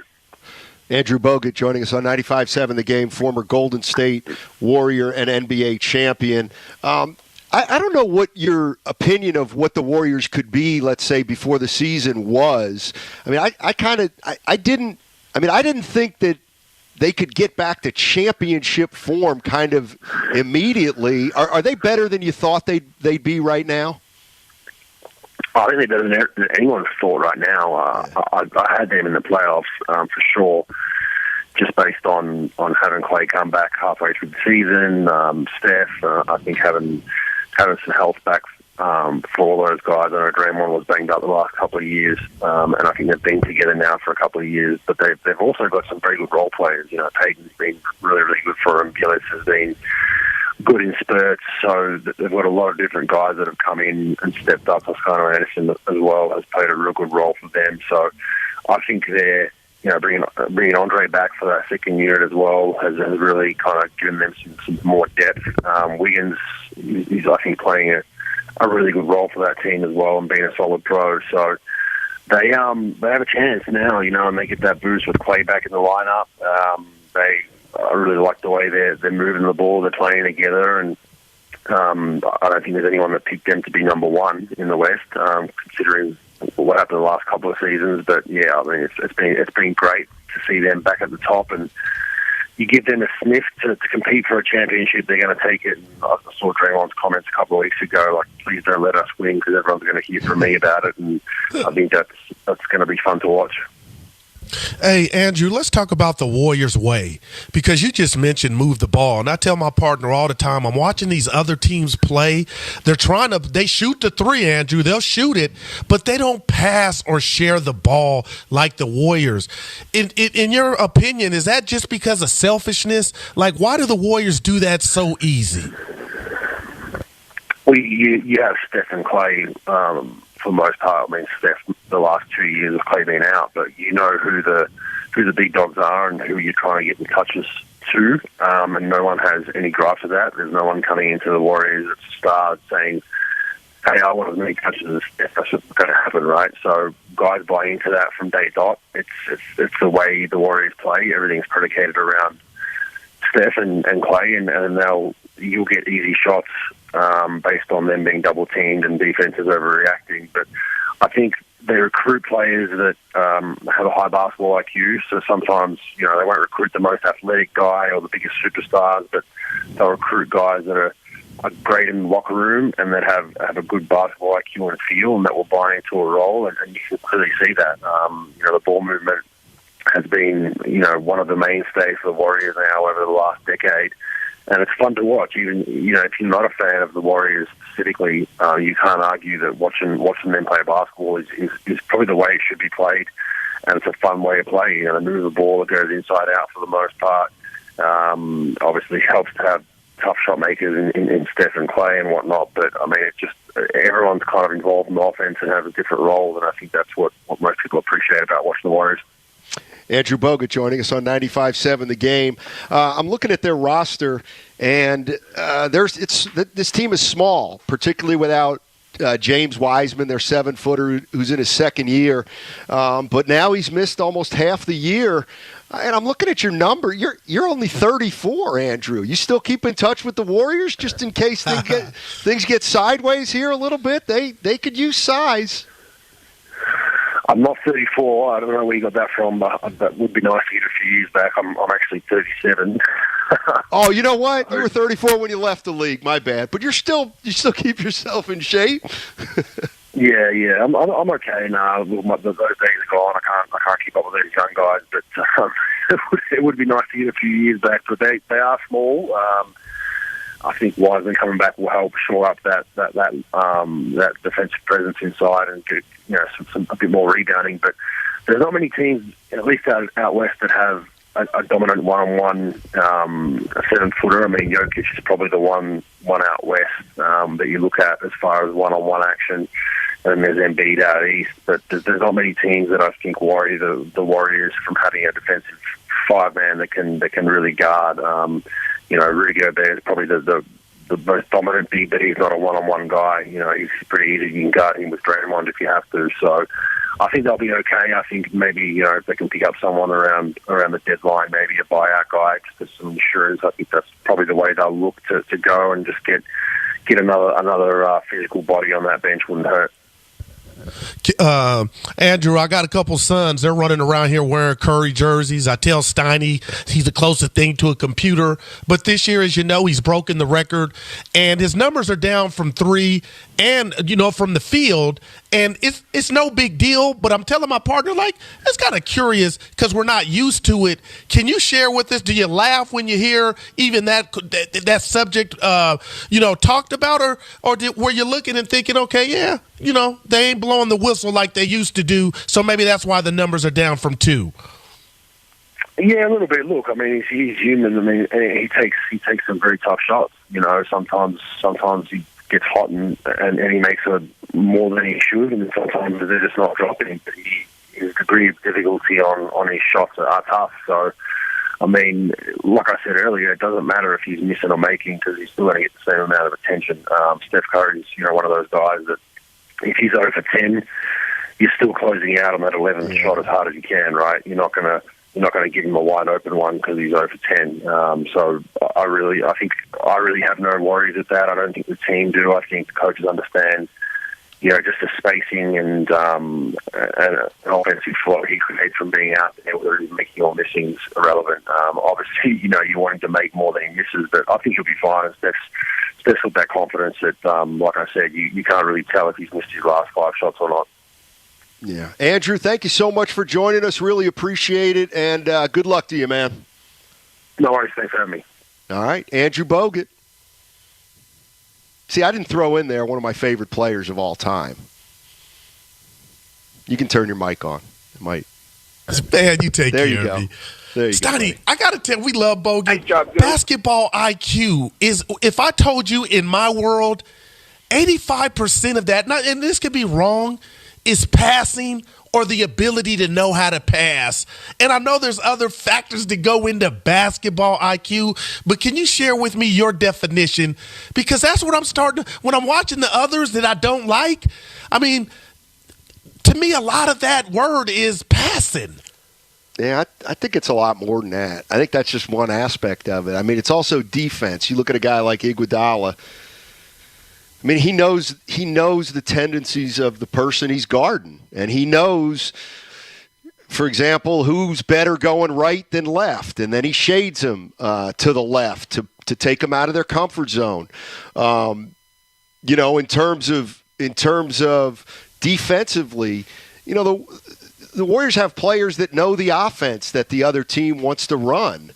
And so I mean, the Warriors, they play a way, too, that it's harder to defend the Warriors because they don't really run a lot of plays. They run an offense, and within the offense, while you have some like underpinning rules, you know, it remains a lot of freelance. You know, if a guy's overplaying, go back door. If a guy's giving you the 22-footer, take it. If a guy's shading you to your left, get into the lane with your right and see if you can make a play. And they have a lot of playmakers. They just have, like, Draymond Green can make a play at the power forward spot. Iguodala can make a play. Curry can certainly make a play. I mean, even Wiggins is making a play here and there. Yeah. So, you know, it's going to be interesting to see where they go from here. You know, the one thing about Klay last night is I thought he looked good, no doubt about it. Go ahead. But I don't know how good he looked. You know what I mean? Because I think we're going to have to watch him for weeks and a month or two before we really get a gauge. And I'm kind of wondering if was that the hard part, playing one game, or was playing the first game back kind of the easy part? And now it gets hard because you've got to try to maintain a level of play. Interesting. That's interesting, Steiny. I'll say this again. I told you Willard and Dibs. He wasn't bashful, so. Like he said before KD came, I ain't changing S about my game. I'm not saying that's how he went into that game, but from a mental aspect, I feel like when he gets it, he's going to let it go, and I feel like they're going in. But I don't know if you caught his post-game presser with Bonte in the game, but he talked about there were a couple more fadeaways because of the contact. But to me, I didn't get, he looked like he overcame that. Even I'm sure it's on his mind, but especially when he went in there early in the game and dunked it, Steiny, I was like, that's half the battle is not having that fear. But I appreciate him sharing that with us because, Steiny, I mean, for a minute there, I'm like, this dude's back. Curry's on the bench, and he's letting him fly when he did hit him. But we'll get those answers just to how far he can go. But you know, I did get not concerned, Steiny, about he played the 5 minutes, and then I was like checking the watch, like, when's he coming back in? I hope, you know, nothing happened, but I got to deal with that, and obviously nothing did. But it's going to be fun, man. Yeah, I think I kind of know what he was talking about. There were a couple plays where he didn't really create as much space as he usually creates. Right. Maybe that's got to do with strength at this point, but he still could get his shot off. That's one thing he can always do, whether there's a hand in the face or not. I think we're going to get these next 4 games are going to be very interesting. They play Memphis, Milwaukee, Chicago, and then Minnesota on the road. So they got Memphis tomorrow. They got Milwaukee. You think Draymond Thursday. will be available? Yeah, I don't know. I'm not sure what his status is. But, you know, I don't anticipate Klay will play Friday at Chicago, the second of a back-to-back. Or I should say I don't think he'll play both those games. But we'll see. We'll see. So I think he'll probably play 3 or 4 of these games. But they got months to get this guy back acclimated. Yeah. There's no need to rush it. And what about Curry's first 4 shots, Steiny? It looked like that ball was a magnet going through the he was juiced. His boy is back, but there were tweets going around. He going to break Clay's record. I mean, and he kind of cooled off a bit, but he still put up numbers. My thing to you is, I told you and the listeners, hey, you know what? Like Lance, I'm okay if they shut Wiseman down, and we don't see him and they just kind of give him his red shirt. Steiny, Mobley. I got an infatuation. If Wiseman can be that, oh my God, he can't. They're kind of different players. They're just Mobley. Dude, Mobley, that's a big Steiny. Oh my! And everybody get out the way. That boy has something to do down there, man. Yeah, the one thing about Steph is he looked like his old self, but then he missed his last 7 threes. So he ends up going, and it doesn't matter. And he's 10 for 21, which is good because he's been down around 42. But he just I thought it was going to be a breakout. It was good. Not bad. You know what I mean? Like, and then like you said, missed the last few. Yeah. So the Warriors now they go on the road. Clay's back, and I thought he looked pretty good. And it's going to be interesting to see kind of the ripple effect. Does it have an effect on Jordan Poole or the other guys, who are getting their playing time? But it was just they didn't score 100 last night, Steiny. Not too many nights like that. No, they don't. 925 says if Draymond's not available, I don't think you can get a good gauge on any of these next 4 games. I hated that. Yeah, I don't. I'd be surprised if he misses all 4 games. Okay, that's just me. It was something that wasn't – it didn't show up on the injury report, and they just said his calf tightened up before the game. I'm kind of thinking until further notice, that's just – I'm expecting him to play against Memphis, who's, by the way, maybe the hottest team in the league right now. Yeah, no doubt. Took down L.A. But let me say this about Chase Center, Steiny, and some people may push back on what I'm about to say here. This is just me talking here. Now, we talked about a couple months ago the soul, Chase's biggest game. And when you talk about the standards that the Warriors have set themselves, 5 trips to the finals, but that wasn't in Chase. And last year they had the play-in game, which they lost to Memphis. But, Steiny, I'm going to tell you, I felt like yesterday with the crowd looking like they were on the court, I sent the text out. It felt like a finals game. So I'm just so excited about what I deem is going to be playoff games and hopefully final games for this team at Chase. But it looked like Oracle last night. And I believe, for the reason, it being Clay, that was the biggest game in Chase Center history thus far early on in its existence. Yeah, you could certainly make that case. I'd need to be in there before I made that kind of judgment to be able to keep, compare it with Oracle, because I remember how loud Oracle was. But there's no doubt that was a hugely anticipated game. Our boss was in the house. He had the video going. Didn't invite me, but he got kids. Yeah. Did he take his kid that he said he was going to try not to take, he was going to try to take? But I saw that. So did he take his kid I didn't comment on it. Yeah, I don't know. Yeah, I just saw the video, but I said I imagine the kid with. But if he did not get it, he was in there though. I'm on Twitter right now, and I'm reading Connor Letourneau from the Chronicle. James Wiseman, he's getting his jersey retired at his high school in Memphis tonight. Wow, that's big. Wow. It's high school. I wonder what his numbers were. Hey, speaking of high school, I wonder what his numbers were. Steiny, I saw a documentary on Shea Cotton, the dude that was the man in L.A. high school. Remember we had that conversation, best high school player you ever saw? I don't know how I'd never heard of Shea Cotton. Tim Kawakami, while he was at the L.A. Times, they had his article, in this doc. Steiny, the kid was 6'5" at the age of 14, didn't get to the league, but the highlights are it's incredible, man. When you think somebody's going and they don't get there, but no drugs or anything like that. Just he didn't get the call, but Steiny, he was a phenom. Shea Cotton, saw man-child. Yeah, sounds to me a little like Rudy Drobnik. Sounds to me he's got a lot of. Yeah, you remember him? No. Well, he was a guy who grew up in my area, Goo, and he was one of those guys who in 5th grade grew faster than anybody else. Kind of went through puberty early. Yeah. Had the hairy armpits in 4th grade, that kind of thing. And the next thing you know, Rudy Drobnik's throwing heat from a 45-inch mound, and he's 6'3" already. But you know what? No, I got you. We caught up to Rudy at some point. Yeah, we had Corey Ransom in Union City. He was like that. I heard had of the him. beard. He went to Cal, right? No, Corey Ransom. He was a Union City I'm thinking of Gene All-Star. Ransom, I believe. Okay, I'm thinking of Gene Ransom. Mm-hmm. All right. Good for James, though. Yeah. Wait, I'm sorry. Good for James Wiseman. James Wiseman. Yeah, James Wiseman getting his number or his jersey retired in Memphis. 49ers. I'm sure some teammates will go with him. Yep. Yeah, in fact, Connor Letourneau was talking about since he's been covering the Warriors, there's been 5 guys who have gotten their jerseys retired at high school that he remember. And I remember Looney got his number retired in Milwaukee. I'm trying to think who else on the Warriors. And Clay? Maybe. I can't.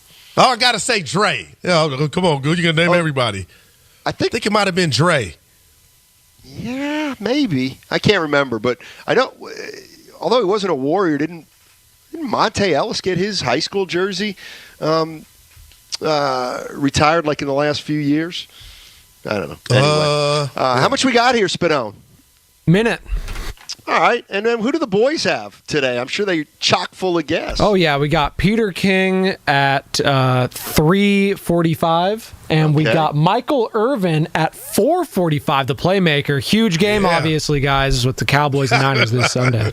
Yeah, and Joe, let me give you your opportunity. How happy are you that the Raiders are back in the playoffs? You know who I'm happy for most, Steiny? Derek Carr. I mean, he didn't even get the chance in 2016 to play in a playoff game, so let's see what he can do. The Bengals, I think if you're a Raiders fan, this is the one team where you can say, okay, I could see the Raiders beating the Bengals. If it was like the Chiefs, like it would have been if they tied, I would not feel confident, but hey, they're a 6-point dog right now. Anything could happen. All right. And our producer, E, feeling he bleeding back there because he's a Charger fan. We love you. But you know what, though? He's used to it. Oh, man. Yeah. Seriously. He got a good quarterback. I mean, it's like being a Kings fan after a while. I mean, just getting ready for it. All right. Ratto and Damon Bruce coming up next. 49ers, they are in. We'll talk to you tomorrow, everybody, on 95.7 The Game. Those are very special moments I'll never forget. Here's Klay Thompson with a catch down the lane, floats it up. It's good. There it is. Klay Thompson, welcome back. I'll never forget the reception Warrior fans gave us. Listen to the ovation for Klay. Gosh, it was fun. And it was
on Odyssey Station. Presented by DuckDuckGo. Privacy simplified.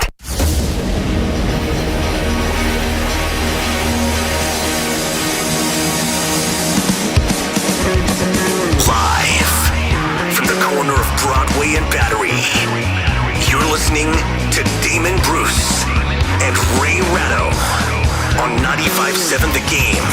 Brought to you by BMW Fairfield. My goodness, what a weekend. That was fantastic. If you are a Bay Area sports fan, chances are you had yourself a good weekend. It's just that simple. The 49ers win huge. The Raiders, that's about as Raiders as it gets, except they actually win and are in the playoffs. Oh my, oh my. Klay Thompson's return was fantastic.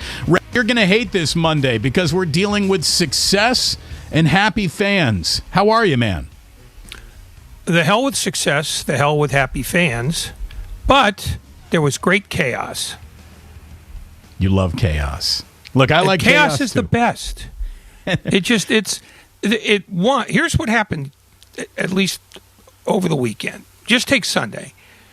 The tie in football regained its stature because all of a sudden, people across the country were rooting for ties that never thought they ever would. John Morant blocked a shot against the Lakers that was extraordinary. A bunch of broken-hearted people and a bunch of very happy people. I mean, in New Orleans, they're just miserable beyond measure. In Pittsburgh, they're delighted. It was a great day across the country. We just got our piece of it. 49ers got the full Joe Buck treatment. They really did. The big Fox broadcast, and they delivered. I mean, that was something else. That's the signature win of the Kyle Shanahan era. It really is, because through all of it, we're questioning his decisions about who's the right quarterback. You would have thought that thumb was bothering Jimmy Garoppolo just enough to where maybe turning to Trey Lance was a decision he might have been thinking about down 17-0. Hell no. Hell no. There will be no Trey Lance. That has been established. And my goodness, Jimmy Garoppolo, he is who he is. He is our beautifully flawed, handsome starting quarterback that you're always looking over his shoulder at the next person who might be coming on the dance floor.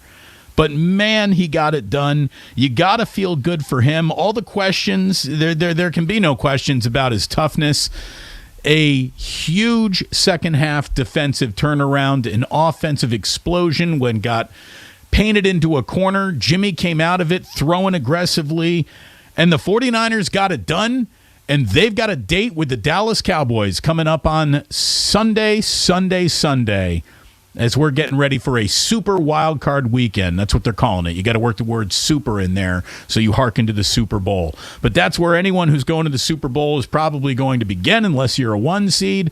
And so here we go, Ray. This is going to be fantastic. We're going to have Michael Irvin stopping on by a little bit later on. Peter King joins us today. We're brought to you by BMW Fairfield, now open in the Fairfield Auto Mall. Visit bmwfairfield.com today to book your visit. Really something else. And then if we can get to how Week 18 wrapped up, Ray, you are right. Kissing your sister, the concept of a tie, absolutely had a hell of an agent this past weekend, because an outcome nobody wants became almost a desired outcome in some instances. I've never heard more talk about a tie and leading the playoff scenarios and who would be in and who would be out. It was delicious. It was a great day to be stuck on your couch. And the only thing that puts Pittsburgh in the playoffs, when you think about it, is Brandon Staley deciding, I'm going to call a timeout here, because it convinced the Raiders, well, you know what? Let's just see if we'll go for another play, see if we can get closer and try to win this bugger outright. And that's what they did. In fact, the Raiders have won their last 4 games, which is an extraordinary feat for them, given that they were one of the worst teams in December in recent football history. And in 3 of those 4 games, they won with a field goal on the last play. They're making kickers delightful again. we are missing, Ray, so much John Gruden preening this Monday morning. I almost feel bad for him. I really do. Why isn't Derek Carr getting a drop of MVP buzz? Like, that guy has picked up a clown show and carried it through a brutal division, a brutal schedule, all the way into the playoffs. They had a teammate kill someone with a DUI. They basically watched an entire young man's life get flushed away. Their coach has to resign in disgrace. They're dealing with all the trappings of Las Vegas at all times, and they win, and they're in. And that's something else. Bravo, Derek Carr. Bravo, Raiders. Like, it's Derek Carr that kept that together. Rick Biasacha, I guess, certainly deserves an awful lot of credit as an interim success story. But Derek Carr really is the magic that keeps that organization together. He and JT the Brick are officially like the two most important Raiders of the last decade. That's disturbing on way more levels than I want to count right now. But I will tell you why Derek Carr's not being mentioned for MVP. He's not in that conversation. Only 23 touchdowns, 14 interceptions, a passer rating of 94.0, where Tom Brady is at 102 and Aaron Rodgers at 111. I mean, it's a closed shop in that discussion. If you're talking about quarterbacks, there are only two that make the list. And if you're talking about the rest of the league, there's one other, and that's probably Jonathan Taylor. Like, I want to. So that's why Carr's not getting any of that. I want to use the sliding scale of, do you play for a competent organization? And there is no sliding scale for Aaron Rodgers, as much as he would like to tell you that they weren't very nice to him in that Green Bay front office. Obviously, Tom Brady is, playing for a team that just won a Super Bowl. They got a pretty well-run outfit. Antonio Brown, considered even. The Tampa Bay Buccaneers are run well. The Raiders are not. I mean, I understand that pure on-field performance is where that separates, but if you're looking at, judging and grading this bad boy on a curve, man, Derek Carr, an unbelievable season, bringing the Raiders into the playoffs. And here's how it all is going to go down. Your Super Wildcard weekend looks like this. On Saturday, it's going to be Raiders and Bengals, first up, first on. They start at 1:30, followed by Patriots and Bills. Sunday, 10 a.m., you get Eagles at the Bucks. At 1:30, 49ers at the Cowboys. At 5:15, Steelers at the Chiefs. And a funny thought I had, Ray, during this entire weekend was, how much does Ben Roethlisberger even want to play one more game? I bet at some point he was actually rooting for the Steelers to get eliminated there. We got Cardinals and Rams on Monday Night Football because Sean McVay cannot beat Kyle Shanahan. Certainly not once in the last 3 seasons anyway. Unbelievable. A really unbelievable weekend. And another thing, Ray, that you got right was that Black Monday was going to begin sometime on Sunday morning. Indeed, it did. Vic Fangio has been canned by the Denver Broncos. Mike Zimmer and Matt Nagy both officially got theirs today as the Chicago Bears conducted one of the most embarrassing press conferences to wrap up a season of all time. They basically said, Mommy was very, very disappointed. It was pathetic. Oh my! Sell all the Chicago Bears stock that you have immediately. It's a disaster. Brian Flores is the one name that I think a lot of people are reading this morning as a fired NFL coach where it's a surprise, Ray. Yeah, I guess people in Miami who were close to the team knew that he and Chris Greer, the general manager, couldn't stand each other. And Stephen Ross picked the general manager. But yeah, that came as a surprise, especially after they won on Sunday and won sort of impressively. And they've made Tua Tagovailoa at least a competent quarterback after some struggles early. The most interesting one of all, though, was Joe Judge keeping his job while general manager Dave Gettleman basically walks away before getting fired in New York. He resigned, Ray. He resigned my ass. Air quotes. Yeah, I mean, huge air quotes with neon flashing lights. No, he was told, you can still call yourself the general manager, but you can't come in the office and do anything. That's it. That's what that was. But the idea that Joe Judge doesn't go with him at a time when the players, are sick to death of him, after a game in which on a 3rd and 9 from their own 4, they run a quarterback sneak. I mean, that's a guy who's basically screaming, "Fire me before I do more damage," and the Maras didn't fire him. I mean, I don't know whether they're waiting for tomorrow to spring it on us or whether somebody's trying to wake John up from his, midwinter nap. But that's the one that surprised me the most, because that's the firing that needed to happen the most. The concept of a tie got sexy. That's how crazy the end of the football season was. To put a bow on all of it, Ray and I have 2 outstanding guests coming up a little bit later on this afternoon. At 3:45, Peter King, he stops on by to recap it all. Michael Irvin at 4:45, the former Dallas Cowboy, getting ready for 49ers and Cowboys. By the way, I haven't seen fans take over a stadium quite like the way the 49ers fans did down at SoFi Stadium. That was aggressive, to say the least. And it has to be a monster football kind of weekend and recap on Monday to take what was a local lead story and push it to the end of the opening monologue. Klay Thompson returned in spectacular fashion, and I am not exaggerating when I say spectacular fashion. Forget about the outcomes, the process that got him to his outcome in his debut return game with the Warriors was really something else. We got to talk about a springy Klay Thompson before it's all said and done this Monday. And Ray and I are going to get you ready for a lot more Warriors hoops a little bit later on this week. We got abbreviated shows as the Warriors hit the road. And see, we'll have a lot more on Klay throughout the week. Today is a big How About That Football Season Monday here on 95.7 The Game. It's good to be with you. Damon Bruce and Ray Ratto. We are brought to you by MB Jesse Painting. Are you a commercial property owner or manage working on a 2022 painting plan? Well, Jesse Painting offers full repaints, maintenance painting, carpentry, wood rot repairs, pretty much anything you need. Why wait? Call 855-MB-JESSE today or go online at mbjesse.com. That is JESSEE.com.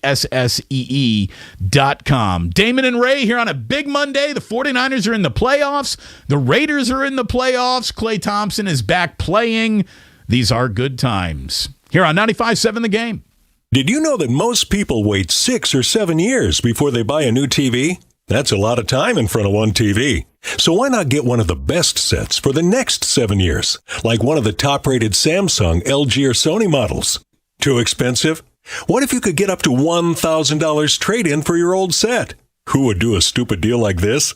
Right now, at Video Only, you can get big bucks for your old set as a trade-in and a hot price on the new models. Don't be sorry. Check out Video Only. Tune in to 95.7 The Game for Warriors Live, 90 minutes before tip-off of every Warriors game. Brought to you by Xfinity Sports Zone, the ultimate hub for everything sports, with live games, shows, news, and highlights, all in one place. Only with Xfinity X1. In this market, you'll find Fisher Investments is different than other money managers. Fisher is different? How? Don't you just ride the wave?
growing businesses. netsuite.com/radar.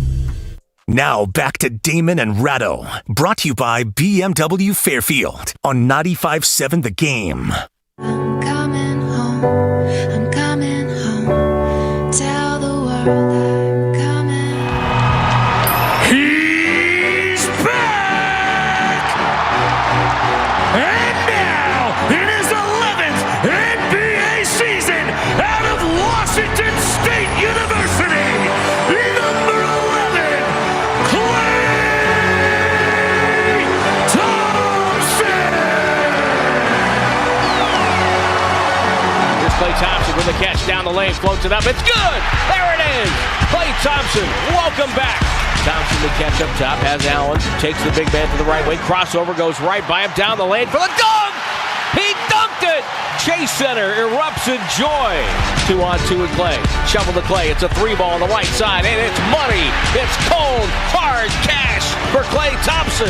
Klay jumping up, celebrates, goes to the far corner, pounds his chest, says, yeah, I'm back. I'm just so happy right now. I did not shoot as well as I wanted to, but I'm just so happy I can even look at the stat sheet and see my name there, because the work it took to get here it was incredible. So I'm just very, very happy right now. I'm coming home. I'm coming home. Klay Thompson back with the Golden State Warriors. Welcome back, Damon and Ray, here on 95.7 The Game. We got an awful lot of football coming up to talk about. We've got Peter King joining us at 3:45 this afternoon, and we're going to get back into the NFL a little later on this segment. But, Ray, we got to spend some time on the Golden State Warriors and the spectacle of Klay returning. And, look, it really was. It was a spectacle out there. And, my God, if you had told me that in Klay's return game we can expect the only possibly most vicious dunk of his, when I think of Klay Thompson vicious dunks where he's catching bodies on a poster, I really don't have much, and neither do you, because it doesn't happen very often, and it certainly hasn't happened in over 2 years. And man, what a throwdown he had. He really had a let me show you a little bit of everything comeback game for the Golden State Warriors, who win on his return. That's about as good as you can script it, Ray. I actually thought when he threw down to the dunk that his body would just sort of depressurize and lose all of its air, because you're right, he hasn't been up that high in not just 2 years, probably more than that. I mean, that was pent-up energy. And he threw it down with such force, I thought he would just deflate. Everything else about the night was sort of, it started badly with the PA introduction. That's annoying, because all you really had to do was put the spotlight on him and say, and starting at guard, Thompson. You just understate it, because he is the most understated great player in the NBA. Everything else was just sort of him. And the only downer on the night was the fact that Draymond Green couldn't play, and even then he sort of made this kind of a metaphor by getting himself to be part of that starting lineup even though he couldn't play. So everything about it was neat, but the throwdown, you're not going to see that again this year, because he's not going to have to show it. That was just him saying, this is how long I waited to do this, and you're going to enjoy it too. I thought we were going to get a catch-and-shoot clinic primarily out of Klay Thompson. I think we all did. That dunk was ferocious. Here he is talking about it. No, I just saw the rim, and luckily for me, I threw it down with authority, and that felt really good. I felt really good, guys. Knowing I can still do that, no quite anxious being able to get to my spots and rise up and shoot. It's only up from here. Can still do it. I don't know if you've ever done it, which I guess is the point. That was a hell of a return game from him. It really was. Good feelings all around, and now it feels like we finally have version 2.0 of the Golden State Warriors, and they cannot worry about three-point records or big returns or trying to time it all to make fans as satisfied as possible. It's time to just go out and start winning basketball games and not forcing anything or looking for too much of one thing and not enough of another. I'm expecting some really good basketball here, and I think that bringing Klay back into the fold is going to be a little bit of a basketball equivalent of riding a bicycle. I don't think it's going to take very, very long at all. And I got to tell you, Ray, I think when he was gone, one of the things he was able to work on was a little bit of his handle and his dribble game, because Clay was putting that ball on the floor last night more than I remember as well. He looked different. He looked really good, all things considered, and he looked different. And I'll tell you, I was just thinking about what can you say about what his body has been through in the last couple of years with two major injuries. I think, Ray, while two body parts went through hell and back again, every other body part got an incredibly valuable rest. And that's why he looked like a little bit of a different player last night. I think he handled the ball more usually than he usually does, because he hadn't really handled it at all for 2 years. I think he's going to revert to the guy you've always seen soon enough. But there is one more transition that this team has to make once they finish the transition with Thompson, and that's the transition to James Wiseman, because he is the one piece that they're still waiting for. Thompson is everything you've always thought he was, but Wiseman, you don't know what he is because you haven't really seen him. You've seen him, in a very interrupted and very incomplete role. But once they get a presence down low that can make it harder for big teams to sort of have their way, then you'll get the full Warriors. As for Thompson, I think we're about 5 to 8 games away from seeing the real him again. But his lateral movement was very good. His shot is still decent. I mean, I'm not going to judge it based on one night. But, I mean, the release still looks like it's fairly clean and fairly quick. So, really, the only question to be determined here is how he assimilates back into an offense that he hasn't been able to play in 2 years. And I think that's going to take more than one night. Last night was about him. From here on out, it's going to be about them. And I think that's the point you were making earlier, and I think it's right. So I'm surprised that you liked the Draymond thing, because I was going to bag on it a little bit today, but you know what? I'm not going to, because ultimately, more than it morphing into a moment about him, which I thought, as it was happening, I thought, isn't this a little bit of a look at me moment? Like this game is supposed to be about Clay walking onto the court, tipping off, and him trying to hit his first shot. Like, for the game to instantly stop, for Draymond to have to exit the court, I thought, in the moment it didn't play well with me. But then I thought about it a little bit more, and honestly, I walk away thinking it is kind of cool, because more than anything, it wasn't about Draymond. It was him wanting to share a moment with his teammate. Curry, Draymond, and Klay Thompson are 3 wildly significant teammates in the history of basketball. And for him to want to be out there for the return, ultimately, I got to tip my cap to it. In the moment, I didn't like it, but thinking about it, I got no problems with it. And I'm not going to bag on it after all, Ray. I'm surprised that you saw it initially and thought, all right, that's cool, because you don't like anything that even borders on ceremonial. Well, that wasn't ceremonial. That was improvisational, because I don't think he planned on getting, hurting his calf in warm-ups. Right. But, look, they missed him as much as he missed them. And so you get that once. And I didn't feel like it was contrived. If it was contrived, if Green had missed like the last 3 games and then decided, I want to be introduced here, yeah, I'd have had the same feeling you originally had.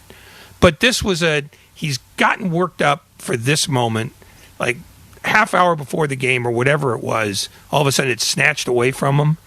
I mean, it's a little bit like Thompson taking those 2 free throws in the NBA Finals with his last act as a player before the last night.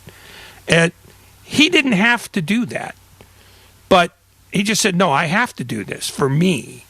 And it wasn't about notice me. It's I'm not going until I'm finished.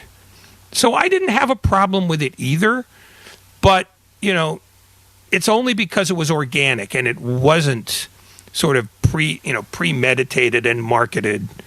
It was just, this sucks. I was all ready to do this, and now I don't get to. Screw that. Just give me this moment. And it didn't take much to convince the Cavaliers people, because they knew it was a big deal too. I thought that you saw the respect that Clay has reflected in the moments that he had with Kevin Love, who is a guy that he was even talked about being traded for all the way back in the day. So it was really great to see it all happen. And I'll give the final word to Joe Lacob, because Ray and I will have much, much more on the Warriors on Warriors Live tomorrow.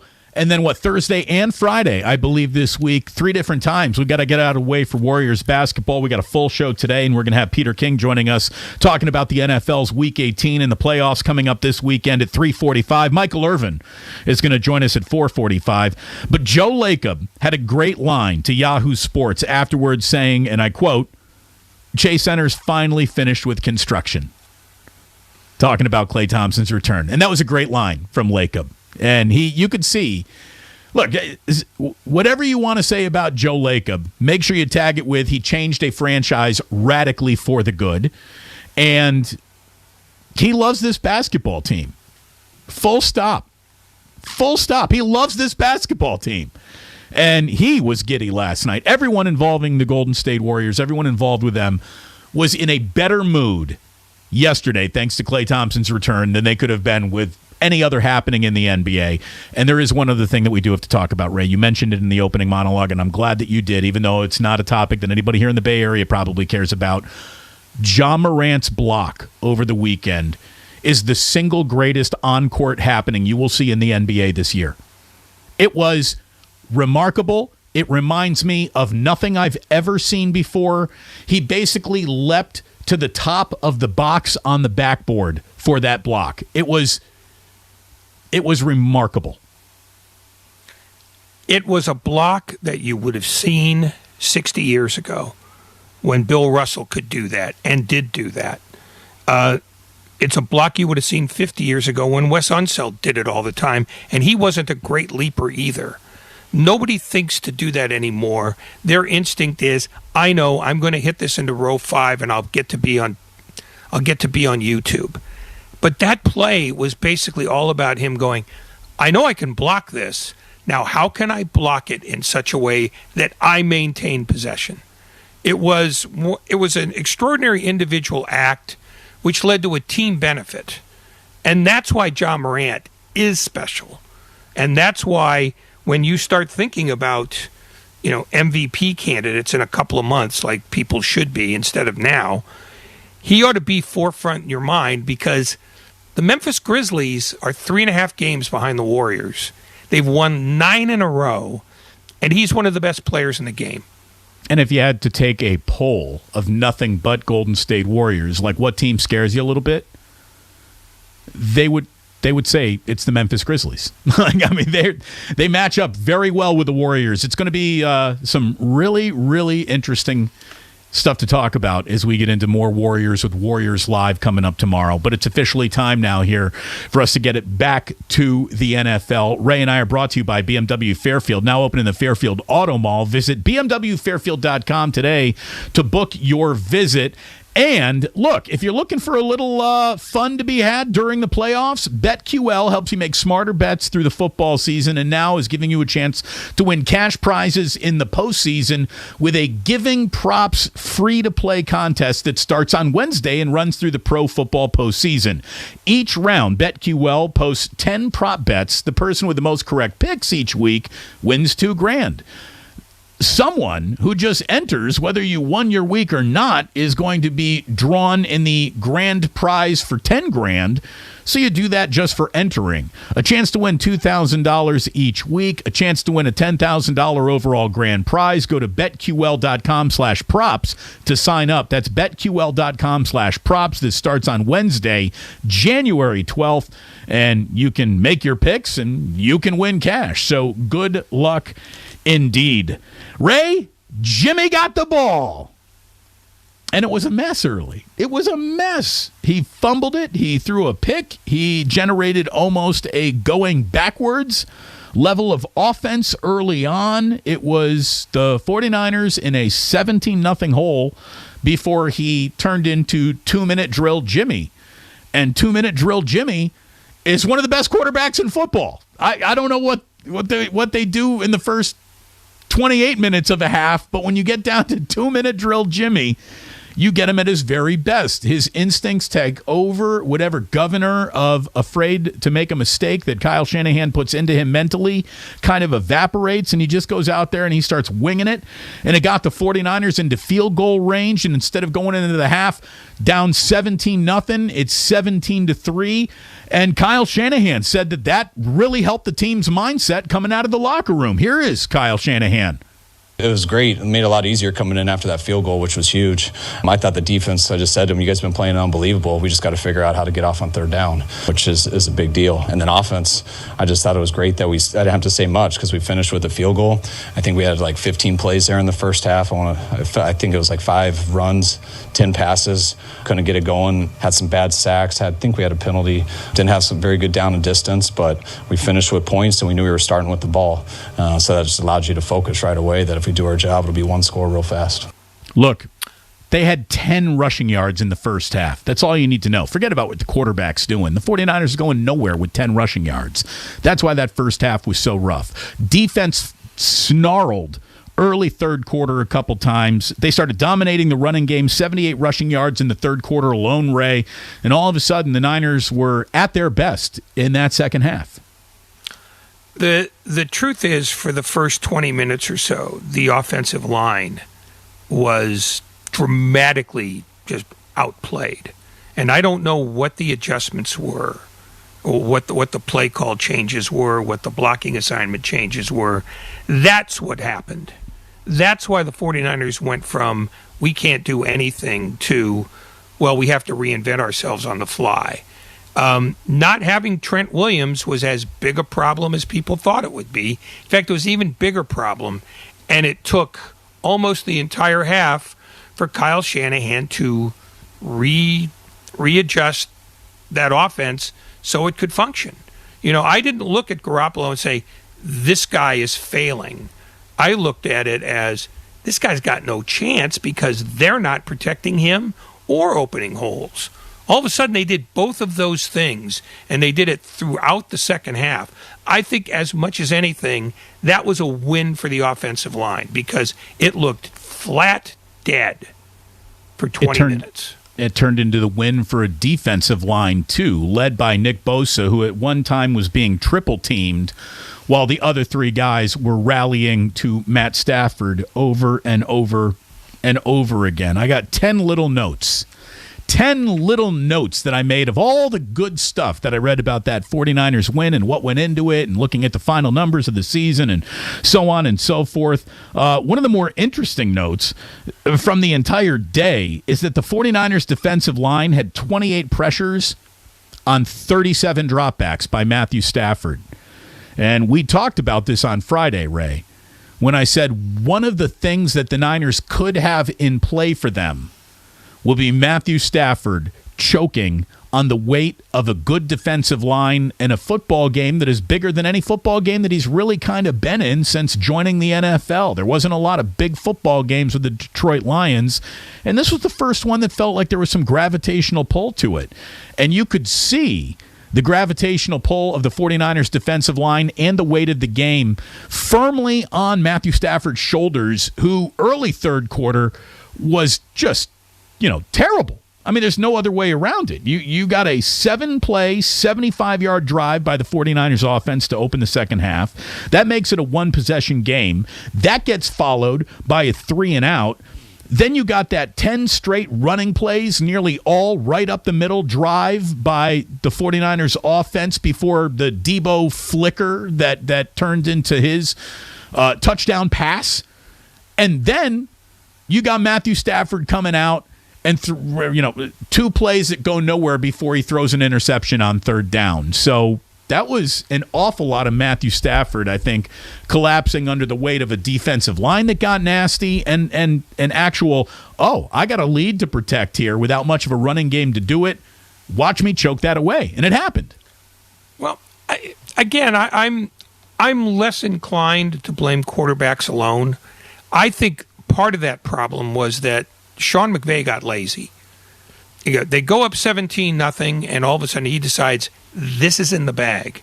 And the only other time that they had a scoring drive in this game was halfway through the fourth quarter, when the first play was just a jet sweep by Cooper Kupp, which they didn't do all the other times during the day and almost didn't do it all during the year. It basically got them started and got them a rhythm that they were able to turn into a touchdown. Other than that, I thought Sean McVay coached as though the game was already won. It was very doctrinaire. It was, well, we'll try to establish the run, but what we're really going to do is throw the ball to Kupp as often as possible. And he had a great game, but the 49ers, even with their limited secondary, did a pretty good job of making sure that he didn't kill them. So to me, it was more about McVay thinking the deal had been done before the deal was done. Cooper Kupp was spectacular. He really was. He catches everything in his zip code. He turns everything upfield. He is just a beast of a football player, and you could see the impact that he had on that game. If you wanted to give him the MVP, like just to piss off Aaron Rodgers or Brady, that alone would be reason to do it. But, man, he was unstoppable at times. And it was just a matter of slow him down, ride him to the ground whenever he gets it, because anything thrown to him, he got. I mean, he is as advertised. That is a dangerous football player. He ended up being the reason why the Rams got to stay in the game, because they couldn't run the ball. I mean, they averaged, I think, 2.5 yards a carry. Yeah, and look, Odell Beckham Jr. is washed. I mean, he is nothing like the player that, left New York to be traded to the Cleveland Browns. He is a shell of who he used to be. When your second best player is Tyler Higbee, something's wrong with your offense. And that's not a knock on Higbee, because he's a pretty good tight end. But he should be a guy you noticed fourth or fifth if that offense is a real thing. And the truth is, without Cooper Kupp, they're kind of ordinary. And, in fact, until they get Robert Woods back, they are going to remain ordinary. I think they're going to be one and done in the postseason, just because they can't sustain the offense that they had earlier in the year. I mean, they were good for 20 minutes. And that's, that's what the 49ers always get accused of. The 49ers were a very good team for 40 minutes yesterday. And it was because they changed how they blocked, and they found ways to run the ball after a first half in which they didn't run it at all. Well, now the Rams will be facing the Cardinals. That game won't happen until Monday night on Monday Night Football. And all I can tell you is that right now, if you wanted to predict which team is going to win that game, you're going to have a tough time doing it, because we don't know which team's going to show up yet. There are two different Rams teams. There are two different Cardinals teams, and we'll see which make it into that playoff game on Monday night, because I would totally believe you if you told me that the Rams won that game easily. I would totally believe you if you told me the Rams hardly showed and the Cardinals ended up rolling them. Like, I see all outcomes on the horizon. How about that weekend to wrap up the regular season? You had the Indianapolis Colts going from the team that no one wants to see in the playoffs to the team that nobody's going to see in the playoffs. What a spectacular crash and fail. Urban Meyer. He's the gift that keeps on giving, Ray. Not only did the Jaguars have that huge upset of the Colts, but they also are going to get the number one pick in the draft for the second year in a row.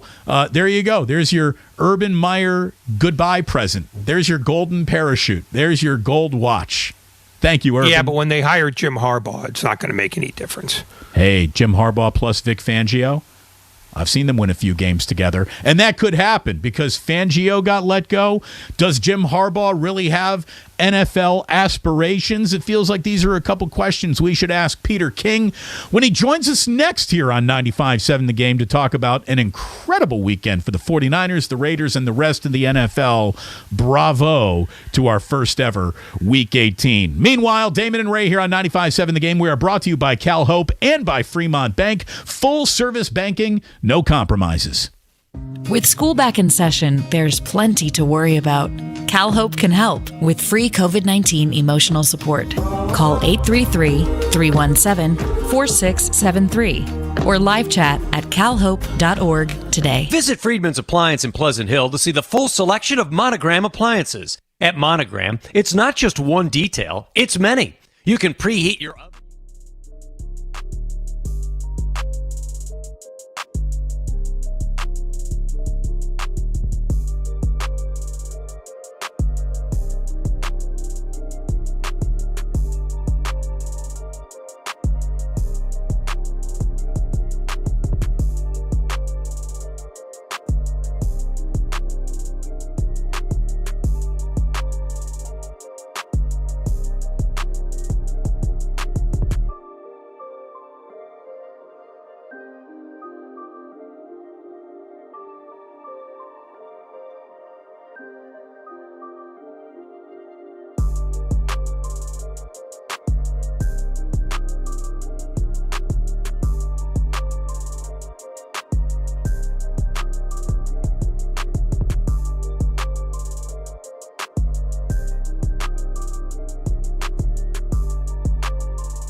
on 95.7 The Game. Should be a heck of a football hour coming up tonight with Sean Salisbury and Lorenzo Neal from 6 to 7 o'clock. Brought to you by Street Strider, the first 2-in-1 indoor-outdoor elliptical. Visit streetstrider.com.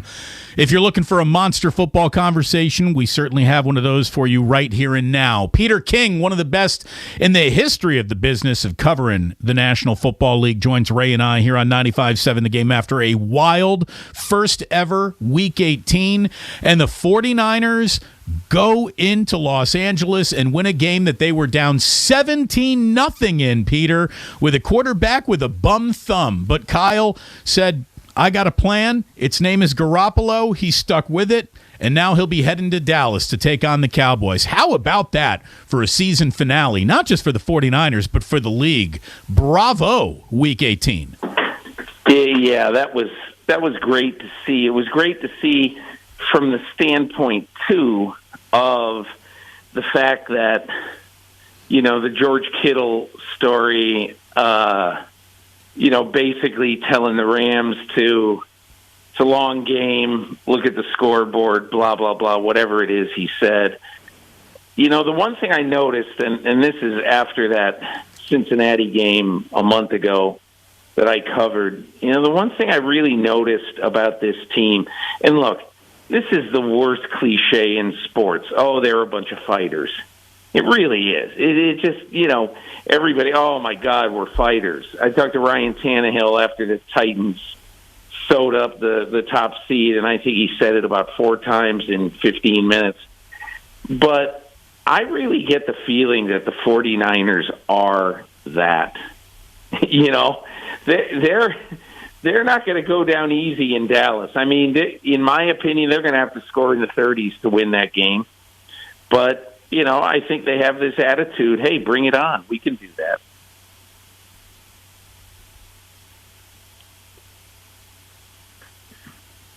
Hey, look, Ray. Yeah? Did you ever notice there's there you are. The pregnant pause with Ray Ratto? There's always like a second and a half. It's almost like he's really trying to figure out the greatest question in interrogation history. No, your voice trailed off about 10 seconds before your answer was over. I wasn't trying to formulate anything. You just vanished from my ears. There I was. Okay, the 49ers are fighters. How long do fighters usually last in the postseason? Well, I've been telling people today when talking about this the Black Monday thing where all these coaches get fired. And, I don't mean to be a wise guy about this. I really don't. But I feel that one of the things that we in the sports media very, very often can be guilty of is overlooking the one thing in football that the one factor in football that can solve everything, and that is a quarterback playing well.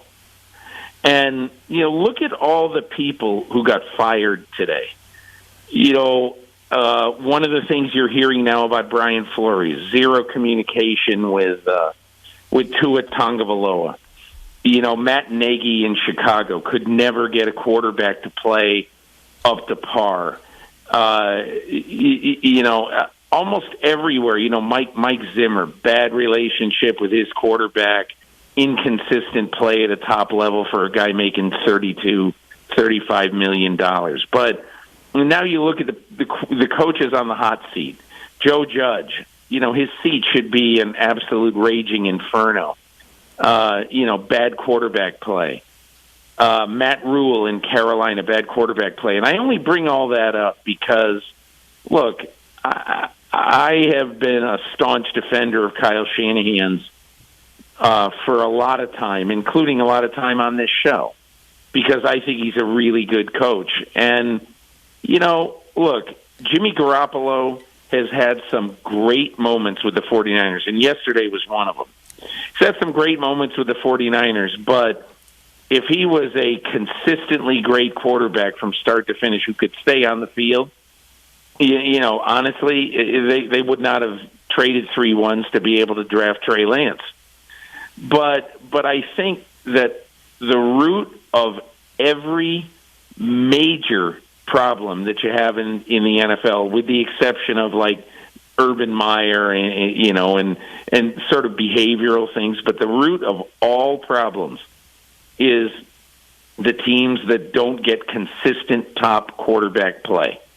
With all due respect to Zach Taylor and to Matt LaFleur, both of whom I think are very good coaches, don't get me wrong, but take Aaron Rodgers and Joe Burrow away from those guys, and they're going to have the same problems that, half the NFL has. That if you don't have a good quarterback playing at a top level, you're really going to struggle. So to me, the 49ers will last as long as the quarterback allows them to last. In other words, they got to win 4 games now to be holding the Lombardi Trophy. And at some point in those 4 games, the quarterback is going to have to play great and carry them. And that is a simple fact. Whoever wins this Super Bowl, and we've seen it throughout the years, even the Nick Foles year, Nick Foles was out of his mind. It's absolutely amazing that Nick Foles could outduel Tom Brady, but he did. And so I just always view, when you ask a question like that, tell me how the quarterback is going to play, and then I'll tell you how good the fighters are. Okay, well then let me stand this on his head. How is Sean McVay going to be viewed if this is, as it seems, a season that started with nothing but promise and is probably going to end with a mouthful of ashes?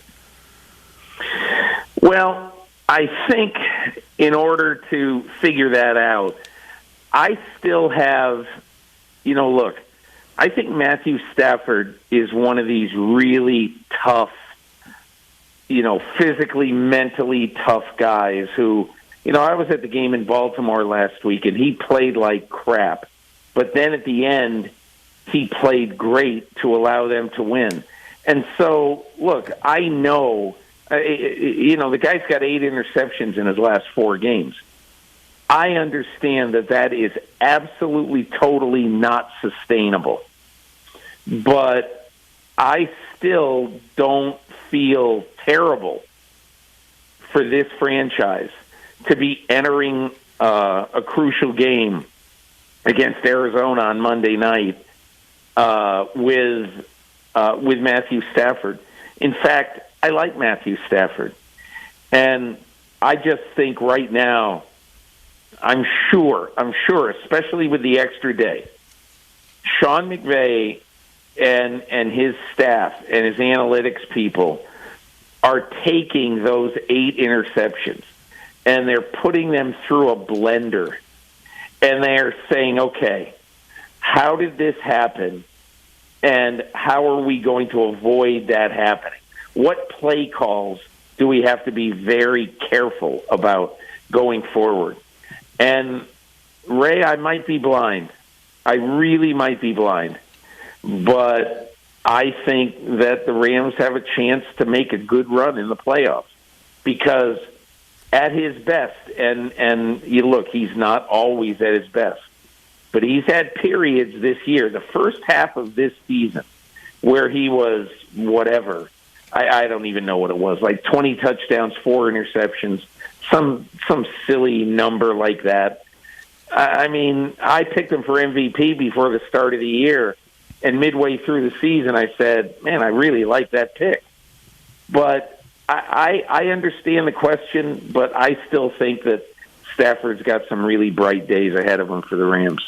Peter King with us here on 95.7 The Game. It's about 90 seconds early, but let me welcome everyone quickly to your 4 o'clock hour. You're listening to 95.7 The Game, KGMZ FM in HD1 San Francisco, an Odyssey station. Brought to you by DuckDuckGo, privacy simplified. Peter, I'm not going to talk about best units throughout the league because who knows when we start measuring against each other. But the 49ers' best unit is that four-man defensive line when it can pin its ears back. And they made life hell for Matthew Stafford yesterday. Nick Bosa unlocks so much chaos just by being a presence that sometimes, almost at all times needs to be double teamed. I even saw a few triple teams thrown at him, and that's when Eric Armstead and company really got off yesterday. How much can the 49ers lean on their defense to take not just one step through Dallas, but, I mean, they're just going to have the best defense, I think, in football to seriously, have a moment in the postseason? Yeah, when I didn't watch all of that game yesterday, but I had it on, and I saw exactly what you saw. To me, it wasn't just the 5 sacks, but depending on what whether you believe Pro Football Focus or the official NFL game summaries, and I tend to believe far more Pro Football Focus.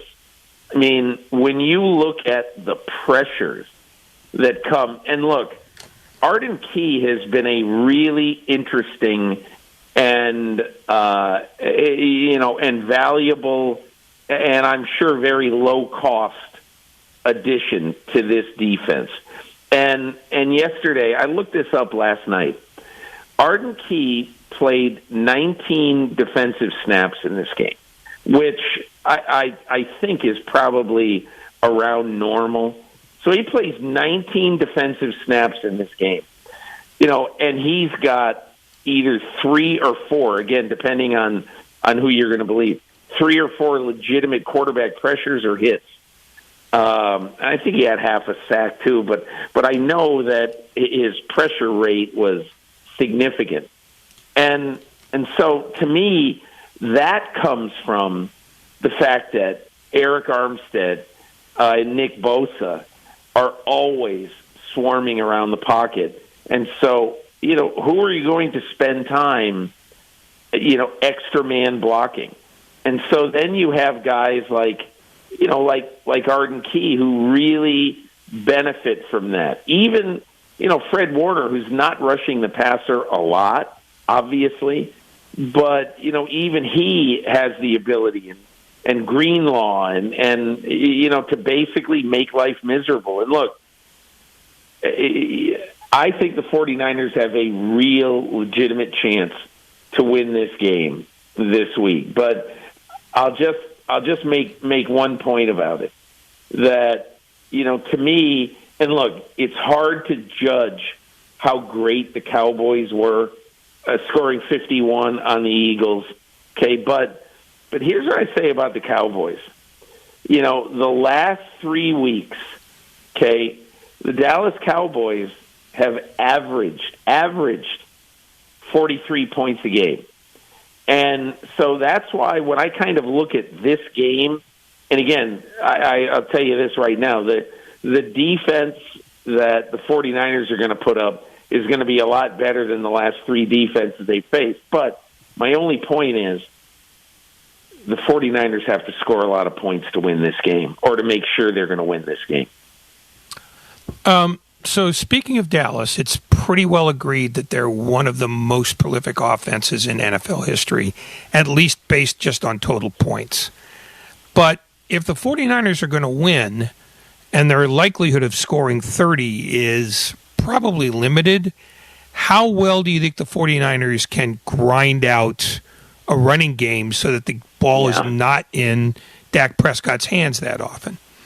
It's an absolutely great question. To me, this game kind of reminds me a little bit of another game that the San Francisco 49ers were involved in.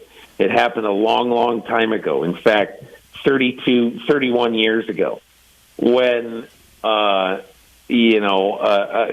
much less talented overall team, the New York Giants, came in, kicked 5 field goals, and beat the 49ers. And in the championship game and in the Super Bowl, in both of those games, the New York Giants played a very specific style of football. And Ron Earhart, the offensive coordinator, was told in no uncertain terms by Bill Parcells, play clock ball. And everybody says, geez, what's that? And they said, well, you're the quarterback, and that in those times it was Jeff Hostetler subbing for Phil Simms. In other words, you look at the play clock. Do not snap the ball until there are 3 seconds left on the play clock. At times when the clock is running, the game clock. And that's how you manage a game like this. If I am, obviously, if I am Kyle Shanahan, I'm saying, hey, listen, let's play this game like we're playing it with our brains as well as our bodies. And in my opinion, you do that in this particular game by really, really controlling the clock. I mean, look, they had the ball for 37 minutes yesterday or whatever it was. That is a recipe for success in Dallas in this weekend's game. Peter King here on 95.7 The Game. In my entire life, I've never seen the concept of a tie, the possibility of a tie, more discussed around several football games than it was this weekend, taking us all the way through the end of Sunday Night Football. That Raiders-Chargers game going to overtime was extraordinary. The Chargers converted, I think, no fewer than 7 gotta have it or you lose plays on the way to losing that game after all. Do you think at all, Peter, that timeout at the end, which has been cause celeb all around the talk shows this morning, was the moment where the Raiders decided, all right, we're not going to settle for a tie here. We're going to run one more play to the best of our ability and try to give our man Carlson a shot to win this game?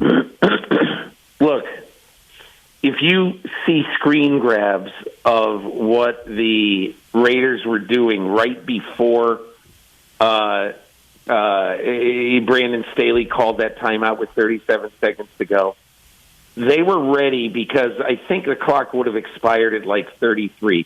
They were ready to run a play, not to kneel down. And they were going to run a running play to Josh Jacobs. And I understand that everybody now views Brandon Staley for both his constant going for it on fourth down as foolish, and the decision he made is foolish. But I'm telling you, all Brandon Staley did in that moment right there, as it turns out, was make a difference of about 4 seconds on the play clock by calling that timeout. Okay? And the reason I say that is because the Raiders were going to run a regular play. They were going to hand it to Josh Jacobs. And just one of those fluky things in football, that by bringing in a bigger defensive front to stop the run right there, somehow, some way, Josh Jacobs didn't get -1, he got +10. And so then the field goal was easy. In other words, I'm not making Brandon Staley the demon of the weekend in the NFL. Talking about the Raiders, Rich Bisaccia is presumably going to be, let go as soon as they lose their playoff game, whenever that is. Did he show enough to other teams that he might be a pretty useful coach, or are they going to look at those last 4 wins that they put together, realize that Daniel Carlson kicked winning field goals on the last play of each, and just say, nah, he's lucky. He's a lifetime assistant, and that's all he is? Look, I mean, Ray, that's a tough question, because he obviously coached very well. I think, and I wasn't he 7-5 as the coach of the Raiders. He stepped into an impossible situation. The Henry Ruggs thing happened. I don't know. I mean, I really don't know Rich Bisaccia. I don't know what he's like standing in front of a group of players. I don't know. To his benefit, okay, is the fact that he stepped into a crisis situation and he calmed the waters. He's a little bit like what Bruce Arians did with the Indianapolis Colts a decade ago when Chuck Pagano got cancer and Arians had to step in, and he ended up being coach of the year. But I also think that look, you have to understand the way people are when they're hiring coaches in the NFL. Okay, if you introduce Rich Bisaccia, first of all, are your players going to be really excited? Are your fans going to be excited? Is the media going to skewer you? And look, he might be the best guy for this job. And if he is, they should hire him. But I do think that there is something about perception. And that this guy was, whatever it was, for 35 years, he was an assistant coach who never had an interview. Maybe you say, well, geez, everybody missed on him, and maybe everybody did.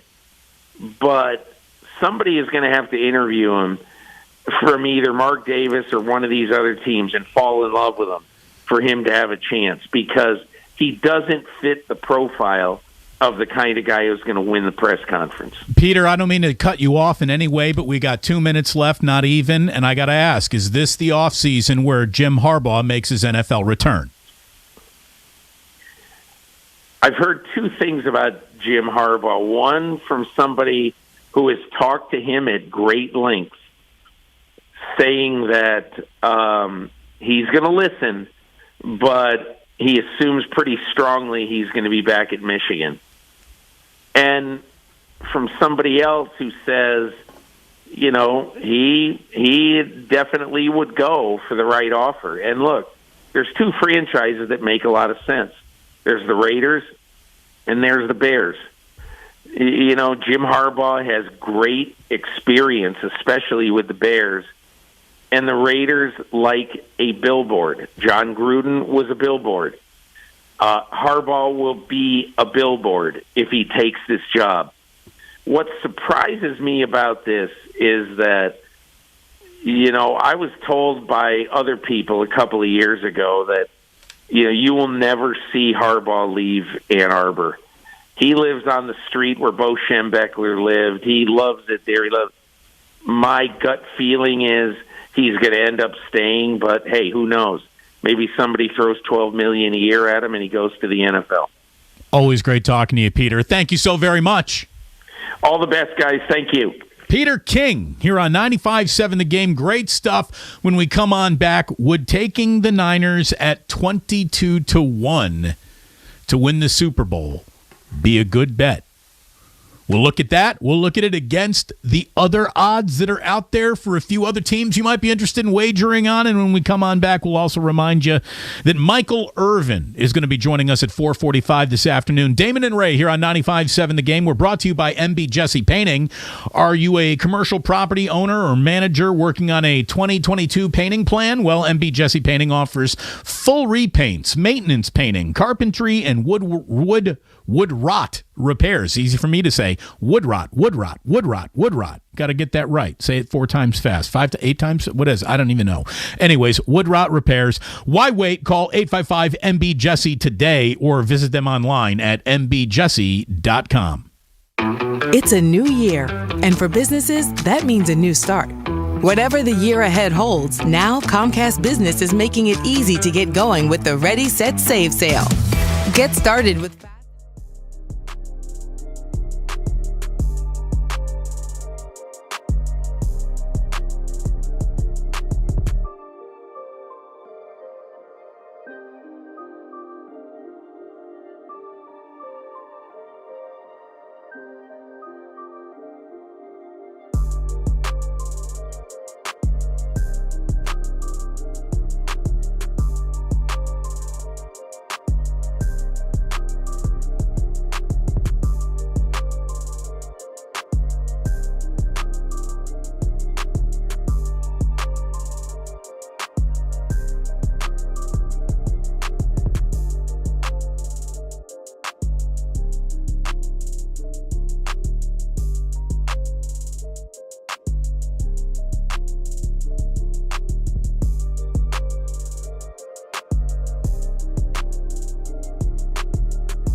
salty nut bar today.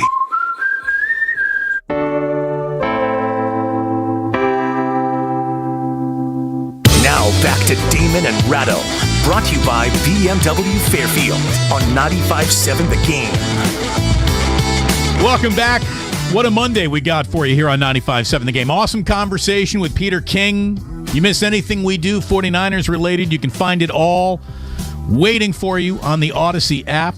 Oh, yes, you can find it all there. If you're looking for the best Warriors content, just text Warriors to 20357. Text the word Warriors to 20357. You hit the subscribe button, and anything we do Warriors related, it all goes there. There's going to be a lot of Warriors talk, obviously, all week. Klay Thompson's return was a spectacle at Chase Center last night. It was awesome. Ray and I are going to talk about it a whole bunch more tomorrow when we bring you Warriors Live ahead of Warriors basketball. It's a big 4-game road trip for Golden State. So we're going to get back into basketball mode starting tomorrow. We're going to keep it in football mode right here, though. From the Comcast Business text line, I was just going to ask you, Ray, what you thought of the 49ers' 22-1 odds to win the Super Bowl war. And somebody very pragmatically on the text line, and pragmatism doesn't do well on sports talk radio, so please stop it. But from the 925, on the Comcast Business text line, they asked the question, when's the last time the Niners won 4 road games in a row against above 500 teams? Well, they don't need to win 4 in a row. They just need to win 3 in a row, and then you're on a neutral field, for the Super Bowl, if that's what you want to really get, you want to, start parsing particulars here. But yes, it's long odds to be any wild card team going on to win a Super Bowl. But the Niners are 22-1 to win it, Ray, meaning that you drop a $100 bet, you will win $2,200. Would the fearless listener be throwing money away? Do you like any of the value you get on the Niners at 22-1, Ray? Obviously, this isn't an overlord bet. I don't think you're walking into the casino expecting to win this, but in terms of making a wager with a little something to get you on a nice odds, what do you think of the Niners at 22-1? It's not terrible, is it? Is that a terrible bet?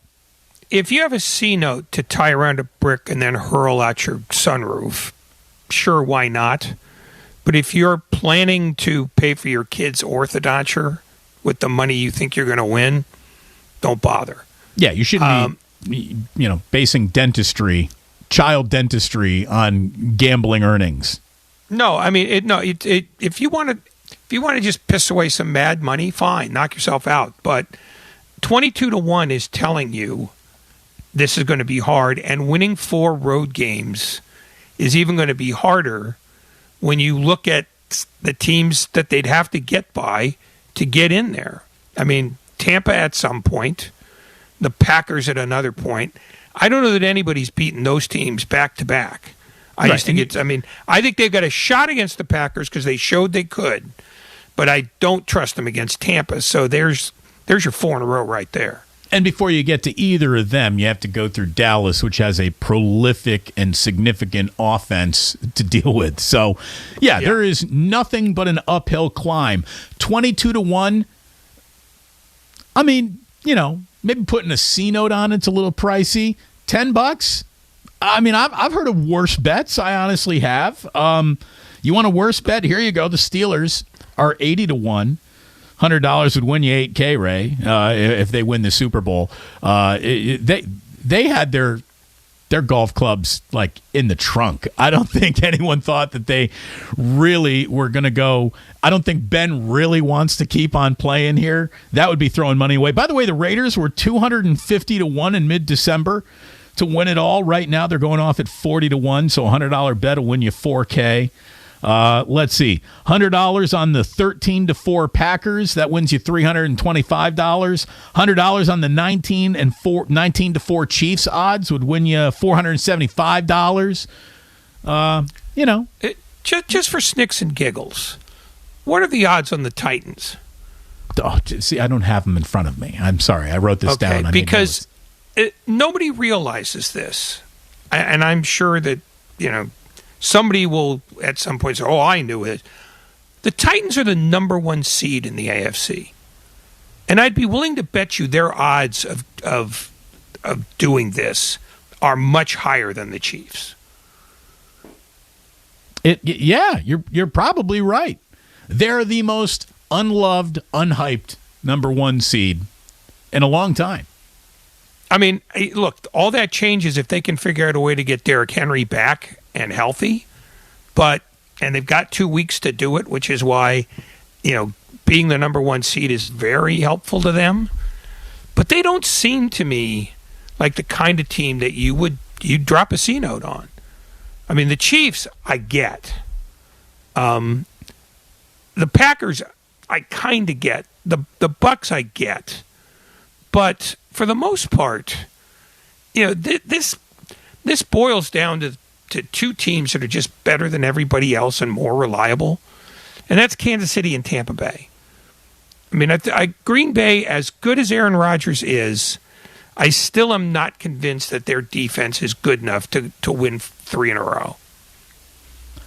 I mean, I just look at them and I go, man, it's not just giving up 37 to the Lions in a game that they didn't care about, but they gave up 4 touchdowns to the 49ers. They gave up 4, almost 5 touchdowns to the Vikings.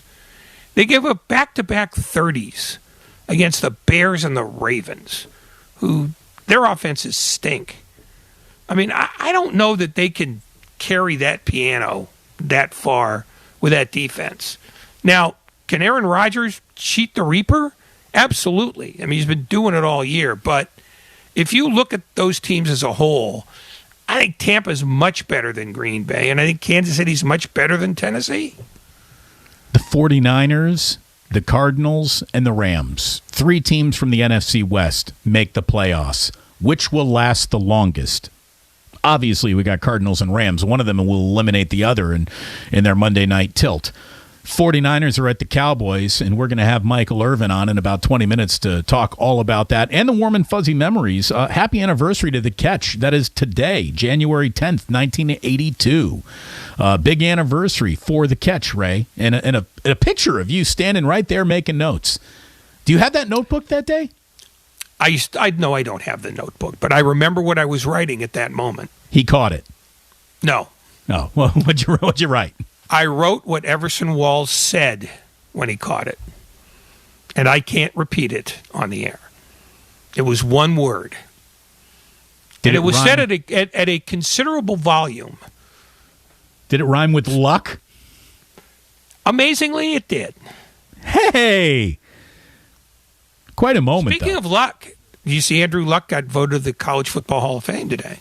No, I did not. Congratulations, Andrew Luck. He survived Jim Harbaugh. Hated him. Absolutely hated him. Luck's dad hated him, too. You would think, like, well, here's a guy that's going to... That's why... So when Andrew Luck's maybe most, in his own mind, satisfying regular season win of his entire career is when the 49ers got blown out at Candlestick by the Colts. And that was against Jim Harbaugh. And I guess Andrew Luck... put that pelt on the mantle. He loved that one. But he's also the guy who got Jim Harbaugh to the 49ers because, among other things, he had told the people at Stanford, at least informally, he wasn't coming back if Harbaugh was. That's how much he liked him.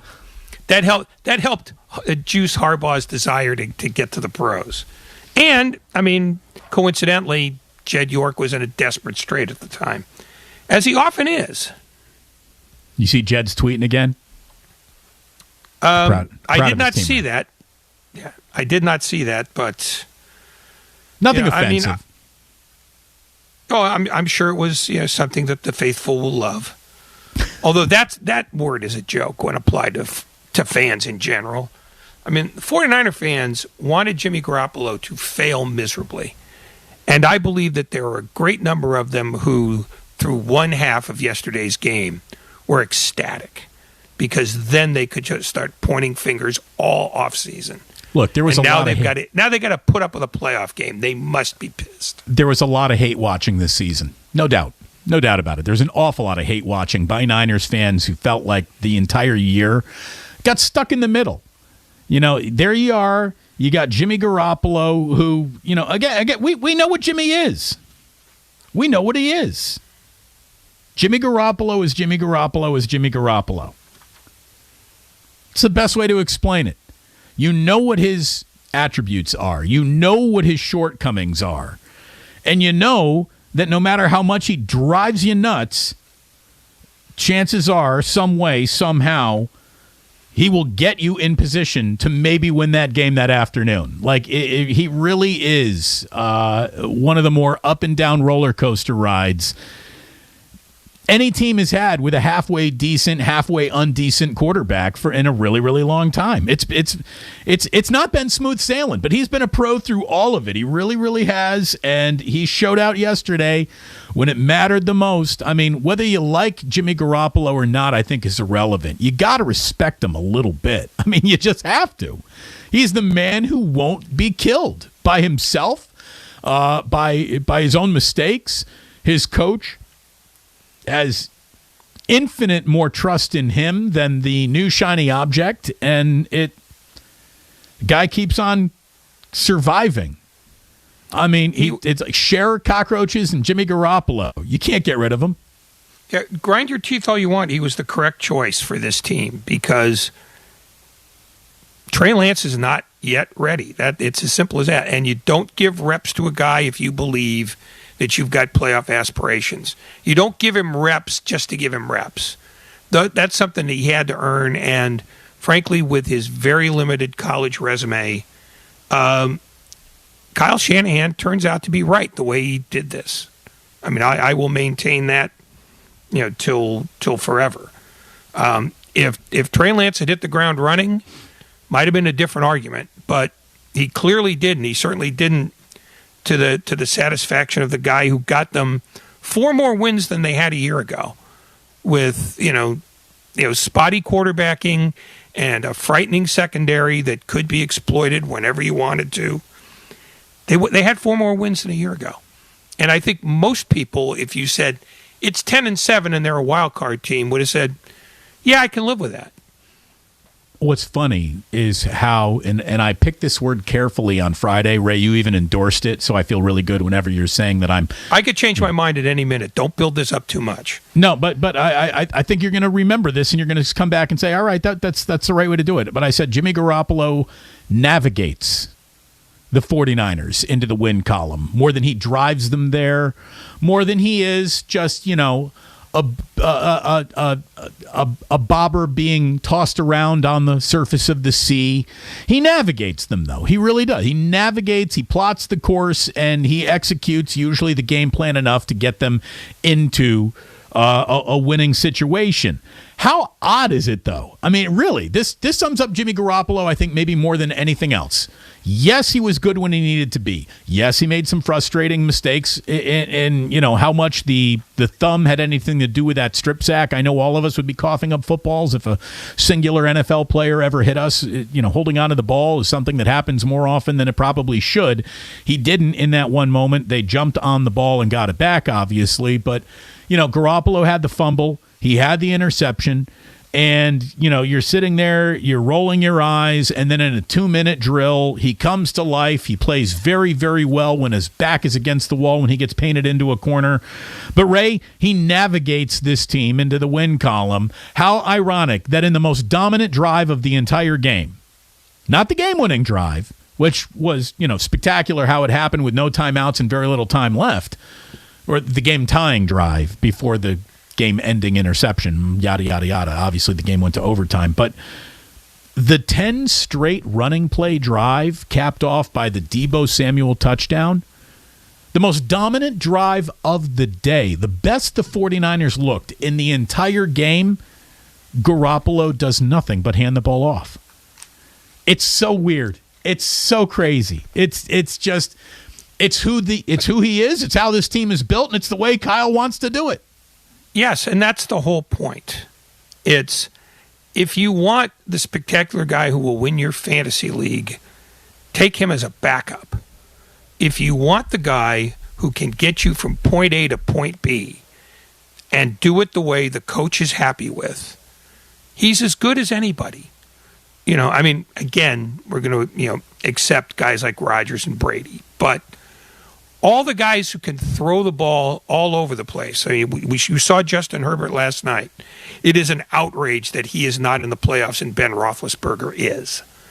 But the whole idea is not fantasy point. It's winning the game. And Jimmy Garoppolo wins the game because it's not on him to win the game. He does what he's supposed to do the way he's supposed to do it more often than not. That makes him a nerve-wracking but relatively safe bet on this team. By the way, when it was all said and done, Jimmy Garoppolo said he's going to remember this one. This one's going to stick in his mind for a real long time. A lot of emotions throughout the whole game, too, just the ups and downs, getting off to a slow start and then coming back like we did. It took everything, and a lot, we say that a lot of weeks, but this one really did, and I felt it after the game. I know a lot of guys in that locker room did. It was worth it, though. It was one of those games that you won't forget anytime soon. It was something else. It was really one hell of a football game. It was an awful lot of fun to watch. If you were a fan, you were living and dying.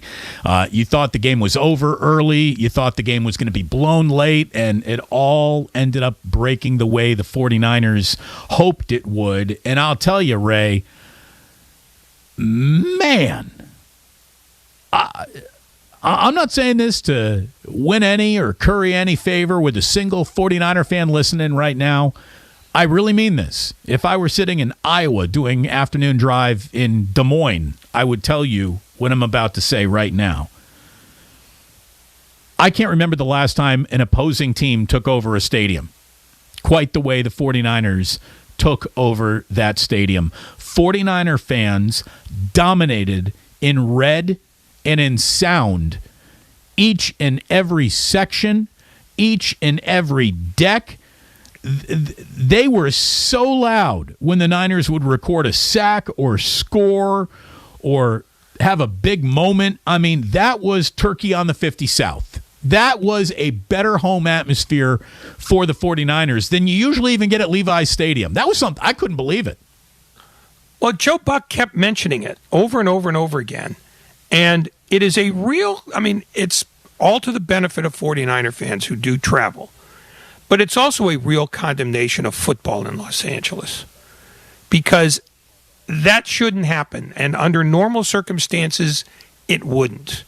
But I don't think the Rams have taken over LA's hearts any more than the Chargers have. This was a team that, they were in position to be the number one seed in the NFC. They had a chance to put out an allegedly hated rival. And there were probably 60% 49er fans. And that's not a statement about 49er fans as much as it is a statement about Rams fans who would happily put their tickets up on StubHub. We'll just take some money, we'll watch it at home. That's an awfully expensive stadium to be owned by the other team. Somebody said, Damon, did you forget the Raiders at the Chargers in 2016? Look, that was played at like a 30,000-seat soccer stadium. That doesn't count. That was big boy football. That was big boy game. That was mattering in your brand new palace of a stadium. And Niners fans dominated that place to the point where Matthew Stafford even talked about how it was hard to communicate on his own home field. Here's Stafford. I thought our guys did a great job communicating. It was a tough environment for us to communicate in, really, the whole second half. Our guys did a nice job, and we got that lead back. Just didn't finish it the way the way we can on offense, and could have had we gotten a first down, their game probably would have been over. Not that Matthew Stafford has much to thump his chest about, but that's the closest you can come to saying our fans suck in a post-game press conference. But the guy on the text line, or wherever you read that, is making the same point. Football in Los Angeles is an afterthought, because that Charger team was pretty good too. And you could still sell 25,000 seats in a 30,000-seater and own the place. The fact is, football in L.A. was a mistake from the moment that the NFL, fell in love with the idea. It's not going to be a football hotbed. All they went into Los Angeles to do was build a gigantic studio where they could do all their NFL films and NFL Network stuff. That's the only reason they did it. It's never going to be a cash cow. Not ever. The thing is, they could have still had their studio with just one team. I mean, that's the shame of it all. Like, the Chargers will never matter. The Rams will be a people's choice should they become front runners or a reason to believe again. Like, there's no look. LA's a front running town. Period. Straight up. End of story. The Rams will catch on. The Chargers have like no shot ever to really catch on in that town. The Raiders and the 49ers will be bigger teams in Los Angeles than any team that ever calls Los Angeles its actual NFL home. The Rams, had they won yesterday, would have been 13-4. I don't know how much more front running you need to do. I'm not arguing with you about the Chargers. They are clearly the last dog on the sled. But the Rams aren't very far in front of them, because the Rams had it all their own way yesterday and couldn't get people to keep their tickets. That's a condemnation of how they do things and how they have failed to energize that town with those weapons. I mean, Matthew Stafford energized that town when they signed him. Cooper Kupp is maybe the best wide receiver in football right now.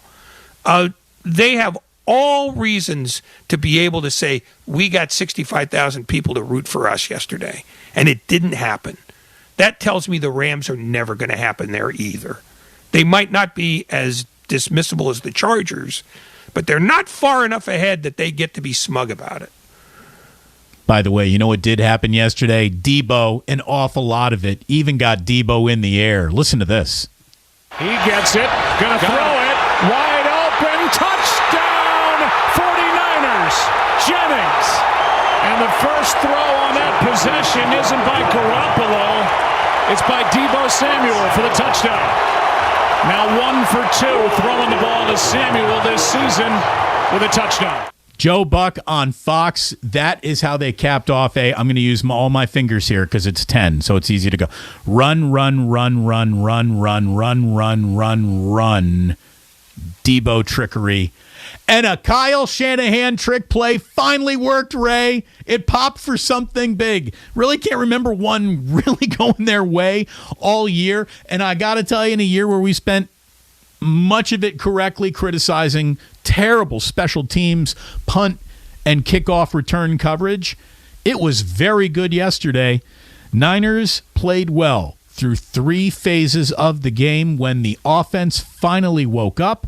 And we're going to talk about how this offense finally woke up, how the Dallas Cowboys offense has been awake all gosh darn year, and a man who knows a little something about the Dallas Cowboys joins us coming up next. Michael Irvin, right around the corner here to talk about the 49ers surviving a date in Los Angeles. Can they survive a date in Dallas with the Cowboys on Sunday? That is our focus with Michael Irvin as we start moving into deep afternoon drive here on 95.7 The Game. Damon and Ray, we are brought to you by Fremont Bank. Full service banking, no compromises. It's a huge freaking week on 95.7 The Game. Jimmy deserves his credit. Shanahan deserves his credit. Resiliency. The 49ers face their bitter rivals, the Cowboys. Wide open, touchdown, 49ers. And Klay Thompson is back, baby. Down the lane for the dunk. He dunked it. Stay tuned to the Bay Area's sports station. Yes. 95.7 The Game. What's up, everybody? Nick Costos here with the Bet River Sports Betting Minute, brought to you by Bet River Sportsbook, your hometown sportsbook. College football title game, Georgia 2.5 or 3-point favorite against Bama. Total is 53. I like the under, and I like Georgia. You can take the money line around minus 140, Georgia just to win the game, or lay anything under 3. Great bet on Georgia against Alabama. That's it for this Bet River Sports Betting Minute, brought to you by Bet River Sports.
Now back to Damon and Ratto. Brought to you by BMW Fairfield on 95.7 The Game. Hey, stick around tonight. It's the football hour from 6 to 7 here on 95.7 The Game. Brought to you by Street Strider, the first 2-in-1 indoor-outdoor elliptical. Visit streetstrider.com whenever you can. It's good to bring in somebody who played in this league to talk about what happened in this league on a spectacular Week 18 for the first time ever in this league. And when it comes to bringing on a player to talk about football, we have the absolute best. A Hall of Famer, the playmaker himself, Michael Irvin, for a weekly conversation that we always love to have with him here. And we got ourselves as interesting a matchup as we can have with our guest being Michael Irvin. It's going to be 49ers and Cowboys in the postseason once again for the first time in a long time. Oh, Michael, how perfectly timed this interview is. How are you, man? Oh, my God, yo. Hey, when I saw first of all, let's back up a little. Week 18. Are you joking? Was that not insane? It was so good, we almost fell in love with the concept of a tie football game. That's how crazy it was, Michael. No, and then it comes down to that. In the game, okay, if both teams tie, they go in. They ask the question. Everybody, we don't want to tie. I was like, why are you even asking this question? We already know nobody wants to tie, right? But it had to go into overtime. It is 2 seconds from ending in a tie. It is just so crazy, man. It is so crazy. That last game, that San Fran game, Matthew Stafford ultimately came back to it. Tried to bite too much off and you threw the game-killing interception. Came back to it. It was just what a great Week 18. Just what a great Week 18. It was really, really something else, and it gives us a 49ers-Cowboys matchup that we will indeed get to. We'll get to it in a second. We don't want to get into it right now. We got to kind of look back before we start looking forward here. You know how it all works, Michael. Man, Deebo Samuel, let's just start right there because he caught it, he ran it, he scored touchdowns, and he threw it too. I mean, that guy is one of the ultimate Swiss Army knives in football, and I think that his profile was certainly elevated after a performance like that in what was an essential playoff game for the Niners. I mean, it was no doubt it was a playoff game. You know what I mean? That's the mentality they went in with. And I'm gonna tell you this: the way that the game unfolds, the way the game played out. You know, you're down 17, then you fight back. You know what I mean? You end up winning the game, and then you win on defense with it. You know what I'm saying? It solidifies everything that the Niners have been about. And that's why I've been moaning and groaning, because I did not want this matchup for Dallas. I wanted to send San Fran to Green Bay or out there to knock off the Rams. You know, I did not want this matchup, man, because you saw what Arizona did last week, running the football. And they had a lot of people out. I text somebody that I do some stuff with here. I said, listen, I'd rather have Matthew Stafford because he's going to throw me one. I'd rather take Kyler Murray because he's going to try to do stuff, and I'll get one. I said, Kyle Shanahan makes sure he locks up Jimmy G pretty good, and he sticks to that running game better than any of those guys, which scares me for Dallas. Toward that end, if you have to break this game down, not just this player versus that player, but this team as opposed to that team, do you like Dallas's chances of keeping the ball away from San Francisco more than you like San Francisco's chance of trying to get into a shootout with the Cowboys?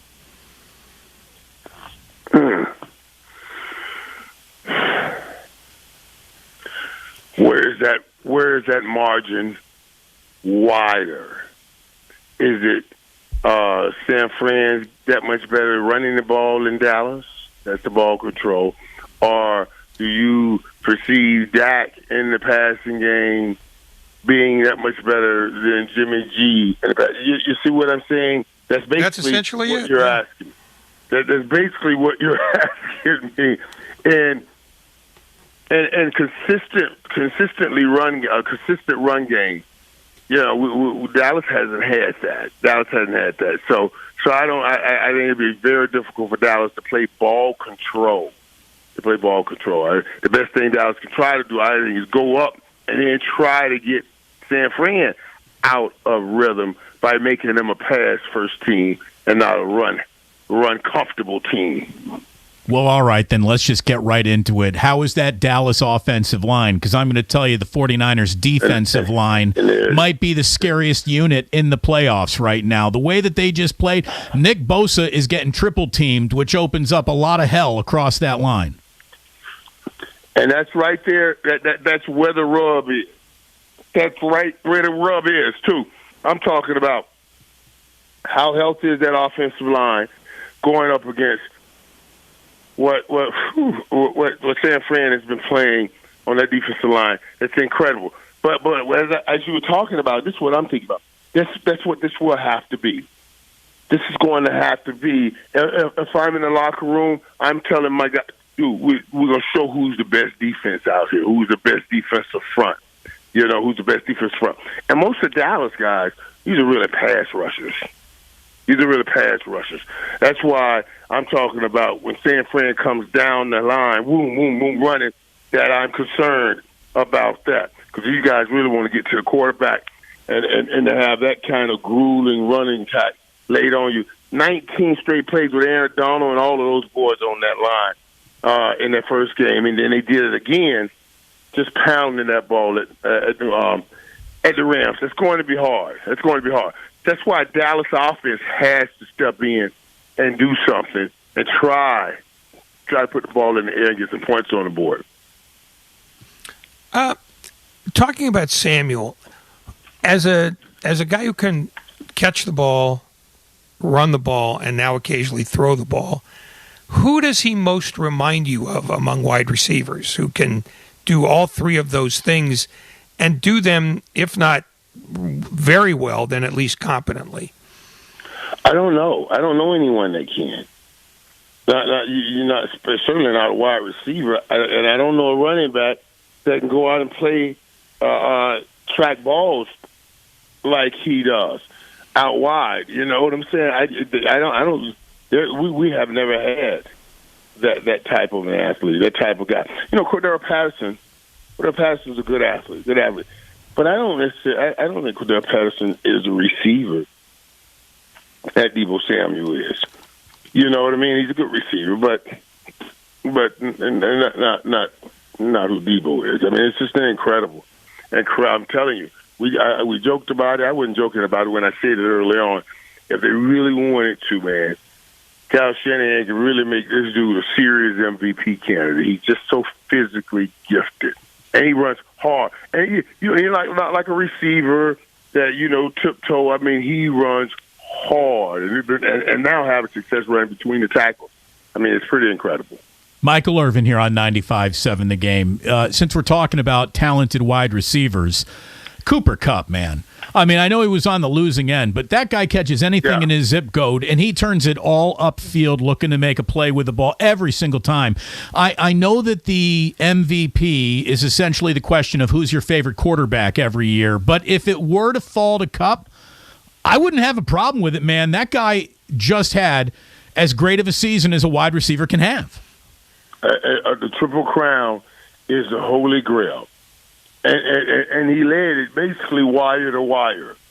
So he really did. He had an incredible year. I would love for him somehow to sneak in and, snatch him an MVP.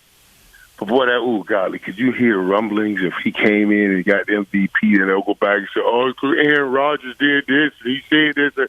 home at the building. Who would have the pissier press conference, Aaron Rodgers or Tom Brady? It would be crazy. Oh, that media storm would be crazy. But yeah, but he's certainly deserving of it. Make no mistakes about it. He's certainly deserving of it. You every week, and that's what I've said. It's one thing when you're working on week 6, 7, 8, 9, and nobody stop you.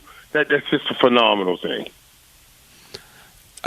In Dallas, where Mike McCarthy has never been terribly popular, has he finally started to win over the town just because this is an offense that scored the 12th most points in the history of the sport? Are people starting to warm to him yet, or are they waiting for him to fail spectacularly so they can just blame him and start insisting that he be fired? Well, it's lukewarm. It's lukewarm.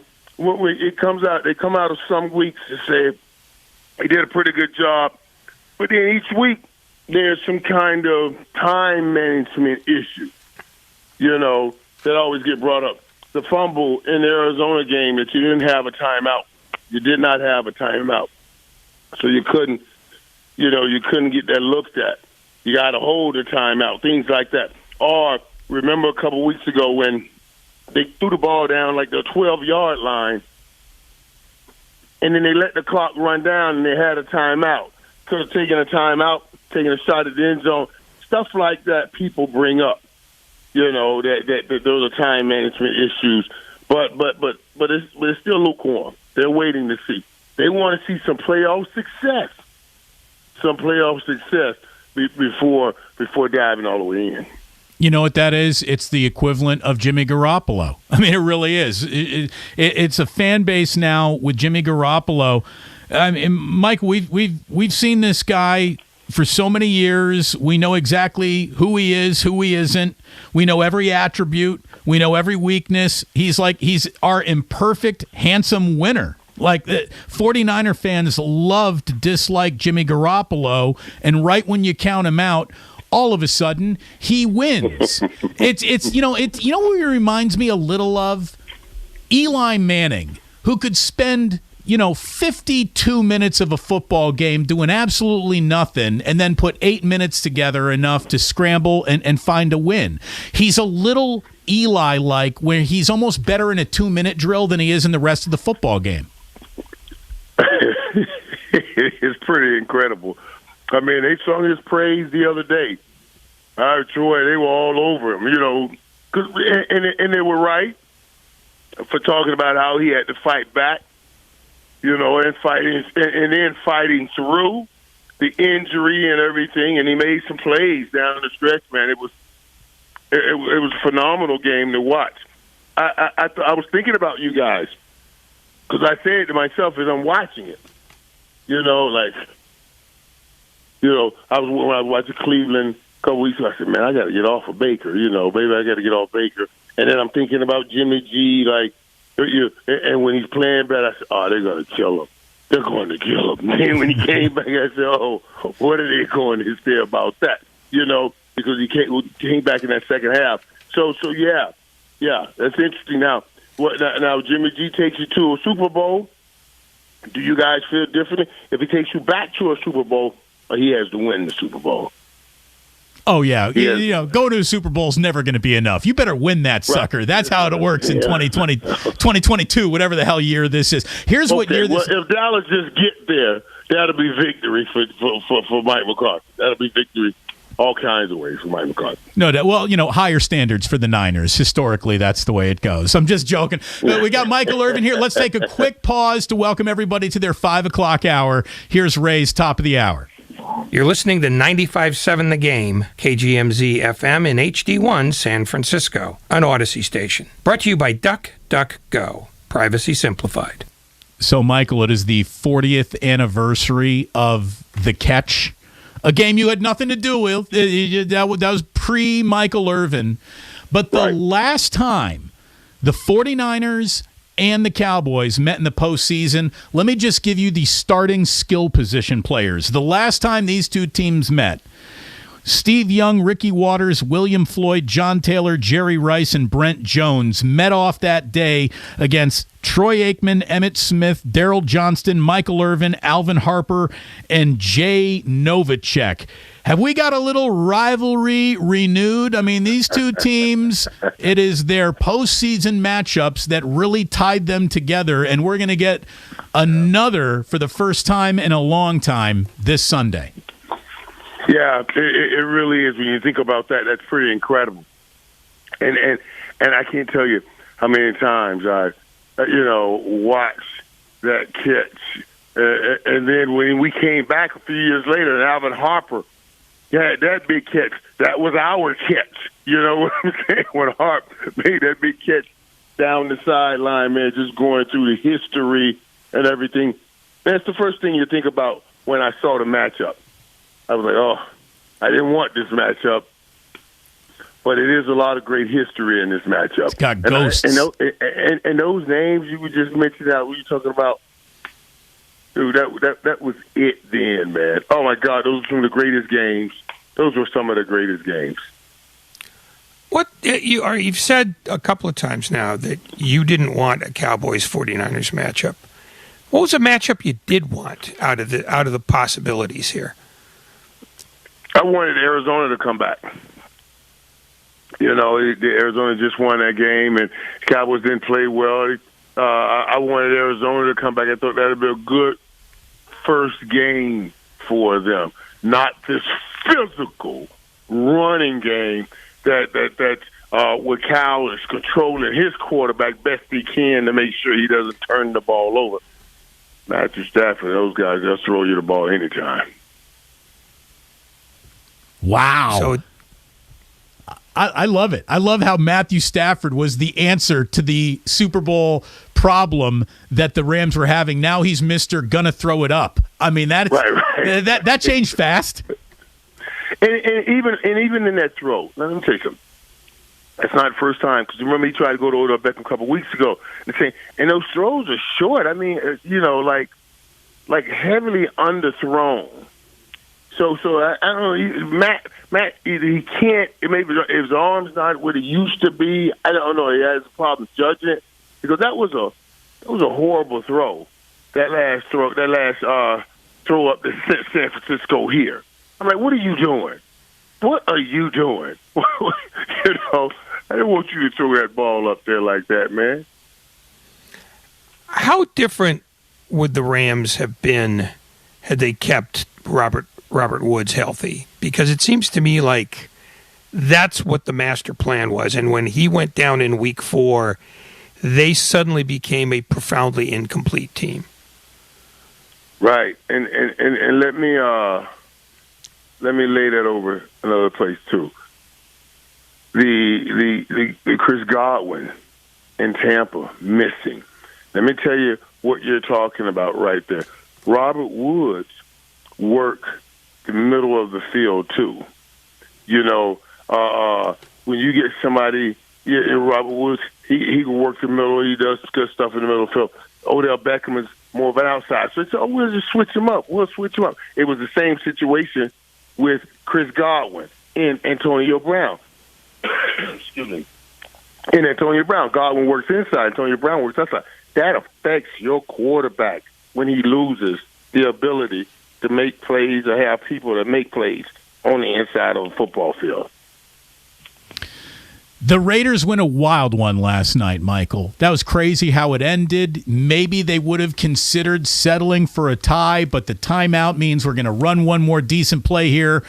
And they got into field goal range. They kicked it. Chargers go home. Steelers can stop holding their breath. They go into the playoffs. What kind of a puncher's chance would you give the Raiders in Cincinnati, since that's going to be our first playoff game this Super Wildcard weekend on Saturday morning?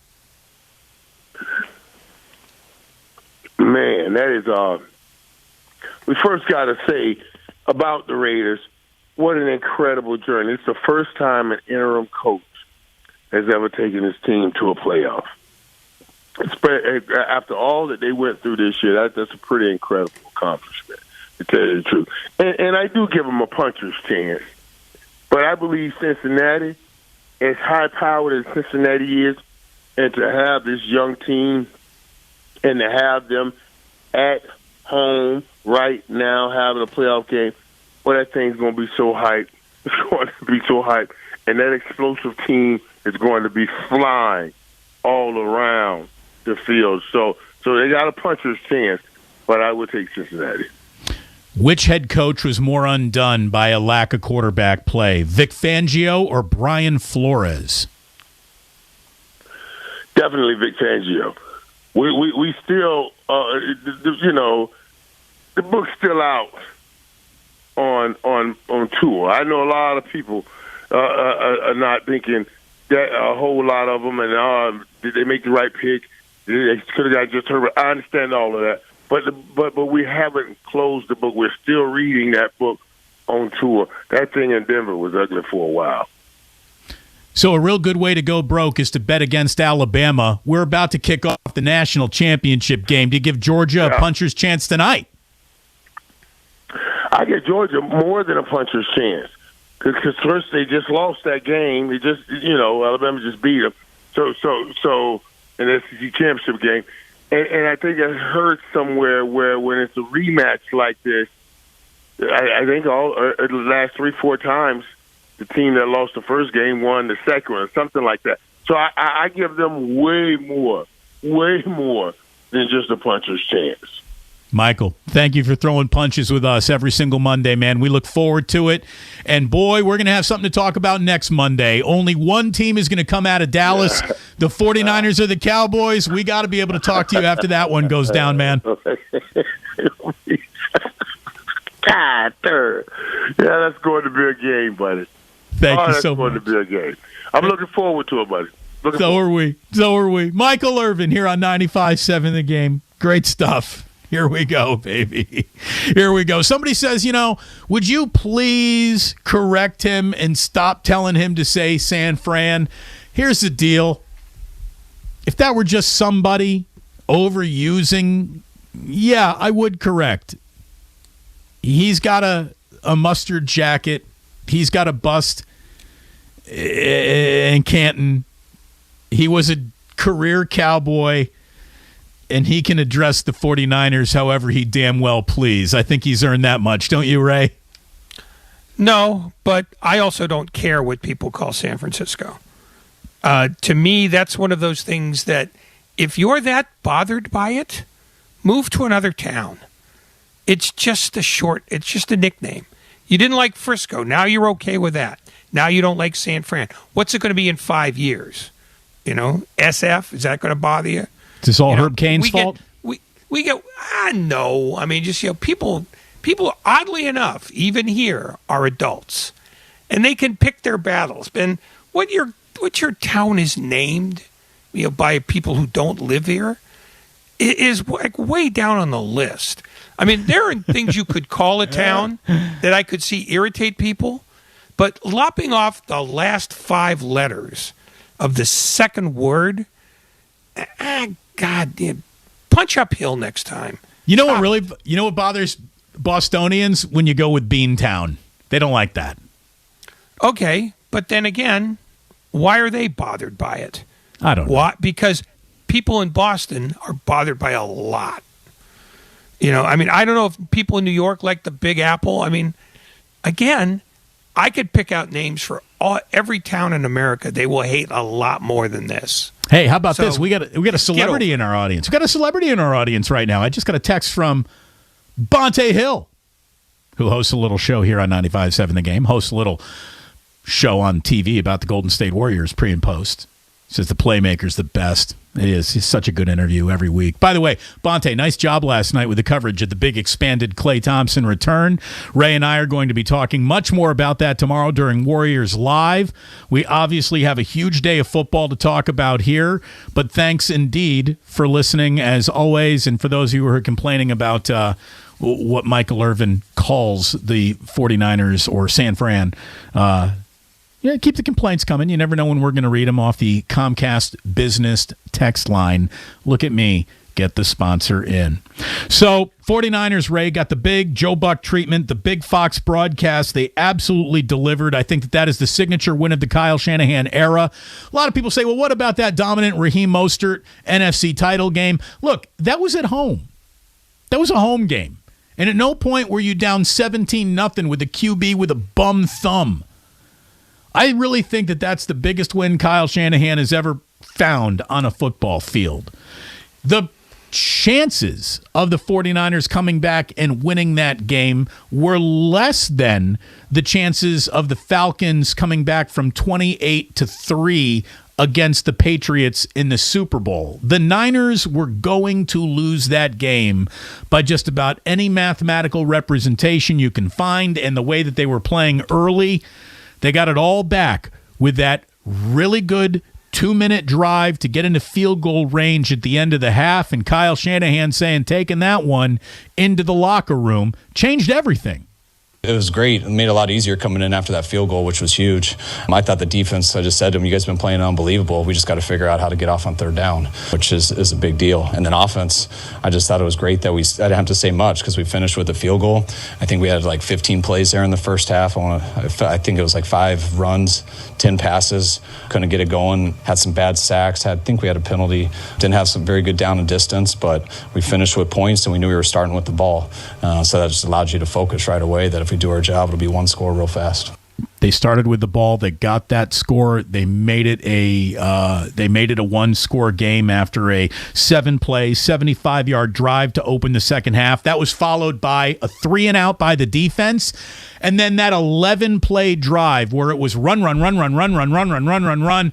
Debo trick play that finally goes somewhere for Kyle Shanahan. I don't think he ran a single trick play that really popped all gosh darn year until it gets to the final game of the year, which for them was indeed a playoff game. And Shanahan said all the Niners wanted was a shot at the postseason, and they can go dance now. Our guys are real resilient. I've been very proud of them, and I'm just glad that we get to go into the tournament and be a part of it, because regardless of what happened today, I was going to be very proud of those guys. And our goal every year is to get in the tournament, so you got a chance at the ultimate one. And our guys, I think it's real hard when, you have a season where you lose 4 in a row. Most places, when you lose 4 in a row, guys, it's tough to keep guys together. And just the character in our building and the players and just everyone around, it makes it easy, and you can just focus on your job and keep fighting. And that's what our guys have done all year. They've just kept fighting, not worried about anything else. And in the meantime, I think we've gotten better each time doing that, and we've been able to overcome some injuries too. But for the play that put them in the 17-0 hole, everything started clicking in that game for them. 3 phases, all worked well together, all complemented each other. Even special teams deserves a little bit of a recognition for all the good kickoff and punt return coverage that we saw. We were seeing the Rams start with very long fields, not a lot of short fields through that afternoon. You know what? I don't even know where the 646 area code is from, but someone on the Comcast business text line says, speaking of special teams, can we give a little credit to Juszczyk? Yeah, Juszczyk comes in as the holder and, makes good plays. Did his job. The special teams finally complemented the game plan, Ray. Robbie Gould is the special teams here. Became a punter. And not only became a punter, hit a 47-yarder and a 42-yarder to give the 49ers useful field position. And, after Mitch Wisnowski took that shot to the head that didn't get called, Robbie Gould was essentially a hero yesterday. Yeah. Because that's an old leg you're asking to do different stuff. There was a shot to the head on Jimmy Garoppolo that was not called in that game. Otherwise, though, I thought was a pretty decently officiated game. I don't think it was overzealously officiated.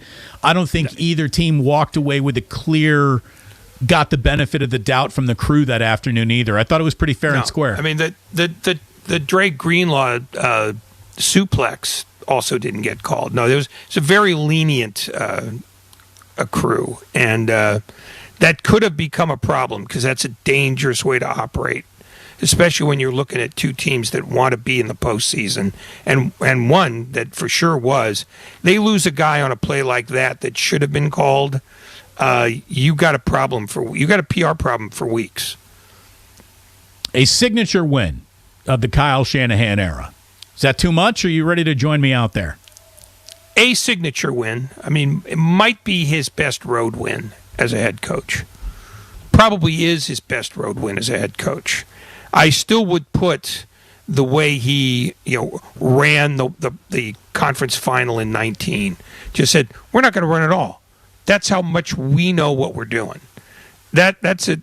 That's one of those way outside the box games in which it wasn't about not having confidence in Jimmy Garoppolo.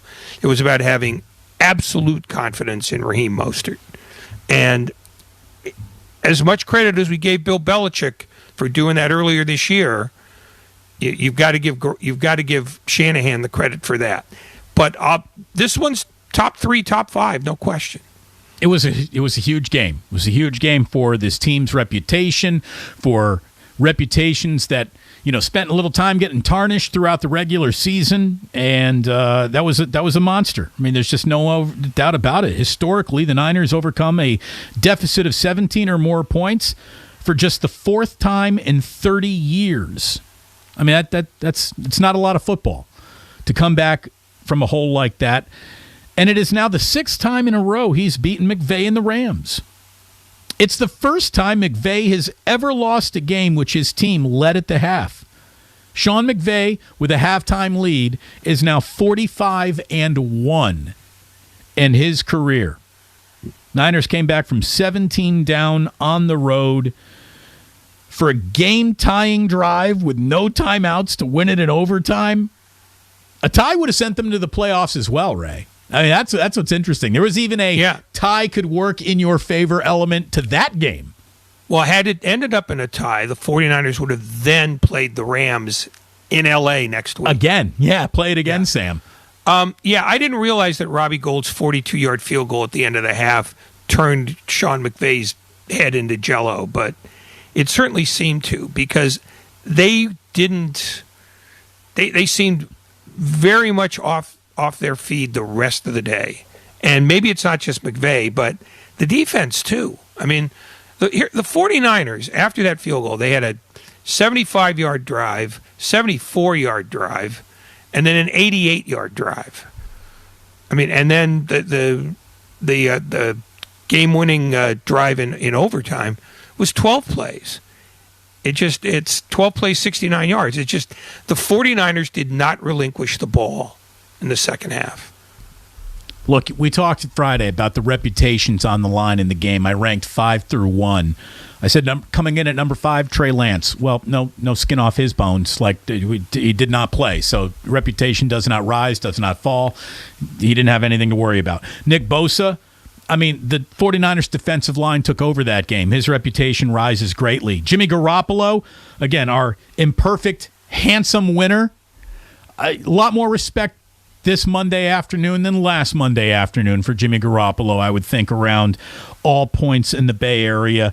Deebo Samuel, we had him coming in at number 2, at least I did. I mean, this guy gets cracked early by Jalen Ramsey, and at the end of the game, he had a 24-yard touchdown pass. He rushed for 45 yards and a touchdown. He caught 4 balls for 95 yards. Mr. Do-It-All, Deebo Samuel, I think made himself more of a household name with that game than any other game he's ever played.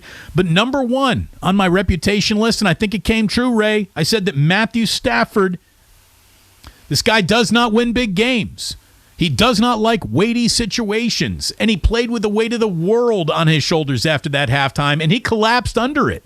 He collapsed under the weight of the 49ers defensive line and the circumstances, which he played that second half with both hands around his throat, and I think that his coach noticed. That's why in the very last possession the Rams had in regulation, they wrapped up with run, punt. Not run, see if we can get a game-ending first down with, asking Matthew Stafford to throw the ball. I think McVay fell out of love with Matthew Stafford's ability to make a play from the pocket in that game. Then that's on McVay. I mean, that's not. I'm not blaming Stafford for that. The Rams had the ball after the half for 11 minutes. That includes the overtime. They had the ball for 11 minutes. And if Sean McVay wanted to have the ball more often, then he should have figured out ways to make that running game work better than for 2.5 yards a carry. You know, Matthew Stafford was not a hero yesterday by any means. But that to me was a coaching failure, because you cannot, in a game that's that important to you, have the ball for literally 11 of the last 40 minutes. That's how you play if you want to lose 51-10. And that to me, that's play calling more than it is play execution. You know, eat some time. Just eat some time. Try to change the momentum of the game that way. They didn't want to do it. The only thing they used the run game for was to surrender at the end of the half. That's all they did. Did Aaron Donald play in that game? He had some presence, but very little. I mean, you don't go to a essential postseason game hoping that Aaron Donald has one of those got to squint to find the nuance of it games. You want him out there kicking ass. He did not.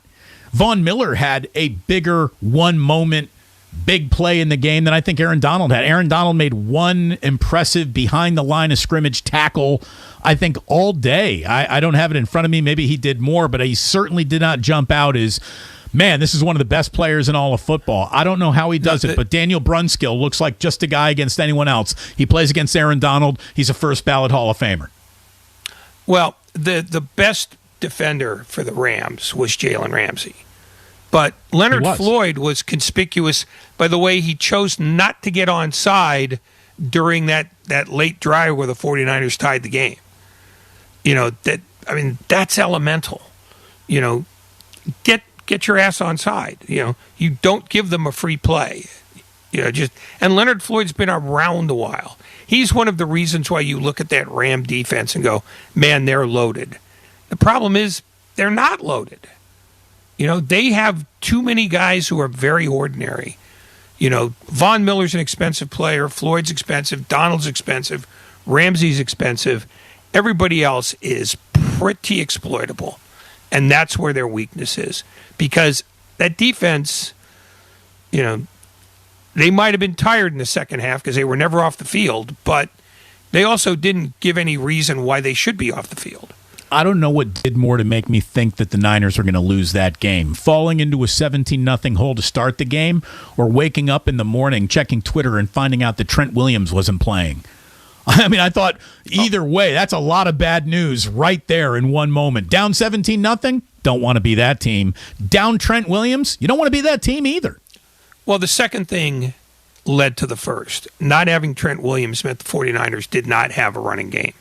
And because they didn't have a running game, they only had the ball for 11 minutes in the first half. Yeah, so 5 carries, 10 yards, I believe, is what they had on the ground in the first half.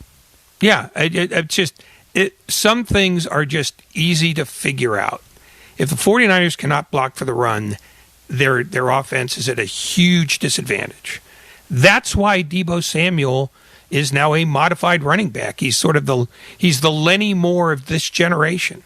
You know, really good pass catcher, great running back. He's a great running back because he hits holes quickly, but those holes have to appear at some point. And in the first half, they did not appear at all. He carried the ball one time for -2. So I got 10 notes. No particular order. Doesn't really matter in which order they come out here. And since we're just talking about Deebo Samuel, let me start with the note that I had on him. Here are 10 notes on all the good and delicious things that the Niners either did on Sunday or throughout the totality of the entire year. Deebo Samuel finished the year with 8 rushing touchdowns. That's the most for any wide receiver in NFL history. He finished with 14 total touchdowns, 6 receiving, 8 rushing, the most by a 49er, any Niner, since T.O. had 14 total touchdowns back in 2002. Most touchdowns in 20 years, Ray. That year, T.O. had 13 catching touchdowns, 1 rushing touchdown, and he also he threw for 1. So that was just a remarkable year out of Deebo Samuel, all the way around. Just great. Along with being a great player, he's a fun player to watch. I mean, he really is. He's a feast for the eyes. And just again, here's 10 notes. I made them just, I didn't know where to put them in the show. Just 10 important notes that needed to be passed along today. There's your note on Deebo. Let me give you a note on Brandon Ayuk, who certainly picked the right day, Ray, to have his first 100-plus receiving yard game of the year. He had 107 yards on 6 catches. It's just the 3rd time in his young career that he's gone over 100. And look, he was a huge part of what's going wrong with the start of this season. He was a huge part of winning the last game of this season. Yeah. I mean, I've yet to hear anything that sounds false. I mean, the only thing that when I asked Michael Irvin about who does Deebo Samuel remind you of, the closest thing to him is Austin Eckler. He's the one guy that I probably should have had in the forefront of my brain. But he had 20 touchdowns this year. And he's more a running back than he is a receiver, but he still had 8 receiving touchdowns. But it's clear that Samuel makes that offense special to the degree that it is special. I think without him, that's a bottom 10 offense, period. No matter who's blocking for it, he gives it an ability that, A, no other team has, B, it gives them a credibility that they would not otherwise have. So the name that popped up into my mind who plays outside of his position's limitations where he could play 2 positions was Christian McCaffrey. You want to talk about taking a guy out of an offense, watch an offense change. Panthers were terrible this year without him, and they were out without him like for the whole year. And there's a guy who, even though he is listed as running back, you could start him as a slot receiver on just about any team. So there's a two-way weapon that I think is, going to be in the conversation should he be able to stay on the field and stay healthy.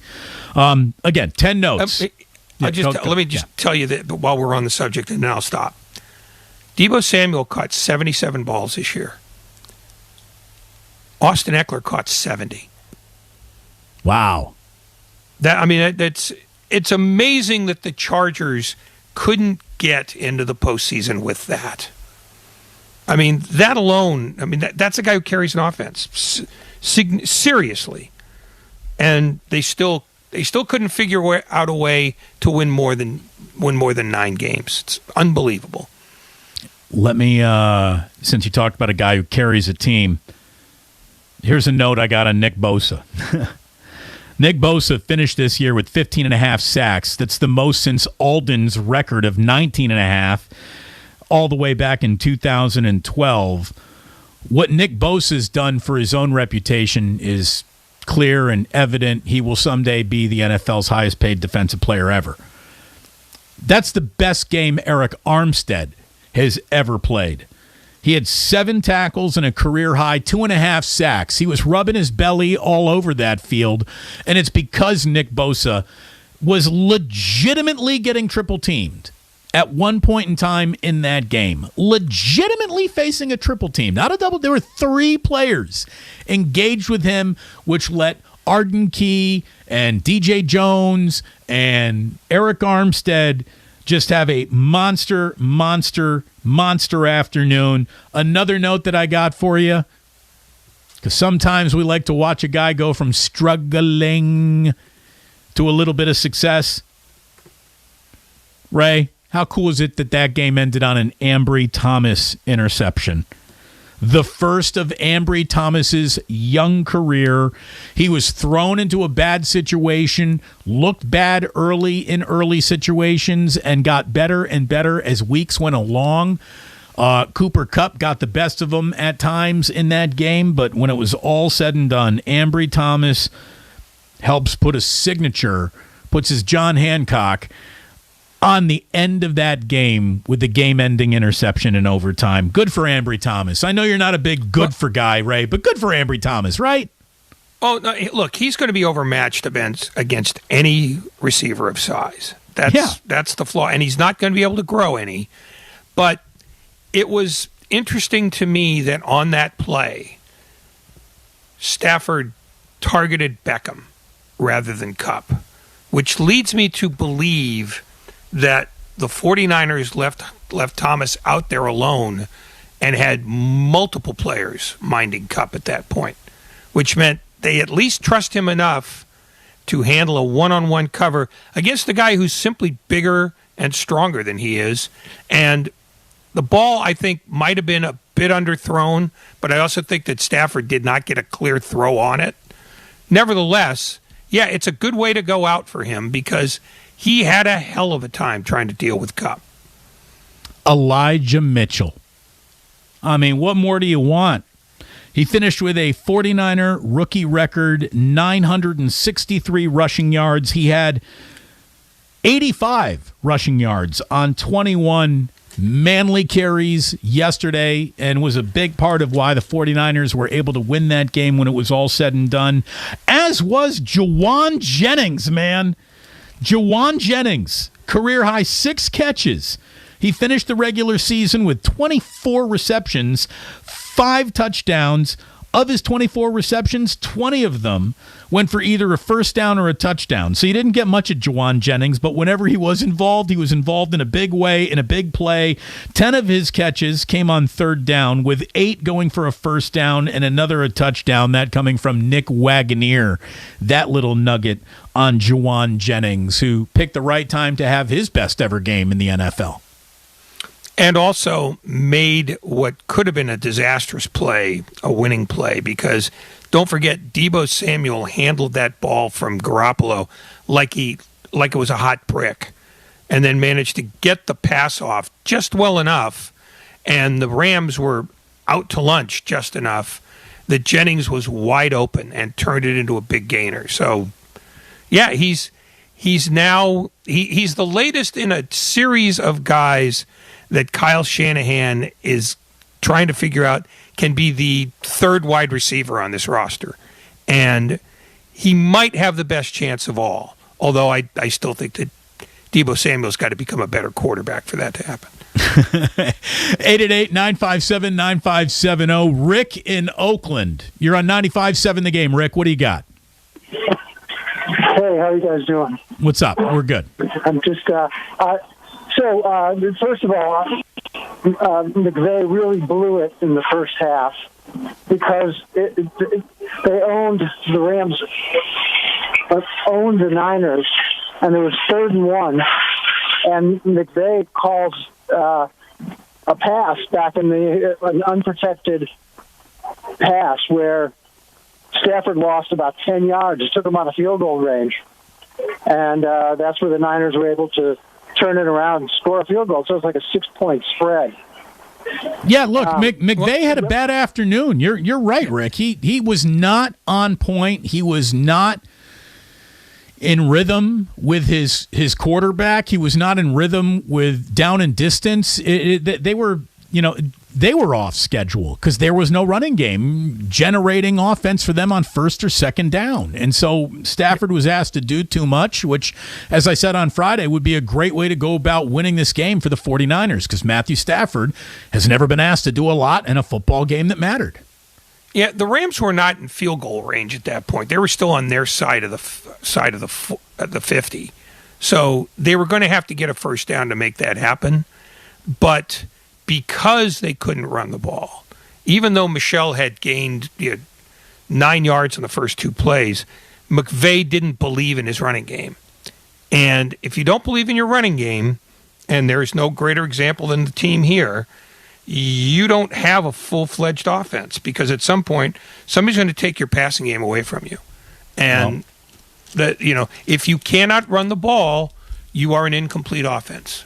Just as simple as that. You would have thought that the 49ers, given all their problems in their secondary, were going to be really up against it in the game. Their secondary came in form of a 4-man pass rush, and it was prolific.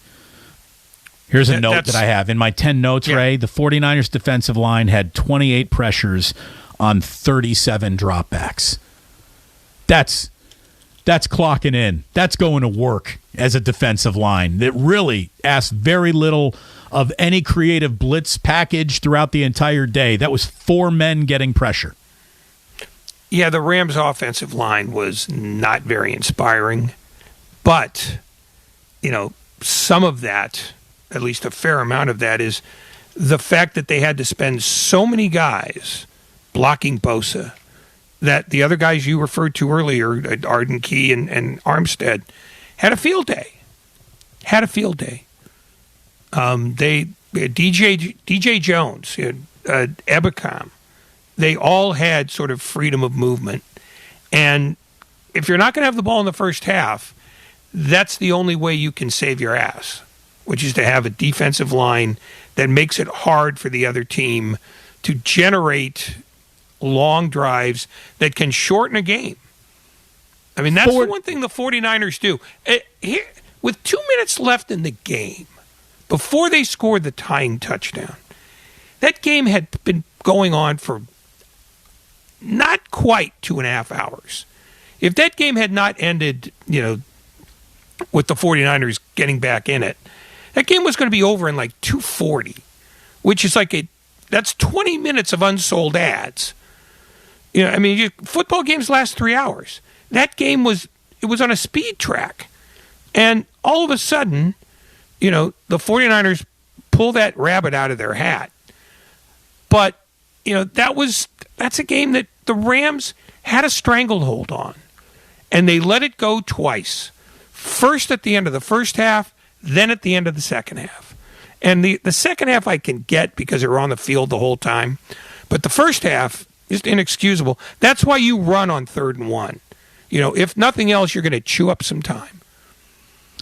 The 49ers have now swept the Rams for the 3rd straight season. That is 6 wins in a row for Kyle Shanahan over Sean McVay, who has now lost 7 of his last 10 games to Kyle Shanahan. In McVay's 5-year-long career as Rams head coach, he has but 25 losses to his record. 7 of them, 28% of his losses, have come to Kyle Shanahan. That little nugget passed along by Akash Anavaranthian. And that's amazing. Guy's lost 25 games as a pro coach, 7 of them to his division rival who started coaching in the same year that he did. Or it was a year after. It doesn't even matter. That's ownage, kids. That is serious, serious ownage. Ray and I will own one more segment before we turn it over to the Football Hour with Sean Salisbury and Lorenzo Neal coming up next here on 95.7 The Game. In the meantime, we're brought to you by MB Jesse Painting. Are you a commercial property owner or a manager working on 2022 painting plans? Well, MB Jesse Painting offers full repaints, maintenance painting, carpentry, wood rot repair. Why wait? Call 855-MB-JESSE today or visit online at mbjesse.com. That is JESSEE.com.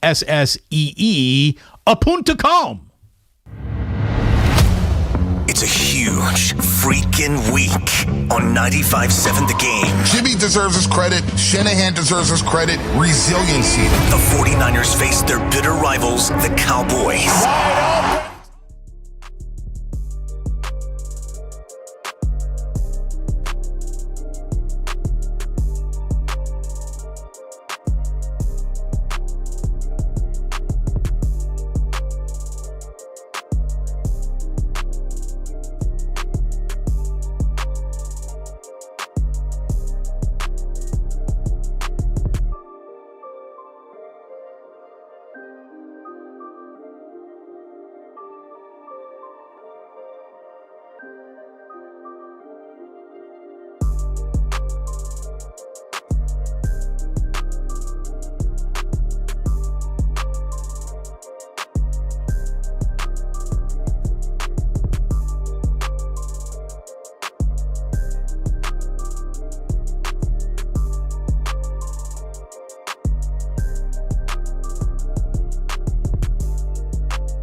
Now back to Damon and Ratto, brought to you by BMW Fairfield on 95.7 The Game.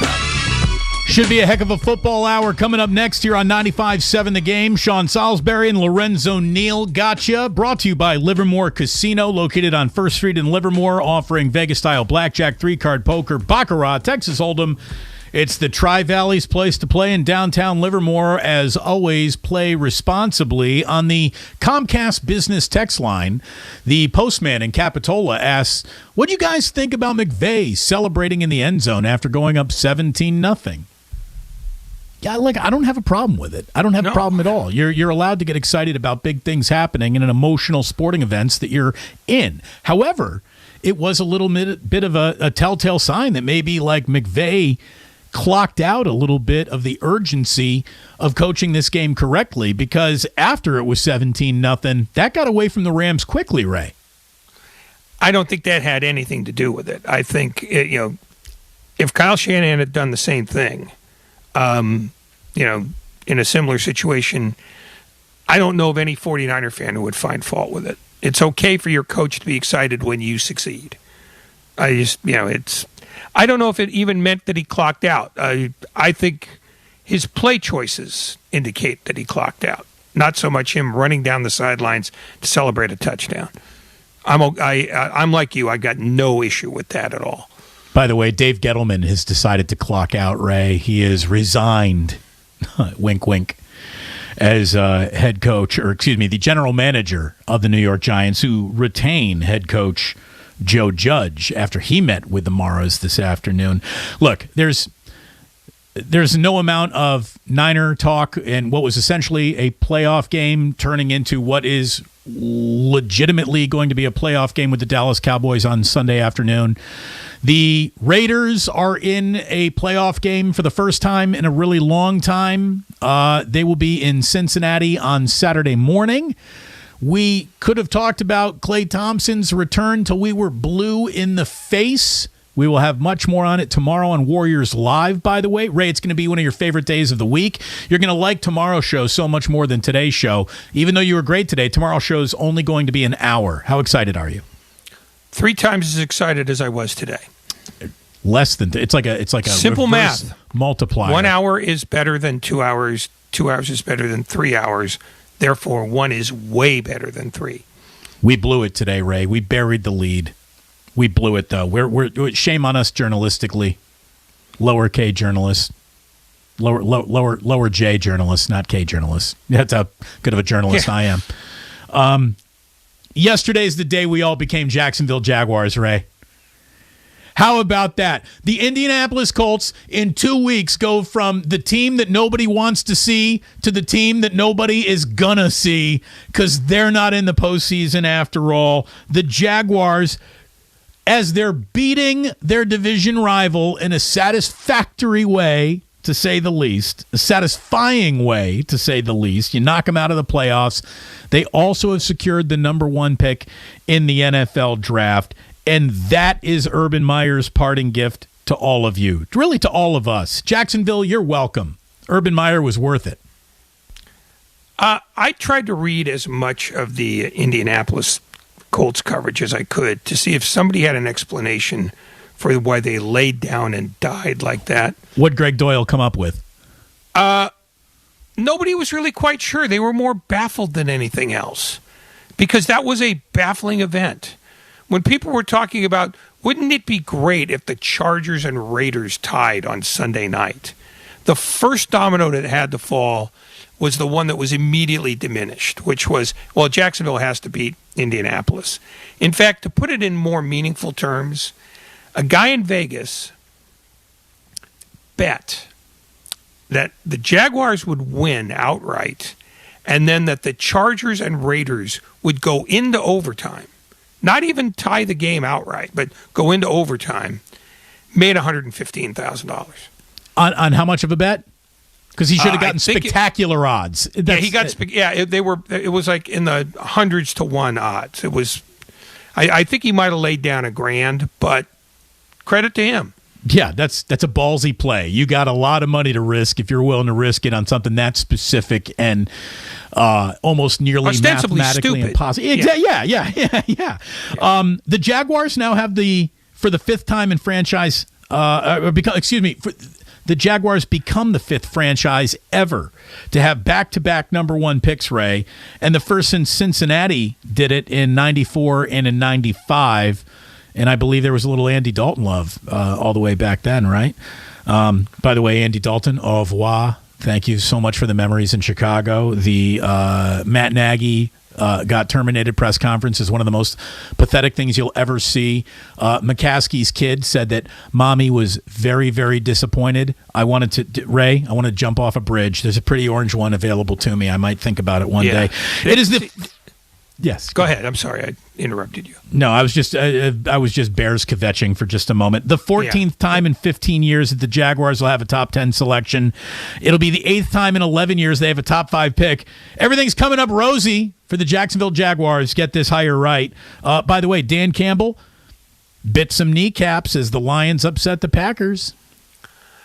He not only bit some kneecaps, he made a lot of bettors in Vegas very happy. They had the third best record against the spread all year based on a 3-13-1 season.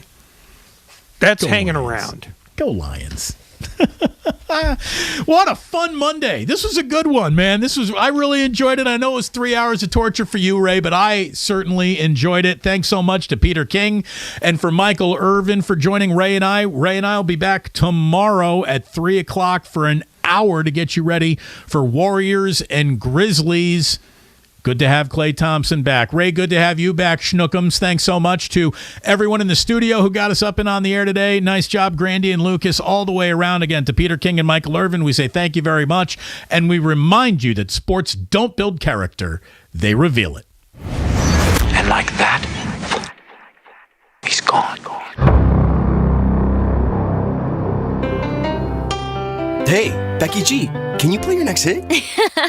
I will, as soon as it's released. But I've got another big hit for you. Did you know that with Xfinity Internet, you get fast, reliable speeds to fit your needs and budget? Oh, that's nice. Even Wi-Fi speeds faster than a gig to power all your devices. Best of all, you could save up to $400 a year on your wireless bill when you add Xfinity Mobile. It's official. That's a hit. Hey, we're